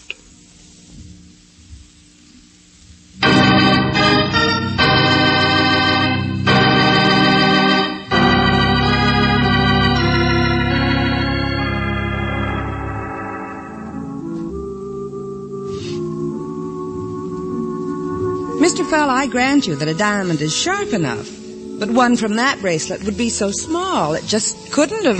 But it did. You saw it happen. You saw them catch him. Yes, Miss Brooks.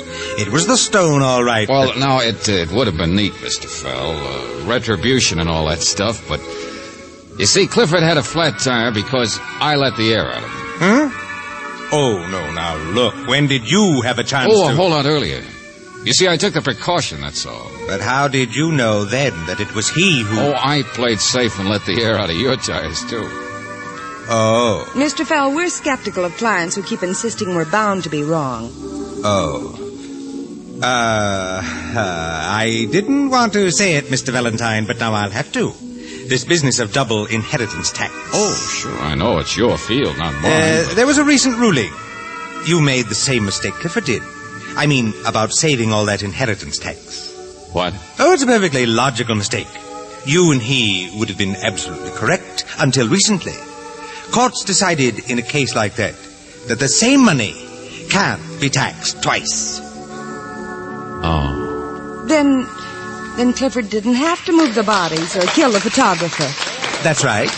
And it's only because I was wrong that I was able to put myself in Clifford's place and figure out his motive. That's right. But what difference does it make? Lieutenant Riley caught Clifford and he confessed, and now one thing's sure. George, you and I are going to have this dance and forget all... Oh. No music.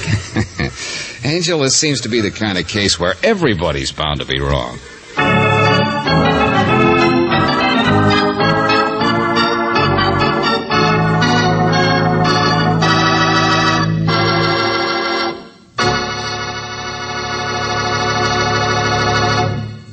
You have just heard The High Price of a Penny, another Let George Do It adventure.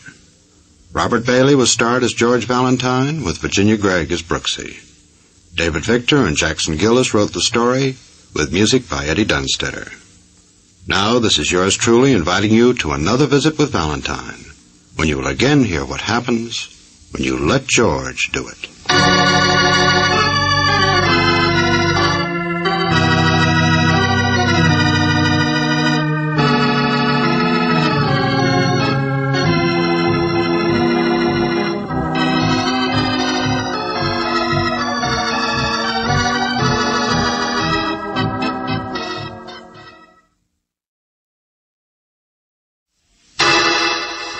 Personal notice. Danger's my stock and trade. If the job's too tough for you to handle, you got a job for me, George Valentine. Write full details.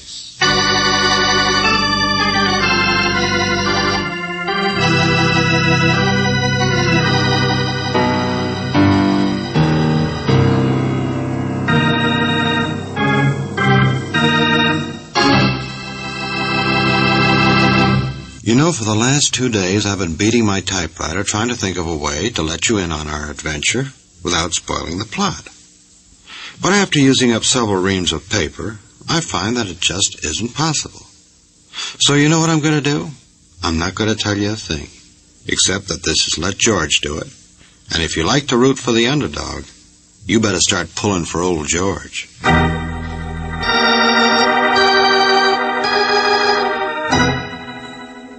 Dear Mr. Valentine, that ad of yours gets me. No job too tough for you to handle. Well, I don't believe it. I got a tiger I'll bet you can't handle. Yeah, you read it right, a tiger. So unless you're just whistling in the wind, stick around your office tonight.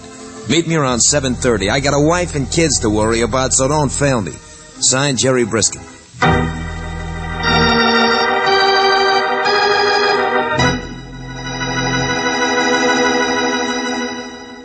Signed, Jerry Briskin. 7:30. No, around 7:30. Uh-huh. How many stripes on a tiger? 40, George. He's only 40 minutes late. That's not so bad. Probably hired Frank Buck instead. We make a lot of sense, too, don't we? Huh? Want to play gin rummy? Oh, why is it, Brooksy, we never get letters that tell anything? He's got a case. Why doesn't he say so? Change his mind, maybe. Who knows? Jerry Briskin. Want to bet he never even shows up tonight? $5.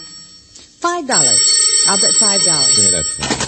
Hello? Valentine, is Briskin. You're late. I just want to make sure you're still in the office. I got held up. Couldn't get into your building because of the crowds. Slow down, will you? What crowds? Hey, look, just sit tight, will you? I'll be right there. Honest, I will. Sure. Bring your tiger, too. But what's this about? Oh, just a crowd. I don't know. Something going on. Police and everything. But I'll come around the back way. Hey, look, Briskin, you... Well, you owe me $5, don't you? Not yet, I don't. What are you going to do? Jump out the window to avoid paying me? Oh, George, what's going on? I don't know. The street seems to be roped off down there. There are no fire engines. Yes, there is. One small one, see it? Yeah. And they got a searchlight pointed at you. What in the name of... Brooksy, look. Around there to the right. It's a woman on the ledge. She's the one who screamed, George. That's not all she's doing. Hey, look at the way she wobbles. They've got her in the searchlight. She's gonna... Here, maybe she can hear us from here. Hey, lady. Still 10 or 15 feet away. Lady, can you hear me? I'm over here. Hey, look, this way, will you? Oh, George, she sees you. She stopped moving. Yeah, hello there. Now, look, keep your eyes on me, lady. Don't mind all that noise down there. Now, keep your eyes on me and just keep moving toward me. It's all right. The ledge is wide enough for you to get here. George, she wants to jump. She wants to kill herself. Look, lady. Nothing can be as bad as this cold wind up here. Now, come on. Easy does it. Don't come near me. Oh, George, what can we do? I'm all right. I'm fine. I'm not scared. Oh, Brother Looney is a coot. Oh, listen, people are coming out in the hall. Yeah, and it's liable to scare her, too. What are you talking about? I've walked all the way around the building. Do you know that? I bet you would be afraid to do that, wouldn't you? No, I don't think so. George, what are you doing? Get back in here. I don't get dizzy very easy. But I'm probably not as clever as you are. Oh, George, please. Are you coming to walk with me? Yeah, sure, that's it. Little stroll in the park. I've never been dizzy. There's nothing to this, see? Look out, lady. Don't have to hold me. My, you're good looking, too, aren't you? Only... Oh, it's all right, lady. Those are just firemen to the rescue in my office, that's all. Come on now. Easy does it. Yes. Just another step. Only I feel so... Hey, look, I got you. Oh, lady, what a time to faint. Hurry up, George. Here, I can help you. I got her all right. That's it, boys. Get it. Get that picture. Photographers. Hey, clear out of here, you guys. This is no time to... Hold up a little higher, will you? That's it. Where have I heard your voice before? Come on, Buster, give me a hand. My name is Briskin here. Now remember, boys, when you write captions, call her the Tigers of the Trapeze, world's greatest aerialist. Hey, what in the name of heaven? I told you I wasn't scared.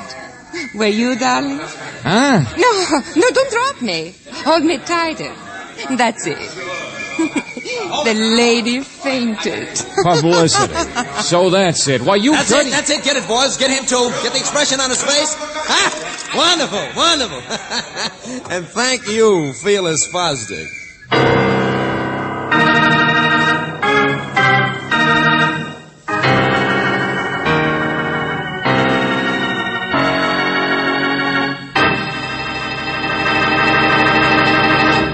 You are listening to Let George Do It. Our adventure will continue in just a moment. Now back to George Valentine and our Let George Do It adventure.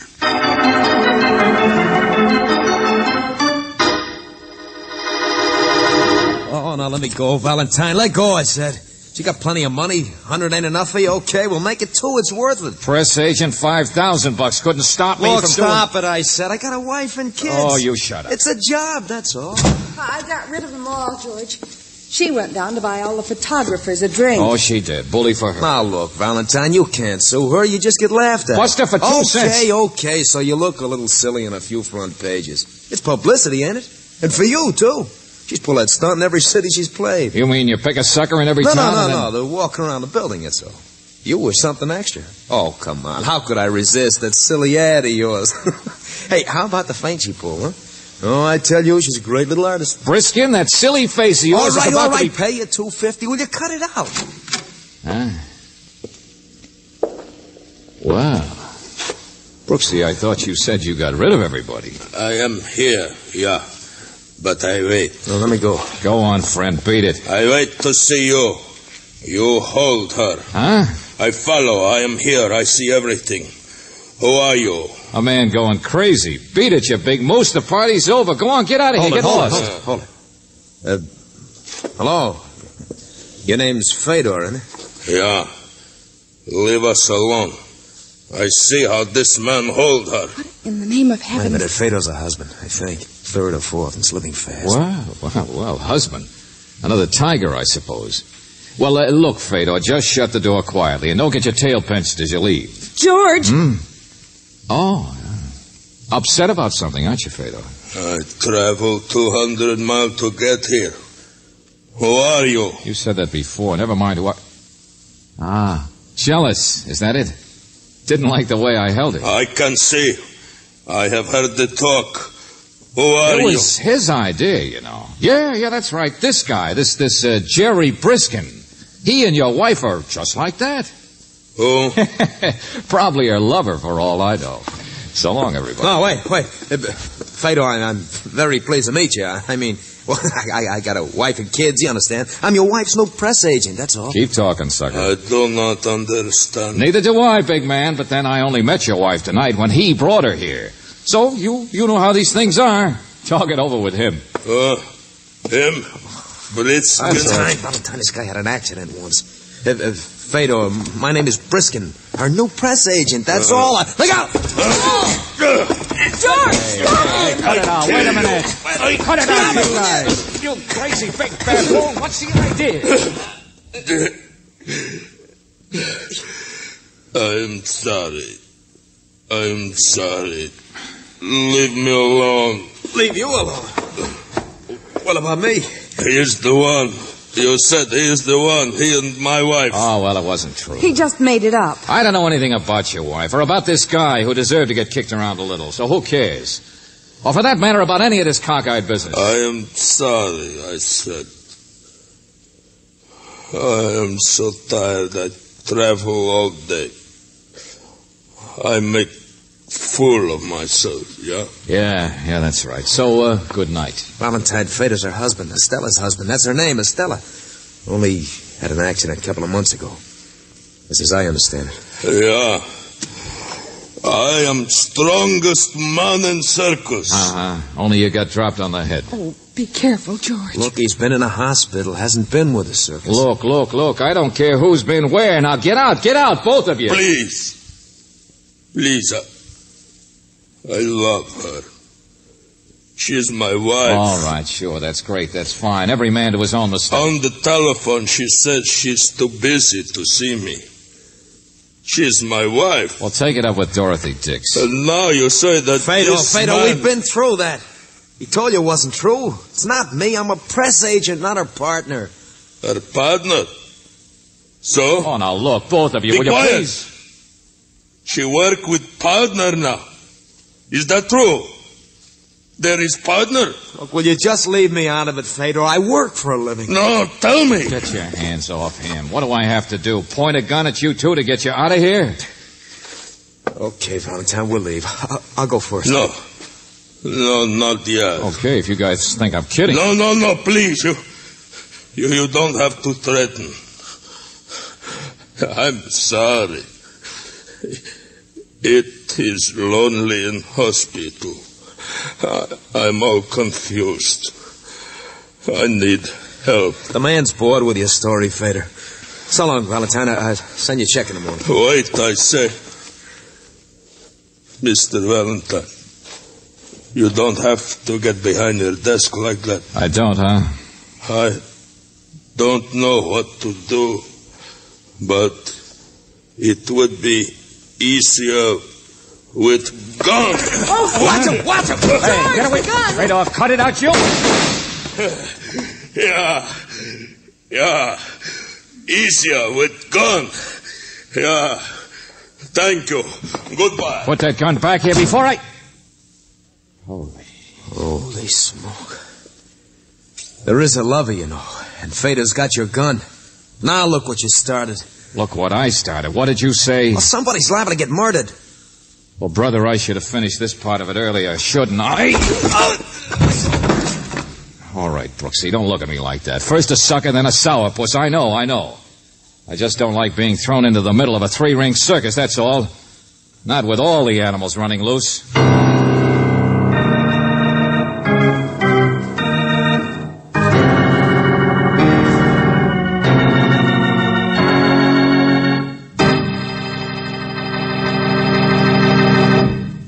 You are listening to Let George Do It. Our adventure will continue in just a moment.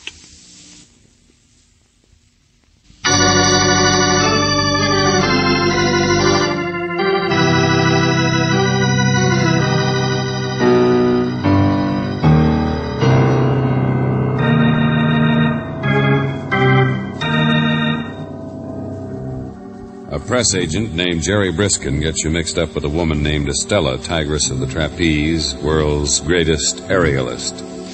Yes, if you happen to be George Valentine, and sometimes you wish you weren't, you're picked for a sucker in a publicity stunt. The only trouble is you can't get out of it because the Tigress has a mate, and he has your gun. Well, it isn't the price of a gun that bothers you. It's the thought that you may never get it back because sooner or later it may be tied up as Exhibit A in a murder case. And so you decide you'd better find out about the corpse elect. Who it might be, for instance. All right, this way, ladies and gents. See the girly show. Her partner, huh? Ask Estella herself. She'll tell you who her boyfriend is. Today's boyfriend. Quite a man-eating tiger, that girl. She's doing her act over in the main tent, huh? Yeah, great performer, lady. Great. What's the name of this partner? Estella, she's got nerves like iron. A picture of her walking around the outside of a building in the newspaper. You seen it? What's the matter, Mike? You got nausea or something? It makes him dizzy just to think about it. Just tell us where we can find this partner of hers. Well, he's busy catching her, naturally. That's the act. That's always been her act. 3 flips and she lands in his arms. A lucky stiff king for a day. Hey, right this way, gent. See him shimmy and shake. His name's Forelli. Flying Forelli.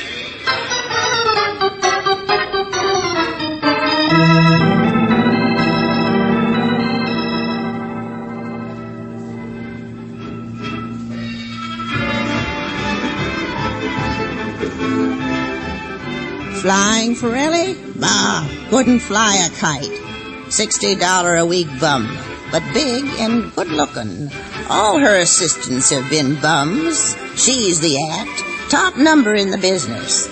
But I could tell you a lot better if I could look in your tea leaves. Oh, you're doing fine, thanks. Circus must be a small world. There's something in store for you, dearie. What could it be? Just give me a chance to read your... Well, ain't that pretty? Yeah, lettuce leaf, nice and green. And so easy to read, too. Mr. Fedor, he was one of her assistants once. Big, stupid thing. Always jealous like that. But a bark don't mean a bite. Her husbands don't last long, huh? Well, nothing happens to him, if that's what you mean. Fedor's the only one got dropped on his head. Yeah, and about that time she was getting sick of him, I bet. George, what are you driving at? Oh, it was an accident to Fedor, all right. You don't catch me gossiping about my dearest friends. No, I'm sure. You, worried about something happening? Why don't you wait outside the big tent for Estella herself? Or go over there in that palace she calls a dressing trailer. I can tell from the music she'll be on in a minute. I'm not that worried, thanks. Oh, don't want to get mixed up yourself, huh? She won't even see Fedor now. All through with him. So he won't come out here hanging around too close. I know he won't. Okay, thanks, lady. You fill me in. How do you know it? What's the stopping? Who reads the tea leaves? You or me? Neither one of us. The cops I already sent for.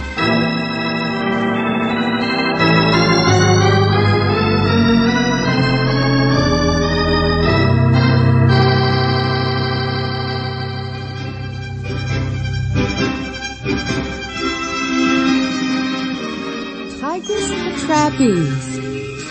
That's quite an act she's got. Yeah. Even wears a tiger skin. Yeah, not much of it. George, what did you mean back there asking people about Fedor as though you thought his accident Nothing, Angel. I won't question his accident. And I think he's ugly, too. But when you throw away all the trimmings, this is nothing but a love triangle. Check? Well, nobody will thank us for interfering. Yeah, not even Briskin. And he's on the outside. But you know, sometimes in a triangle, Brooksy, the guy who looks like a villain is really the one who's liable to come out on the short end.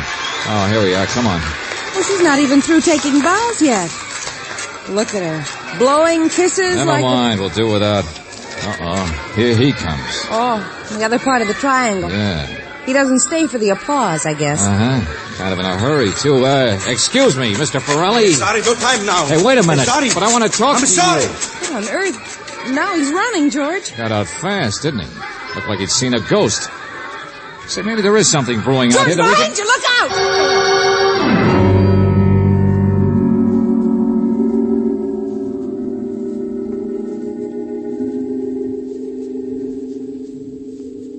Oh, no. Ooh. Ooh. So I get the gun back after all. Over the head. It was Fedor, George. Oh. You were in the way and he I heard you. I'm so happy you can hear. You can join the party. Who let you in, Lieutenant Johnson? I let myself in. George, Fedor didn't drop the gun. He just hit you and kept on running. He was chasing Ferrelli. You send for cops to find a big homicidal nut running around loose, so who has to do the work? Me, naturally. Hey, one at a time, will you? What do you mean? You got him? Yeah, just this second. One of the boys reported. What happened? George, what happened was murder. Murder? Well, I had to take care of you first, naturally, and so I stayed with you. And you were here in the infirmary when I saw Lieutenant Johnson, maybe half hour later. Sure, but... Oh, he caught him, huh? Simple as that. Fedor shoved me out of the way and went after Ferrelli and got him. And now you've caught Fedor. George, it's not that simple. I mean, it's Estella who's been murdered.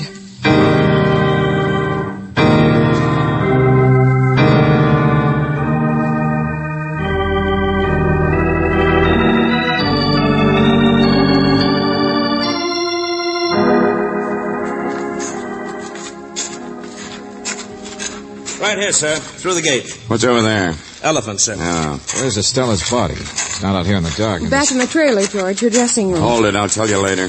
Wow, look who's here. The moose. Fedor's not saying much, sir. He can't. Neither one of them can. Neither one of them? Sure, Ferrelli, too. Apparently he came skinning over the wall in the dark and Fedor after him. All right, come on. Come on, get on your feet. Yeah, give me your flashlight. This is very interesting, Valentine. Estella was struck over the head with a blunt instrument 5 minutes after you were. Boy always brings her coffee right after her act, and there she was. Oh, wait a minute. Look at these two guys. Ooh, pretty bloody. That's how we found them. The guard heard the shot. Grazed Fedor's leg. They were fighting over the gun. They were fighting, period. Husband and lover. Sure, fighting. Still at it a few minutes ago. Well, what's the matter, Valentine? Don't you get it? Yeah, I get it all right, Johnson. And it isn't simple at all. Fedor was chasing Ferrelli 5 minutes before Estella died. Now, later on, we find they've practically been killing each other. So how could either one of them have killed Estella?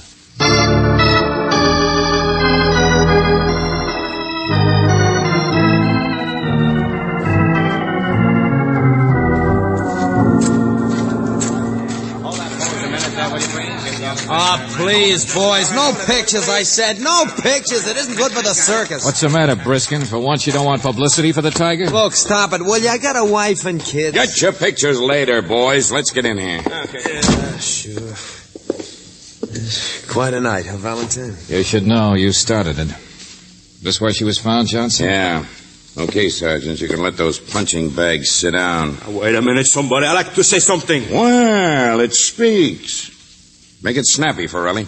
He wasn't with me all the time. Huh? What's that? No, you see, I spotted him in the big tent at the end of the show. You see, one of the clowns, he told me that Fedor just found out about who I was and everything.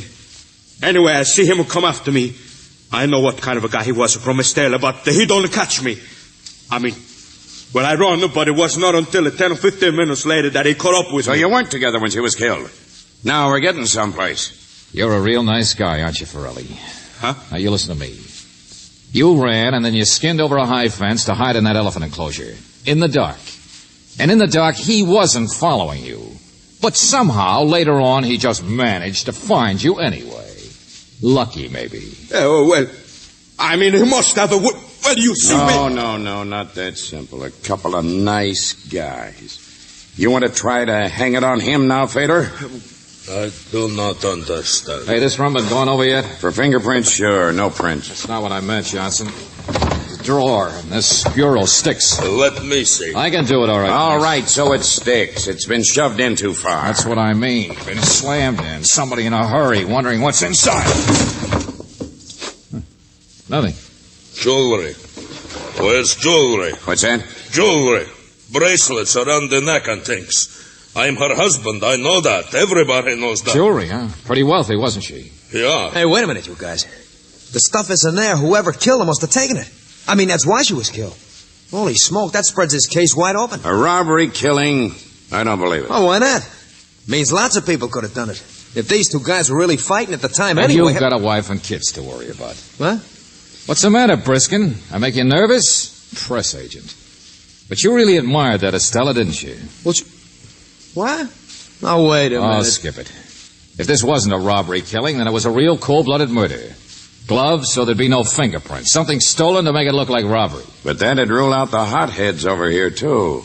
Neither one of them was in the mood to be cold-blooded, even if they hadn't been together at the time. A while ago, I said it was a triangle, and I still stick with it.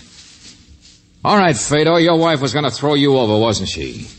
Yeah. Yeah, she was very wealthy, a lot more than just jewelry. Yeah, but I never seen any of it. Forelli, you were the current boyfriend. But if you had half a brain, you could see the handwriting on the wall. Even if you became the next husband, you wouldn't have lasted very long either. Nobody does. And you wouldn't have seen any of the fortune either. You can say that again. Valentine, what in the name of... I'm trying to play a different tune on the triangle, that's all, Johnson. Okay, Forelli, let's get back to how Fedor found you in the dark. Why you tried hiding from this monster in a place where nobody could even hear your call for help. But I don't know he was so close. I don't know he could see me go over the fence. Then how did he know you did? How did he know where to find you? But I did see him. I was right behind him. Oh, no, he don't. Oh, well, wait. No, come on. Make up your minds, boys. No, listen to me. The Triangle Club. The two sides of it nobody ever suspects. You two deliberately messed each other up to make everything stick. Two sides? But I hate him. He tried to kill me. Husband and lover against the wife. There's one for you, Johnson. You better find out fast who inherits that dough those guys couldn't have got their hands on any other way. We didn't. This is stupid guy. He don't mean what he's a dumb, ain't you, Fedor? You big crazy. Shut up. Get your hands off me. That's it, boys. Go at it again. Sure, he's so dumb he said you did it. I did not. He did. Shut up, loudmouth. He said you did the actual killing. He did it himself. Look out. Get him off, man. Well, draw up a chair, Johnson. We got a ringside seat. So, we'll just wait for a decision.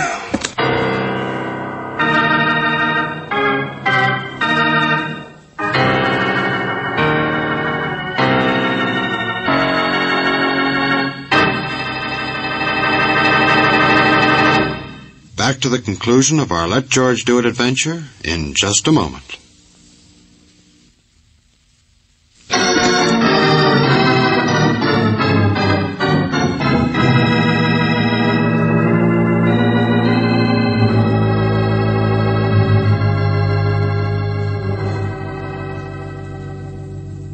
Then it was really Fedor who killed Estella. Yeah. Oh, boy, what a fight. If only I'd had a camera. Both of them were guilty, Angel. They cooked it up together. Well, might not have happened if Mr. Briskin here... Oh, yes, it would have. The publicity stunt didn't have anything to do with it. Sure, just a neat twist that they'd figured on a triangle game. And it might have worked. They might have got away with it if our friend here hadn't picked me for a sucker. Got us mixed up in it. Sure, that's right. So you're not sore anymore, are you? Holy smoke, it's a job, that's all. I got a wife and kids to... Buster, you're a broken record. My wife and kids. George Valentine, you stop it. Huh? Well, it's just a shame you don't say anything intelligent like that once in a while. What's the matter, darling? Your cat got your tongue?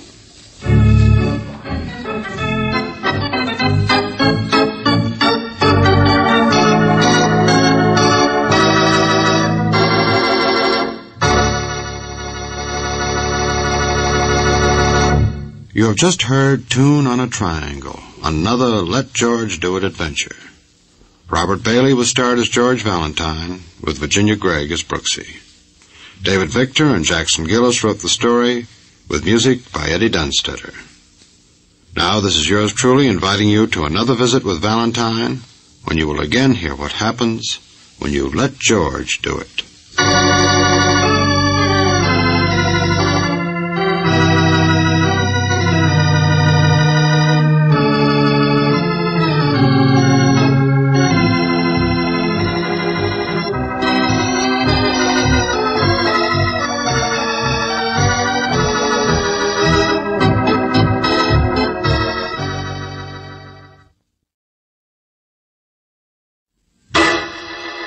Personal notice. Danger's my stock and trade. If the job's too tough for you to handle, you got a job for me, George Valentine. Write full details.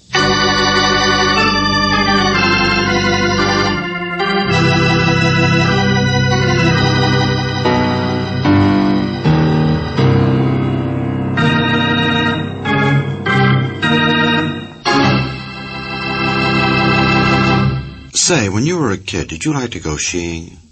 Now, by that I don't mean chasing the girl next door around the block, but rather the manly art of climbing the nearest snow-capped hill and then returning down said hill on a pair of skis. Of course, you probably know them as skis. Oh, but that's become a peasant term. Now, if you were to use that outmoded expression around the Sun Valley set, they wouldn't know what you were talking about. On the other hand, George Valentine had never heard of skiing, as you will find out in our Let George Do It adventure. It's called Red Spots in the Snow, and you can take it from me. It wasn't borscht.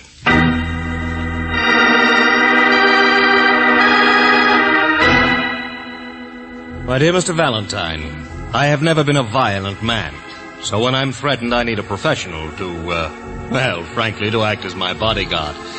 I don't expect you to follow me around ostentatiously with drawn revolver, but I will expect continuous protection night and day.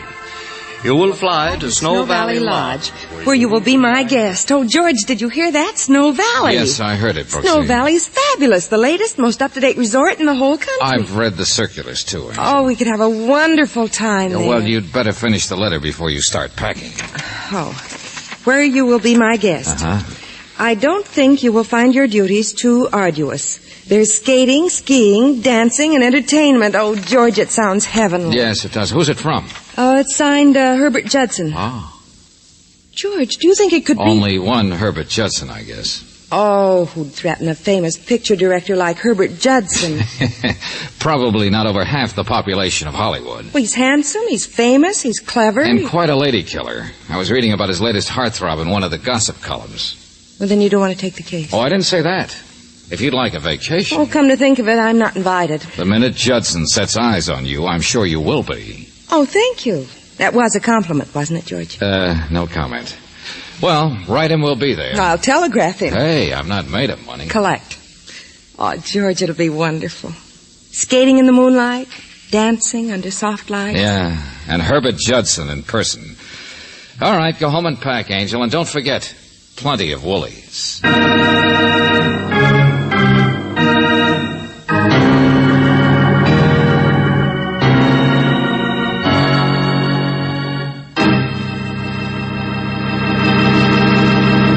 You are listening to Let George Do It. Our adventure will continue in just a moment.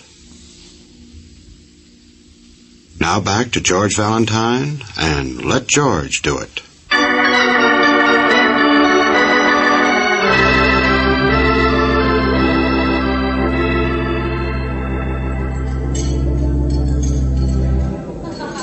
Good of you to take the morning plane, Valentine.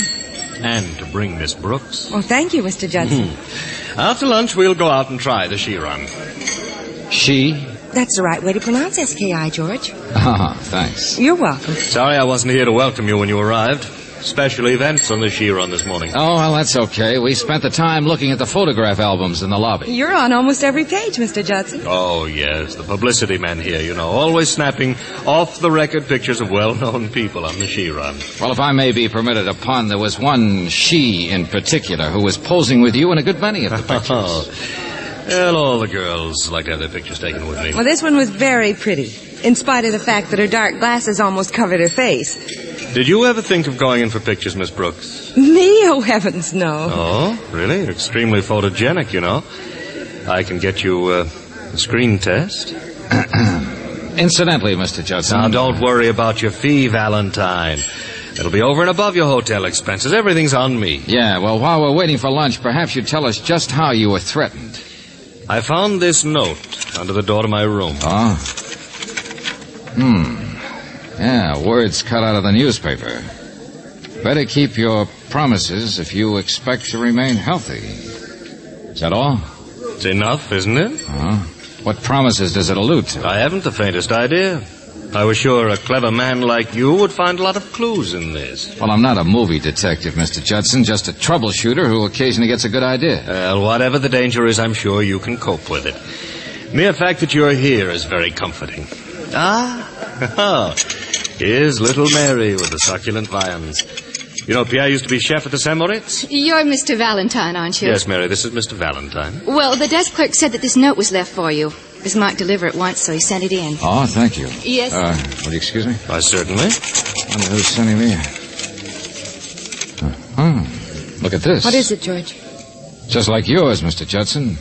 Words cut out of a newspaper. With your advertisement at the top, George. If this is you, you're wasting your time. A man must pay for his sins, and you can't stop it. Better leave here at once. I won't warn you twice. Well, whoever's sending these threats isn't wasting any time, is he? Say, tell me, have you had any disagreements with anyone here? Why, no, nothing of any importance. I had a little argument with Jacques, the she instructor. Maybe you'd better tell me about it. I might find it more important than you think. No, it really isn't anything. Little Mary, the waitress here, is quite a she expert. The help, you see, are allowed to use the hill back of the lodge. Jacques and Mary are great friends. Or at least they were until the girl who sings arrived. Hey, wait a minute. You're going too fast. The girl who sings? Her name is Jill Drew. She sings during cocktail hour. Hasn't anything to do with the argument I had with Jacques. I mention her because, Jacques is infatuated with her and Mary is crazy about Jacques. Quite a little triangle. Well, this trouble you had with Jacques... Well, Mary's quite pretty, as you may have noticed. I have always been on the lookout for photogenic faces. I asked her how she would like to have a screen test. Jacques didn't seem to like the idea. But now that his interests are elsewhere, I'm sure he doesn't care. I'd like to meet this Jacques. Oh, you'll meet him, yes. We'll go up the mountain right after lunch.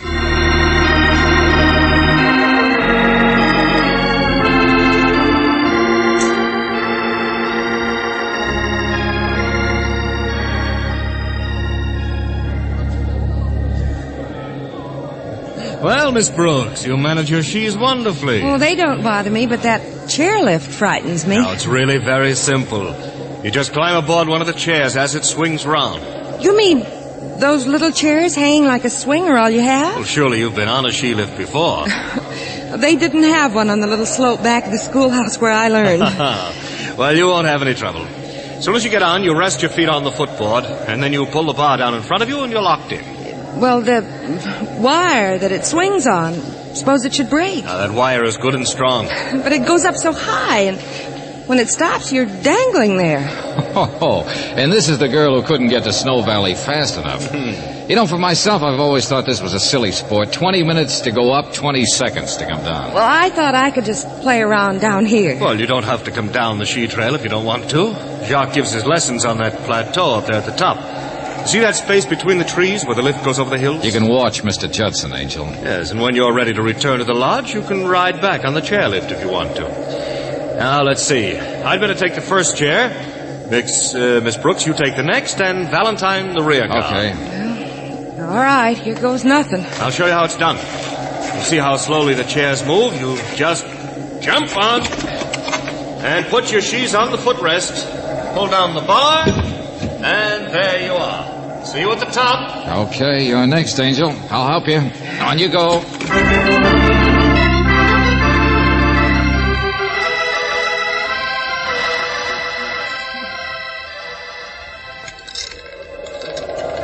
We're awfully high up, George. Yeah, it's a beautiful view, though. I'm afraid to look. I get dizzy. Surely you're not frightened now.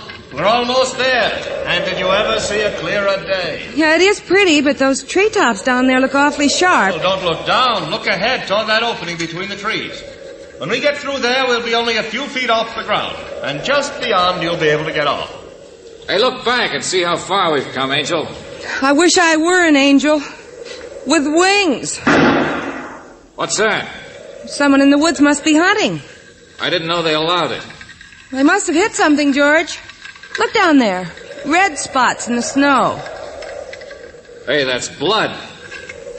Hey, good night. Look, Angel, Judson slumped over the bar. He's been shot. Mr. Judson? Someone in the woods there to the left.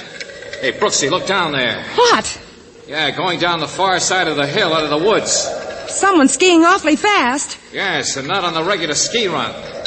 That must be the person who shot Mr. Judson, a blue sweater with a yellow band. Too far off to see what he looks like. Oh, I wish this plane contraption would move faster. I'll phone down the minute we get to the top and see if we can head him off. Hey, you up there. Help Mr. Judson off. He's been hurt. Yes, sir. What happened? Someone shot him from the woods. All right, I'll get him off the chair. Well, someone will have to help me, too. Just a minute, lady. Wait till I get him on the ground. Well, wait now. Don't try to jump off. Don't. There you are, ma'am. Oh, thanks. George, he seems to be hurt badly. Yeah, okay, I'll be there in a second. All right, give me a hand. There you are, sir. Okay. All right, let's have a look at him. Now, phone for the police. Tell them to hold anyone wearing a blue sweater with a yellow band around it. Yes, sir. Shall I send for a doctor, too? Too late for that. Mr. Judson is dead.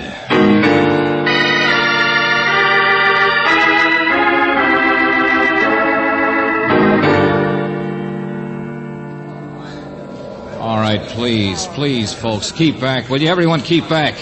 Don't touch him until the police arrive. They'll be here shortly, sir. Did you phone the lodge about the blue sweater with the yellow band? Oh, no, sir. I'm afraid I forgot it. Oh, fine help you are, Buster. You know anyone who has an outfit like that? No, sir. Jacques might know. Well, where is he? Get him. He left a little while ago, just before you arrived. He left? I thought his job was here. Well, he said he had to pick up some supplies in town and he'd be right back. Hey, Brooksy. Yes, George. Looks as if we have to ski down the hill back there. Are you game? Well, I've never tried a long hill like... Well, whatever you say. All right, come on then. Now, look, don't let anyone touch the body. No, sir. Hey, you're going the wrong way. The ski run... We're taking the same route the killer took. Come on, Angel, don't break your neck. Oh, George, I'm so glad you care. Oh, you bet I care. Oh, George. All right, I'll need you to help me when we get down. Lots of things that have to be... Oh, George. Come on, hold your hat. Here we go. It's like flying, isn't it, George? Yeah, pretty fast. George, look out. That snowbank. Huh? Be careful. Oh, hey.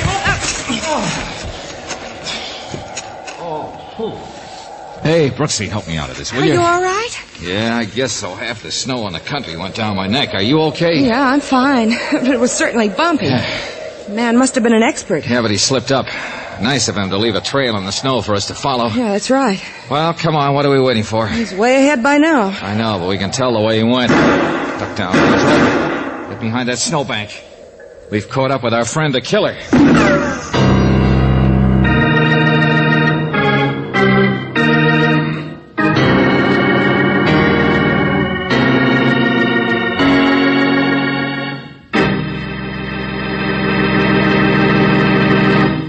You are listening to Let George Do It.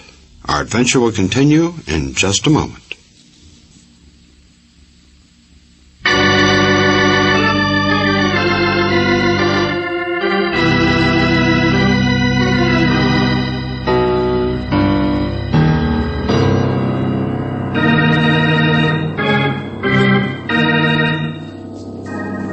Now, back to George Valentine.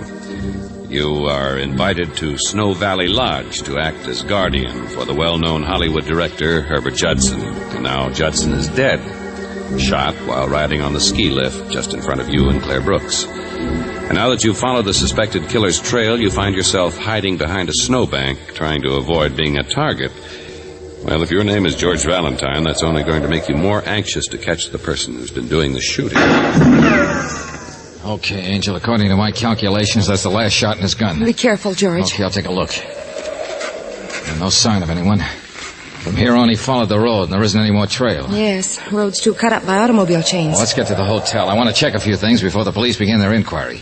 You check the drying room and ask about blue sweaters and yellow stripes. I'll phone Hollywood and get the latest dope on Judson.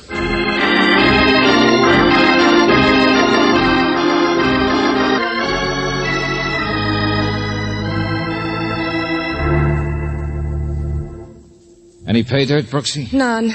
The man in the drying room says there are several people who have sweaters like that, but none of them wore them this morning. Was Jacques one of them? No. Jacques always wears black. Did you talk to Hollywood? Yeah, I did. Signet Studios was very much upset at the news, naturally. Everyone seemed to like Judson. Due back at the studio next week to make a picture. No recent scandals, no big romance since last year. But one of the newspaper boys said that his death would cause a lot of weeping and wailing among aspiring actresses. Popular, huh? Well, he was always promising to get girls into pictures and never making good. Hey, didn't he ask you if you wanted a screen test? Yes, he did.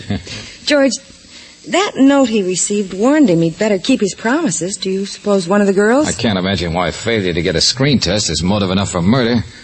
But we mustn't pass up anything. Okay, promise Mary a test. Let's see her. George, do you remember these photo albums we looked at before lunch? Yeah, sure. Judson and his she's. Well, maybe one of them had a dark sweater with a light stripe.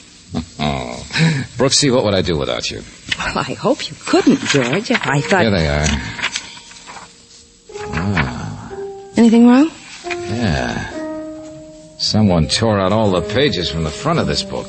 Do you suppose it might have been someone who had a dark sweater with a light stripe? I wouldn't be surprised. Come on, let's find Mary.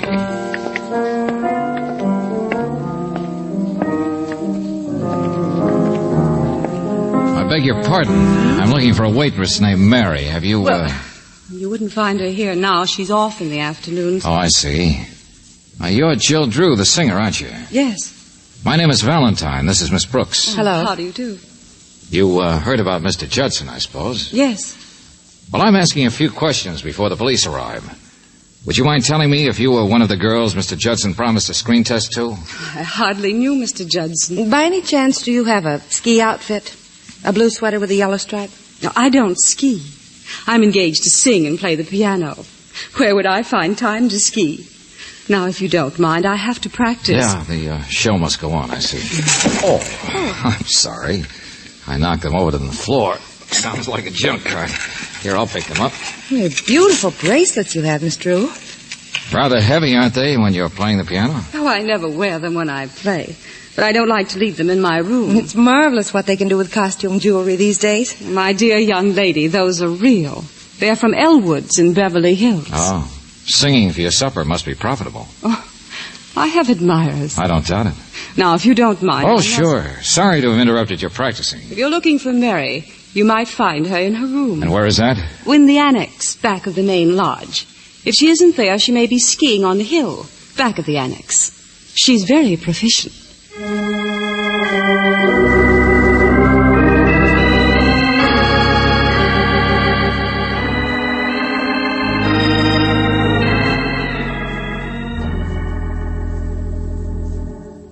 Mary, you've been crying. Yes, Mr. Valentine. Poor Mr. Judson. You liked him a lot, didn't you? Well, he was always so kind and generous. Next week he was going to take me back to Hollywood with him for a picture test. Well, look, Mary, murder is a serious matter. You're in the dining room a lot. Did you ever hear Mr. Judson in an argument with Jacques? What? No, Mr. Valentine. Well, Jacques would Mary, there will be an inquest. You'll be asked questions, and you'll get yourself into a lot of trouble if you hide anything. Mr. Judson admitted he and Jacques had an argument about you. Well, he only warned Mr. Judson not to make any promises he couldn't keep. And Mr. Judson was going to give me Jacques the test. threatened Mr. Judson? Oh, no, Mr. Valentine. It wasn't a threat. Just a friendly warning. Don't you think you'd better tell us all about it? Well, Jacques and I... Well, he used to be kind of attentive until Miss Drew came. I wanted to make him jealous, so I told him about Mr. Judson promising me a chance in pictures. And he warned Mr. Judson not to make any promises he couldn't keep. That was all. Where can I find Jacques when he isn't teaching? Well, if he isn't with Miss Drew, he's usually in his cabin. And that is? Back of the lodge. Jacques doesn't live in the lodge. He has a cabin of his own. It's number 26. Okay, thanks. I'll see you later.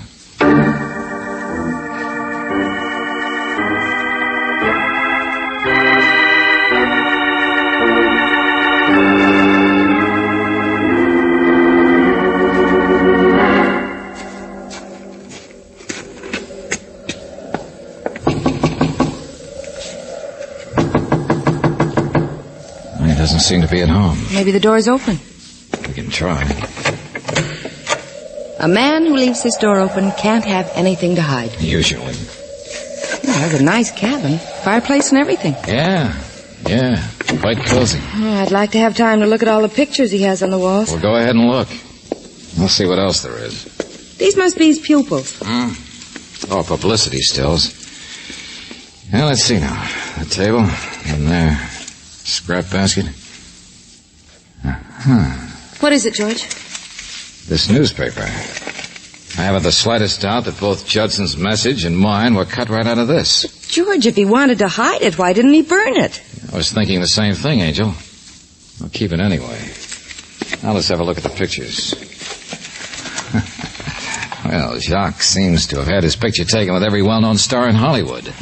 To Jacques, who helped me stay on my feet, Grant Cooper. To Jacques, the best there is, Norma Lewis. And here he is with Mr. Judson and Jill Drew. In memory of a happy vacation.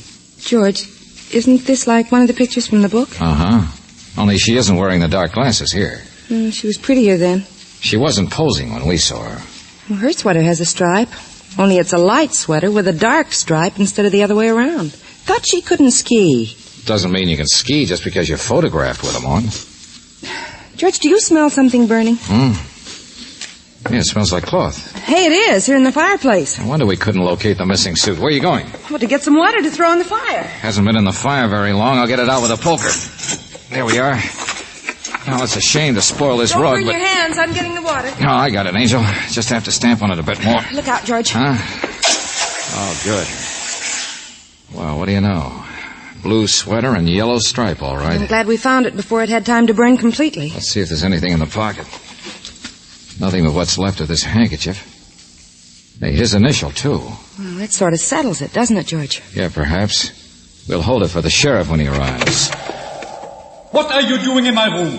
Oh, hello there. I suppose you're Jacques. Didn't think you'd be back so soon. Evidently, you did not. I ought to turn you over to the police. Well, for the moment, I represent the police. You're lying. Now, listen, Buster, maybe you don't know that you're the #1 suspect for a murder. What's that? Good imitation of a man indicating surprise. You think I killed Mr. Judson? Now, look, your ski suit... Oh, that isn't mine. I never had one like that. Your handkerchief was in the pocket. Oh, that isn't mine either. It's none of your business. Now, will you get out of here, or Look must out, I... George. Oh, another bit of evidence, huh? All right, put that gun down, Buster. Drop it, I say. Drop it, Buster. It isn't loaded. What? Yeah, don't you remember? You used up all the bullets shooting at us. Okay, pick it up carefully, Brooksy, while I hold our friend here. All the shots have been fired, George. Yeah, I thought so. Come on, Buster. We're going to find the sheriff.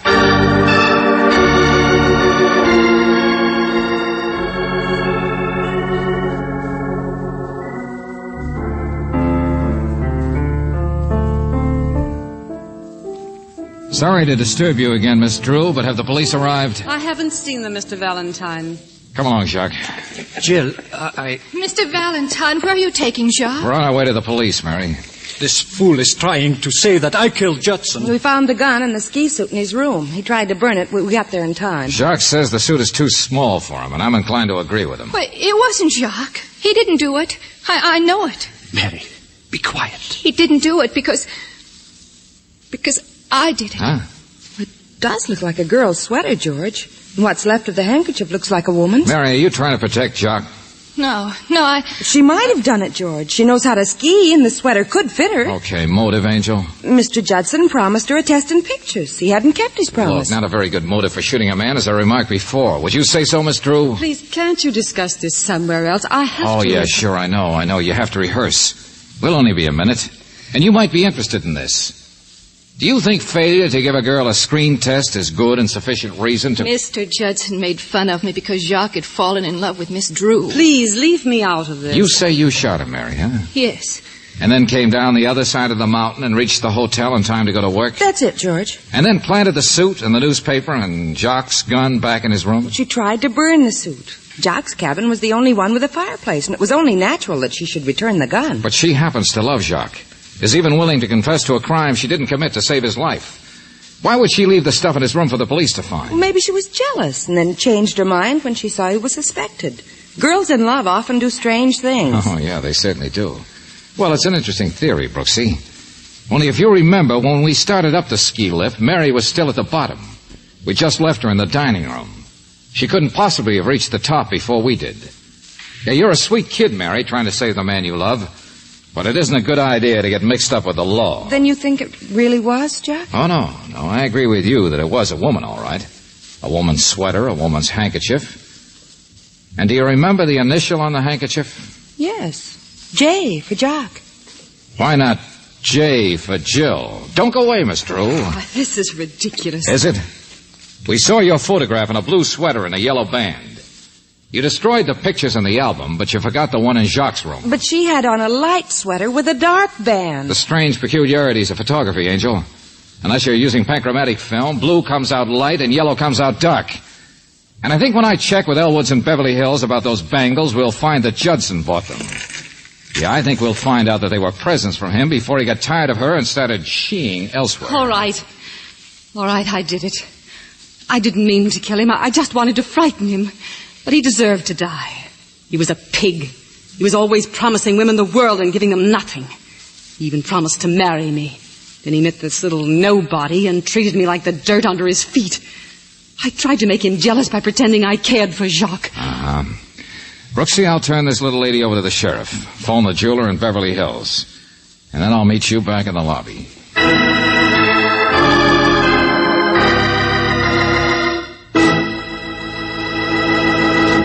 Back to the conclusion of our Let George Do It adventure in just a moment.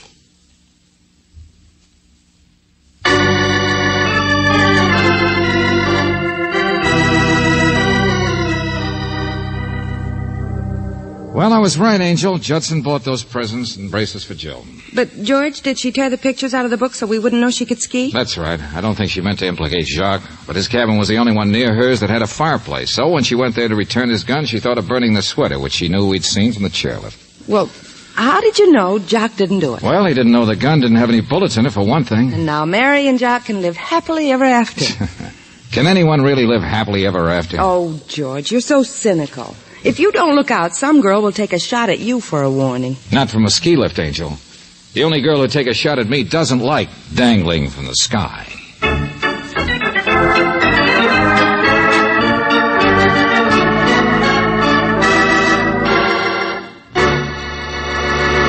You have just heard Red Spots in the Snow, another Let George Do It adventure. Robert Bailey was starred as George Valentine, with Virginia Gregg as Brooksy. Davis Kent wrote the story with music by Eddie Dunstetter. Now this is yours truly inviting you to another visit with Valentine, when you'll again hear what happens when you let George do it.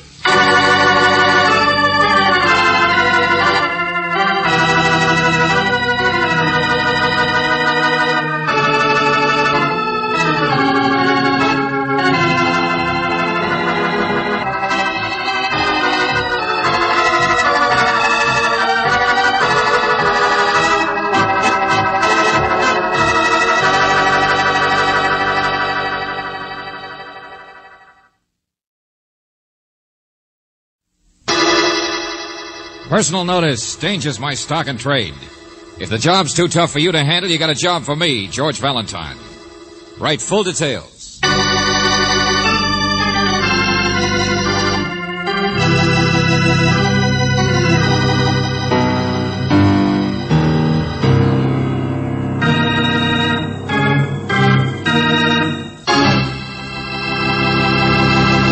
Well, greetings as usual, friend. Now, before we get down to cases, I want to ask you a question. What, in your opinion, is the dirtiest trick man can play on his fellow man? Now, don't say stealing candy from a baby, because that'll send you right back to the bush leagues. No, I'll tell you what I'll do. I promise you that if you listen to our Let George Do It adventure, you'll get some of the nastiest ideas on how to louse up your neighbor that you've ever heard of. Is that a deal? Okay, suppose I let George Valentine take it from here.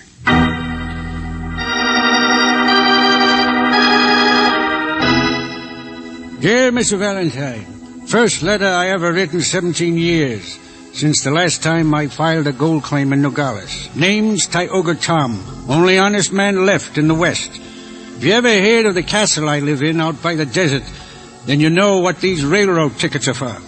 to come see me. But you don't know anything else, understand?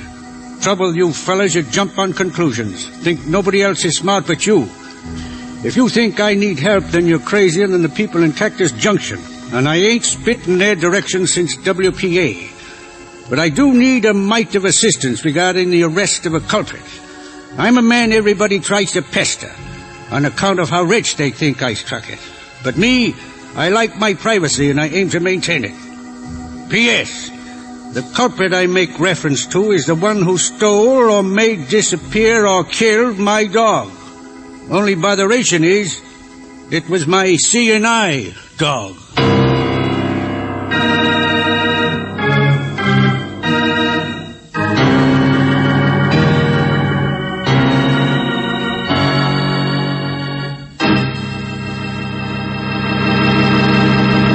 You are listening to Let George Do It. Our adventure will continue in just a moment. Now back to Let George Do It and George Valentine.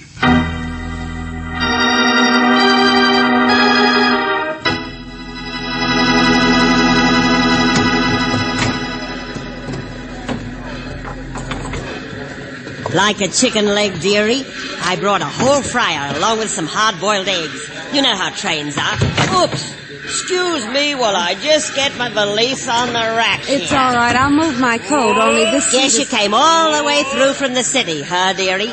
Claire Brooks, it says on the baggage thing. Oh, my, that's a nice name. I had a boarder named Brooks once, but he died with his kidneys, poor darling. How you like our town, Cactus Junction? It ain't much, is it? Please, excuse me, but really, this seat is taken. There we are. I guess there's no room for my hat, though. Have to jab it in across the aisle. Mind me to keep my eye on it. You never know. So now let's eat. Well, I'm awfully sorry, madam, but I'm trying to tell you that... Go on, dearie. There's plenty of chicken for both of us. Oh, but I had the most awful time wringing its neck. Oh, you should have seen me. I chased him all around the yard. Oh, no. I said, will you please not sit down here? The seat is taken. Oh, George. Yeah, here I am, Angel. Well, if I'd known you was that tight. Oh, that's all right, lady. Sit still, sit still. But, George... Going out for a smoke. Have a nice time, Brooksy. Oh, George! Isn't he sweet, after all? Now, my name's Carmichael, dearie, and let me tell you about this chicken. Let it go, Jake. Well, here we go, Mr. Valentine. Last stop before Emery Switch. Emery Switch. That's where we get off, huh, conductor, for Tom's? Yep. 2-3 mile walk, I guess, up the hill. But there's a moon tonight. Road around the back way, but of course it's its father. Uh-huh. Kind of a lonely spot for a blind man, isn't it? Yeah, desert rat with money. Probably never let a doctor touch him in his life. Seen him out there once just a couple of weeks ago. He's fumbling along, hanging on to his dog. Doesn't like people, huh? Oh, there's an old Oriental been with him for years, if that's what you mean. Po Sing, cook and bottle washer. Richer in creases, Tom is. A whole fortune might have paid in his castle, they say. I can't feel too sorry for him. Tioga Tom, last honest man in the West. Says him. Well, you'll be the first visitor up there for a long time, I guess. Maybe you can get your hands on some of that gold. Underway now. Save me a nugget. Hey, wait for me! Hey, stop it! Oh, conductor, there seems to be a guy out here who wants to make it, Willie. Always somebody too late for a train. Huh? Ridiculous. Shows a man's got no efficiency. I'm never late. Wait, will you? Wait! Come on, let's give him a hand. Drinking, too. Can't even run straight, you see? Help me, fellas, will you, please? Here, let me reach him. Now, here, I can reach him. Oh, gee, thanks. Easy there. Couldn't even hang onto my hand. Don't know why we bother. He's liable to fall. Get out of the way, friend. I'll get him. Here we go, boys. Come on out. Here we are. Oh, gee.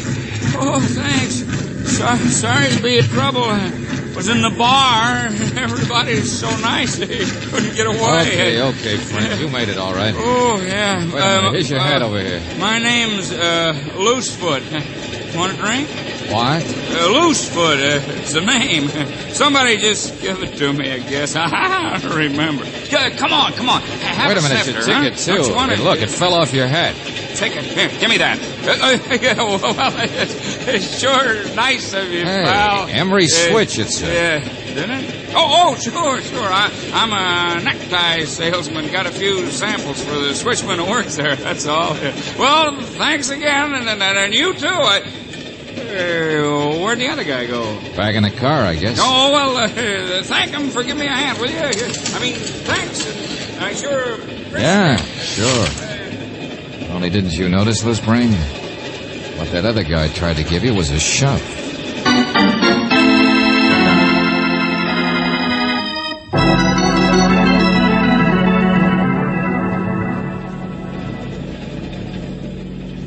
I didn't shove him, Mr. Valentine. I just didn't help him much. I didn't want him on the train. What of it? Well, Mr. Flannery, I don't know. I'm just curious. Perfect right. Perfect. His name's Loosefoot. You know him? Who doesn't? I've done business in Cactus Junction. Lawyer. Coming this time from the city, though. As far as Emery Switch, huh? You too, maybe, huh? And why not? Now, Loosefoot's the kind of a person who's always in the way.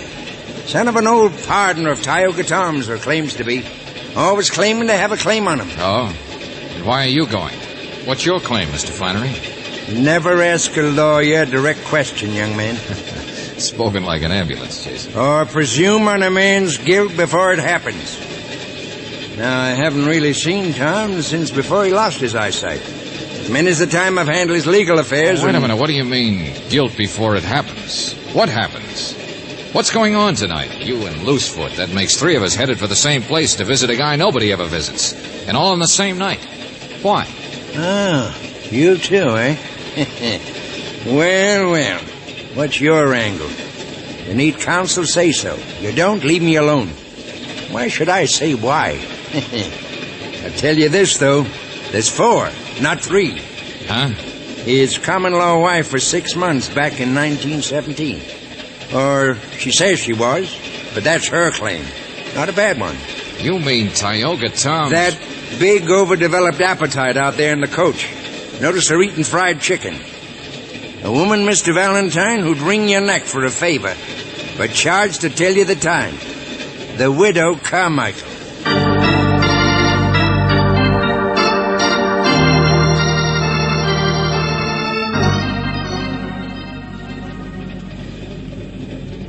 My land, yes. That's where I live in Cactus Junction.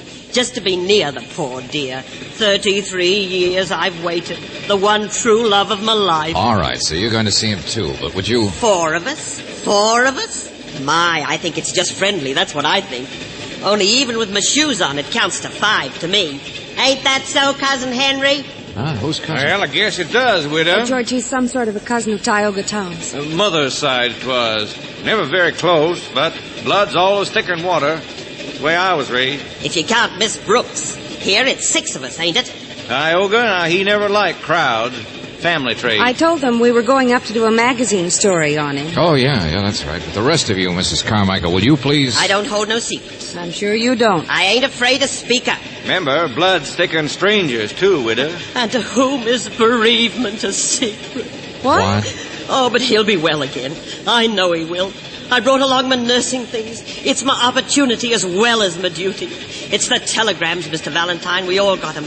Even that Loosefoot up in the bar car. We're Tom's nearest. Bless his adorable old soul. Now, widow. Telegrams, but I don't know Got why... him this evening, miss. From Po Sing, that heathen up the castle.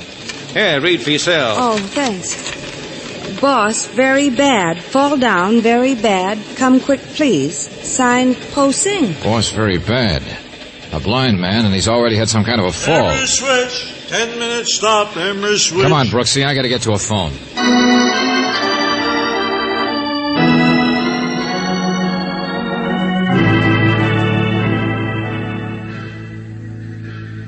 Trap? What trap? What is it? Quiet, Angel.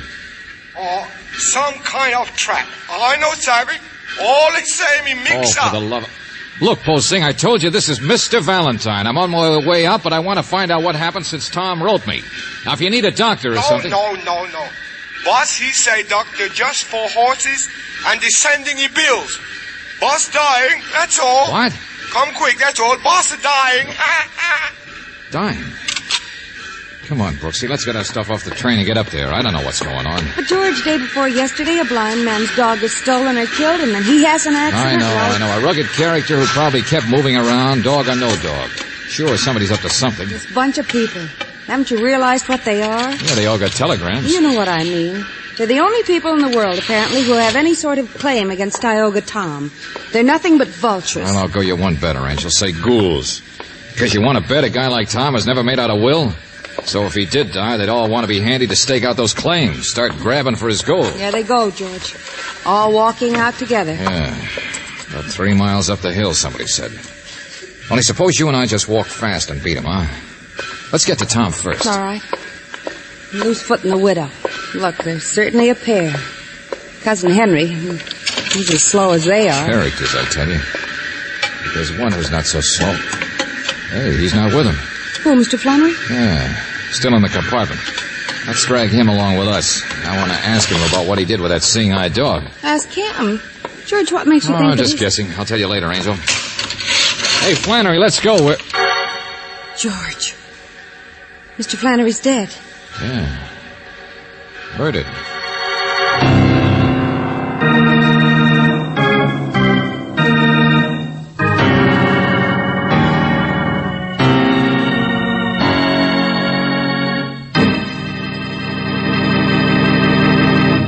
You're listening to Let George Do It.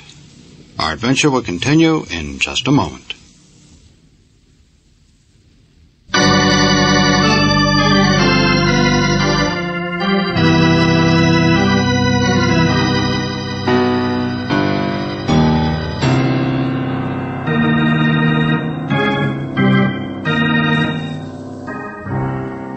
And now, back to George Valentine. Tioga Tom, the legendary man in the castle overlooking the desert. He thought he didn't need help, but that was yesterday, when all that worried him was the disappearance of his seeing-eye dog. Once his protection was gone, something happened to Tom, an accident. And his only friend, Po Sing, says that he is dying, says, come quick. The vultures, the only relatives or ones with claims against Tom, they're gathering too. But if your name is George Valentine, you can't hurry to the castle quite as quickly as you'd like, because one of the vultures is dead. Yes, Mr. Flannery has been murdered. Holy brother of Macintosh, what are we going to do? All right, take it easy, conductor. Take it easy. Some sort of a sharp weapon, George. Yeah, a little tiny wound in his throat. Yeah, but I got a train to worry about, and them people all scattered now. I better get on the telegraph. George, you said you had a hunch Mr. Flannery was the one who did something to the dog. Why? Oh, any of these people could have got at that dog. You know, Angel, it happened yesterday. It's only 15-20 miles from Cactus Junction out to the castle, so they could have gone back and forth. Well, what's on your mind? But Mr. Flannery told you he'd come all the way from the city, didn't he? Yeah, he did. Neat, sharp little guy, man with efficiency. How about that, did he? Well, I don't know. I don't remember. I'm so rattled that I can't tell. There's mud, clay on the bottom of his shoes and the instep, see it? I noticed when he crossed his leg and carefully creased his trousers. Mr. Valentine, wait till the sheriff... If he'd been in the city the day before, how'd mud get there? I'm the kind of guy who'd have a shine before breakfast. Say, well, wait a minute. I got the stubs here. Yes. Flannery, compartment. But you're right. He just got on at Cactus Junction, just like the others. Uh-huh.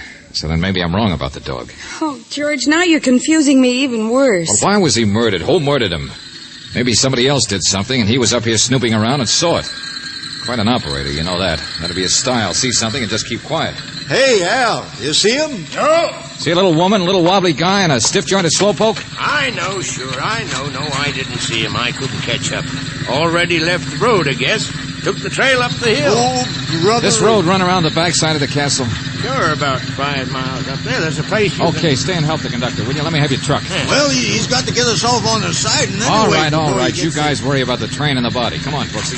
The ghouls are on foot. We can beat them. Yeah, sure, Only get that sheriff here fast. One murder's enough for tonight. Particularly if the second one should be me.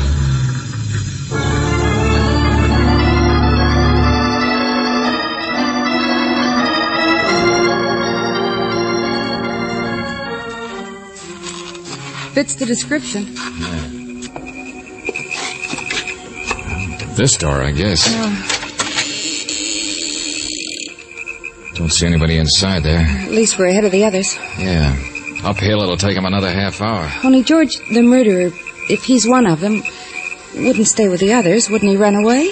Oh, maybe whatever this is all about isn't finished yet. Here we are, Angel. I guess we walk right in. Oh, it's a kitchen. Living room in here, apparently. Yeah. Hello? Anybody here? Hey, Tom, where are you? The place is so empty, but it's clean. That must be his room. It's the only one that... Yeah, maybe he's asleep. George. Hey, a man dying, but his bed's empty. He's gone. Yeah, he gone. Huh? What? Oh, Mr. Valentine. Hello, miss. You're Po Sing, but where's your... Tom gone. Yes, gone. Now, look, friend, what is this? A man who takes a bad fall and is dying doesn't just disappear like that? Oh, Mr. Tom say, Mr. Tom gone. Now, excuse me, hey, please. Wait a minute, where are you going? I get a cleaver knife. A what? Meat a cleaver. You sorry? Mr. Tom say you must stay. Oh, he does, huh? The boss. Old honest Tom says we should stay, huh? Suppose we don't. You gonna use that thing? More better I think you stay. Oh, sure. Okay. No. Stay outside.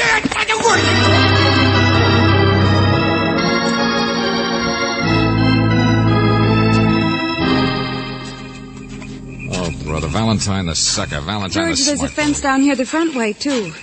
Supposed to be a gate half a mile from the house. Yeah, and this was a path when we started out on it. Where the deuce did we lose it? Valentine the Pathfinder, the Boy Scout. Oh, George, you don't know yet. Hey, look out now. Easy there. Ooh. We seem to be down in a gully. What? Yeah. The trail must be up there, George. To the bridge right up over us. Come on. Oh, wait a minute. Wasn't what I was looking at.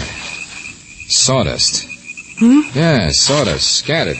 All around here, too. Farther under the bridge. Seems to be just a little footbridge. Pretty far up there, though, isn't it?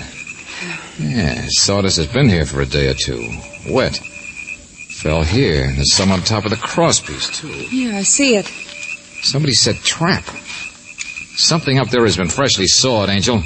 And anybody coming up the trail from the front gate would have to go across that bridge, wouldn't they? And it's so dark they couldn't see. Yeah, come on. Get up there before somebody tries to walk across it. Hey! Look out where you're going. What? Bump into a man just sitting peaceful like that. Hey there. Woman's voice, wasn't it? Well, yes, couldn't you see it? Tom, Tioga Tom, wouldn't you know? You wouldn't know anything. Who is it, Valentine? Yeah, I'm standing right here in front of you. You're sitting on a rock waiting for something to happen? Detectives always thinking. Trouble with you, fella. But sitting nice and healthy, huh? The poor guy who had the bad tumble. Only honest man left in the West. And he gets his hired boy to send out telegrams saying he's dying. Had a tumble. Broke 10 ribs back in 1922. Never told a lie in my life. 1922. So that's the way you stretch it. Poor dying Tom. Been dying since the day I was born. So have you. So now you're sitting here waiting to hear wood break, huh? Po Sing brings you out where you can, waiting to hear people tumble through that little trap you set up there. Pester me, every one of them. I told you that... I'm afraid we don't believe anything you told us. Told you I like my privacy. I aim to maintain it. Bunch of vultures, all pester me looking for my gold. So you hire me... Seeing I dog disappeared. Don't you think somebody's up to something? You jump on conclusions. Say, I had that bridge sawed. Well, one of them did it. Like one of them did a murder, I suppose. Ain't interested in murder. Gonna die myself sometime. That's enough to worry about. Just trying to slow up the process, that's all. They steal my dog and then saw my bridge. Who do you think uses that bridge? I do. Even without my dog, I can find my way around this place, but I found him out, yes, sir. Tom isn't gonna go down with it. Huh? Go on, Munchausen. Hold your tongue. Ain't you got ears? George, yes, somebody's coming. I'm gonna get up on that bridge before... No, this way. Hey! Hey, where am I? Who is that over there? Where's the trail? I can't see. My loving vultures. Tell everybody they're friends of mine can't even find their way around. Hello, Henry. Your voice, ain't it? Tom. Fitter than a fiddle. What in the name of... Never mind. Where's the rest of them? Loosefoot and the lady. Oh, coming, I guess. We moved kind of separate. Only that telegram, Tom. What kind of a stunt... Let me take your arm. Help me up. Quiet, both of you. Henry Loosefoot. Mrs. Carmichael. Another county you heard from. Could hear that one across 3 counties. Yeah, there she is, over on the other side.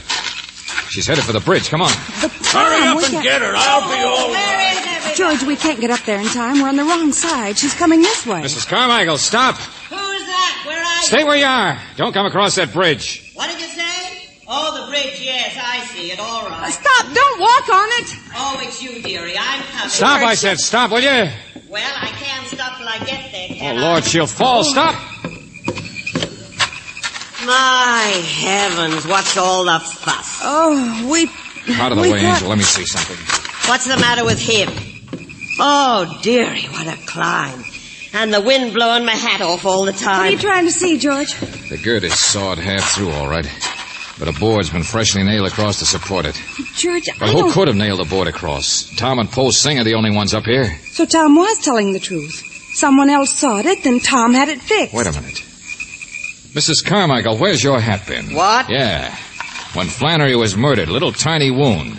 He was stabbed with something sharp. Well, how in blazes should I know where the pin is? George, she pinned her hat to the seat opposite us. The seat across the aisle. I remember it. Did I? Couldn't find it when I left the train. And the only person who would have noticed it or thought of using it was the one who sat down there. Cousin Henry. Yes, Cousin Henry. And George, he's down there with Tom. Wait a minute, what about Loosefoot? Where's he? Ran on ahead, I guess. He was the fastest. And the trail's easy marked. So we haven't seen him because he's probably already crossed this bridge. Probably clear up at the house by now. But George, Tom is down there with Henry. Sure, with Henry. Don't you see, Angel? Tom wanted to know who killed his dog and sawed the bridge. That was the reason for the phony telegrams, this whole shindig. It was to get all the vultures up here and see which one of them wouldn't walk across the bridge. Henry. And 5 minutes ago, Tom discovered who was guilty. Well, hurry up. Yeah, but quietly. Because now it's all backwards. Now the question is what Tom intends to do to Henry.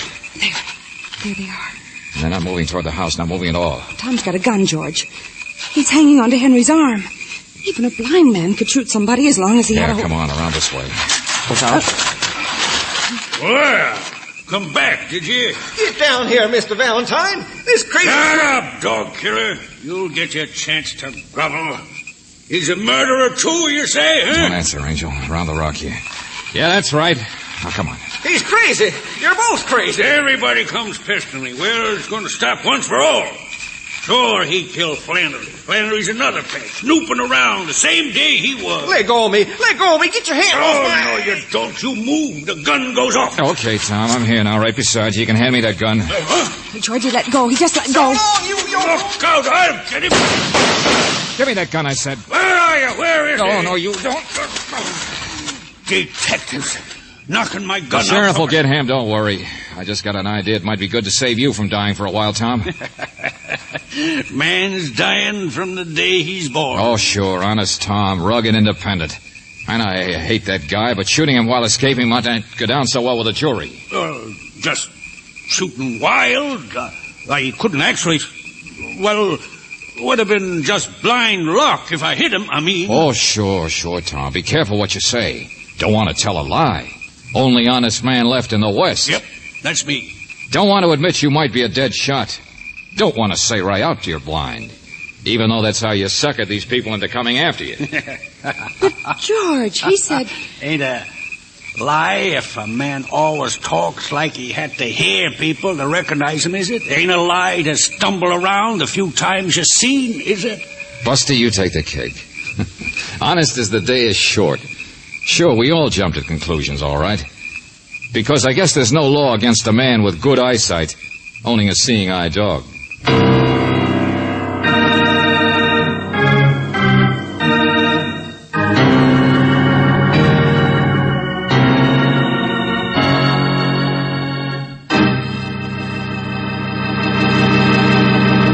Back to the conclusion of our Let George Do It adventure in just a moment.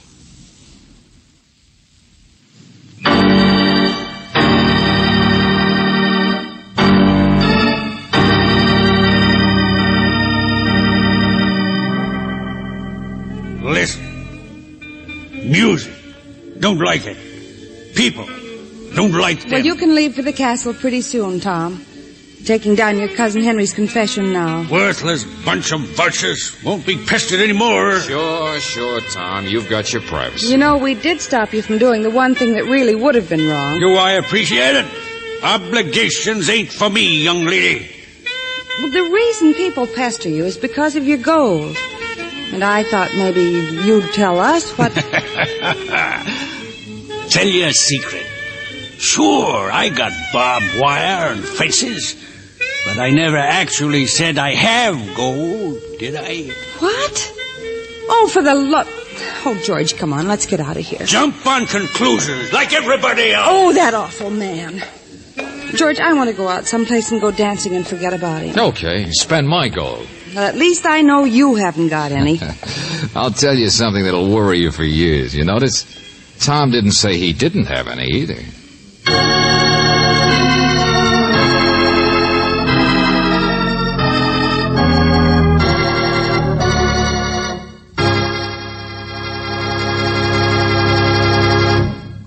You have just heard Nothing But the Truth, another Let George Do It adventure. Robert Bailey was starred as George Valentine, with Virginia Gregg as Brooksy. David Victor and Jackson Gillis wrote the story, with music by Eddie Dunstetter. Now, this is yours truly inviting you to another visit with Valentine, when you will again hear what happens when you let George do it.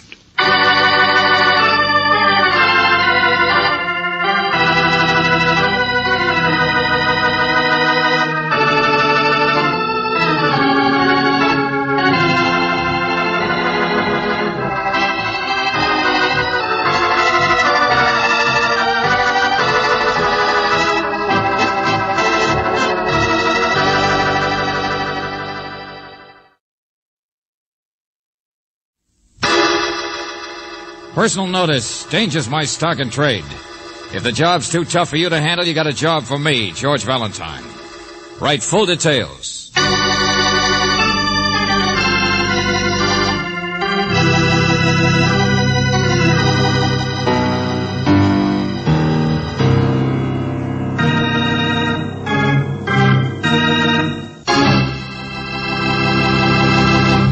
Greetings, friend. Time again for Let George Do It. Oh, which reminds me, how would you like to sit in on a nice little card game? I happen to know 4 charming fellows who are just dying for a 5th. On the other hand, though, maybe you'd better forget about it, because these boys would not only take your bankroll, they'd just as soon take your life. But it's a pretty good game at that. So while we're waiting for George Valentine to show, let's take a look in on this happy foursome.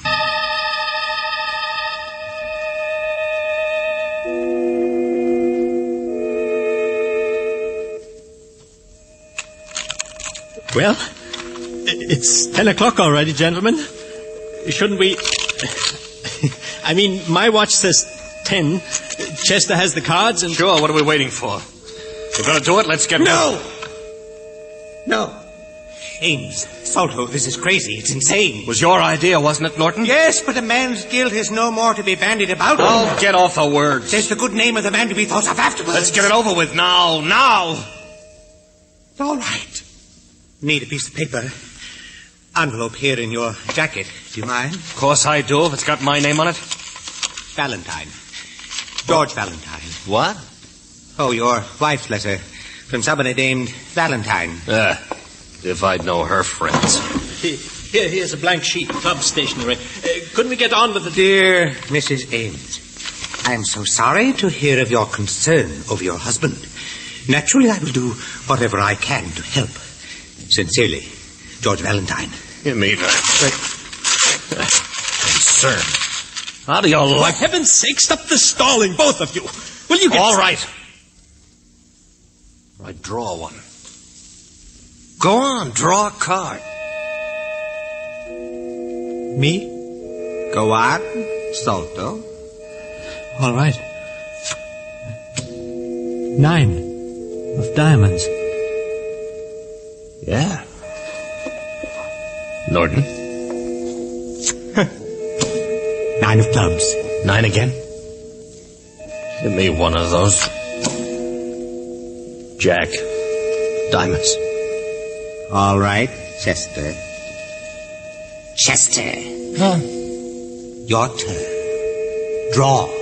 Oh, I'm all right. Draw? Oh, yes. King. King of Hearts, look! Chester drew the King of Hearts! Shut up. You understand, Chester. High card. Yes. Yes, the paper. Here. You can use the pen there. I'm all right. I, Geoffrey Chester, hereby confess 1 year ago to this date it was I who murdered Miss Dorothy Pullman.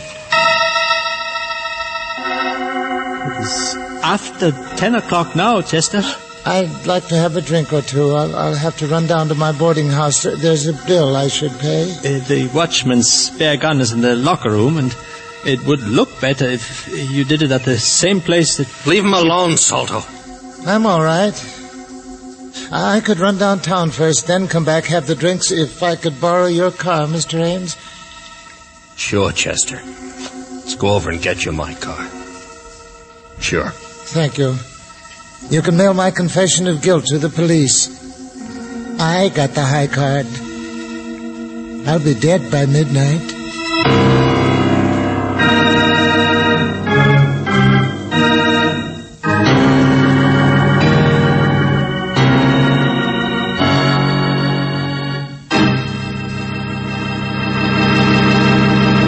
You are listening to Let George Do It.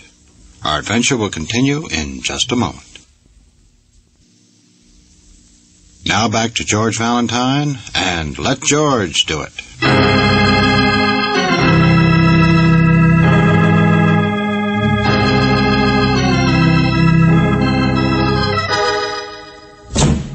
Where are you, Sylvia?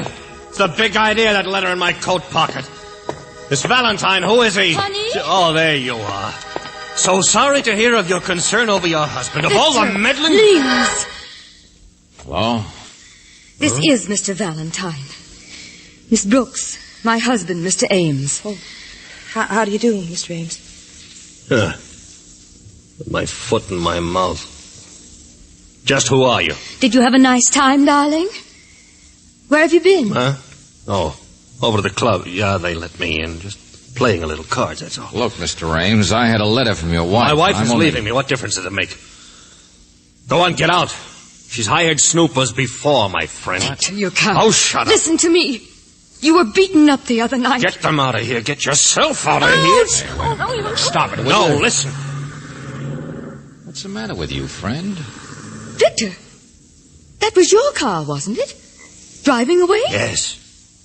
Yes, I loaned it to somebody needs it for a while tonight. He's got some things to do. Mr. Ames, I know I'm butting in, but your wife has been worried, and Please. I'm only here. I'm going back over to the club. There's nothing anybody can do now except to make things worse. What? Darling! Send him home, Sylvia. I'll take care of myself. Oh. I put your letter in his pocket on purpose, Mr. Valentine. He'll never listen to me or believe in it. It was certainly an understatement when you said he was upset. Yes. But you haven't said why yet. Now, just what's going on tonight, Mrs. Ames? Where's your husband really been? I don't know. Playing cards, I guess. He doesn't generally, but no harm could come out of that, could it? Maybe not. You said he'd been beaten up. Oh, yes, I know he's in danger. Go on, go on. Your husband's a lawyer, isn't he? He was until a year ago. His practice disappeared on him. What do you mean? Suspicion, distrust, whispers. This is a small town, Mr. Valentine. A very nice town. My husband used to be a very nice person. What happened? Have you ever heard of the Dorothy Folman murder case? Well, yes, I think so, only I don't remember the It was details. never solved. She was murdered, beaten up. It was horrible. They never even found the weapon. Police, experts, everyone's been over it 1,000,000 times. It was a whole year ago. They'll never get a confession from anyone. Mrs. Ames, was your husband... My husband was very nearly tried for that murder. Oh, I see. But then if he weren't tried, then... There are people in this town who really believe that he killed her. Who'll always believe it. There wasn't any actual evidence. But the circumstances... horrible, sordid, awful. Mrs. Ames, just tell me one thing, will you? Do you think your husband killed this Dorothy Folman? Mr. Valentine, I don't want anything worse to happen. That's all.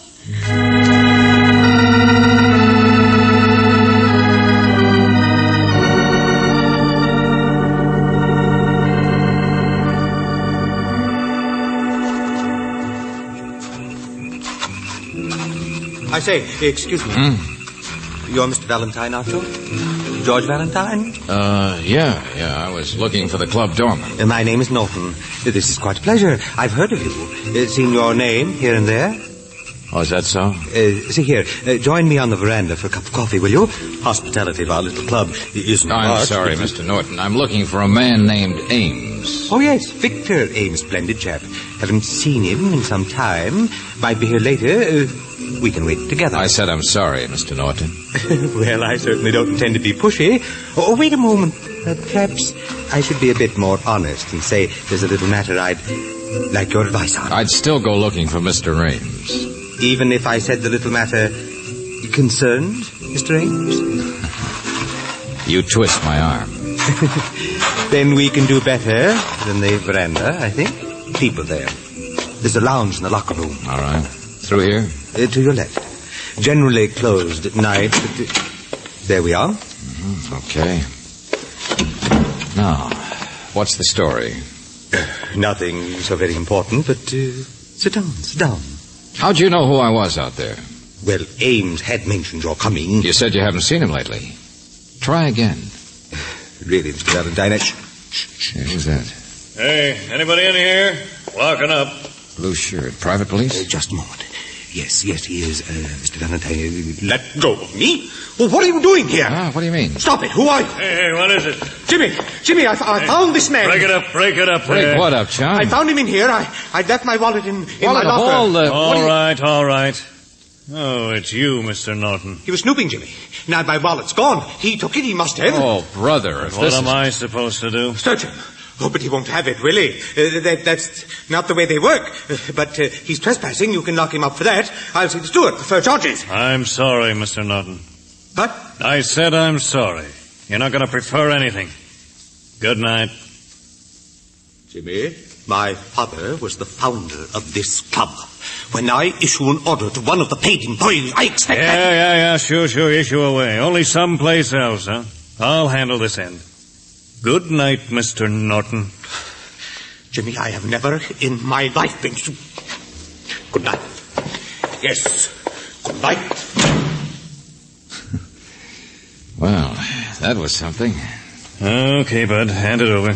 What? Oh, now, wait a minute. You don't mean you believe that old school ties gag about... And still you boot him out? The wallet, bud. Oh, sure. Mine. Here. Credentials. The works. Good enough? Well, I didn't exactly figure. Valentine, huh? Yeah, that's right. Only look, Buster, why? Why'd you treat him like that? Will him like lettuce before you even know what he had to say? Because I have no use for the high and mighty Mr. Norton. And don't worry, I won't get in trouble either. He maybe don't know it, but he's being eased out the side door of this club anyway. All 4 of them are. All 4? Will you clear that up? You ever hear the Dorothy Fullman murder? Well, that nice, dignified man there, that Norton, for my money, he's the one that killed her.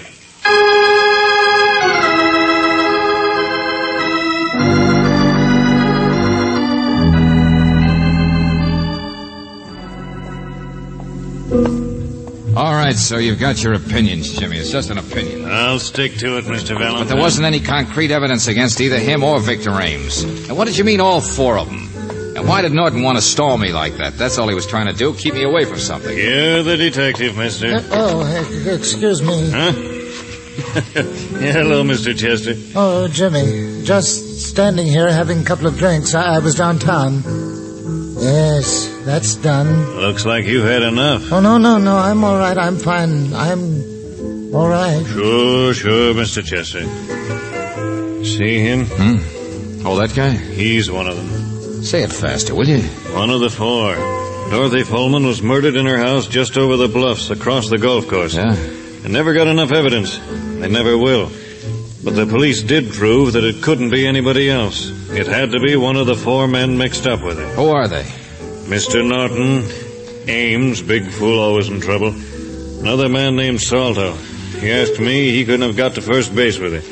And Chester there. Oh, I get it. Not much left of Chester, is there? All of them have changed. But he don't even know what he's doing anymore. Nobody will confess, no evidence. Oh, Jimmy, come here. Now, excuse me, Stewart, back to business. No, I'm right behind you. Huh? That's Victor Ames with him, isn't it? With the steward? Sure it is. Valentine? Yeah, we catch up again, friend. It's a busy night. Excuse me, gentlemen. Jimmy, there's trouble in here. What? The card room, the one with the back entrance. I put those cards in there myself just this evening. Valentine, I've got to see you alone. Hold it, will you? Go on, Stewart. This deck of cards. Some men have been playing in there, apparently, or drawing high man or something. Well, what is it? What's the matter? Well, sir, it's more puzzling than anything else. At a club like this, someone was being dishonest. A rather hasty job, but here you see, this deck has been marked.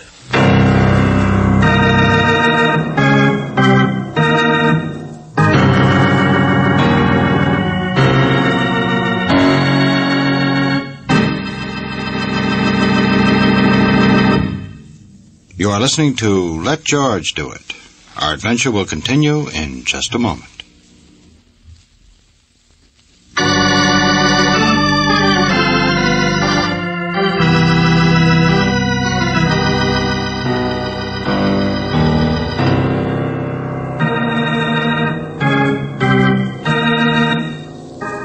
And now back to George Valentine. 9 of diamonds.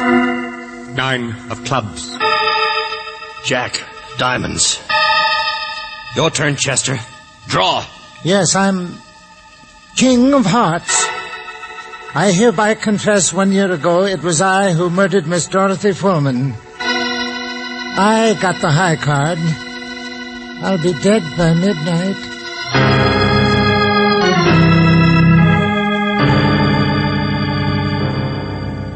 Only if your name is George Valentine, all you know is that Dorothy Fullman murder case has never been solved. That there were 4 suspects, but the police have despaired of ever finding out who her murderer was.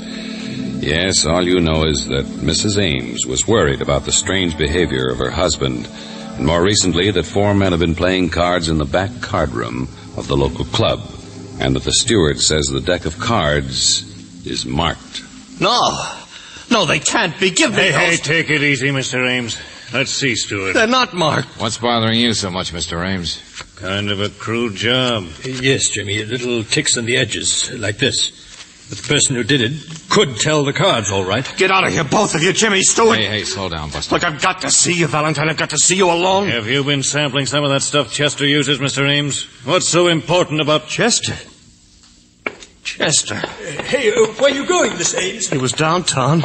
He's back now. Look, Buster, will you bar. please? He's here in the bar. He's having those last 2 drinks. Well, there you are. Oh, hello, Angel. Oh, Mr. Ames, I saw your wife to the station. She said to tell you... Yes, of course. Where is he? What? Little guy, Brooksy. He was in here a few minutes ago. He was having a couple of drinks. Yeah, he's gone now. Well, I did see somebody leaving just when I came in. He looked like he could use a little sleep. It's 5 minutes to 12. Time for you to clear it up, friend. Where's Chester going? What's happening tonight? Could have been any one of us. I mean, the cards marking them. But I didn't try to save my own skin. I would have gone through with it if I'd been high man. What on earth? I'm trying to remember.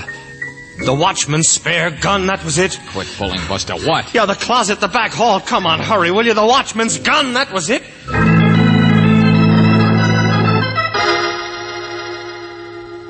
Only the cupboard was bare. He's taken it already. Chester. Certainly no gun in here. We drew. High man. He had the King of Hearts. Little Chester, the weakest one in the whole bunch. Didn't even seem to react. What do you look? I know I'm talking wildly. I'll explain later. We've got to find him first. Hurry. Oh, we're with you, all right, but who's he going to use this gun on? Who's he? Oh, isn't it perfectly obvious, Mr. Valentine? On himself.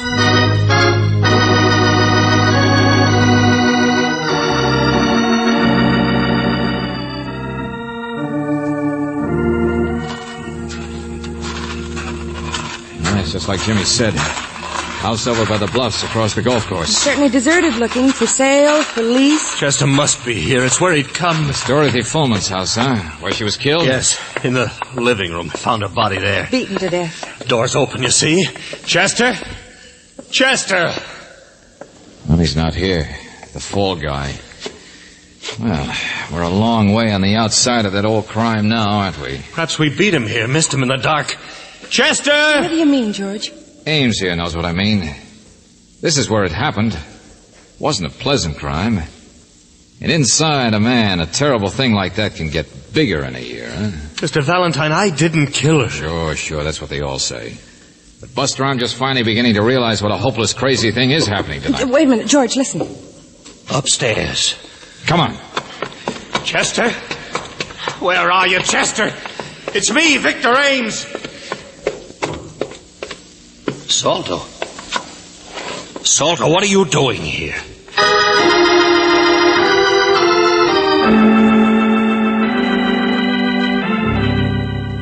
Mr. Valentine's all right, Salto. He knows the whole story now. But I didn't mark any cards. It wasn't me. Then what are you doing here, Salto? Hiding? Leave him alone, Ames. Leave him alone.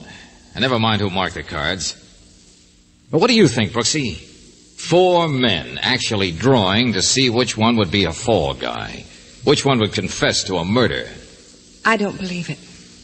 Oh, yes, it's very easy for the two of you to talk like that. I told them it was ridiculous. Same as Russian roulette. Spin the cartridge wheel. See who gets the bullet. Yeah, they couldn't stand to be pointed at. The suspicion, the shadow of guilt. The crime that would never be solved otherwise. Yes, I told them that, but Ames and Norton kept saying... You were willing enough, Salto. You didn't have any solution anyway to keep yourself from going insane. Maybe you can't believe it, Miss Brooks. Why should you? You don't have a private hell to live in. I don't think that's exactly what she meant, Ames. Sure, I know it's not like in books where people just forget about murder. But to try to dig yourself out of a swamp by drawing, taking 1 chance in 4 of being tapped for guilt, just to lay all the ghosts for the others. If we did it, so what? We did it. We've nearly killed each other trying to make each other confess anyway. I was thinking about the second part of the bargain. Suicide for the elected guilty one. Yeah, to make sure the police would accept that confession. Mr. Ames, you might have gone through with it. You're that kind. But I just don't believe that most men Shake, would... Angel. All right, how about it, Saldo? That's why you're here, isn't it? To see if Chester would go through with something that you wouldn't do yourself. That I'm sorry, Victor. I wouldn't have. I couldn't have. I went along with it, of course I did. If I'd been high card, I don't know what I would have done, but... Okay, there's one down. Wet feet. By this time, Chester must be aboard the nearest freight train headed for parts unknown. Chester? He signed the confession. But he wouldn't do it. I know he'd been drinking, At the last but... moment, it's a little hard to pull the trigger. Is that so? You're so sure, aren't you? Huh? Moonlight out there. Window, come here. Look. It's him. It's Chester. But he's not coming toward the house. Just walking. That's the path runs up by the bluffs. Yes, and if anything happens to him, it's our fault, Salto. Come on, step on it. Run!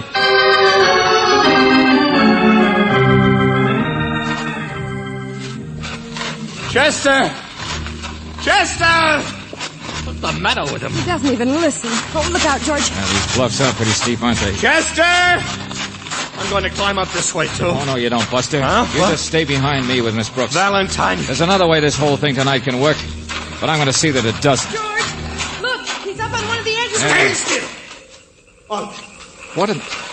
Norton. Get out of here. Leave him alone. Norton, wouldn't you know? Stand still. I'm warning you, I have a gun. Oh, yeah, sure. The one from the watchman's locker? He didn't take it. Chester didn't take it. hey, what's all this? So you did. Sure. You guys wouldn't just make a deal for somebody to commit suicide. You'd get him to write a confession and then murder him. He killed her. He killed Dorothy Fullman. He confessed. George, he's up on the edge. Look at him. Leave him alone. He'll jump, I tell you. Look at the way he's acting. I just followed him. To give him the gun he didn't take. Ames, listen to me. It will all be over. For all of us. For you inhuman old... Let it happen. If you don't, it'll be the same thing over and over and over again. Yeah, look. We can't stop him from here, and he does look like he wants to jump. Okay, so I've been wrong, so I... Valentine! Get out of the way with that gun!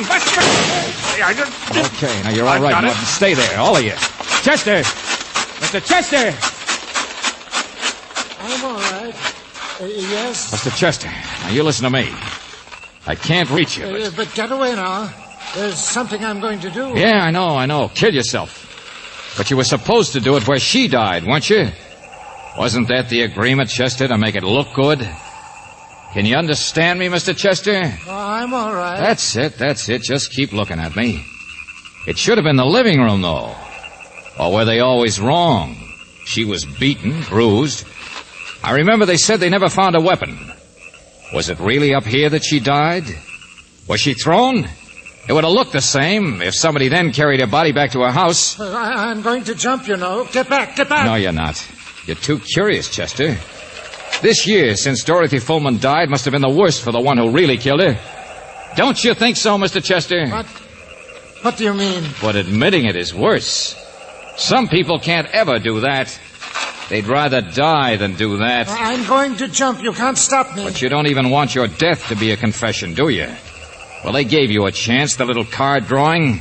You knew the masked deck, the marked one, would be found sooner or later. You deliberately left it behind. No, go away. The world would say your confession was a fraud. You were a poor little patsy. Well, any of them could have marked the cards. Norton, Salto, Ames. The high man marked them. The guilty man, Chester. All I've said is built on that. When there's a drawing, a man can't make another man take a certain card. So if he marks them, he only marks them for himself. Check? Yes, I understand, but... To pick his own card.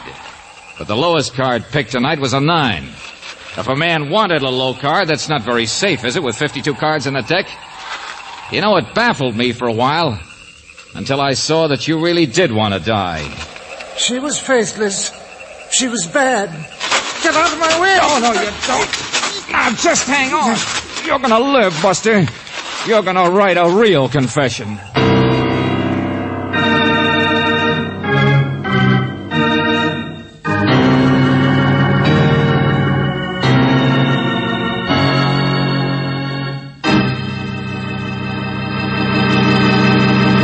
Back to the conclusion of our Let George Do It adventure in just a moment.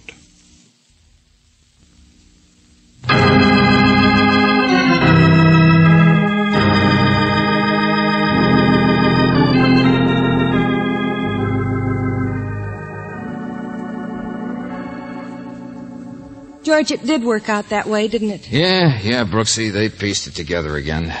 That's why Chester went up to the bluffs instead of taking the gun.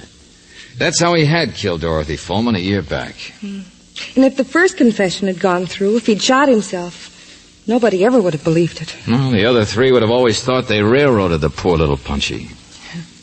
Trade their private little hells for new ones. If Mrs. Ames weren't still in love with her husband and called you here. Mm-hmm. George, isn't it remarkable what a woman will do for the man she loves? Remarkable. Forgive, forget, protect. I'll remember that. Darling. The very next time I'm suspected of murder. Oh! Good night, Brooksy.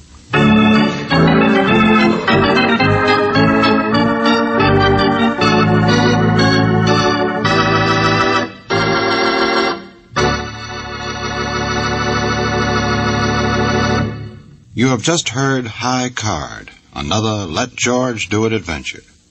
Robert Bailey was starred as George Valentine, with Virginia Gregg as Brooksy. David Victor and Jackson Gillis wrote the story, with music by Eddie Dunstetter. Now this is yours truly inviting you to another visit with Valentine, when you will again hear what happens when you let George do it.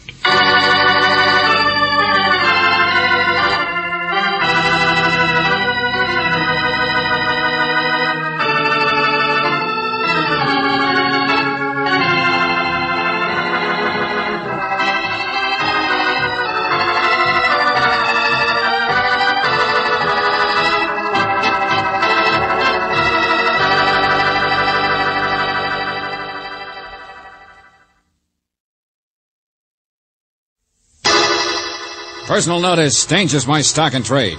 If the job's too tough for you to handle, you got a job for me, George Valentine. Write full details.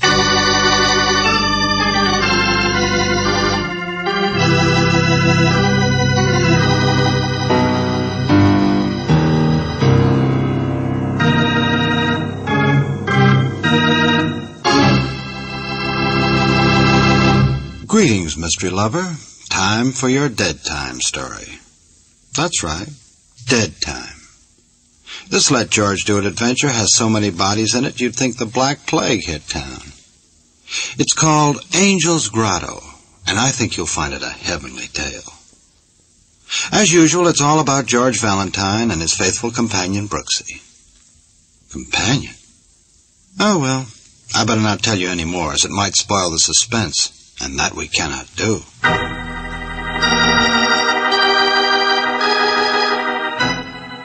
Dear Mr. Valentine, you are fired. I know that's a clumsy way to put it, but I've been a nurse too many years to learn parlor diplomacy. Besides, you've been here at the Grotto farmhouse for almost a day now, and you haven't found anything. Not a single thing. Not that you should have. Perhaps I was just hysterical this morning when I called you out here. But now even the police seem to agree, don't they? Mr. Moraga's death last evening was an accident. Yes, an accident.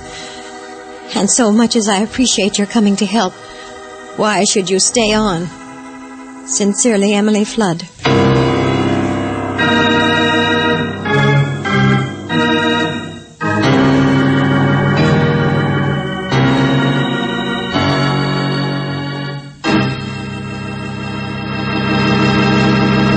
You are listening to Let George Do It.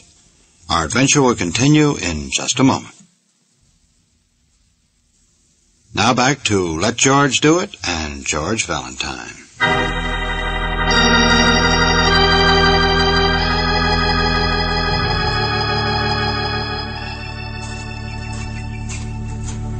Oh, Miss Flood. Miss Flood. Yes? Oh, Mr. Valentine. Oh, here you are. We've been looking all over. Did you get my note? Yes, back at the house, but we wanted to... I don't like it back there. I came Look, out Miss to... Flood, I was a little surprised. After all, I've barely even had a chance to talk to you since we got here. You see, there's very little factual evidence of any kind. Here. Did you check here? There might have been fingerprints on the handrail that might show... No, we checked all that. Best fingerprint man in the state found nothing to prove anything, not even on the wheelchair. No sign of a struggle. He hated that wheelchair. Imagine a man only 45 who usually couldn't sit still for a minute, having to spend 6 months in that thing. It was from a sailing accident. The bone wouldn't heal. Uh-huh. Most of the nurses were scared to death of him. But he liked me, because I wasn't good looking and I didn't have an eye on his purse. And he had told me about this grotto. The Angel's Grotto. It's beautiful, isn't it? All that moss and the ferns. Yes. I saw it first about the same time yesterday. I just brought him out from the train, and he had to come here first thing, even before supper. Did you try to find the angel like we did? Oh, it's just a legend. Indians who used to work at the mission across the ranch. An angel of stone, they say. Crossed by the waterfall, I guess. Yeah. Only it's like all those things, huh? The face in clouds, the mountain shaped like a man's head. You can never really see it. Angel of death. He used to come out here and just sit when he was a little boy, you know. It was all so different then, he said. A farm, I mean. Just a place in the woods. And an exciting, scary grotto for boys to tell stories about and dare each other to come close to the edge. They were lovely boys, I guess. Herman hadn't met the bottle and the blondes yet. And that whiny stepbrother who still lives here was just like the real brothers. And John hadn't taken up sailing or broken hips, or even gone out to the city to build his steel mills to become the richest man in the state. Why? All been murdered. Mr. Valentine. All right, lady, we're sorry. We know you're upset. Anyway, there aren't any facts. But last night at supper, well, those guys aren't boys anymore, are they? He hated his family. He said this was the last time he'd ever come back. You want the rest of it? If you're going to fire me, you want my report, why I say murder? Go on. Well, you were there. You and he and the boys last night, remember? You were all sitting around the table. No, I don't want to talk business tonight. I don't want to talk anything. I'm tired. Emily, have you done my unpacking yet? Well, I thought as soon as supper is over, while you sit outside for a while... Sure, your nurse will take care of things, John. Here, have another glass of wine. It's special. No, I said. Well, a farm isn't business. I only waited till you came, John, to talk about buying a new tractor instead of riding. Oh, for the love Leave him alone, Jake. He's tired. Can't you hear what he said? Well, I got a setter coming around tonight. Got to get out there, help her with the pups. I only thought if he could spare $1,000 or so... Leave him alone. Jake, you'll just never understand us businessmen. Well, farm's a farm. You can't operate on that. Stop it. Both of you, stop it. I came here for a one-day visit, that's all. That day starts tomorrow. Oh, sure, Johnny, sure, we understand. I don't come out to the old place often myself, but a little reunion is different, huh? No. I wish I'd stayed in Florida. Don't blame you. All those classy nurses. Please, Mr. Moraga. Well, Johnny, I know the farm isn't very important anymore to you, but all I wanted to say was... Oh, get out to your barn. Go be a midwife. Whatever it is. Now, you nurse, see if you can't give the cook out there a hand with the dishes. I notice Mary's not as speedy as she used to be, Jake. Stay where you are, Emily. Herman, for your information, I'm sick and tired of the steel business, too. Huh? You heard me, Mr. Vice President, in charge of gas and wind? Oh, yes. Get everybody out. Leave us brothers alone. Have some wine. You don't want to talk business, not old Herman. Herman, the diplomatic sponge. Well, I wrote you I'm going to retire, didn't I? In the prime of life, and why not? And that means for my family, too. I'm here to cut all strings at once. Lazy relative steel mills, old family homesteads, the works. I'm sick and tired of supporting a worthless bunch. Please, don't. You're tired. You'll upset yourself. You said everything could wait till tomorrow. Everything you have to say to him. Yes. All right. I'm sorry, Emily. You two fellas. Wheelchair doesn't make a guy like me very friendly, but I mean it. I'm moving to Florida for good. Only, well, we'll talk tomorrow, huh? Sure, Johnny, sure. We understand. No, you don't. You're going to work for a living, Herman. Well, what's the matter with you, Jake? Huh? Earn your own tractor. Me? I'm tougher than all of you, I guess. Well, what's the matter? Want to murder me or something? Well, come on, say something. Want to murder me or something? And then, Miss Flood, you brought John Moraga out in his wheelchair to sit in the evening air. And you went back to do the unpacking and clean up the dishes for Mary, the cook, who was out helping Jake. Brother Herman, he went to his room, so the testimony says, where he drank that wine all by himself. Jake, he came out and smoked a cigarette for a while with the impatient invalid. Then went to the barn and was busy for some time delivering a litter of puppies. Your testimony's very complete, Mr. Valentine. So what? So 10 o'clock you came out to bring Mr. Moraga in for the night. And he was missing. Because around 9 o'clock, according to police reports, the doctors, his wheelchair parked here overlooking the grotto where you left him, got a little bit too close to the edge. Look out, George! Oh. But there wasn't any evidence. You couldn't find anything. No evidence to show whether the brakes just slipped and the wheelchair rolled over, or whether Mr. Moraga was pushed off the edge. 200 feet down to the rocks. All those hatreds and everything, even motives. But everybody's story seemed to check. Yeah, that's it. Nothing so far can be proved. Mr. Valentine, you kicked that rock just now to see how I would react. Maybe. Well, I think you should understand there won't ever be any evidence. His death was an accident. I believe that now. So get out. Get out. Please, go away.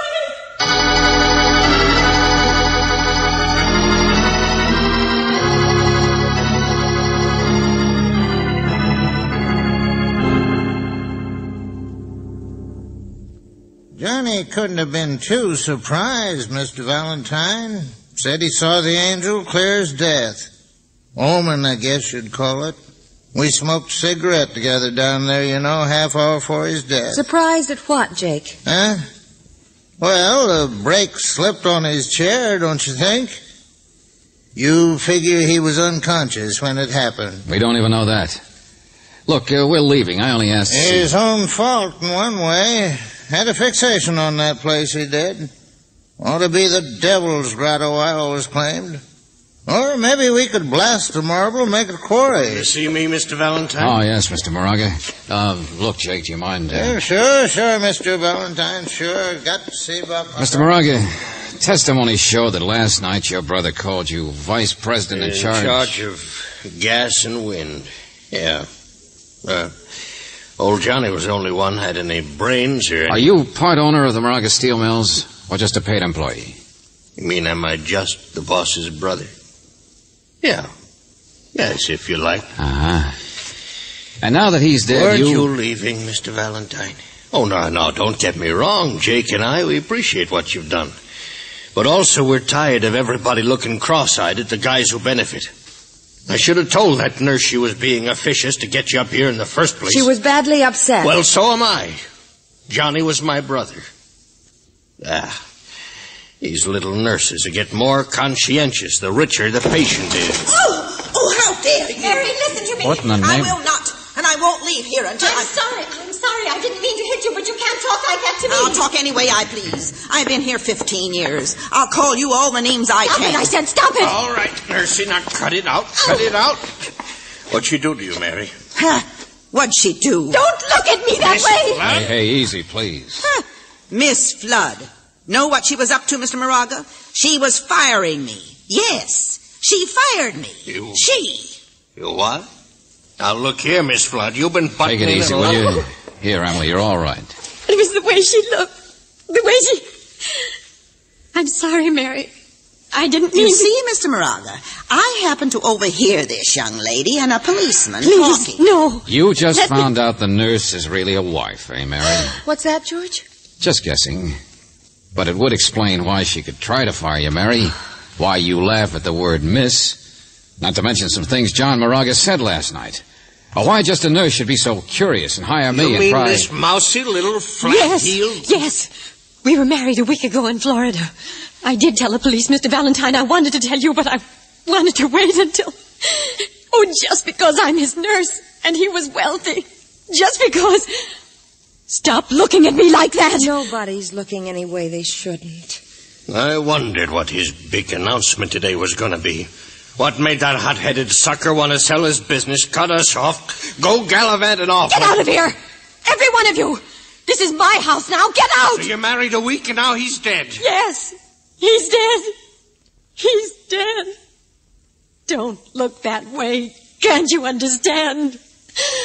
I loved him. And he loved me. Don't give me that Oh, hug. I wish I were dead, too. Leave me alone or I will be! Yes. A good act. Good act, Mr. Moraga? Are you changing your mind? I thought you were so sure your brother's death was an accident.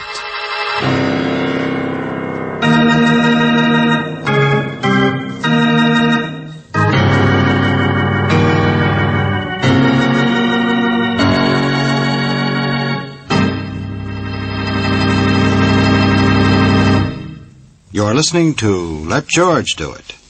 Our adventure will continue in just a moment.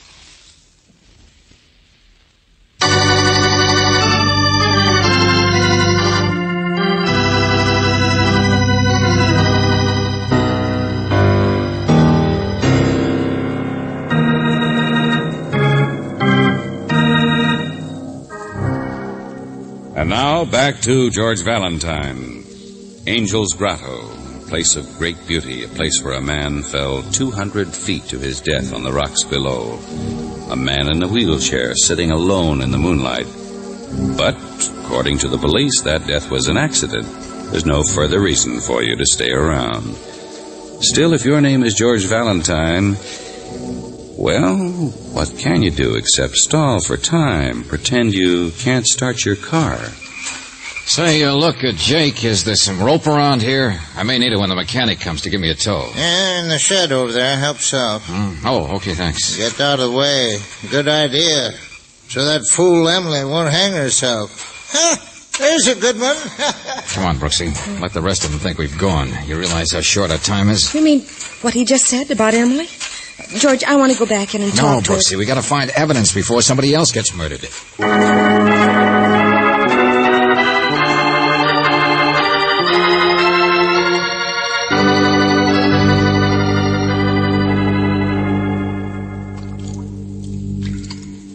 Yeah, these are the tracks, all right, Brooksy.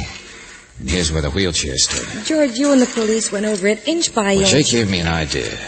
He was wondering earlier if John Moraga was conscious when he fell, remember? Yes. Okay, now look, I'm John Moraga. I'm in a wheelchair, see, and I'm sitting here.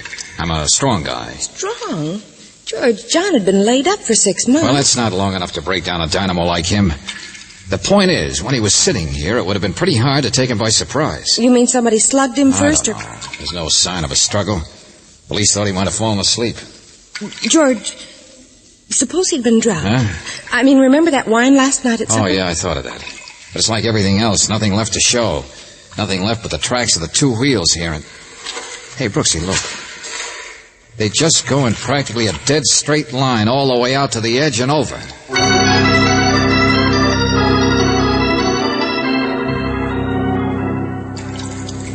Okay, Brooksy, throw me that rope there. Oh, George. It's all right now. It's all right. This tree will hold me. George. Just take it easy, will you? There we are. This is one thing we didn't check. But they combed every rock down below there. When I kicked that rock loose this afternoon, remember what happened? It bounced. Okay, I'll find out what happened last night, and I won't bounce either. I hope.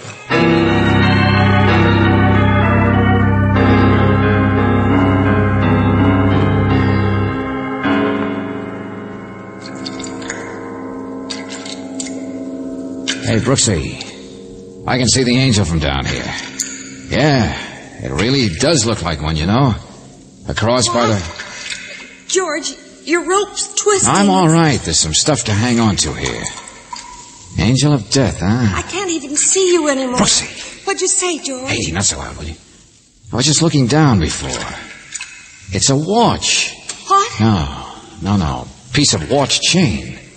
Sure. He did hit here before he dropped to the rocks. I thought so. The way the cliff curves out, it's... Don't go any farther. What if he did lose part of his watch chain? It doesn't tell you anything about... Oh, doesn't it? Hooked on a little twig, some scrub trees here growing in a crevice. Well, you know, it doesn't have any bark. Yeah, that's right. 2 places here, no bark. I'll tell better in the daylight. But, Brooksy, there are kick marks, too. He grabbed here as he fell. Must have hung on for some time, several minutes maybe, before his strength gave out. Somebody's coming, George.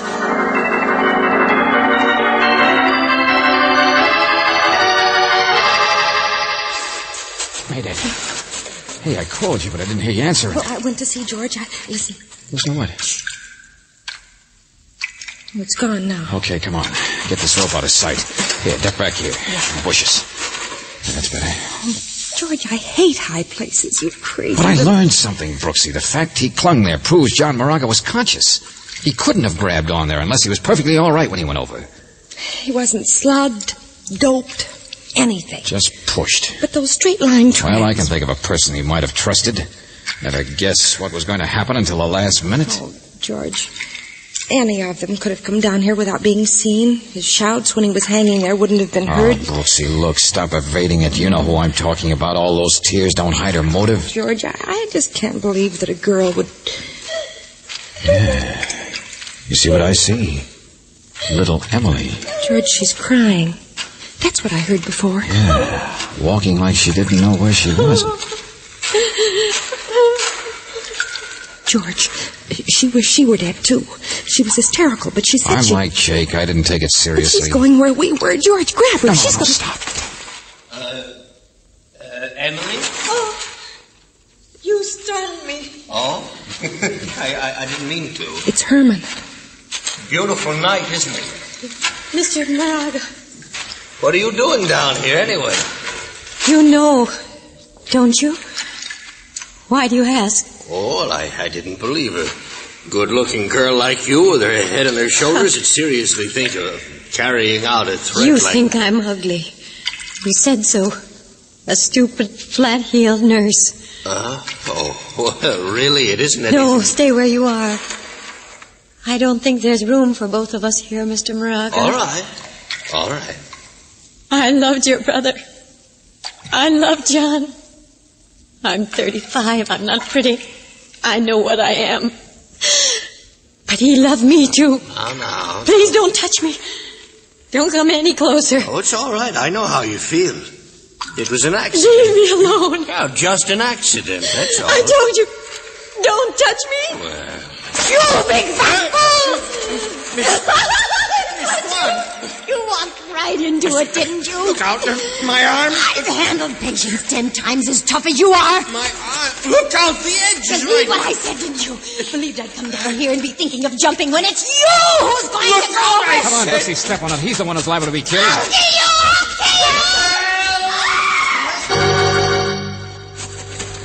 Get back here, I said. Get back. Let go of me! Okay, sister.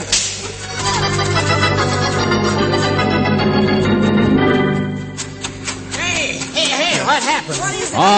All right. Take it easy, all of you. Good Lord, what's the matter with She's all her? right, George. Let go. Leave me alone. She would have killed me. She was trying to push me. I know. We saw it. We all. thought it was going to be the other way around. Oh? It never occurred to me. She has the same motive for getting rid of you, Mr. Moraga. You're the only real brother. You're in her way, too. Herman, for the love of Pete, what the crazy little fool... I thought that she was... Shove me. Was she trying Will to you please touch- stop it? Yeah, that's right. We prevented a murder.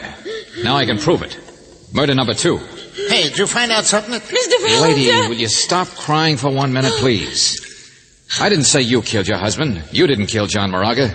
George. Emily, the tragedy we prevented tonight was you killing for vengeance because you thought the murder would never be solved. Herman did it. I was sure. The police couldn't find any clues for you, but you were like I was. You knew it had to be murder, and so you tricked Herman into following you down here. The only trouble was when you tried to take the law in your own hands, you picked the wrong person. What? Yeah, that's right. He didn't do it. He's demonstrated that pretty well right now, hasn't he? Only, you, what's your name, Cook? Mary? Oh.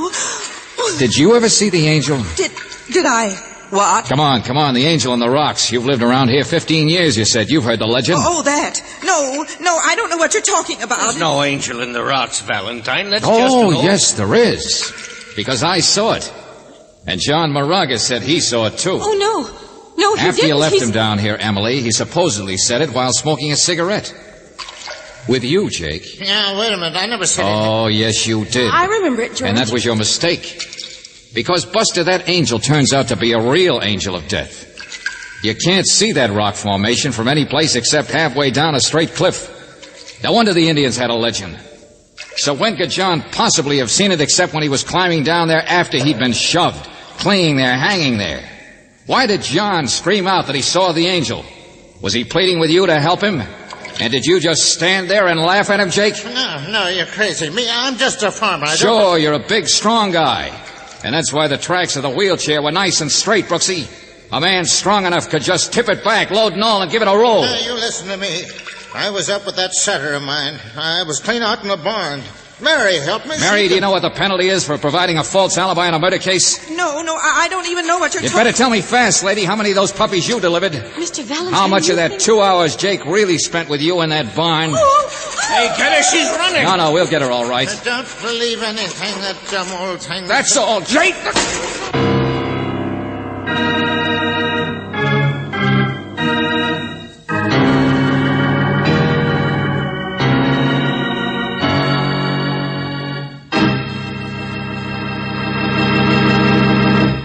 Back to the conclusion of our Let George Do It adventure in just a moment.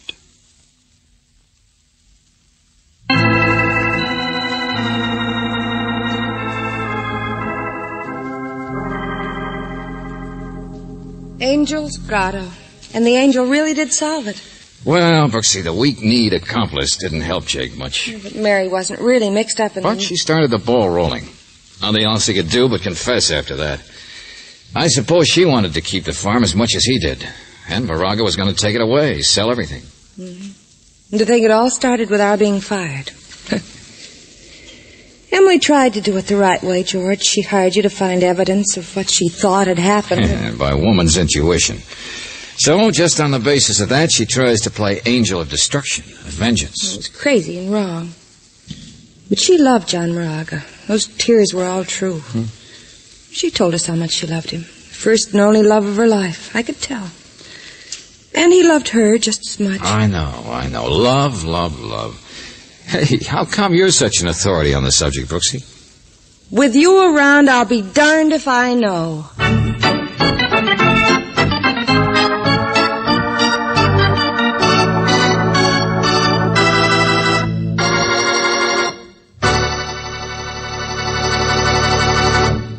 You have just heard Angel's Grotto, another Let George Do It adventure. Robert Bailey was starred as George Valentine, with Virginia Gregg as Brooksy. David Victor and Jackson Gillis wrote the story, with music by Eddie Dunstetter. Now this is yours truly inviting you to another visit with Valentine, when you will again hear what happens when you let George do it.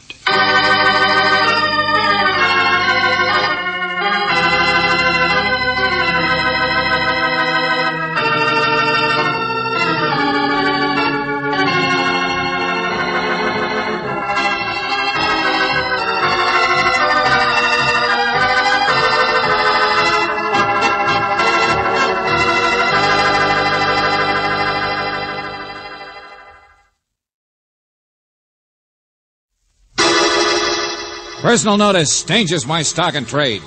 If the job's too tough for you to handle, you got a job for me, George Valentine. Write full details.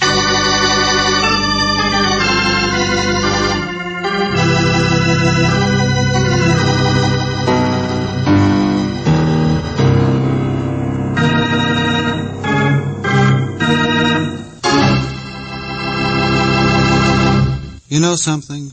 I'd love to be a detective. You meet so many interesting monsters. Take the fellow who's about to get in touch with George Valentine. He's a big game hunter with a cargo of hungry wildcats, boa constrictors, and other charming playmates. Now, what this old codger wants with our George, I don't know. But I do know this. Our Let George Do It adventure is called The Hand in the Coconut. And just in case you don't care for jungle stories, you should pay attention anyway, 'cause you'll learn a dandy new way to keep Junior's mitt out of the cookie jar.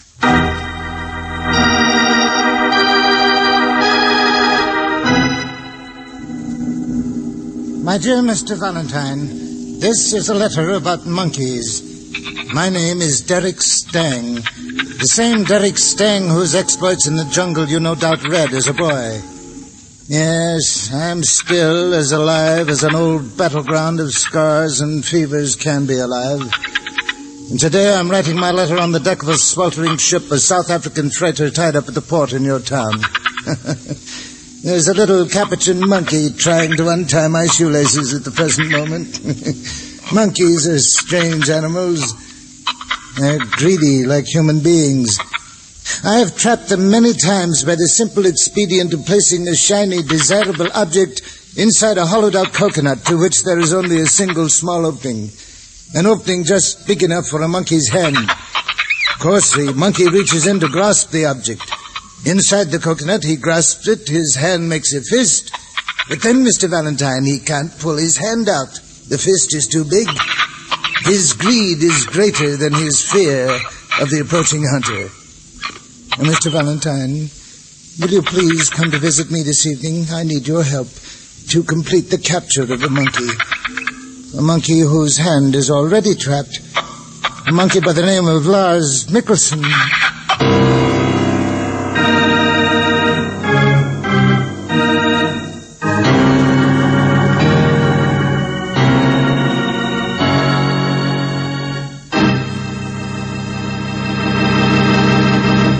You are listening to Let George Do It.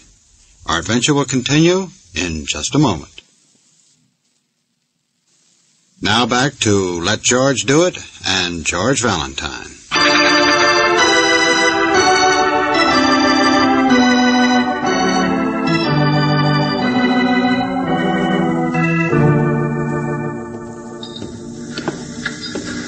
You didn't think I could stay away, did you, Mr. Stang? Here we are, through here.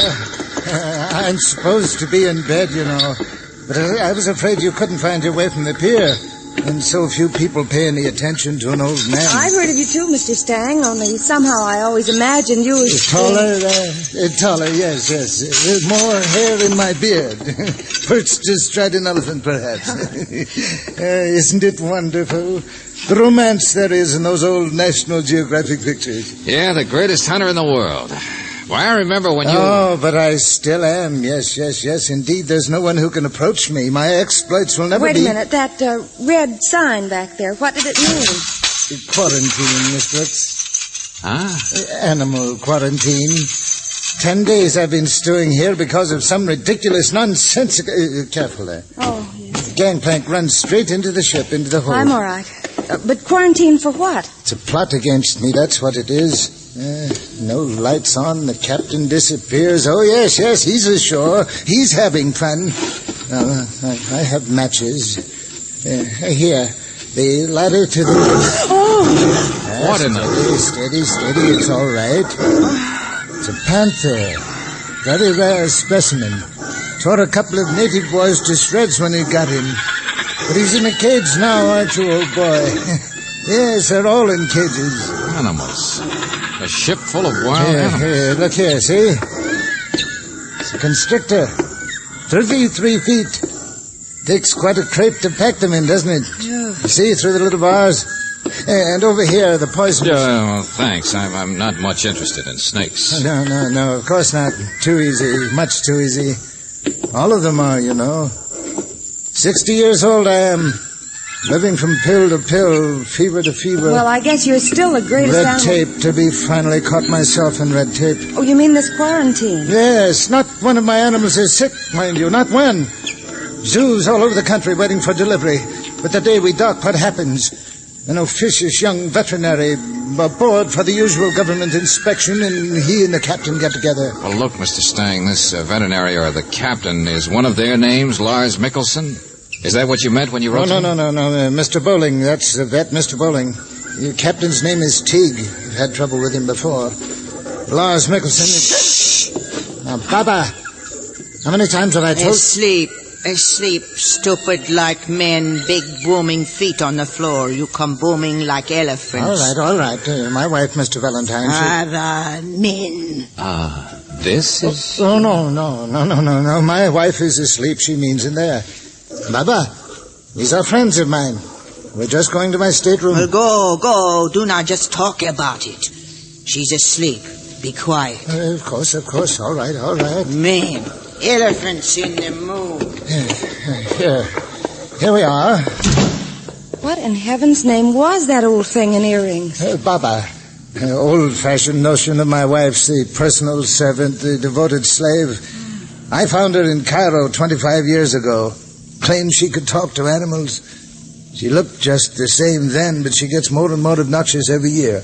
Did your wife make this last trip with you, Mr. Stang? Oh, yes. Has to be somebody to tie my muffler, spoon out my medicine, yammer at the old man. Mr. Stang, wait a minute, look. What do you want me for?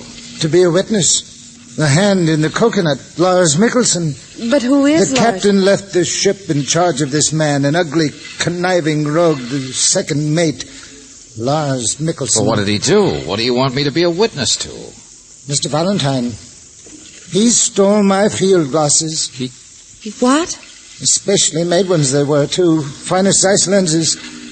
There were several things stolen during the voyage, but I was sick. I didn't notice. First a hunting knife, then other little things. Now you're to see that he has them, that's all. I will testify to their loss. I'm seeing my lawyer in the morning. What makes you think Mikkelsen took these? The hand in the coconut, I told you. The field glasses I placed where he could take them. He won't let go. No one else could have taken them. He's up in his cabin now. Oh, you think this is trivial. I'm being vindictive. But, Mr. Valentine, people can't get away with things with me. I won't let them. Now, you'll find out for me, won't you? You'll come back first thing in the morning. This quarantine, my fevers, those nagging women, you understand, don't you? It's the last straw when somebody thinks I'm so ineffectual I can be stolen from without... All right, Mr. Stang, all right. Yeah, sure. See you in the morning.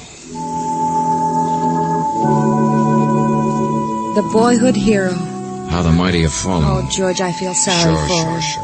What are you going to do? He's going to see his lawyer in the morning and prefer charges What can against... we do, Angel? I don't like a thief either. The hand in the coconut. Poor, worn-out, suspicious old guy. Well, least we can do is find out if he's right.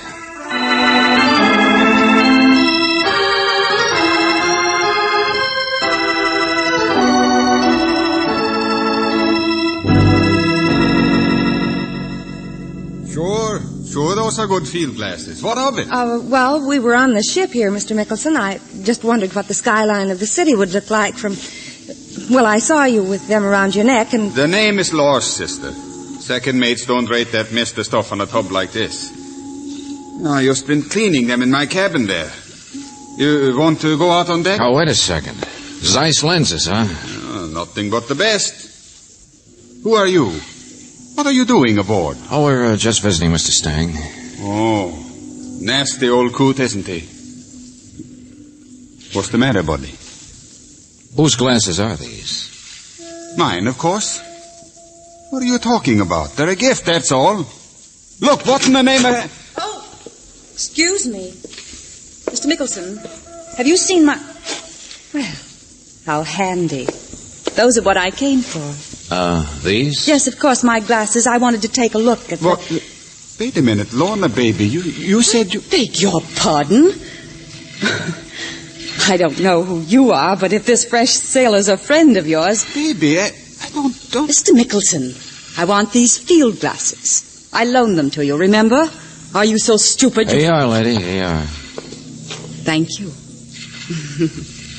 You're not stupid at all. But then, maybe you're not a sailor. Bye-bye. Well, here's one for you, Angel. Tempest in a teapot. So much fuss over a pair of field glasses. Here's. They're on this ship, tourist. Now get off, both of you. What are you so mad about? Who is she, friend? Passenger. Lorna Stang. Mrs. Stang. Mrs. Stang, but she was supposed to be asleep. Look, both of you, there's a gangway off the forward deck through here. Now, come on, be good, will you? I'm busy trying to get ready so we can unload when this crazy quarantine... Wait a minute. Why can't we go through here? No, you can't get off off she came. Here, this is the door she came out of, isn't it? The same one you came from when we came in here? No, get away from there. Says you, handsome. I don't know why you should be so upset, Mr. Mickelson. There's nothing through that door except apparently your stateroom.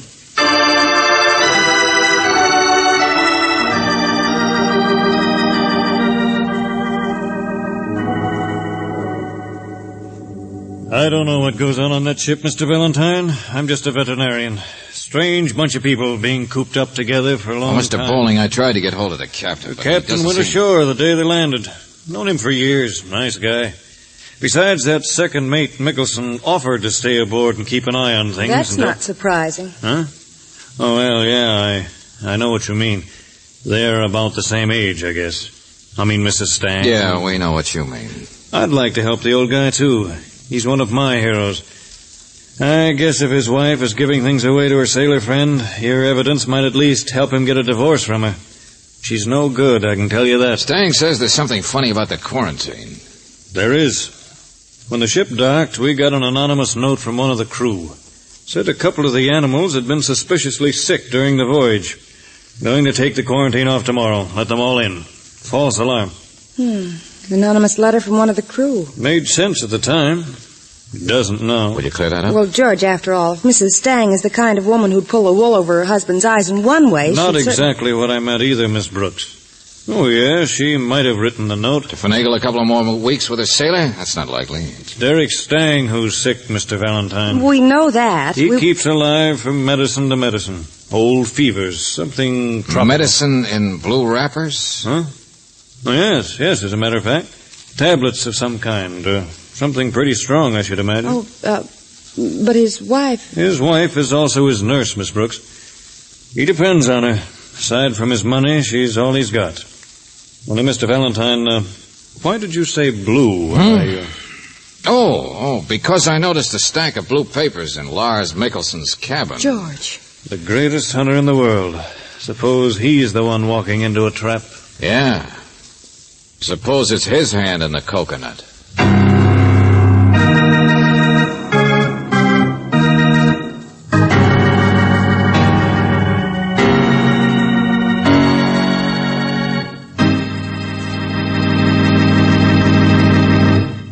You are listening to Let George Do It. Our adventure will continue in just a moment.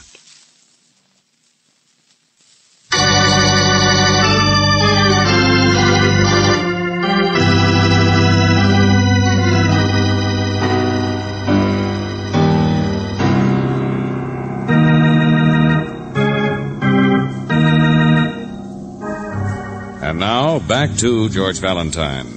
The Hand in the Coconut. You meet one of your childhood heroes, the greatest hunter in the world, Derek Stang. You find that he is still the greatest hunter when it comes to animals, but his observation of human beings is a little less acute. He thought you would trap Lars Mikkelsen for stealing a pair of field glasses. Instead, you have trapped him for stealing Mr. Stang's wife. Or is it the other way around? If your name is George Valentine, you have begun to suspect that the person who is really in danger of being trapped is the hunter himself. I don't know what I can do in this situation, Mr. Valentine, dragging me down to the waterfront. I know, Doctor, I know. I'm sorry we had to get you out of bed. Oh, look at that fog. Stang must have his own position, you know. I can't interfere. Mr. Stang's stateroom is right here. Don't see his wife's watchdog around any place, do you, Angel? Come on, let's slip into his cabin. We'll wake him up. Georgie's not here. He's gone. Well, you dragged me out to look at a man you think might be sick or... There, you see? He's so sick he's out walking around deck someplace at 6 a.m. or going someplace else. Well, I'm a doctor, Mr. Valentine. Do you expect me to take seriously the idea that... Here, look at these. Blue papers. In a wastebasket. George, the same as those powders, those tablets were... Yeah, only look how many of them. Yes, the accumulation of days, judging from the other trash. Strong. Well, I grant you the old man is taking strong medicine, but men who are poisoned generally die in bed. Uh-huh. And if a man had been living on this stuff, he could build up quite a resistance. In fact, Mr. Valentine, while it might hurt you or me, he couldn't be poisoned with it.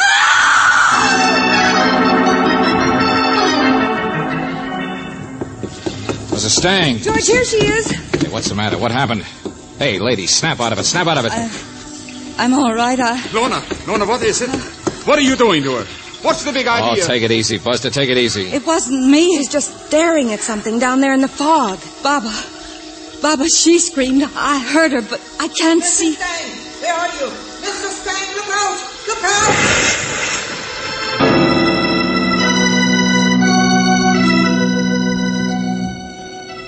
In the water. He fell in the water. George, I can't see him. There's his cane, but it's so far from the wharf. Not there. He's not here. He's gone down. I could see him go down. The current's so fast I can't do anything. Hey, there's the police over there. Get a boat for him, Mickelson. Step on it. The current's so fast. All right. Do what you can. He just fall. I could see him fall. Now listen, old lady, will you There tell was us? something the matter with him. He walked like the blind. I call out, I shout. I tried to grab him in time, but he falls. Policeman over there on the deck saw the splash too, Valentine. Looks like Stang's been swept out. All right. Only Mrs. Stang. Leave me alone. My baby, I could not grab in time. Don't touch me, Baba. Oh, my baby. Baba, come here, will you? Now, look, he fell here, huh? Over this rail? Yes, I think. It was in the fog. I couldn't... Okay, now listen, I don't believe you. And I don't mean just the rail, I mean the scuppers, wide and deep, see? If a man fell, he'd only land against the rail. Men. He fall, I say. I saw him fall. They're not doing much good, Valentine. Mickelson. The police couldn't get out in time, neither could I. He didn't come up. He's gone. He's gone, you understand me? Yeah, I understand. It's as phony as a lead nickel.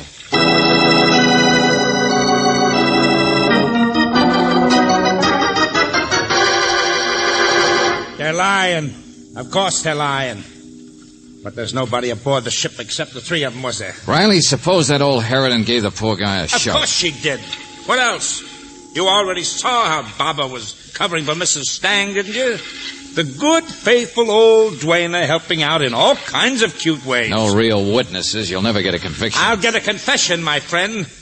You were with the other two, so they couldn't have shoved him. All right, Mrs. Stang, let's go inside and... Mrs. Stang. Oh, I'm sorry. What? Leave her alone. Still staring at nothing, huh? But you ought to stop shaking, Mrs. Stang. I'm all right. Oh, sure. You're fine. Just a little upset because you're going to get all of Stang's money at the expense of your stooge, poor faithful old Baba, who'll be locked up for murder. She told you he fell. She told you, didn't she? She told you. Well, go on. Oh, Doctor, what's the matter? Medical convention, Lieutenant. That other man over there with the bag, colleague of mine, Dr. Morrison, just got here. Says a woman called him from the ship almost an hour ago. Before we came aboard, Valentine. No. Had to hurry all the way across town. Woman identified herself as Lorna Stang. No. Said she'd just gone into her husband's stateroom to give him his regular medicine, only he wouldn't wake up for it. She was afraid he was dead. Oh.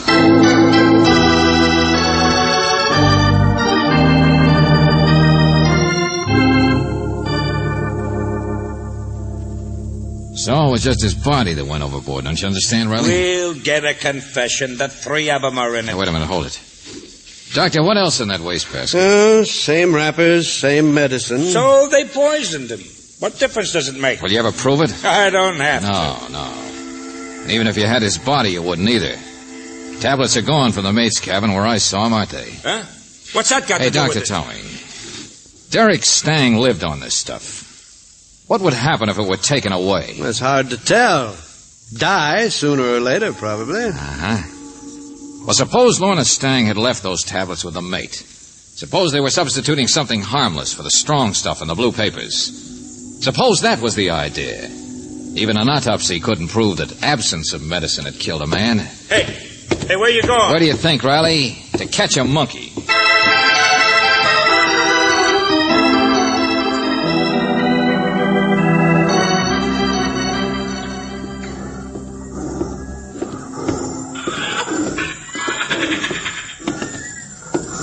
Mr. Stang told me you talk to animals. Is that right, Papa? Why not?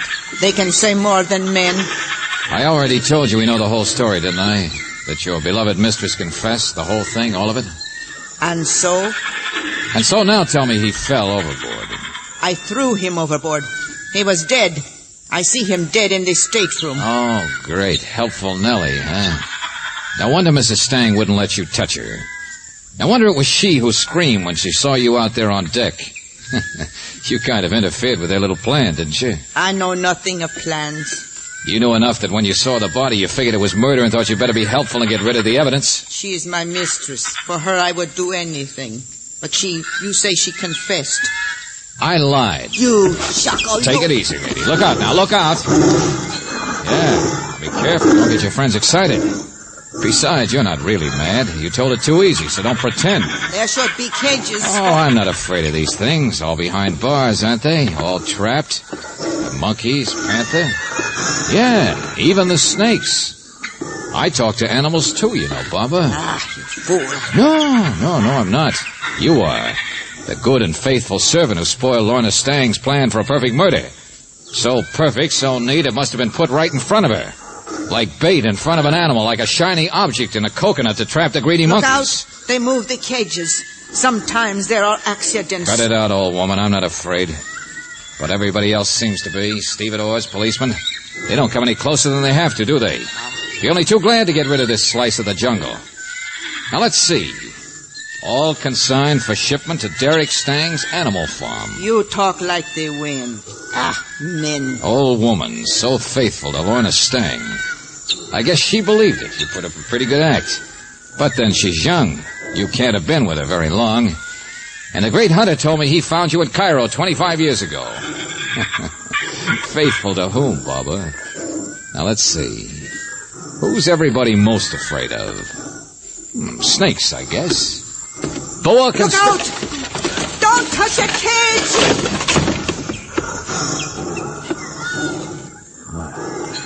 The great hunter. Greatest in the world. Hello, Mr. Stang. Stand very still, Mr. Valentine. Oh, yeah. Now I get it. The snake was the dead man, thrown overboard. Yeah. Even when I was a kid, I knew how good you were. Don't know why I thought you were slipping. There is a snake in the next cage under my hand, a live one, poisonous.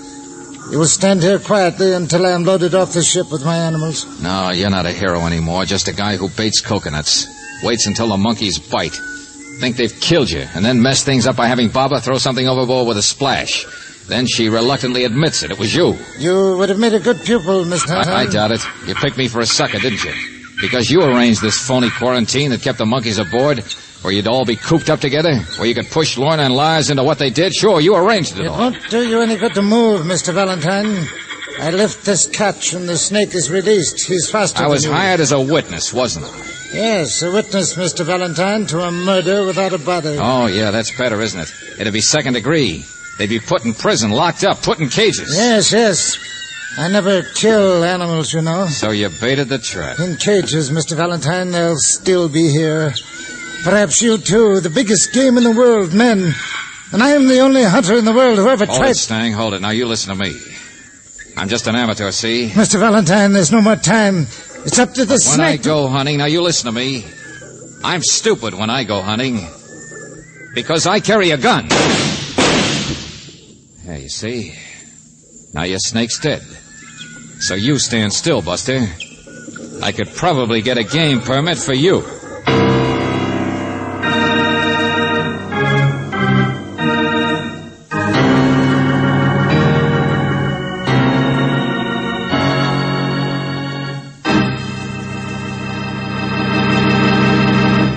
Back to the conclusion of our Let George Do It adventure in just a moment.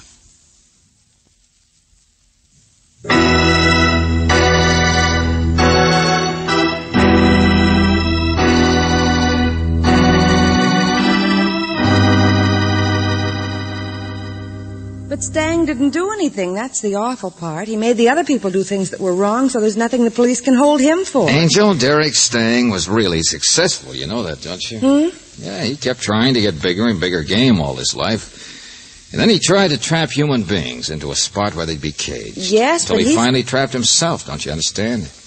Now, one look at that guy, and what do you think any court would decide? Well, don't worry. He'll be in a cage, all right, a padded one. Oh, George. Let's forget this nightmare. Take me someplace for a nice, cozy supper. Okay, the Tropic Inn. Is it nice? Oh, yeah, Angel. They serve a delicious kind of drink there. In a coconut shell. Oh, George.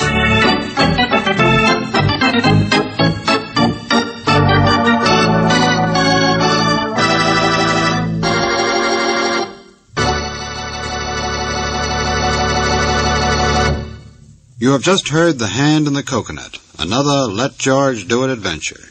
Robert Bailey was starred as George Valentine, with Virginia Gregg as Brooksy. David Victor and Jackson Gillis wrote the story, with music by Eddie Dunstetter.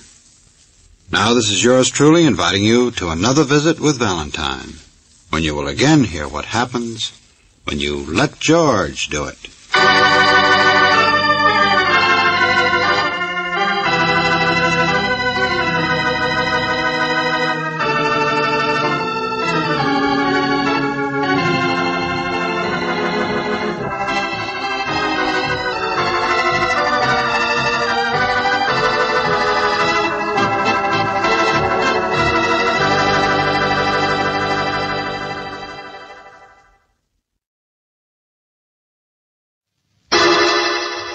Personal notice, changes my stock and trade. If the job's too tough for you to handle, you got a job for me, George Valentine. Write full details.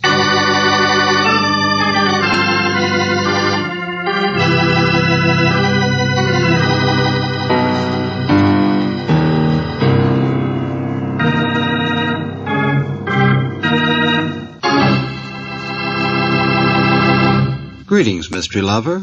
Welcome to another George Valentine adventure, better known as Let George Do It. I think we have a real George story for you, even though the title may do nothing for your goosebumps. It's called The Sedan from the City, which I must admit is kind of mild. However, it all takes place on Halloween, which is something at least. And even though it might not be Halloween where you are, I think this story with its goblins and its witches and stuff should kind of scare 'em your harem.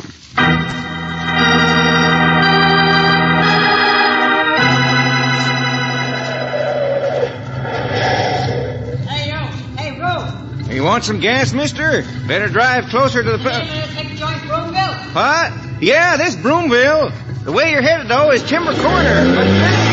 Hey, look out! Holy smoke, mister, where do you think you're going? Just 'cause you drive a fancy sedan from the city.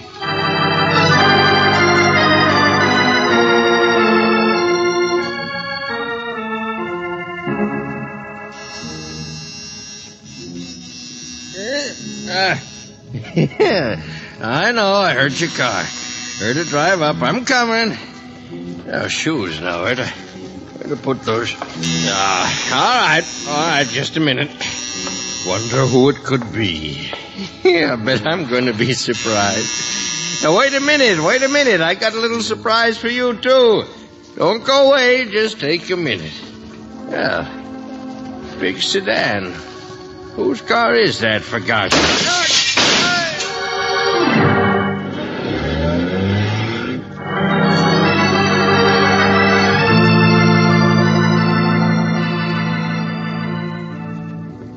Mervyn Brewster, huh? B-R-E-W-S. But why? Why? Everyone loved my husband. They did. From the city it was, Lieutenant nobody... Riley. Big black sedan. It didn't catch the license, but it was the same car they saw drive away from the house here. Didn't they, Fred? They loved Mervyn. Everyone did. Now, Dora, wait a second till I tell him. Take hold of yourself, Dora. The lieutenant has But to... Mac, I just came home, and there he was, lying there dead by the door. I'd been out visiting. I wanted him to go with me. It's such a beautiful night. But when I Mrs. Brewster, came home... please, we've got to work fast. Several people spotted the strange car, and Fred, in the service station, couldn't you see what the man looked like? Well, a dark hat, Lieutenant. An overcoat pulled up, he's sort of a fish-colored face. I remember that.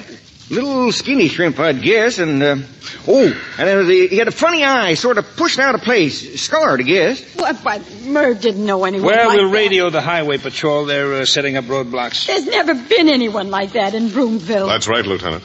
People love Merv. He was the nicest man in the world. Yes. Why would anyone like that from the city just come out and shoot him? Now, Mrs. Brewster, Here, Lieutenant, please. I'll take care of it. Here, thanks, sister. Miss Brooks. What in the name of heaven are you... Come on, Mrs. Brewster, we'll go. Wait a minute, what are you doing here? Well, I came with George, naturally. But what? Who sent for him? Come on, what's going on here tonight? Who sent for Valentine?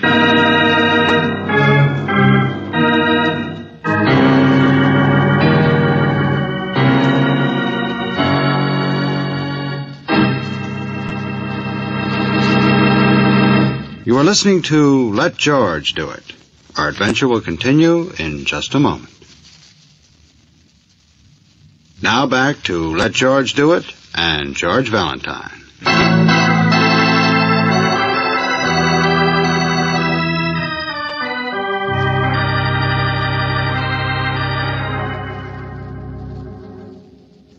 Everybody loved him, Mr. Valentine. That's why I called you so quick.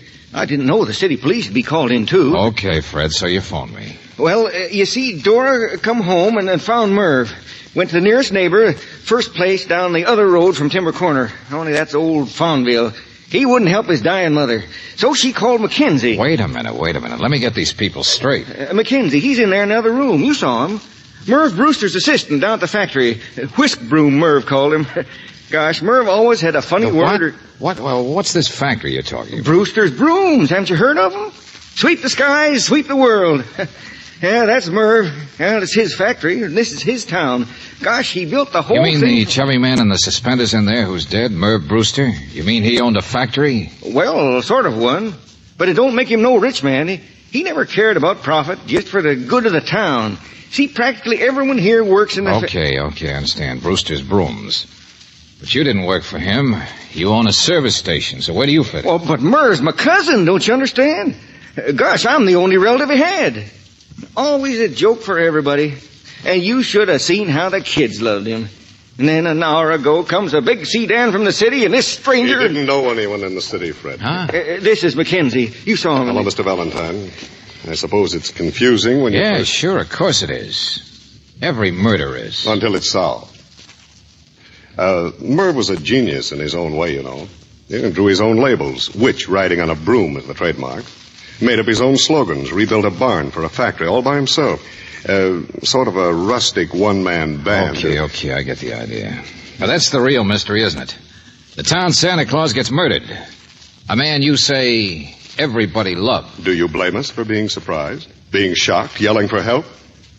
There's no one in Broomville with a fish-colored face and a bad eye who drives a big black sedan. It looked like one of them armor-proof jobs you see in the movies. Mr. Mackenzie, your boss or your partner, whatever it was, he must have done business in the city. Maybe he had enemies there. No, he didn't. Merv was born in Broomville, Mr. Valentine. Born and raised. Married 27 years. Didn't no children himself, but 20 times a godfather. Now look, somewhere there's got to be somebody who didn't like this guy. No, I tell you there isn't. That's why you're here. To solve a riddle that's impossible. Uh-huh. Impossible. But it happened.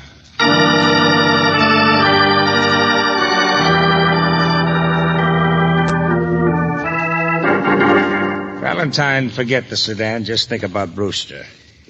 He sat here. Room was dark. Doorbell must have rung. Walked to the door. Well, of course, Lieutenant. Just a minute, I said. A little alcove by the door, see? Did Brewster go straight to the door? Did he flip on the porch lights like a friendly guy in a small town would do? He was shot from the porch through the alcove window, that I know. He was peering out to see who was ringing the bell. Now tell me Merv Brewster wasn't afraid. Now tell me he didn't expect a strange caller in a big sedan. And the person saw him through the glass and shot him. Shell casings, 2 of them, and they checked with the slugs. Found them right on the grass, right next to the window box here. What kind of a gun? A Luger, my friend, a special type with a special shell. A very popular gun in the city, in the dirtier parts of the city. And gang killing. Exactly. But we already know it has all the earmarks of a rubout, Miss Brooks. Yeah, a killer in a rubout. Ronnie, if the killer stood here in the wet grass by the door, there's probably... Now you're getting it. Now you see it. Oh, we'll chase the sedan from the city, sure. But right here in Broomville, we've got something. No? Because where the killer stood, there are no tracks. Hey, wait a minute. Oh, there yeah? were. Yeah, sure. But some of these local lovable people have very carefully trampled all over them with a pair of rubber boots. You see, somebody's been killed that everybody likes. Then we find that he really sneaked to the door like a rat in a trap to peer out. Look, we don't know what kind of motives people really have underneath all that. Okay, Riley, go ahead. Make like a detective. Huh? Me, I'm going to follow the footprints. The footprints of the rubber boots that spoiled the killer's tracks.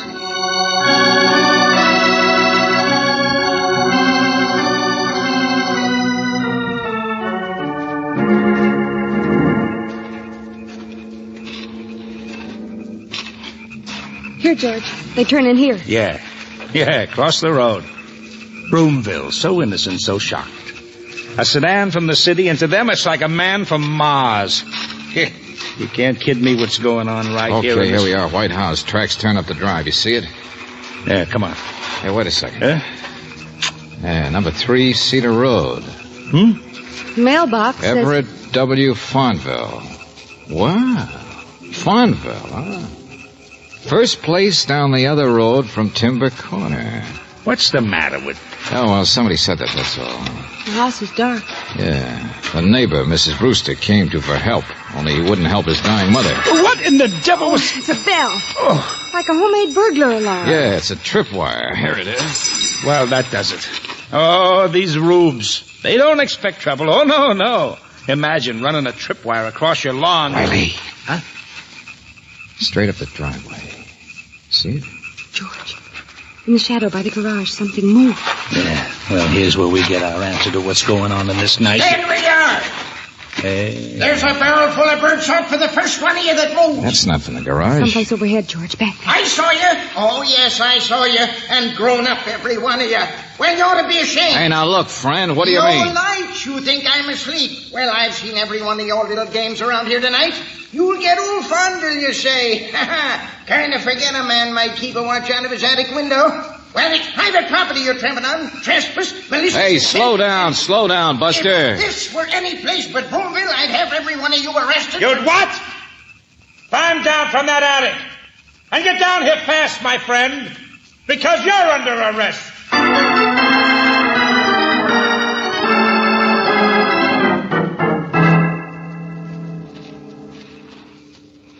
So, Mervyn Brewster was murdered. That's too bad. But I don't know anything about it. Is that so, Mr. Fonville? I've hardly met the man. You what? But everybody in town... I'm not from this town, lady, though sometimes I wish I were. Far from it. Brewster's brooms. That's all you hear. What a funny thing Mr. Brewster said. Well, I've had enough of it. I retired here for my health and let... For your health? And a lawyer, too, huh? From the city, no doubt. And your doctor says, surround your house with burglar alarms and sit up nights with a shotgun across... Hold it, Riley. You're barking up the wrong tree. Huh? He didn't trample around in rubber boots. George, can you still... Yeah, still by the garage, Angel. Oh, There's somebody else here, all right, Riley. What? No, wait a minute. I'll do this. I don't want you embarrassing yourself anymore, barking at all the wrong things at the wrong Valentine, time. what are Saying the small town must be up to something mysterious tonight. Broomville with a trademark as a witch on a broomstick. George, right here. Know who it is, Riley? Wearing great big boots and sneaking around? Oh, I know. We've still got a crime to solve. Only tonight it's going to be a lot tougher than you ever figured. Well, who is it? Who is it? Take it easy now. It's only a little short guy carrying his head under his arm. Huh? But the head is a pumpkin. And the rubber boots are his father's. What? It's all right, Sonny. Come on out. The man here comes from the big city. He just forgot the date, that's all. Trick or treat, sir. Yeah, Riley. It's Halloween.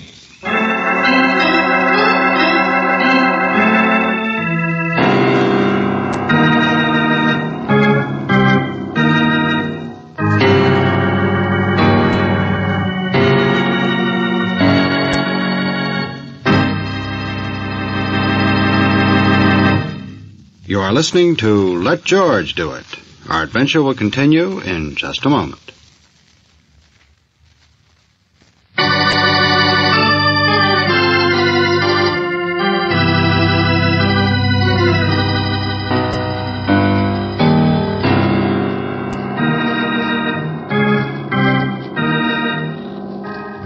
And now, back to George Valentine. A sedan from the city. Before the car disappeared into the dark again, its driver had murdered Broomville's leading citizen, Marvin Brewster, the man that everybody loves. Well, naturally, the highway patrol is out frantically searching for the big black sedan. But if your name is George Valentine, your problem is right here. Your problem is why. Why would anyone even think of killing a jovial man like Brewster? And needless to say, Lieutenant Riley is not so jovial when he is reminded that tonight, whatever clues there are, may only be the work of goblins or witches. That tonight is Halloween. All right, Mrs. Brewster, so none of it makes sense. Well, this part does, Riley. Donuts. What? Oh, yes, those. I fried them myself just this afternoon. Donuts. Now, look. There was cider, too, on the little table, see? Poor Mervyn always liked to have something ready for the kids. It was sort of his day, you know, Halloween. We built this factory out of a witch's broom. He was so full of fun himself, you know. He wouldn't let anyone interfere, the police or anyone on Halloween. No, sure. A big joker. Only Valentine... Look, the donuts mean this, Riley. He wasn't sneaking to the door when he was shot into the alcove to peer out. He was just reaching for some donuts to give to the kids. That's what he must have thought the doorbell was, a trick or treat. So he wasn't scared. He didn't expect a stranger from the city tonight. Oh, brother. The man that nobody hated. So maybe it's true that... What? No, everybody loved him. That's what I told you. Until I heard about the telegram, I still don't believe... What's this telegram? Well, didn't Mr. Mackenzie tell you? He's the one who took the message from Priscilla. Maybe he told the local police. Priscilla, what are you talking about, Mrs. Brewster? Well, she's down at the telegraph office. It's really a part of the post office, and that's part of the general store. Priscilla's a lovely person. What telegram? A carbon or something that came through. The telegram somebody in Broomville sent today to somebody in the city. Somebody who came out here in a sedan.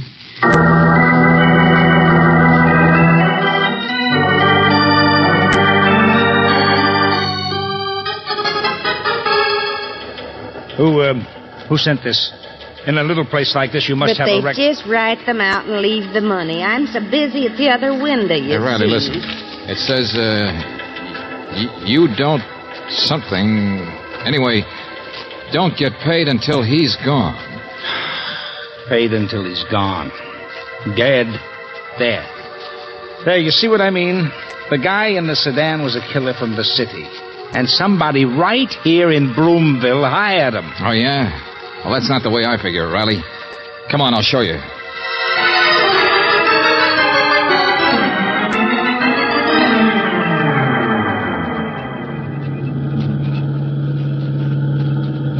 Okay, here we are, Timber Corner. Now, give me your flashlight. What in the world? Riley, what's the Brewster's address? Huh? The house on Cedar Lane beyond the corner. That's what I phoned my crew and wrote in the report. Sure, but you've never been here before. You came out with a native cop, he wouldn't notice. But look at the street sign, you idiot. Take a look at that. Wait a minute, get out of the way. Huh? Right here, Miss Brooks, cutting out paper dolls. You check at the newspapers, Brooksy? If you ask me to look up Mr. Farmville, George, it's true he's a lawyer from the city, sort of a big-time ambulance chief. Now, Riley, I said there was another way. Even the telegram could work. It didn't have to be sent by somebody from town, did it? Huh? Gangland stuff. Somebody might have spotted the victim and wired the killer how to find him. Hey, I'm beginning to get you. Yeah. And this street sign is loose, all right. Don't you remember Fonville's mailbox? It said Cedar Lane. George, the street sign... Sure, it turns. Now, which street is which? First house beyond the corner. The oldest Halloween trick in the book. Changing street signs. So maybe Merv Brewster didn't have any enemies. Just a big, loud, lovable guy who was so crazy about Halloween that by some kid's prank he died for it. Fonville. He was the one they meant to kill. Come on!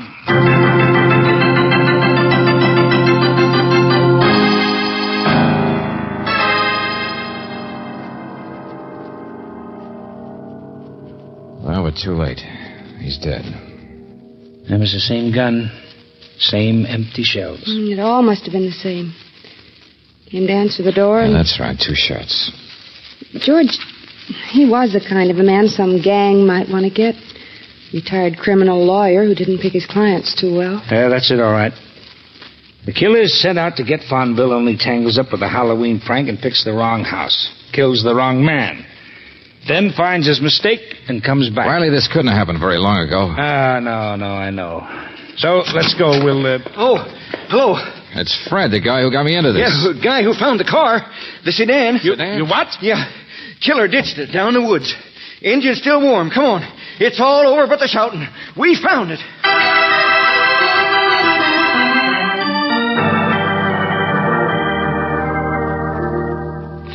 Not surprising you ditched it, sir. We got 100 patrol cars out on the highways, roadblocks set up at every crossing. It's the same sedan. I'm sure of that. I'm positive. Not going to be easy to trace, neither. There's no registration. The driver will be easy to find. Little fish-faced guy with his eye all scarred up. How many men have you got, officer? Oh, plenty, and everybody in Broomville will be only too glad to help us. Wait a minute, don't touch that. What? There won't be any fingerprints, Valentine.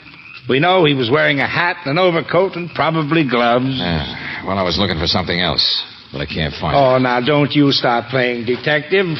We'll get him. This is Broomville, and we're going to sweep the woods for a killer. All right. But remember, it's still Halloween.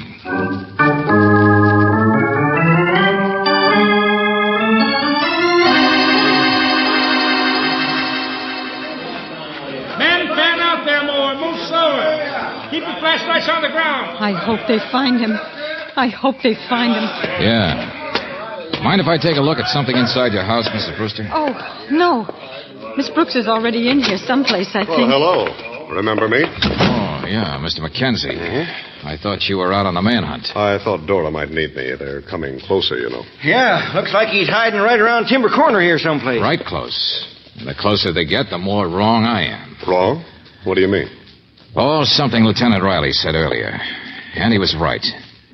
When you investigate a case this fast, you don't know what kind of motives people really have underneath. Motives? Everyone around here knows that old Fonville was mixed up in all sorts of things. Back in the city, that is. Halloween. Gosh, if Merv hadn't always been so considerate, telling the cops to lay off and everything, then the kids never would even thought of twisting that road sign. George, what's happening? What? Oh, excuse me. It's all right, Angel. What'd you find? Well, I looked for it. I've been upstairs. She's what? It's all right. But I didn't find it. And it wasn't around the car anyplace. Someplace in between, I guess, huh? Hey! How you doing out there? Hey, Lieutenant, you catching yet? George, he's leaving. No, Brooks, it's all right. Fred's a tall guy. Let him go. It's a false alarm anyway. They haven't found the killer yet. They won't. Mr. Valentine, will you please tell me what in the name of blue blazes... Yes, I'll tell you, Mr. Mackenzie. Now, suppose somebody wanted to kill Mervyn Brewster. Oh, I don't know why yet. But everybody loved my George, husband. Upstairs. Suppose that person set up the phony telegram. Suppose that person dug up a big sedan from the city. That part'd be easy. And most important, suppose that person took advantage of Halloween by twisting the road sign. On purpose. George. Sure, Brooksy, what would everybody say? Kids. An unfortunate accident corroborated by the Halloween road sign and the telegram. Oh, yeah, sure, everybody knows Farnville has enemies. And forever after, the police would be combing the city for some mythical gangster killer. Mythical? When people saw him, Fred saw him, of all Mr. the Mackenzie, what do you think I was looking for at the deserted car? Miss Brooks looking for here? I haven't the slightest idea. It's Halloween, Buster, remember? Well, what's been the greatest boost to Halloween since the Headless Horseman? The rubber mask. The skin mask. The rubber horror mask.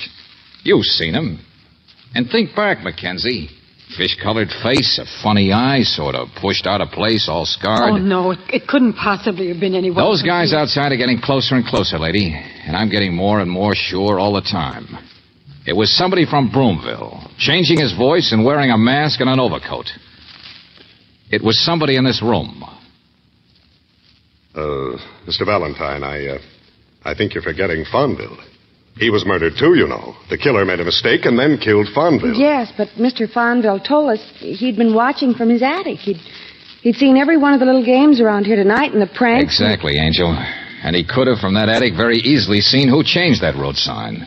Mr. Farnville? As I remember, there's only one person who's been over to talk to Farnville since Brewster's death. Who might have guessed and been told that the old coot had been watching from his attic, who would have known that he had to be killed, too. I'm afraid You, Mrs. Brewster, when you went for help. No, what are you trying It was dark. If a stranger from the city came out and did get mixed up by road signs, how would he know it was your husband or even a man behind that darkened glass in the alcove? How would a stranger standing at the door think to look in that window and see him? Stop it. But if you heard Stop him it. trapping around, you'd know what he was doing, you and nobody else. If he stepped aside to get a surprise for the kids, some donuts maybe, you'd know where to look for him, wait for his shadow to fire at. Because you were the one who put him in the alcove with the cider. Put your hands up, all of you. Oh. Yeah, sure. He loved Halloween. The Brewster Broom, it's built around Halloween. You know, even the trademark. Oh, he was such a funny man, my husband. Everybody loved him. Except you, huh, lady? All right, now, come on. Give me that gun. Give me the Luger. There's a lot of policemen getting closer all the time, and you can't get away with it. Stay where you are. I'm going. I can go past those policemen. They know me. I'm just a meek little housewife. There's Fred coming on the lawn. There's a side porch to this house. I can see you from there. I have my own car. If you move, I'll kill you. Dora, please. No, don't move. Let her go. But it's Halloween. The police won't pay any attention to it. George, what happened? Some kids piled trash cans on the porch. Brooksy, it's Halloween.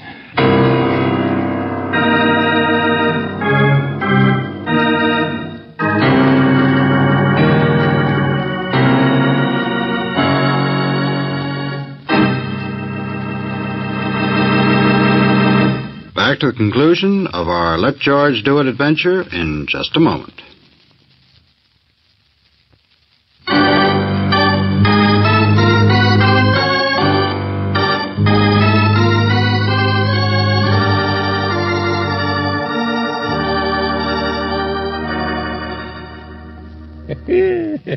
So I was right. You see, Valentine, we don't know how people really feel underneath. There she is, married for 27 years to a perfectly nice guy. Oh, just a minute, Lieutenant. It must have worked both ways. Huh? Well, when I was upstairs, George, I started to tell you. In Mervyn Brewster's study, he drew his own labels, remember? The witch riding on the broom? Yeah, that's right. It's on every broom. It was a big sketch. The original, I guess, in the drawer. Oh, he must have been a lovely man to live with. What do you mean? Well, you can't see it on the little ones. But guess whose face he drew on that witch? And then probably laughed about it, thought it was funny. Hey, yeah, that's right. Dora did look a little like a witch. Santa Claus to everybody but her. Kind to everybody but her. Well, it worked both ways, all right. She's hated him. Halloween. She used it to kill him. It trapped her. Well, Brooksy, somewhere the witches and goblins are laughing real loud. They had a big night.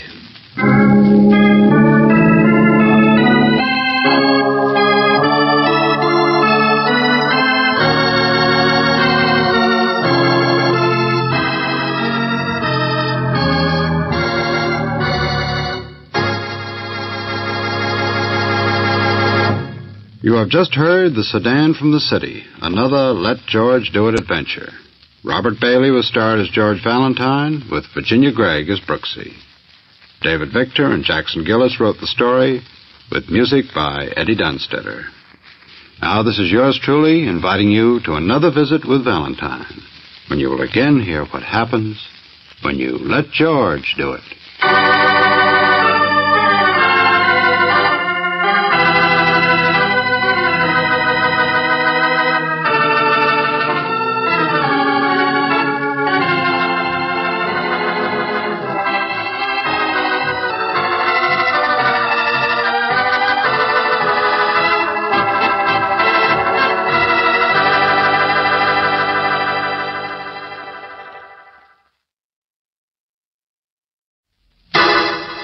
Personal notice. Danger's my stock and trade.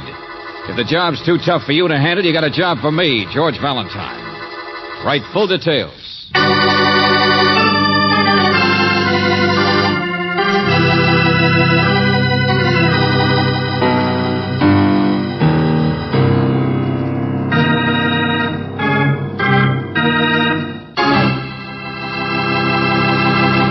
Greetings, mystery lover. Have another helping of homicide on the half-shell. Our Let George Do It adventure is a real killer, to coin a phrase, which I didn't. Anyway, it's called Tag, You're It, which, believe me, has nothing to do with Junior trying to catch the little girl next door. On the contrary, it deals with an officious master of ceremonies of an audience participation program. Now, this fellow was an eager little beaver who got along on poking fun at people. Until one day, someone took a poke at him. Then even George Valentine couldn't help him.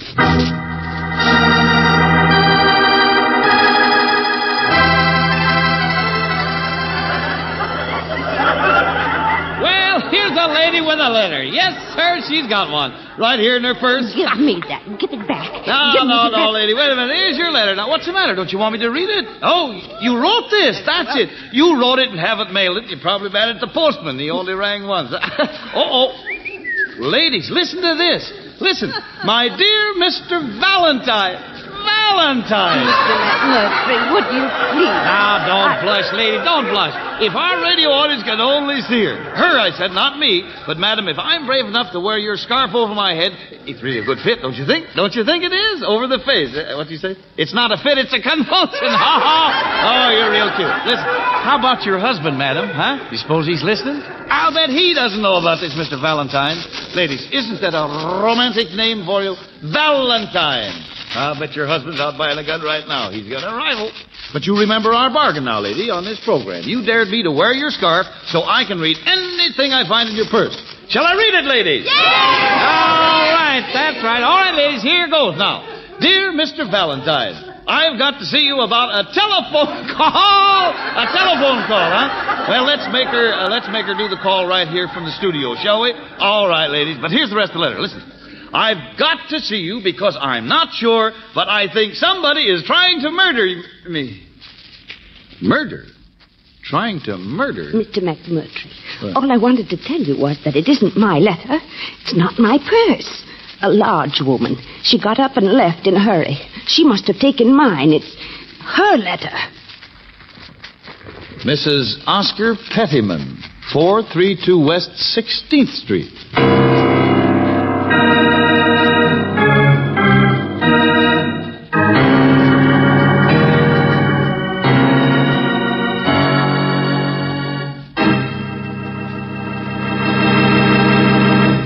You are listening to Let George Do It. Our adventure will continue in just a moment. Now back to Let George Do It and George Valentine.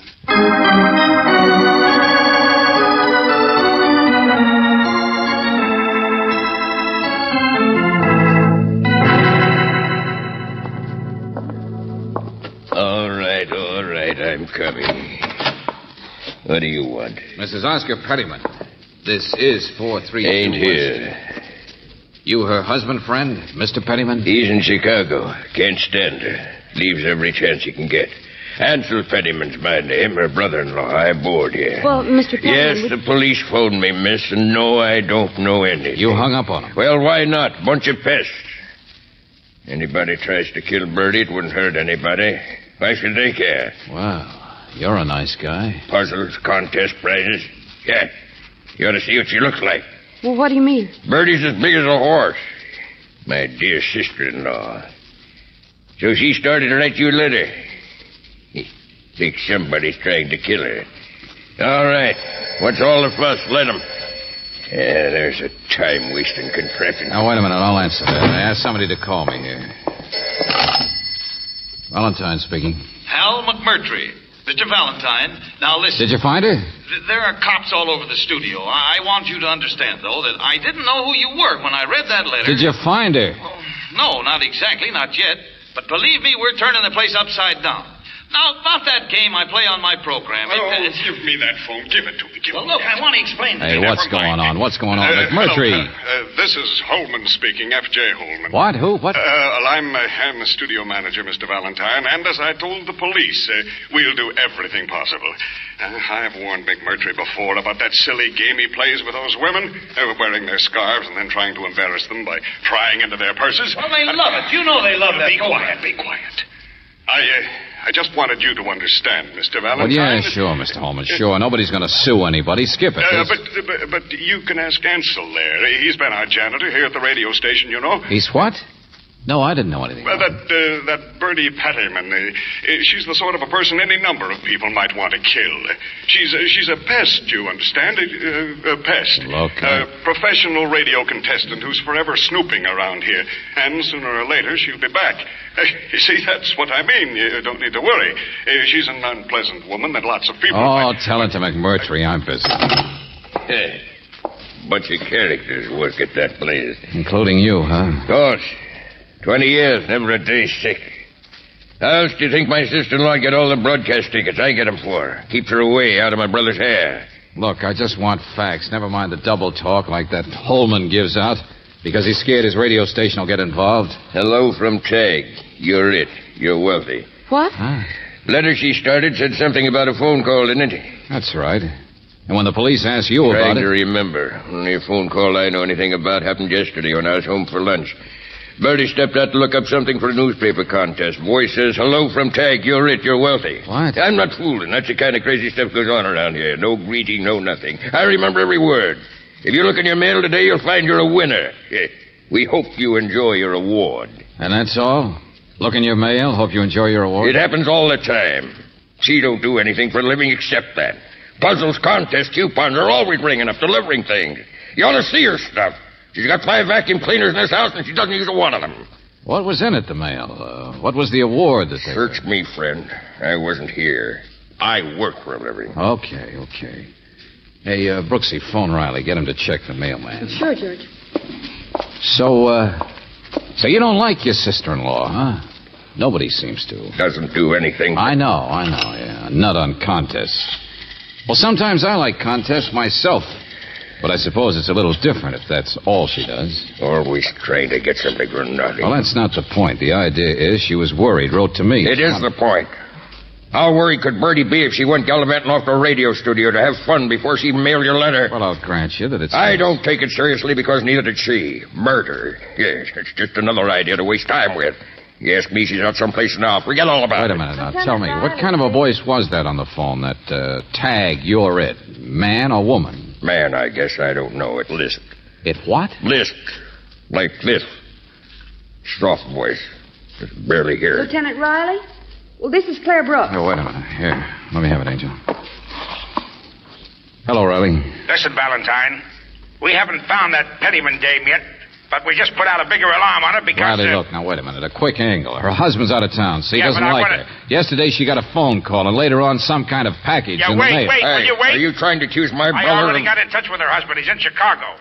He's got nothing to do with it. Oh, Riley, everybody seems to think this is just a false alarm. She's just some kind of a crackpot. I want it... All right, maybe so. But if there's 1 chance in 50 of our preventing a real murder... I said wait, will you? It's already happened. Huh? I'm busy, I told you, with a blonde. And I don't mean Mrs. Pettyman. The exact opposite. Beautiful, young, real diamond. Riley, for the love of heavens, will you... My boys will keep on helping you look for Mrs. Pettyman, all right, but don't bother me. This one's a real case, my friend. This blonde, see, and the only clue I've got to go on is a note in her purse which says, Tag, you're it. You're wealthy. Ha! She's wealthy, all right. She's dead.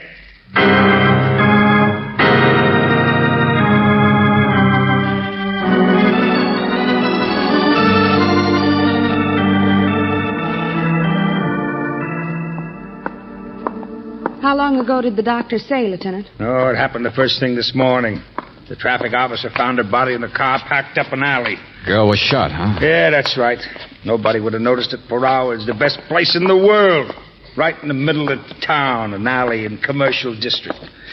But, oh, brother, how you get a connection between Mrs. Pettyman and something like this? Maybe you don't, Riley. This girl certainly lived in a fancy apartment house. That's what I mean. What was she doing in the commercial district? 3A to the left, I guess.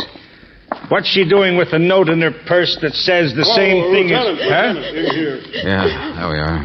Miss Dorothy Cheever, huh? I got the housemaid. She can never stop crying. Oh, Lieutenant, she was such a lovely person. Yes, such a lovely person. George, she really did do all right, didn't she? No one hated her. Yeah, you can say that Simply no again. one. I can't understand it. But I'll bet the popular. bald-headed guy in that photograph isn't her father. No, she was alone, I think. So well liked, so lovely. Yes. Well, so you said, well, now take hold of yourself, see? She's done so well. I'm sorry, lady, I'm sorry, but here, take a look at this. Tag, you're it. You're wealthy. Yeah, that's right. We found this note in Miss Cheever's purse. Now, the handwriting doesn't check with the signature on a driver's license. Well, of course not. It's mine. I wrote it. Oh? Well, then you better start drying your eyes, lady, and explain what in the name of... I wrote that note for her, so she'd remember, that's all, after the phone call. The phone call? Oh, no, not Wait the a same... minute. Go on, please, go on. Well, there was this phone call first thing after breakfast. I was in to clean up. A voice says, Tag, you're it. You're wealthy. What else? Well, an address. I took the message for Miss Cheever. An address of what? I'm trying to tell you. It said she should drive a car and park a car in that alley. It's the back entrance of Benson's first store. Hey, wait a minute. Sure it is, and it's the most expensive place in town. Yeah, sure, go on. The voice says she's picked for a chance at a mink coat. You know, one of them giveaways or something. I guess they take your name from a phone book. Well, of course, she went right away. Wouldn't you, miss? A chance at a real mink coat? Huh? Free? Just 'cause you're lucky and your name's been picked for... Hey, tell me, what kind of a voice was it? It lisped. It was, hello from Tag, you're it. You're wealthy. Soft like that. Miss Dorothy Cheever hath been selected for a chance at... Some crackpot. No. Some absolute nut.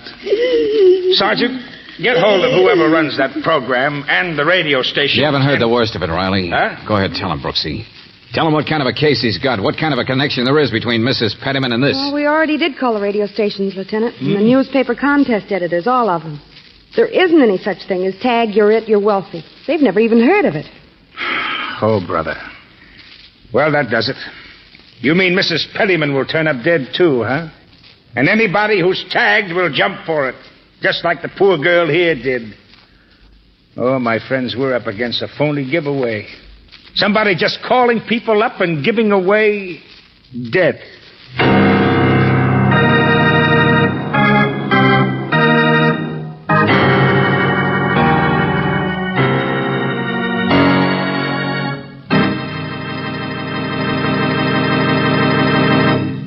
You are listening to Let George Do It. Our adventure will continue in just a moment.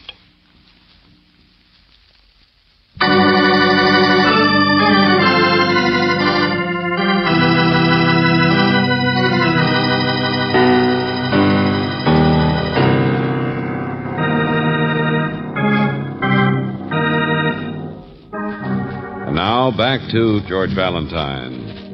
Yes, Tag, you're it, you're wealthy, and the lisping voice on the telephone really means that you've been selected for death. A fictitious giveaway, a contest, and you're the winner. At least that's what happened to Miss Dorothy Cheever. She went to collect on a chance at a mink and was shot. And earlier, a message came from Mrs. Oscar Pettyman promising a prize in the mail. And no sooner had she written her fear to you than she disappeared. Well, if your name is George Valentine, you'll have to agree with Lieutenant Riley, as back at the radio station, he puts it so mildly. An absolute madman is calling up everybody, taking anybody's name from the phone book. And we'll never find Mrs. Pettyman. She'll probably walk into something just like the blonde did. Like everybody else. Hey, wait a minute, listen. You're welcome. Mr. Russell, you have won. Your name has been selected. Hey, You will just stay in the your lisp. office wherever you are. So it Your wouldn't private- happen again, Hey, huh? it's from this way someplace. Here, come on, in here. All right, whoever you are, put up your hands. Hey, what goes on? Who are you? You were whispering just a second ago. Why don't you ring the bell or not? Uh-oh. The law, huh? Stand still, I said. All right, I'll take it easy. I didn't do anything. Here. Hello from Tag. You're it. You're... See? Just a gadget. I like gadgets. I hate the work. Oh, I'm Russell, Johnny Russell, night engineer. That was a record, you mean? Where'd you get it? The telephone. I'm too lazy to answer it. I'm out of the room for a minute. Telephone rings, goes on the tape. Listen. Hello from Tag. You're it. You're wealthy, Mr. Russell. You have won. Your name has been selected. If you will just stay in your office wherever you are, your prize will come to you. We wish you happiness as a winner in our contest. See? Came on my telephone a few minutes ago, I guess. Mr. Valentine, I stepped out for a second. Tape machine rig picked it up. So I'm tapped. So it's me. Don't you have any idea who it could be? Look, Detective, I'm a lazy guy. I don't like old women and dogs, but I don't want anybody who wants to kill me for it. So just hand me my coat there, friend. I'm on my way. Tell the boss and McMurphy... Oh, no, you don't. Wait a minute. Ouch! Hey, let go. There we are. Smiling, the boy dropped dead. You don't think I'm going to stick around here, do you? We'll find out what happens. I'll stay right with you, pal. And wait for my prize to come, huh? I'm not that curious. I'm going to put as many miles between me and this place Then as you get a bodyguard. Huh? Sergeant. All the same by me. Oh, janitor. Janitor, get the sergeant. Stay here, Angel. Well, McMurtry, huh? Holy smoke. Hey, it could be me next, or you, or just anybody. Oh, no, it couldn't.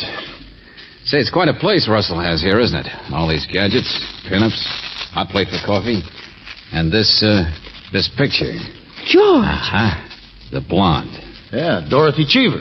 Russell ran around with her once in a while. Yeah, it all starts to tie together. Not the way I figured, but... Well, she used to work here, you know. Oh, no, we didn't. Well, if you could call it that. She's not the working type, if you know what I mean. I took her out once or twice myself, but she's too rich for my blood. Well, just what do you mean? Well, don't misunderstand, but you know, ambitious. She wouldn't turn down that Duesenberg if you offered it to her. Out for the best she could get, you know. But that certainly wasn't Johnny here. No, she liked men with more money. Like, FJH. What, George? Initials on the picture of the other guy. Bald-headed one back at her place, remember? Well, I wanted to see if F.J. Holman is bald. Hey, now, look here, friend. The boss is all right. Sure, he dated Dorothy, so what? It's him, sure, but there's no love triangle. Hey, Valentine! George. Yeah, hold it. Come on.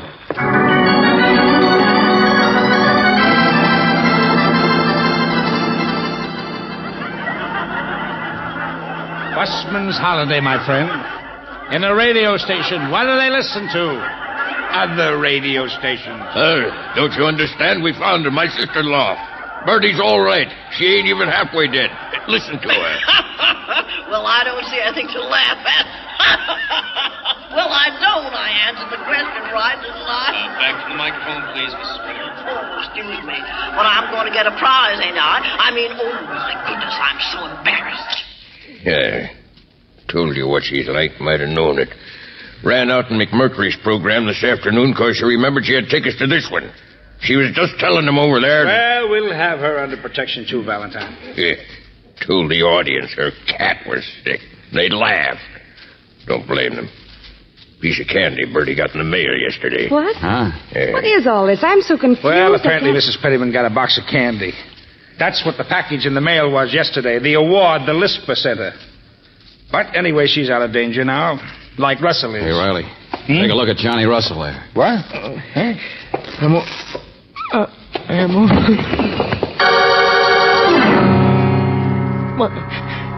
My arm. I can't move. Get him to the hospital. Come on, lift him. Come on, step on it. Fast as we can, sir. George, his coat. That's what it was. He said ouch when he put it on, remember? Let me see that. Yeah, you see that needle there hooked in the lining? You put on your coat, you get a scratch that you don't even notice. Oh, brother, how fast you have to work in this three-ring circus to keep people alive.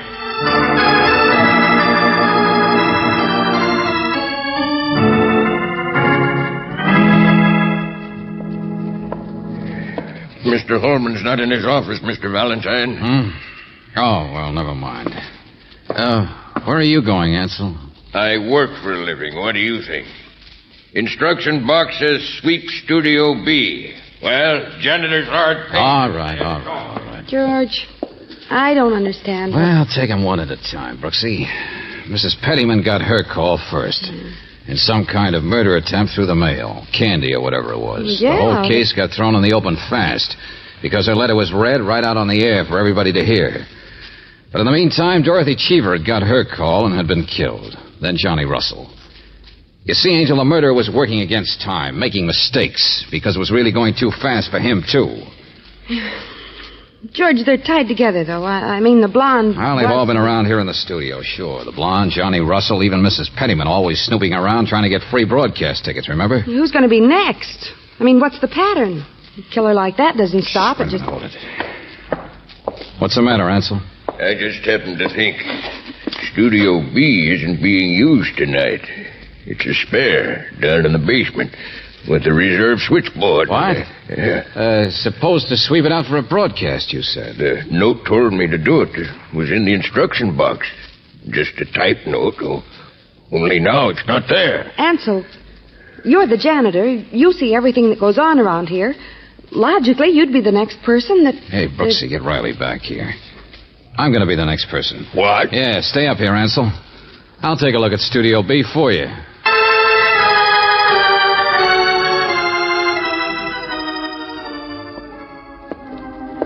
Record storage, music library, phone booths. Here we are.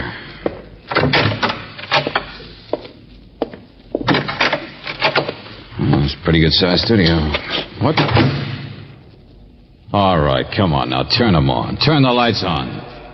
Come on now. There's a master board around here someplace. What's the matter? Can't you see?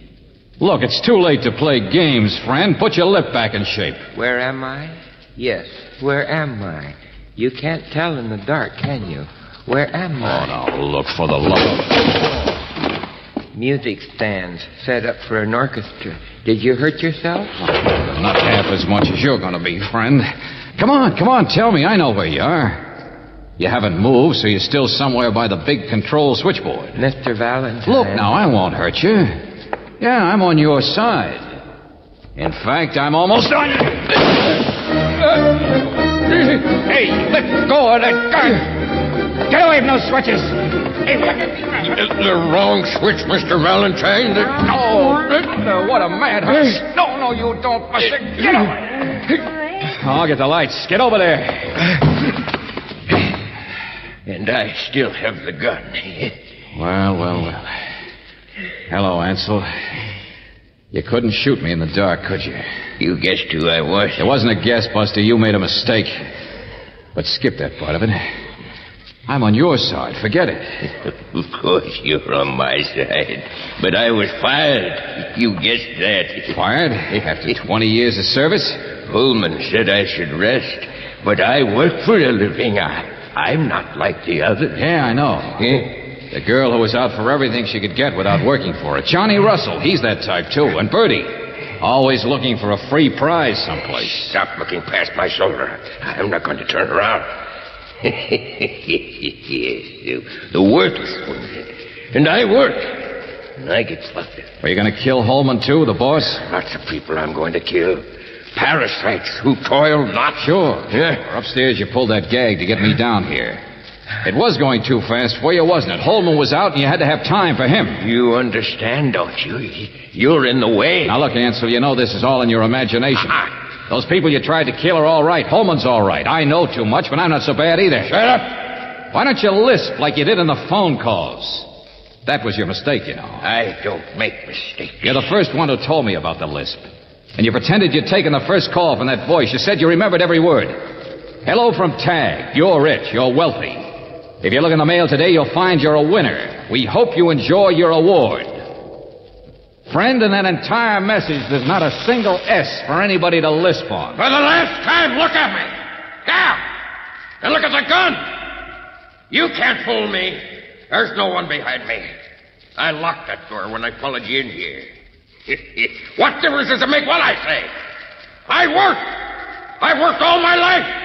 Every penny I've made because I worked. Sure, that's right, friend. This is a radio. I'm going to kill you, and no one will ever know that it was I. No one's ever going to know what. Let me tell you just one thing, mister. It's just what I've been staring at. One of those switches we hit. Maybe lots of people will know about you, friend. Mr. Valentine. Now you listen to me. Now, I don't know what it means. You could tell me. But right behind you, back there over the door, there's a big red sign that's all lit up. Yeah, look at it. In great big red letters, it says, "On the air." What? No, this studio That's is... all, sucker!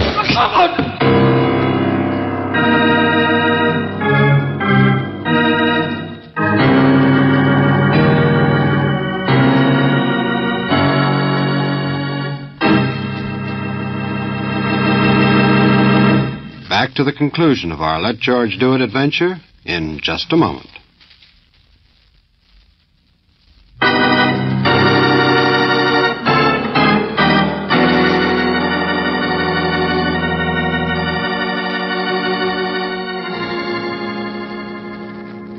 It was strange. Mr. Holman told you that. He'd saved enough money. He didn't need the job. I wouldn't try to explain him. Of course, I never paid much attention to him. We know you were busy all the time doing what Ansel didn't like. I beg your pardon. There's nothing wrong with contests, is there?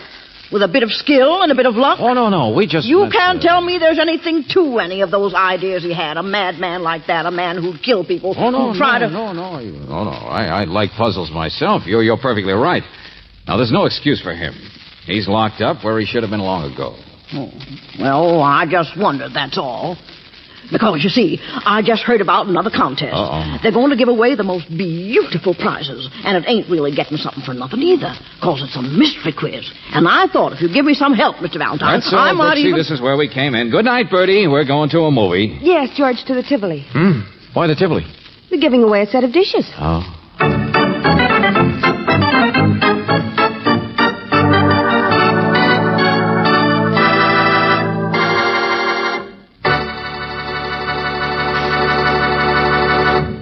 You have just heard Tag, You're It, another Let George Do It adventure. Robert Bailey was starred as George Valentine, with Virginia Gregg as Brooksy. David Victor and Jackson Gillis wrote the story, with music by Eddie Dunstetter.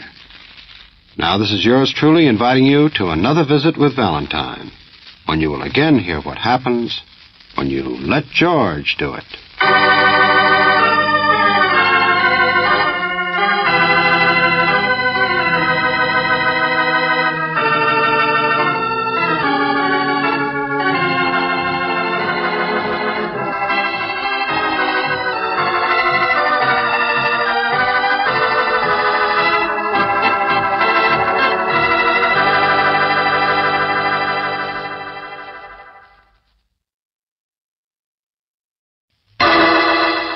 Personal notice. Danger's my stock and trade. If the job's too tough for you to handle, you got a job for me, George Valentine. Write full details.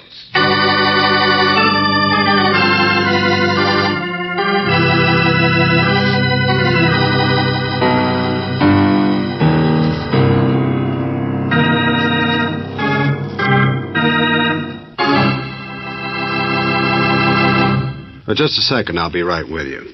Let me see.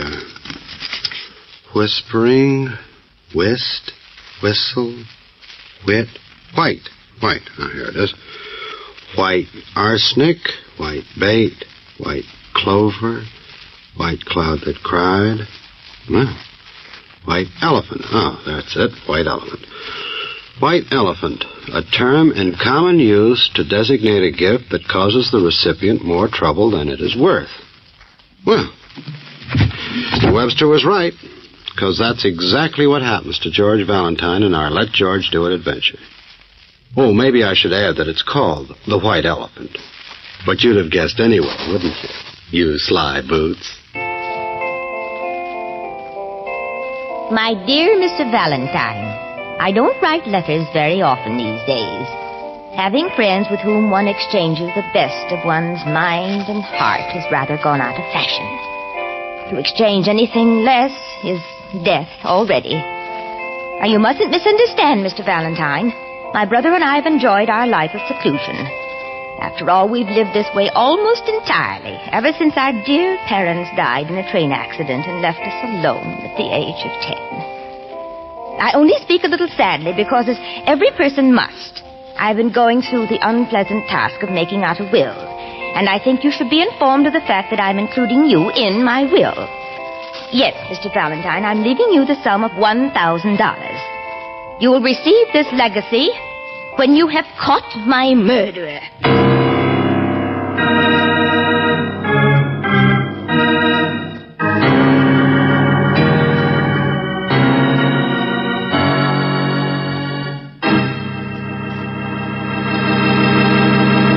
You are listening to Let George Do It. Our adventure will continue in just a moment. Now back to Let George Do It and George Valentine.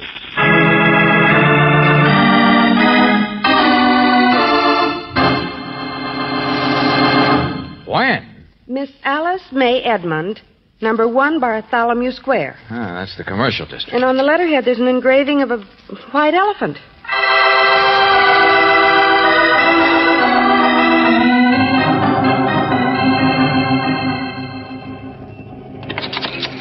Oh, I'm sorry. Excuse me. No, I was just going to ring the bell. Is this number 1 Bartholomew Go Square? away. No peddlers or agents allowed. No soliciting. Oh, but we're not peddlers. I'm saving you trouble, that's all.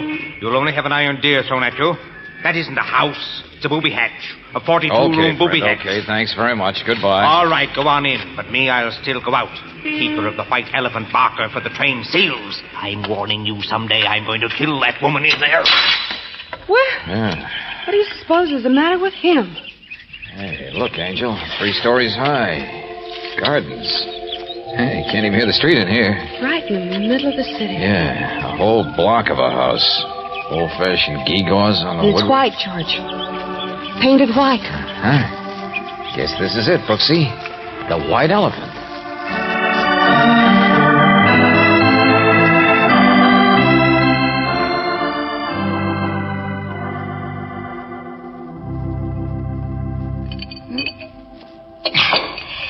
Milk, Mr. Valentine, should only be drunk at a certain temperature of warmth. Oh? My brother Stephen taught me that. We much prefer it to tea in the afternoons, but naturally, if you would like a cinnamon wafer or... Oh, we don't care for anything, thanks, Miss Edmond. It's tea time. You'll have something. You'll join me. Jensen? All right, miss. Look, Miss Edmond, In the first place, this house... And I do wish you wouldn't stare about so. The antimacassars are quite clean, young lady, and I crocheted them myself. I didn't mean... It has 42 rooms. Yes, 42. Though I'll grant you I've closed off a number of them. But even with the ones that aren't, it's large. It's quite large, and I like it that way.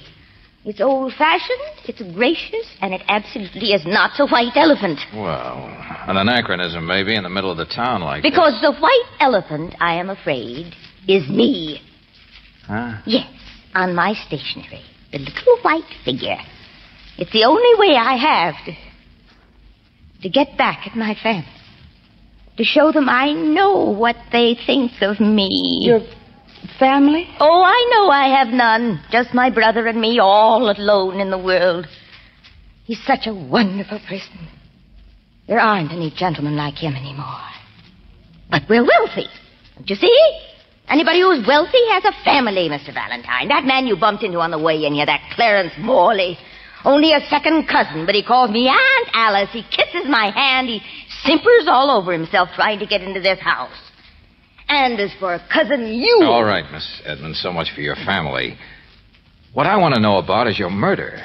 Last week, someone tampered with the wiring, apparently, so that I was very nearly electrocuted. But didn't you call the police? Mr. Valentine, it's probably incomprehensible to a person as young as you, but I didn't do anything. I wasn't even sure, and I don't particularly care if I die. Oh, now look, No, please. Why should I? I've outlived my time. In many ways, I seem so indestructible. It would be rather a relief to be murdered. Here's the tea stuff, miss. I told you I'm not much in the kitchen. That's the only service I could... All right, Jensen, all right. Now get out of here. Get back to your cottage. Go on. Gladly. Do you know something? The family I spoke of, they made me take him. But I generally won't let him in the house. For 20 years, Miss Brooks, I've done every bit of housework in this place myself. Yes, all by myself. Well, Miss Edmund, a second ago you were saying... Excuse me. Stop that, will you? For heaven's sake, stop that thing and go on, get out of my house. I'll turn it down. Take it easy, Alice. Yeah, that's good enough, isn't it? Oh, it's you. Volume control. Unusual in the gramophone. Wouldn't bring more than $50, though, I don't believe. Curio, maybe. Mr. Valentine, this is Yule. I think I spoke of him. Another one of my cousins. A dear relative. Yeah, pleasure. Mother's side was third cousin. And get your hand off that Sheraton. What, this chair? Oh, no, dear. Late 19th century imitation. It is not. He's so kind, Mr. Valentine. He buys and sells for me. Oh, could be mistaken. There's a real one in the library. An antique dealer, wouldn't you know from the beard? Now, Alice. I don't want to talk business today. I don't want to. Well, I only hung around from the meeting to look at some things. Get out, will you? Please, get out, please. All right. But you don't look well, Alice. You ought to let us come visit more often. What was the meeting he spoke of, Miss Edmund? I said, what was the... He was playing Molly Brannigan again. It's a song a girl used to sing. A red-headed Irish servant girl. She went back to the old country 20 years ago. Oh, she was like a breath of sunshine. Miss Edmund, what are you trying to say? My brother and I have always been alone here since we were 10. Mr. Valentine, I am peculiar, you know. The meeting? Oh, it was the relative, that's all. I try to act like a Herodin is supposed to. But I'm terrified of them. What's the matter with you, Miss Edmund? Oh, I'm all right. They want me to get out of the house. I don't really have any money. It's all in the house. It's valuable property. But it's mine, and I want to stay here. I don't know why I'm rambling, they want to make me get out. But how can they? Miss Edmund, this brother you talk about, this Stephen, can't he help? Stephen's so kind. He won't let anything. He won't let... Miss Edmund. Miss Edmund! Hey, this glass, Brooksy, the milk. It's the milk she drank right in front of us. Somebody was trying to murder her, Brooksy. It was poisoned.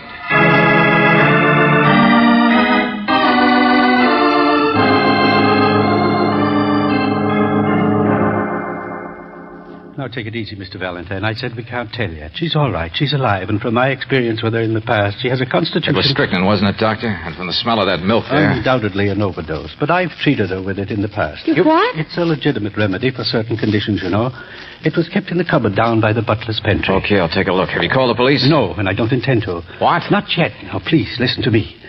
I've known and admired Miss Edmund for a very long time. That bravado of hers is all front, you understand. She's a very shy person. What's that got to do with... If she should live, Miss Brooks, she'd probably call off the investigation herself rather than risk invasion of her privacy in the house here. No, it has to be done from the inside. By you, Mr. Valentine. And suppose she dies, Doctor? Well, you've met the people who would benefit, Morley and Cousin Ewell. If one of them should conceivably be a murderer...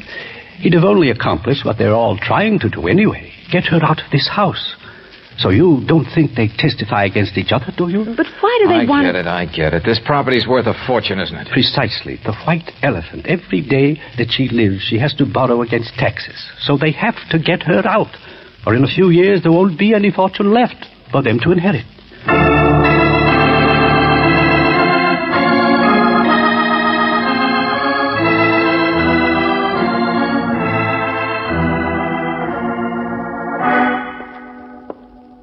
Yeah, here's the bottle, all right, Angel.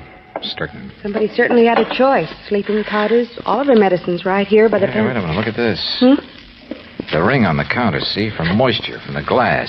Jensen says he poured the milk and then left it for her. Uh-huh. So anybody who happened to come in right then, golden opportunity. Just spike her drink a little. What is all this you're talking about, young man? I thought you left the house, went out. Oh, saw the doctor's car, came back. What's the matter with her? Well, he'd better tell you. But you can tell me something. Hmm? Where's Miss Edmonds' brother? She confused me on that. Stephen? Her brother, Stephen? That brother of hers has been dead for 20 years. Dead? Valentine, come here. Oh, Doctor, is she... No, she's alive. She's going to be all right. But perhaps you had better call the police. What do you mean, Doctor? I thought it would be so simple to track down just one person. That's why she's alive. A barbiturate acts against strychnine, you see. What in the name of... You saw that stuff there in the cabinet. Sleeping powders. I'm trying to tell you why she's all right. It was in the milk, too. Agent and reagent. Poison and antidote. Yes, believe it or not, the poor little white elephant is still with us because 2 people tried to poison her. 2 people tried to murder her.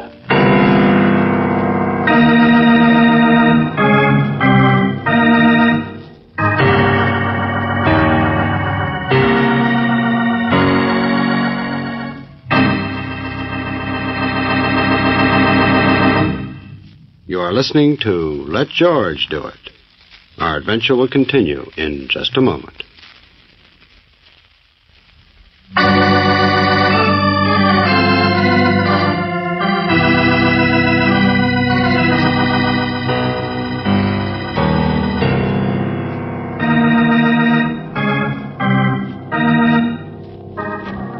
And now, back to George Valentine. Poison and antidote, and a little old lady who didn't particularly care whether she was killed or not, whose only desire was to be left alone in her strange, old-fashioned house.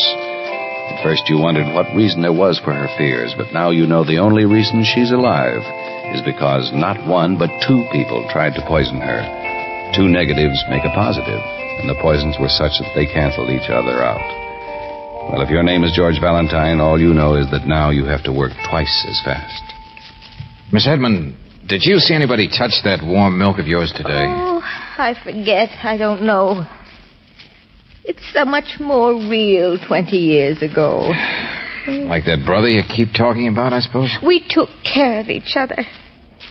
We weren't like the rest of the world. The scramble, the suffering that people call excitement.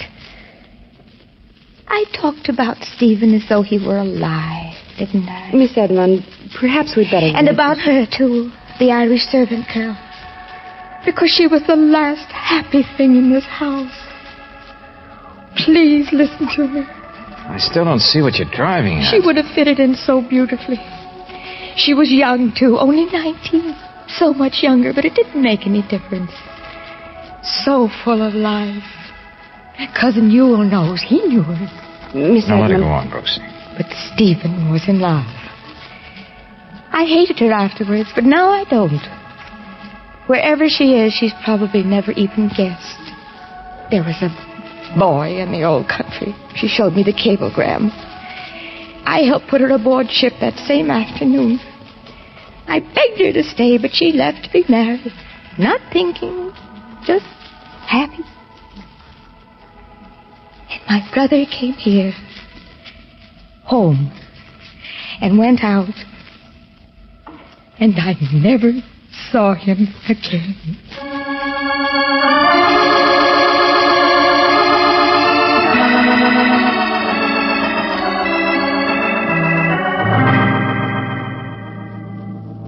Well, you've heard her.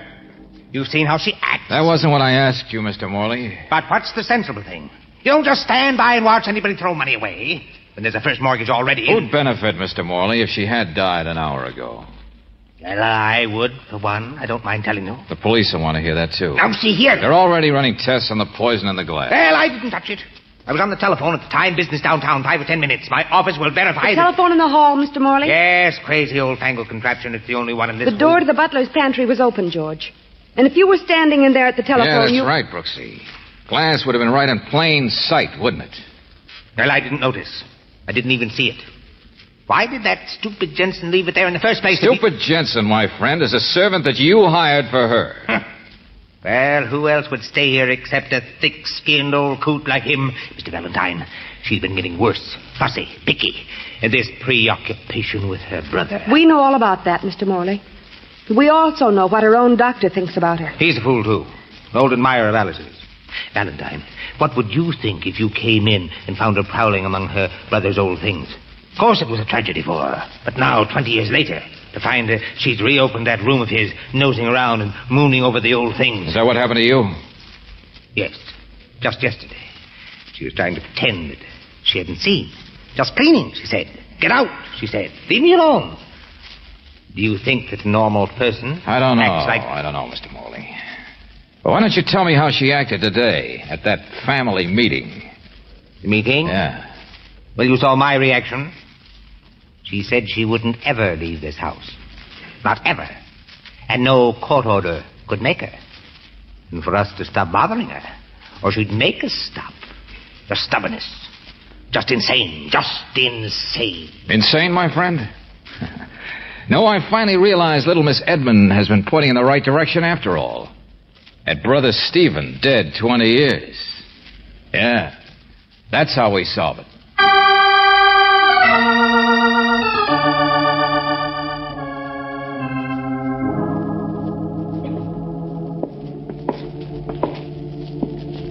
George, this was the maid's room. Yeah, sure, Brooksy. And it's been closed all this time, too, hasn't it?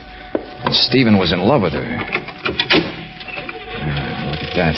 The old-style maid's sitting room for a little red-headed Irish girl. It's not very big, is it? Wait a minute, I'll get the lights. Here we are. Look at the dust and the cobwebs. George, look. On the mirror. Yeah. She collected things, all right.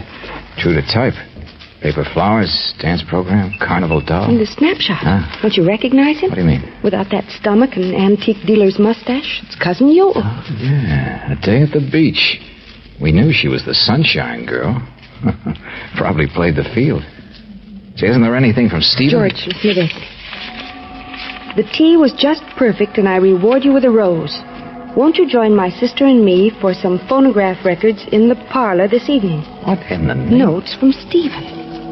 George, she saved them. There's nothing to give us even a hint about his death. Isn't there? Wait a minute, Brooksy. Listen to this one. Today I told Alice May we should leave this house. It is gloomy.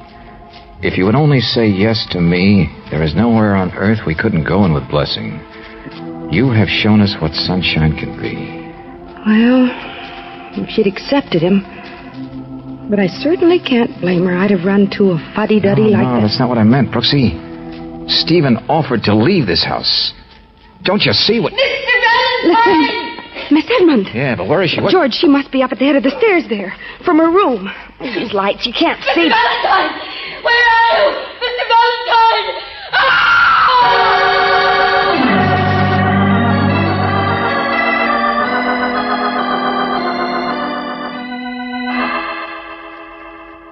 There'd already been 2 attempts on this lady's life, and now a third. It was a police matter in the first place, Valentine. Take it easy, Riley. Please, take it easy. Hello, Doctor. Oh, it's about time you got here. Came as quickly as I could. Didn't even know where the maid's quarters were. Here, I'll take her. Oh, I'm all right. Now what happened, Miss Edmund? You ran out to the head of the stairs. You called Valentine. It's all right. Sure, you're all right. Just lie still now. Look, Valentine, I said I'm taking over. Earlier today, any one of these guys could have got at that milk. What did you say, Riley? I said any one of them. The milk sat there for a good half hour. Any one of them wouldn't have used 2 poisons, Lieutenant. Huh? That counteracted each other. Well, no, I grant you, but... Wait a minute. Morley and Yule, why don't you go in the other room? You too, Doctor. Miss Brooks can take care of her, all right. Well, that's a good idea, Valentine. Sergeant, keep your eye on. Mr. Valentine, I'm trying to remember. I was frightened. I was at the head of the stairs. No, wait, please, Miss Edmund. Riley, what did you find out, the records on Stephen's death, huh? Well, he committed suicide. Shot himself. Went out to a public place, got drunk, just like ordinary people. Yeah? He had been jilted by a red-headed girl half his age who went away and left him. But he couldn't just cry in his beer. He pulled out a gun, shot himself. In front of witnesses. They don't have people like him anymore. Yes, I told you what it was, Mr. Valentine. Didn't I? Uh-huh. We thought your brother's death might have had something to do with all this today. Well, I guess we were wrong. Now, it's simpler than you think, Angel. Miss Edmund, you waited to drink the milk until I got here. I what? George? Brooksy, you just said no one person would give two poisons that worked against each other, made someone just a little sick. Well, Miss Edmund is one person who would. Yeah? What is all this? What the name of... And she's taken the medicines long enough. She would have known how they'd act. The doctor could have told her. So, Miss Edmund, you wanted me out here to see it all, didn't you? Because that family out there was going to get you out of this house, and you'd sworn you'd stop them. Well, that was your idea of how to do it, wasn't it? But Daddy... Look, Miss Edmund, you're quite fussy. You're meticulous. That glass of milk of yours sat handy on the counter after Jensen prepared it for half an hour. Now, the first words you said to me today were, milk should always be drunk at a certain temperature of warmth. Warm milk. Well, in half an hour, it would have been cold. So why didn't you say something? Why did you drink it without noticing? Unless you were the one who doctored it yourself. What if I did? What if I did? It's my house. Why shouldn't I fight for it? It's mine, not theirs. I can go bankrupt if I want to. So that's all it was, huh? Tempest in a teapot. I'm sorry. Oh, you poor thing. If it meant so much to you not to leave this place... Yeah, Riley. We thought the key to the whole thing was her brother. And I wish I didn't have to say that maybe it is. What are you talking about, George? Brooksy, we'd left the door to this room open.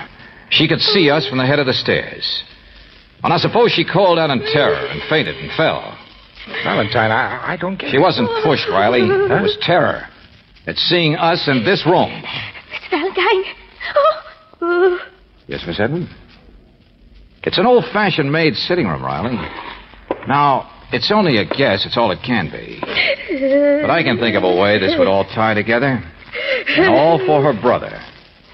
What's through there, Miss Edmund? Bedroom? Okay, it's the closed-off place. And why Miss Edmund wouldn't leave this house, maybe. Why she couldn't. The memories that held her. Memories of herself. Of things she'd done 20 years ago. Okay, let's see what's behind this curtain. Good Lord. Red hair. White apron. Yeah. 20 years. It's the Irish servant girl.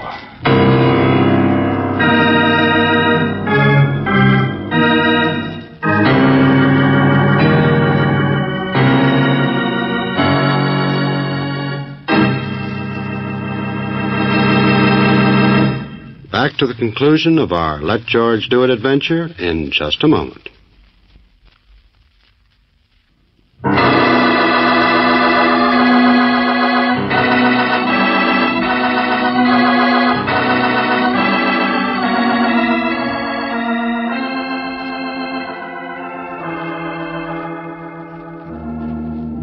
Oh, George. I know, Brooksy, I know. But when people become hermits like that, there's generally a reason. She was the only one who ever told anybody she'd put the girl on the boat. Uh-huh. Including the guy she did it for, I suppose. Only when she told him it didn't do any good. He killed himself. She did it and still lost her brother. And she had to stay on and on in this house. This prison of her own making.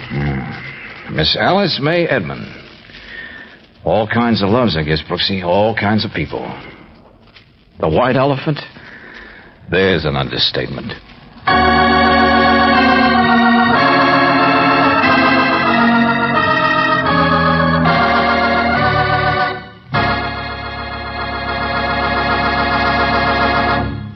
You have just heard The White Elephant, another Let George Do It adventure. Robert Bailey was starred as George Valentine, with Virginia Gregg as Brooksy. David Victor and Jackson Gillis wrote the story, with music by Eddie Dunstetter. Now, this is yours truly inviting you to another visit with Valentine, when you will again hear what happened when you let George do it.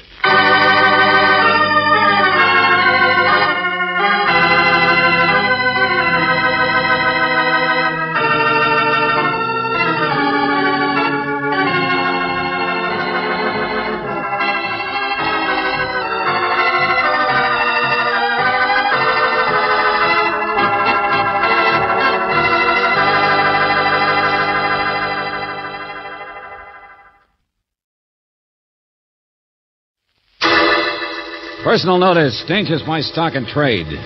If the job's too tough for you to handle, you got a job for me, George Valentine. Write full details.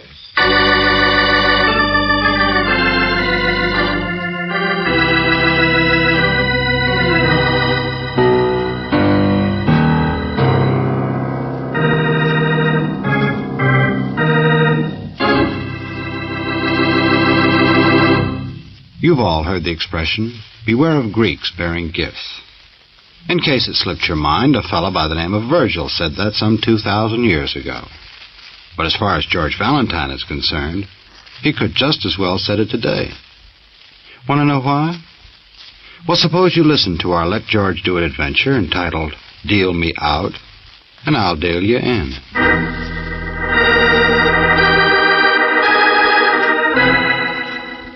Dear Mr. Valentines, now's your chance to be rich. I am a stranger in town and you should take me.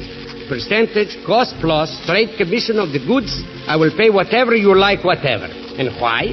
Because 5 private detectives I am hiring. With what? No satisfactions. Mr. Valentines, a young friend of mine is having a most desperate situation. And if you can give satisfactions, then I deal you in. The riches are yours. Knowing you like that sort of thing, I remain as ever yours, Ambrose Acropolis.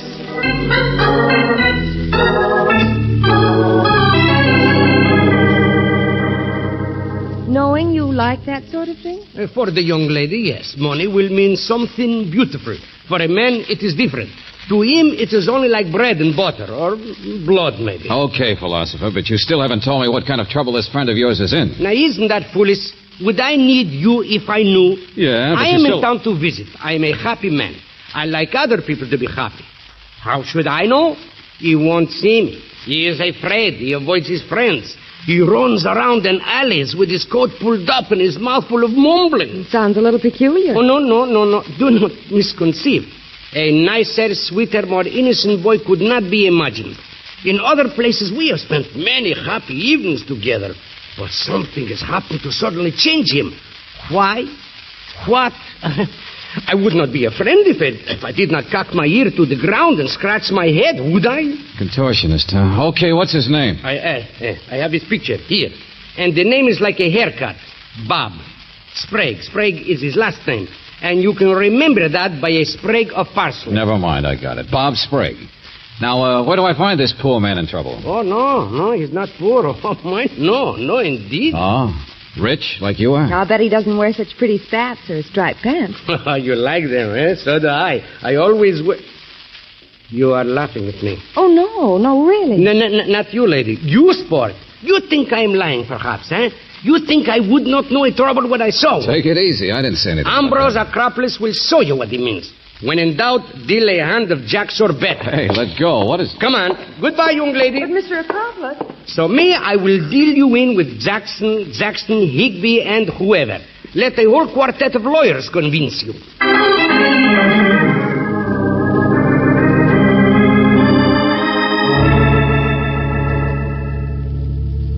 But, Mr. Jackson, the name Bob Sprague means something to you, doesn't it? Well, just the nephew of a friend of mine, that's all. Why? Why? I will take over here the explanations how it began. There is something wrong about this boy, and it is only my desire to contact him. Yes, of course. But Bob is out of town just now, I think. In fact, I'm quite sure he is. Out of town? But his friends did and not there's say... certainly nothing wrong with him. However, I'll tell you what I'll do. If you want to send him a note or a letter, you may drop it off here, and I'll see that it gets forwarded to the right place. Be glad to. Uh-huh. Why not just give us his address? Well, I don't know it, naturally. Just that he's away somewhere, that's all. Now, really, gentlemen, I'm very busy. Mr. Jackson, permit me to tell you that a young friend of Bobby's has made from you a liar. To me, he is swearing poor Bob Sprague, with his coat turned up, sneaks into the Afton Hotel here in town every morning. Oh, get out of here. Well, how could that be? What is going on here? Go someplace else. Call other people liars. Get out of here.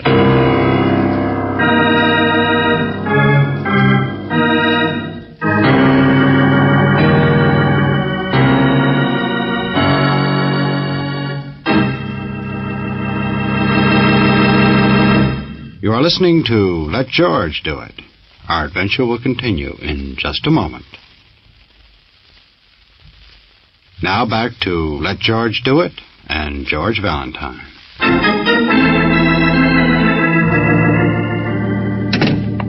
Well, Valentines? Okay, sport, I'm in. What's the name of that hotel again?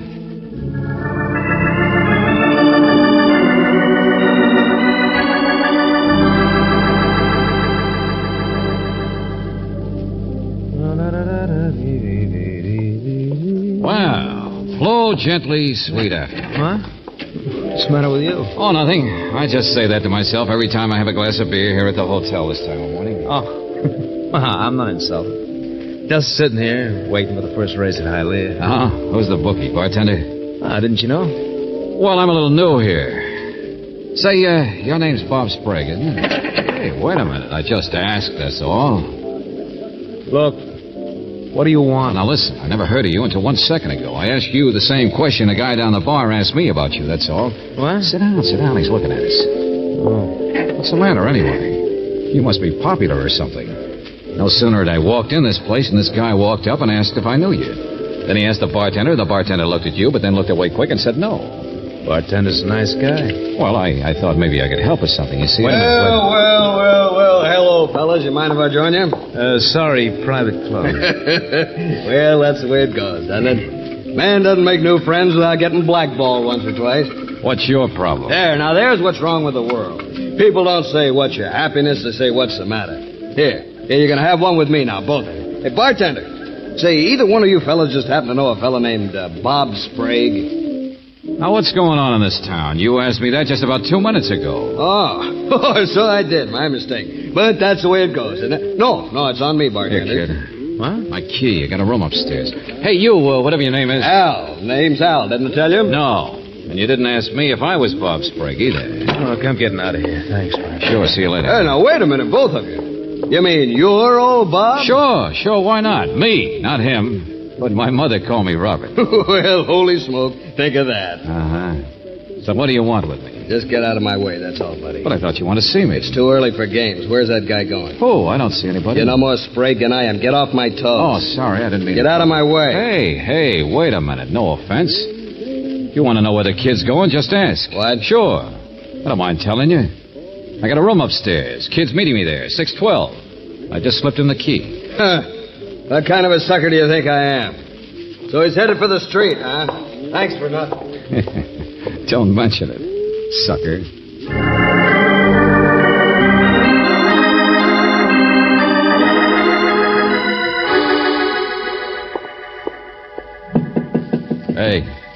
Hey, kid. Bob. Oh, hi. Get rid of him? Yeah, pushover. Thanks a lot. Who is he? Called himself Al, but he didn't... I don't know. I've never even seen him before. Just another strong man, I suppose. Brother, you're sure popular. Now, look, let's have it. What are you afraid of? What are you hiding from? $40,000. What? Hey, look, I don't get it. Well, come on. You're in trouble. Dodging somebody like mad. Your friends all covering up for you. Ah, sure. Don't know why I shouldn't tell you. You see, it's like this. Well, go on. Somebody outside. Well, hello, everybody. What in the name of... So you have got him at last. George Valentine, you are a genius. I might have known. There was no baggage in the room or anything. Look, get out of my way. Bob, wait. Bobby, my boy, my old so friend. So long, fatso. Kid, wait. What's the idea? You lousy double-crosser. Wait. Stop him, Valentine. Oh, no. Let him go. He's in trouble. He will get away. Get him. There we are. That's better. Valentine's, what has come over you? Why did you hold me? Oh, shut up, Acropolis. Find Bob Sprague. He's in danger. He's hiding from someone. Oh, brother, what a sap I am. The guy he's hiding from is you. Please, don't look at me like that. I am an innocent man. Sure. Hiring people right and left to go after the poor guy. But I promised you with God, didn't I? Oh, yeah, sure. Percentage, cost plus, straight commission of the goods. Why didn't I catch on earlier? $40,000. What is it you're trying to do? Shake him down? No. Please, I am honest. We are friends, Bobby and me. We spend many happy evenings together at poker. He lost. Ah, so that's it. A nice kid welching on a gambling debt, and you're the gambler. Valentine's, once in a while to be a gambler is a tragic thing. The government says you must pay income tax, but the laws will not let you collect your debts. And when your debtors run away from you... Oh, my heart's bleeding for you. No, wait, this boy is good for it. His uncle is rich. So you wanted me to strong-arm for you, huh? What, only for a cut? Okay, so here goes. No? I guess that deals me out, doesn't it?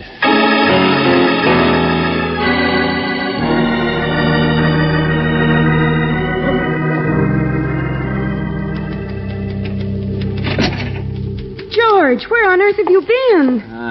Getting a bad taste out of my mouth. What? Yeah. Well, there's a movie on down the And street. what did you do with Mr. Acropolis? It's been hours since you two left. Oh, skip it. I'm all through with that. What's the matter? The police just phoned. I've been trying to reach you. Police? They want you out at the house of Bob Sprague's uncle. That's where the other phone call came. Which phone call? The one from the man who said he'd kidnapped Bob Sprague. What? And unless his uncle paid $40,000, Bob would be murdered. Oh, that does it. Do I care? Angel, I dealt myself out of that three-ring circus once. George, listen. The butler who took the call said the man tried to disguise his voice, but he did give his name. Ambrose Acropolis? No. George Valentine.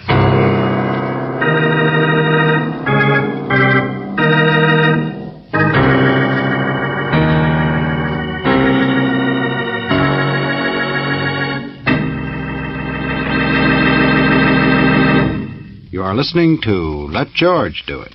Our adventure will continue in just a moment.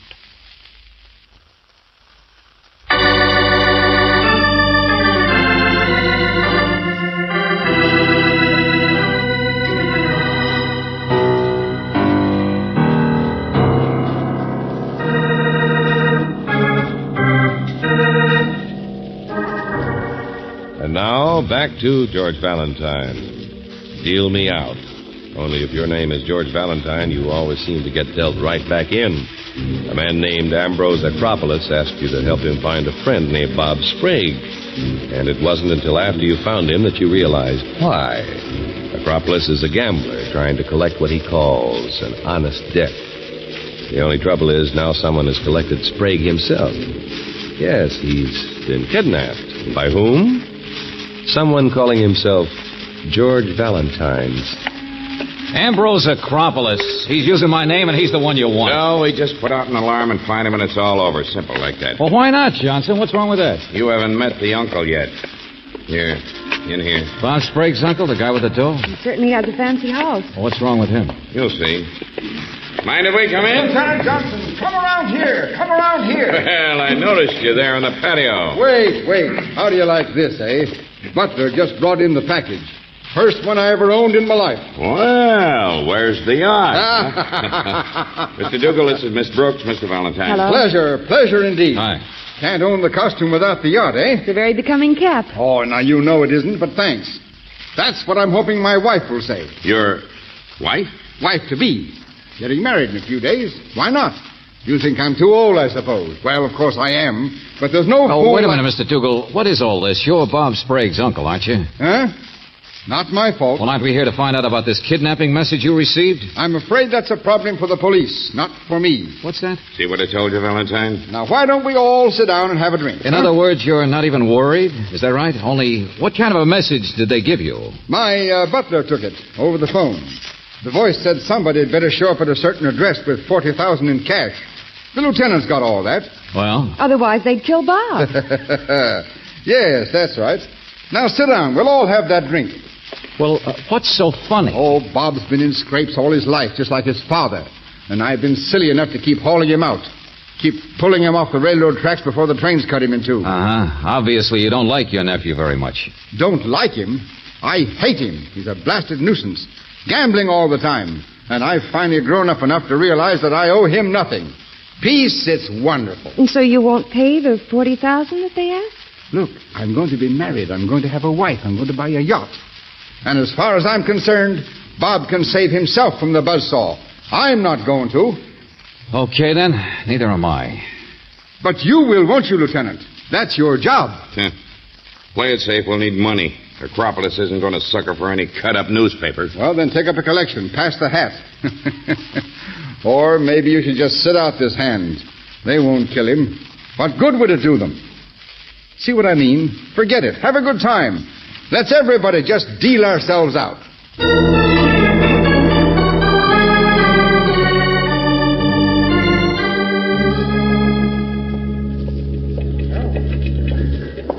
Valentine Dougal's right. I've got a job to do. Oh, his uncle can't mean those things he said, Lieutenant. I don't care if he does, Angel. It's Acropolis I want to find. Sure. Who likes to be made a sucker? Think how this is going to look in the newspaper. George Valentine's kidnapper or patsy. Yeah, sure. Sergeant, have any luck tracing our fat friend? Says they picked up about 10 trails on Acropolis, but none of them... No, I'll get that. Oh, no? Yeah, that's right. What? You did? Who did what? Yeah, I got it. Sure, right away. He's dead. Huh? Bob Sprague? Oh, no. Wrong guess. Acropolis. Where'd they find him? No. That was the lawyer Jackson just called. Well, don't just stand there. Dougal's dead.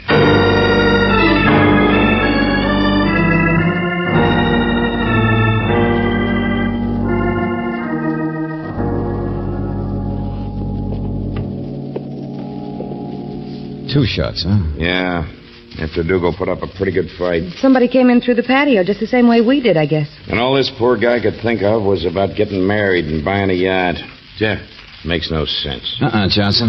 There's a perfectly simple reason for this guy being killed, and it ties right in with the rest of it, too. Mr. Jackson. Oh, Sergeant, has the lawyer... Yes, right here. May I see you a second, please? Well, it isn't the inquisitive young man. Sure, we've met before. Now, I want $40,000. I beg your pardon. Well, Dougal's dead, so his money can't be his anymore. And if he wasn't married yet, I suppose his nephew still gets it. Check. Well, yes, Bob Sprague inherits, but and Bob is being held prisoner somewhere for $40,000. But it's ridiculous to pay that. Dougal called me earlier and asked my opinion. I told him the same thing. That's what I was coming out here to talk about when I found him. Bob has been in these scrapes too often before. You also think we ought to just let Bob be killed? Well, but they wouldn't do that. It's ridiculous. They wouldn't dare. Well. Yeah, somebody killed Dougal fast enough. Now, look, there's no time to waste. I want $40,000 in cash. Just give me those instructions on how and where I pay the money, Johnson. You, George? Sure. Here I go again, drawing another hand. Because you see, Mr. Jackson, this is the only way we can find out who's holding the kid. It's also the only way we can find out who murdered his uncle.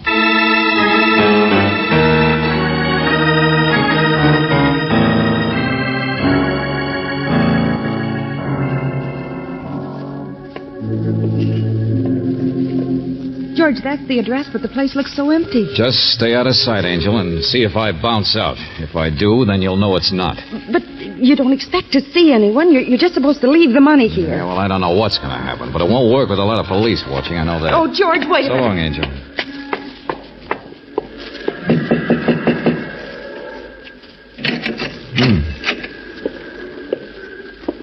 Anybody home?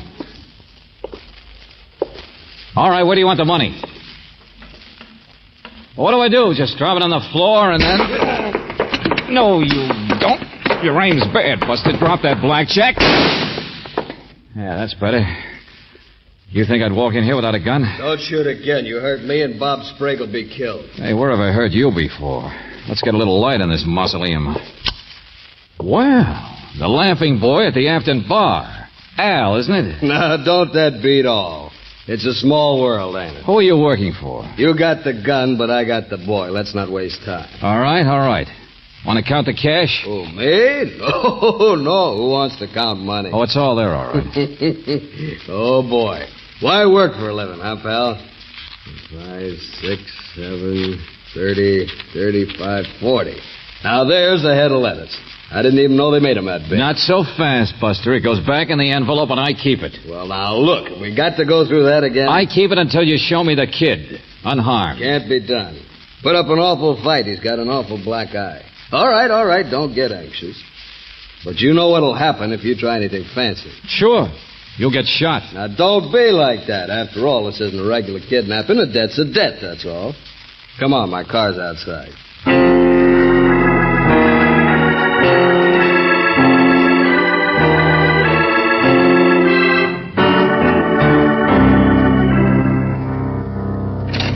After you. Oh, no, thanks. Have it your own way. But I told you I'd bring you down here. There's nothing to be suspicious about. Drop the gun. Okay. Regular parade, isn't it? Sure. You're going to play bass horn. Take it easy. Or should we see if he makes noises like a cymbal? Cut it out. No, leave him alone. I'll take the gun. Thanks. Where'd you get the gorilla boy, Al? Relax, I tell you. You're among friends. Then stop picking my pocket. Debt's a debt, that's all. There we are, 40 G. Okay, where's the kid? I suppose he's nowhere here than he That's was the trouble with everybody nowadays. No good faith. You see what I mean? Let him out, Louis. Huh, what? Oh, boss, he's a good boy. Ain't caused no trouble. Sure plays lousy poker, though. All right, Dopey, wake up. What do you want? Oh, it's you again. Hello, kid. I wasn't sure I'd find you.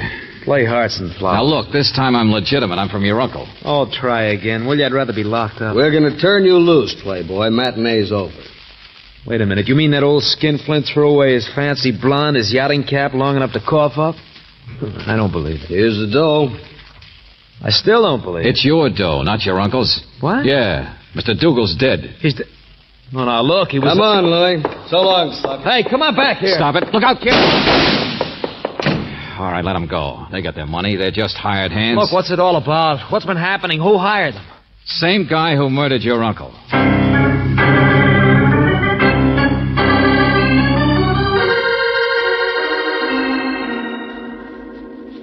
Valentine's, tell Lieutenant Johnson how harmless I am. All right, I'll let go of you, but just be quiet. For Acropolis, I doubt if it's possible. But you are my friend. Valentine's, you are my friend. Did you check his voice on the telephone? Sure, I checked it. What's the matter, Johnson? Not him, huh? Me? Why should I phone to anybody? Why should I be involved with kidnappers? Shut up. So it wasn't him on the phone. What difference does it make? One of his hired hands spoke the piece, that's all. Okay. I left Brooksy out here with Bob. Valentine's, come back here. Don't leave me in this pickle of stew, Valentine. Why not? It's all over. It's finished. What's that? Well, all except the hard work. But you've already got the lead, Lieutenant. Yeah, what's that? What lead? What are you talking about? Oh, hello, Mr. Jackson. Mr. Valentine, Jackson here seems to think that Acropolis... Oh, sure. Everybody's thinking, but skip it, will you? Now, why would Acropolis want my name used? Why would he hire me in the first place if he intended to stage a kidnapping? As I remember, he even tried to get a few other detectives to help him chase down Bob here. I'm a lawyer. I prefer to think logically, if you don't mind. Acropolis is the one the debt was owed to, isn't he? Sure, and that's how the murder ties in. Why, of course. He discovered that Dougal wasn't going to pay up, so he killed Dougal in order to make the boy able to pay. You went through it yourself. It worked. That's what happened. Are y'all through? Okay, listen. Acropolis here is all noise. He blunders around so much he couldn't even collect his own debt. Be careful of the words, please. Sports, you hired me to find Bob Sprague. All right, I did. Well, all the fuss certainly provided a good opportunity for somebody else to blame this all on you. And that's why my name was used, to link it to you, Acropolis. Now, see here, that doesn't make any sense. But for some reason, I was called Valentine's. Yes, but that's the way he pronounced it. Yeah, and the simplest explanation for that extra S is that certain people today must have actually thought that was my name. Well, on the phone, it could have been Al or Louis or the person who hired them. But it was the latter who only heard my name once, and in Acropolis's lovely voice. I don't get you. Oh, yes, you do, Bob. Up in that hotel room. He walked in and called me George Valentine's, and you must have thought that was my name. Now, see here. What's the matter, Mr. Jackson? Don't you think it makes sense that Bob here should have taken advantage of his own predicament to get his uncle's money before the old boy was married and cut him off? Look, I was a prisoner at the time of the murder. Oh, no, you weren't. Sure, Al put on a show for everybody in the hotel this morning. Who's Bob Sprague? Didn't know you. Big menace chasing you. You're crazy. And he carried through the act just fine. After all, why not? I suppose his cut is the $40,000 he walked off with. But that's not true. He had me locked in a room. I don't know what he said, They didn't make the mistake you did. And I don't just mean that Valentine's business either. Because I don't wear a yachting cap. What? Yeah. And neither did your uncle until today. He told us. Package just came before we saw him. After you'd been, quote, kidnapped, unquote. Okay, Johnson, it's all yours. Just get him to explain how he could mention that yachting cap to me when he'd never even seen it. Except, of course, while he was killing his uncle. Why, you dirty meddler. Sing it sweet, Buster. Sing it sweet. Come on, Brooksy. But, George, Mr. Acropolis No, here... no, we're not leaving him. Come on, gambler. Let's see what kind of cards we can deal.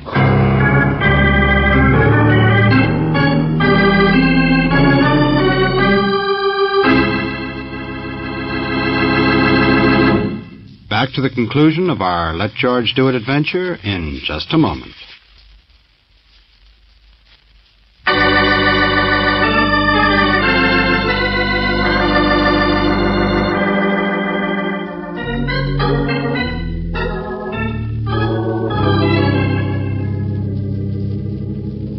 But 40,000. Now I will never get my $40,000. Of course you won't. You can't collect it legally, and I certainly don't know how else you could get it from a man who's being tried for murder. You sound so sorry for me. There is an understatement. How many times must I explain to you my honesty? Oh, cut it out, sport. You're not bright, that's all. Maybe you beat Bob Sprague at cards, but he almost got even by hanging this whole mess on you. Valentine's, we will not speak of it anymore. The pleasure of this meeting has been yours. And for the last time, my name is not Valentine. I'm sorry. Forgive me. Please? Now we are friends. Of course. I will call you Georges. Why, that's stupid. Oh, George, let him go. I think it's kind of cute. George is George.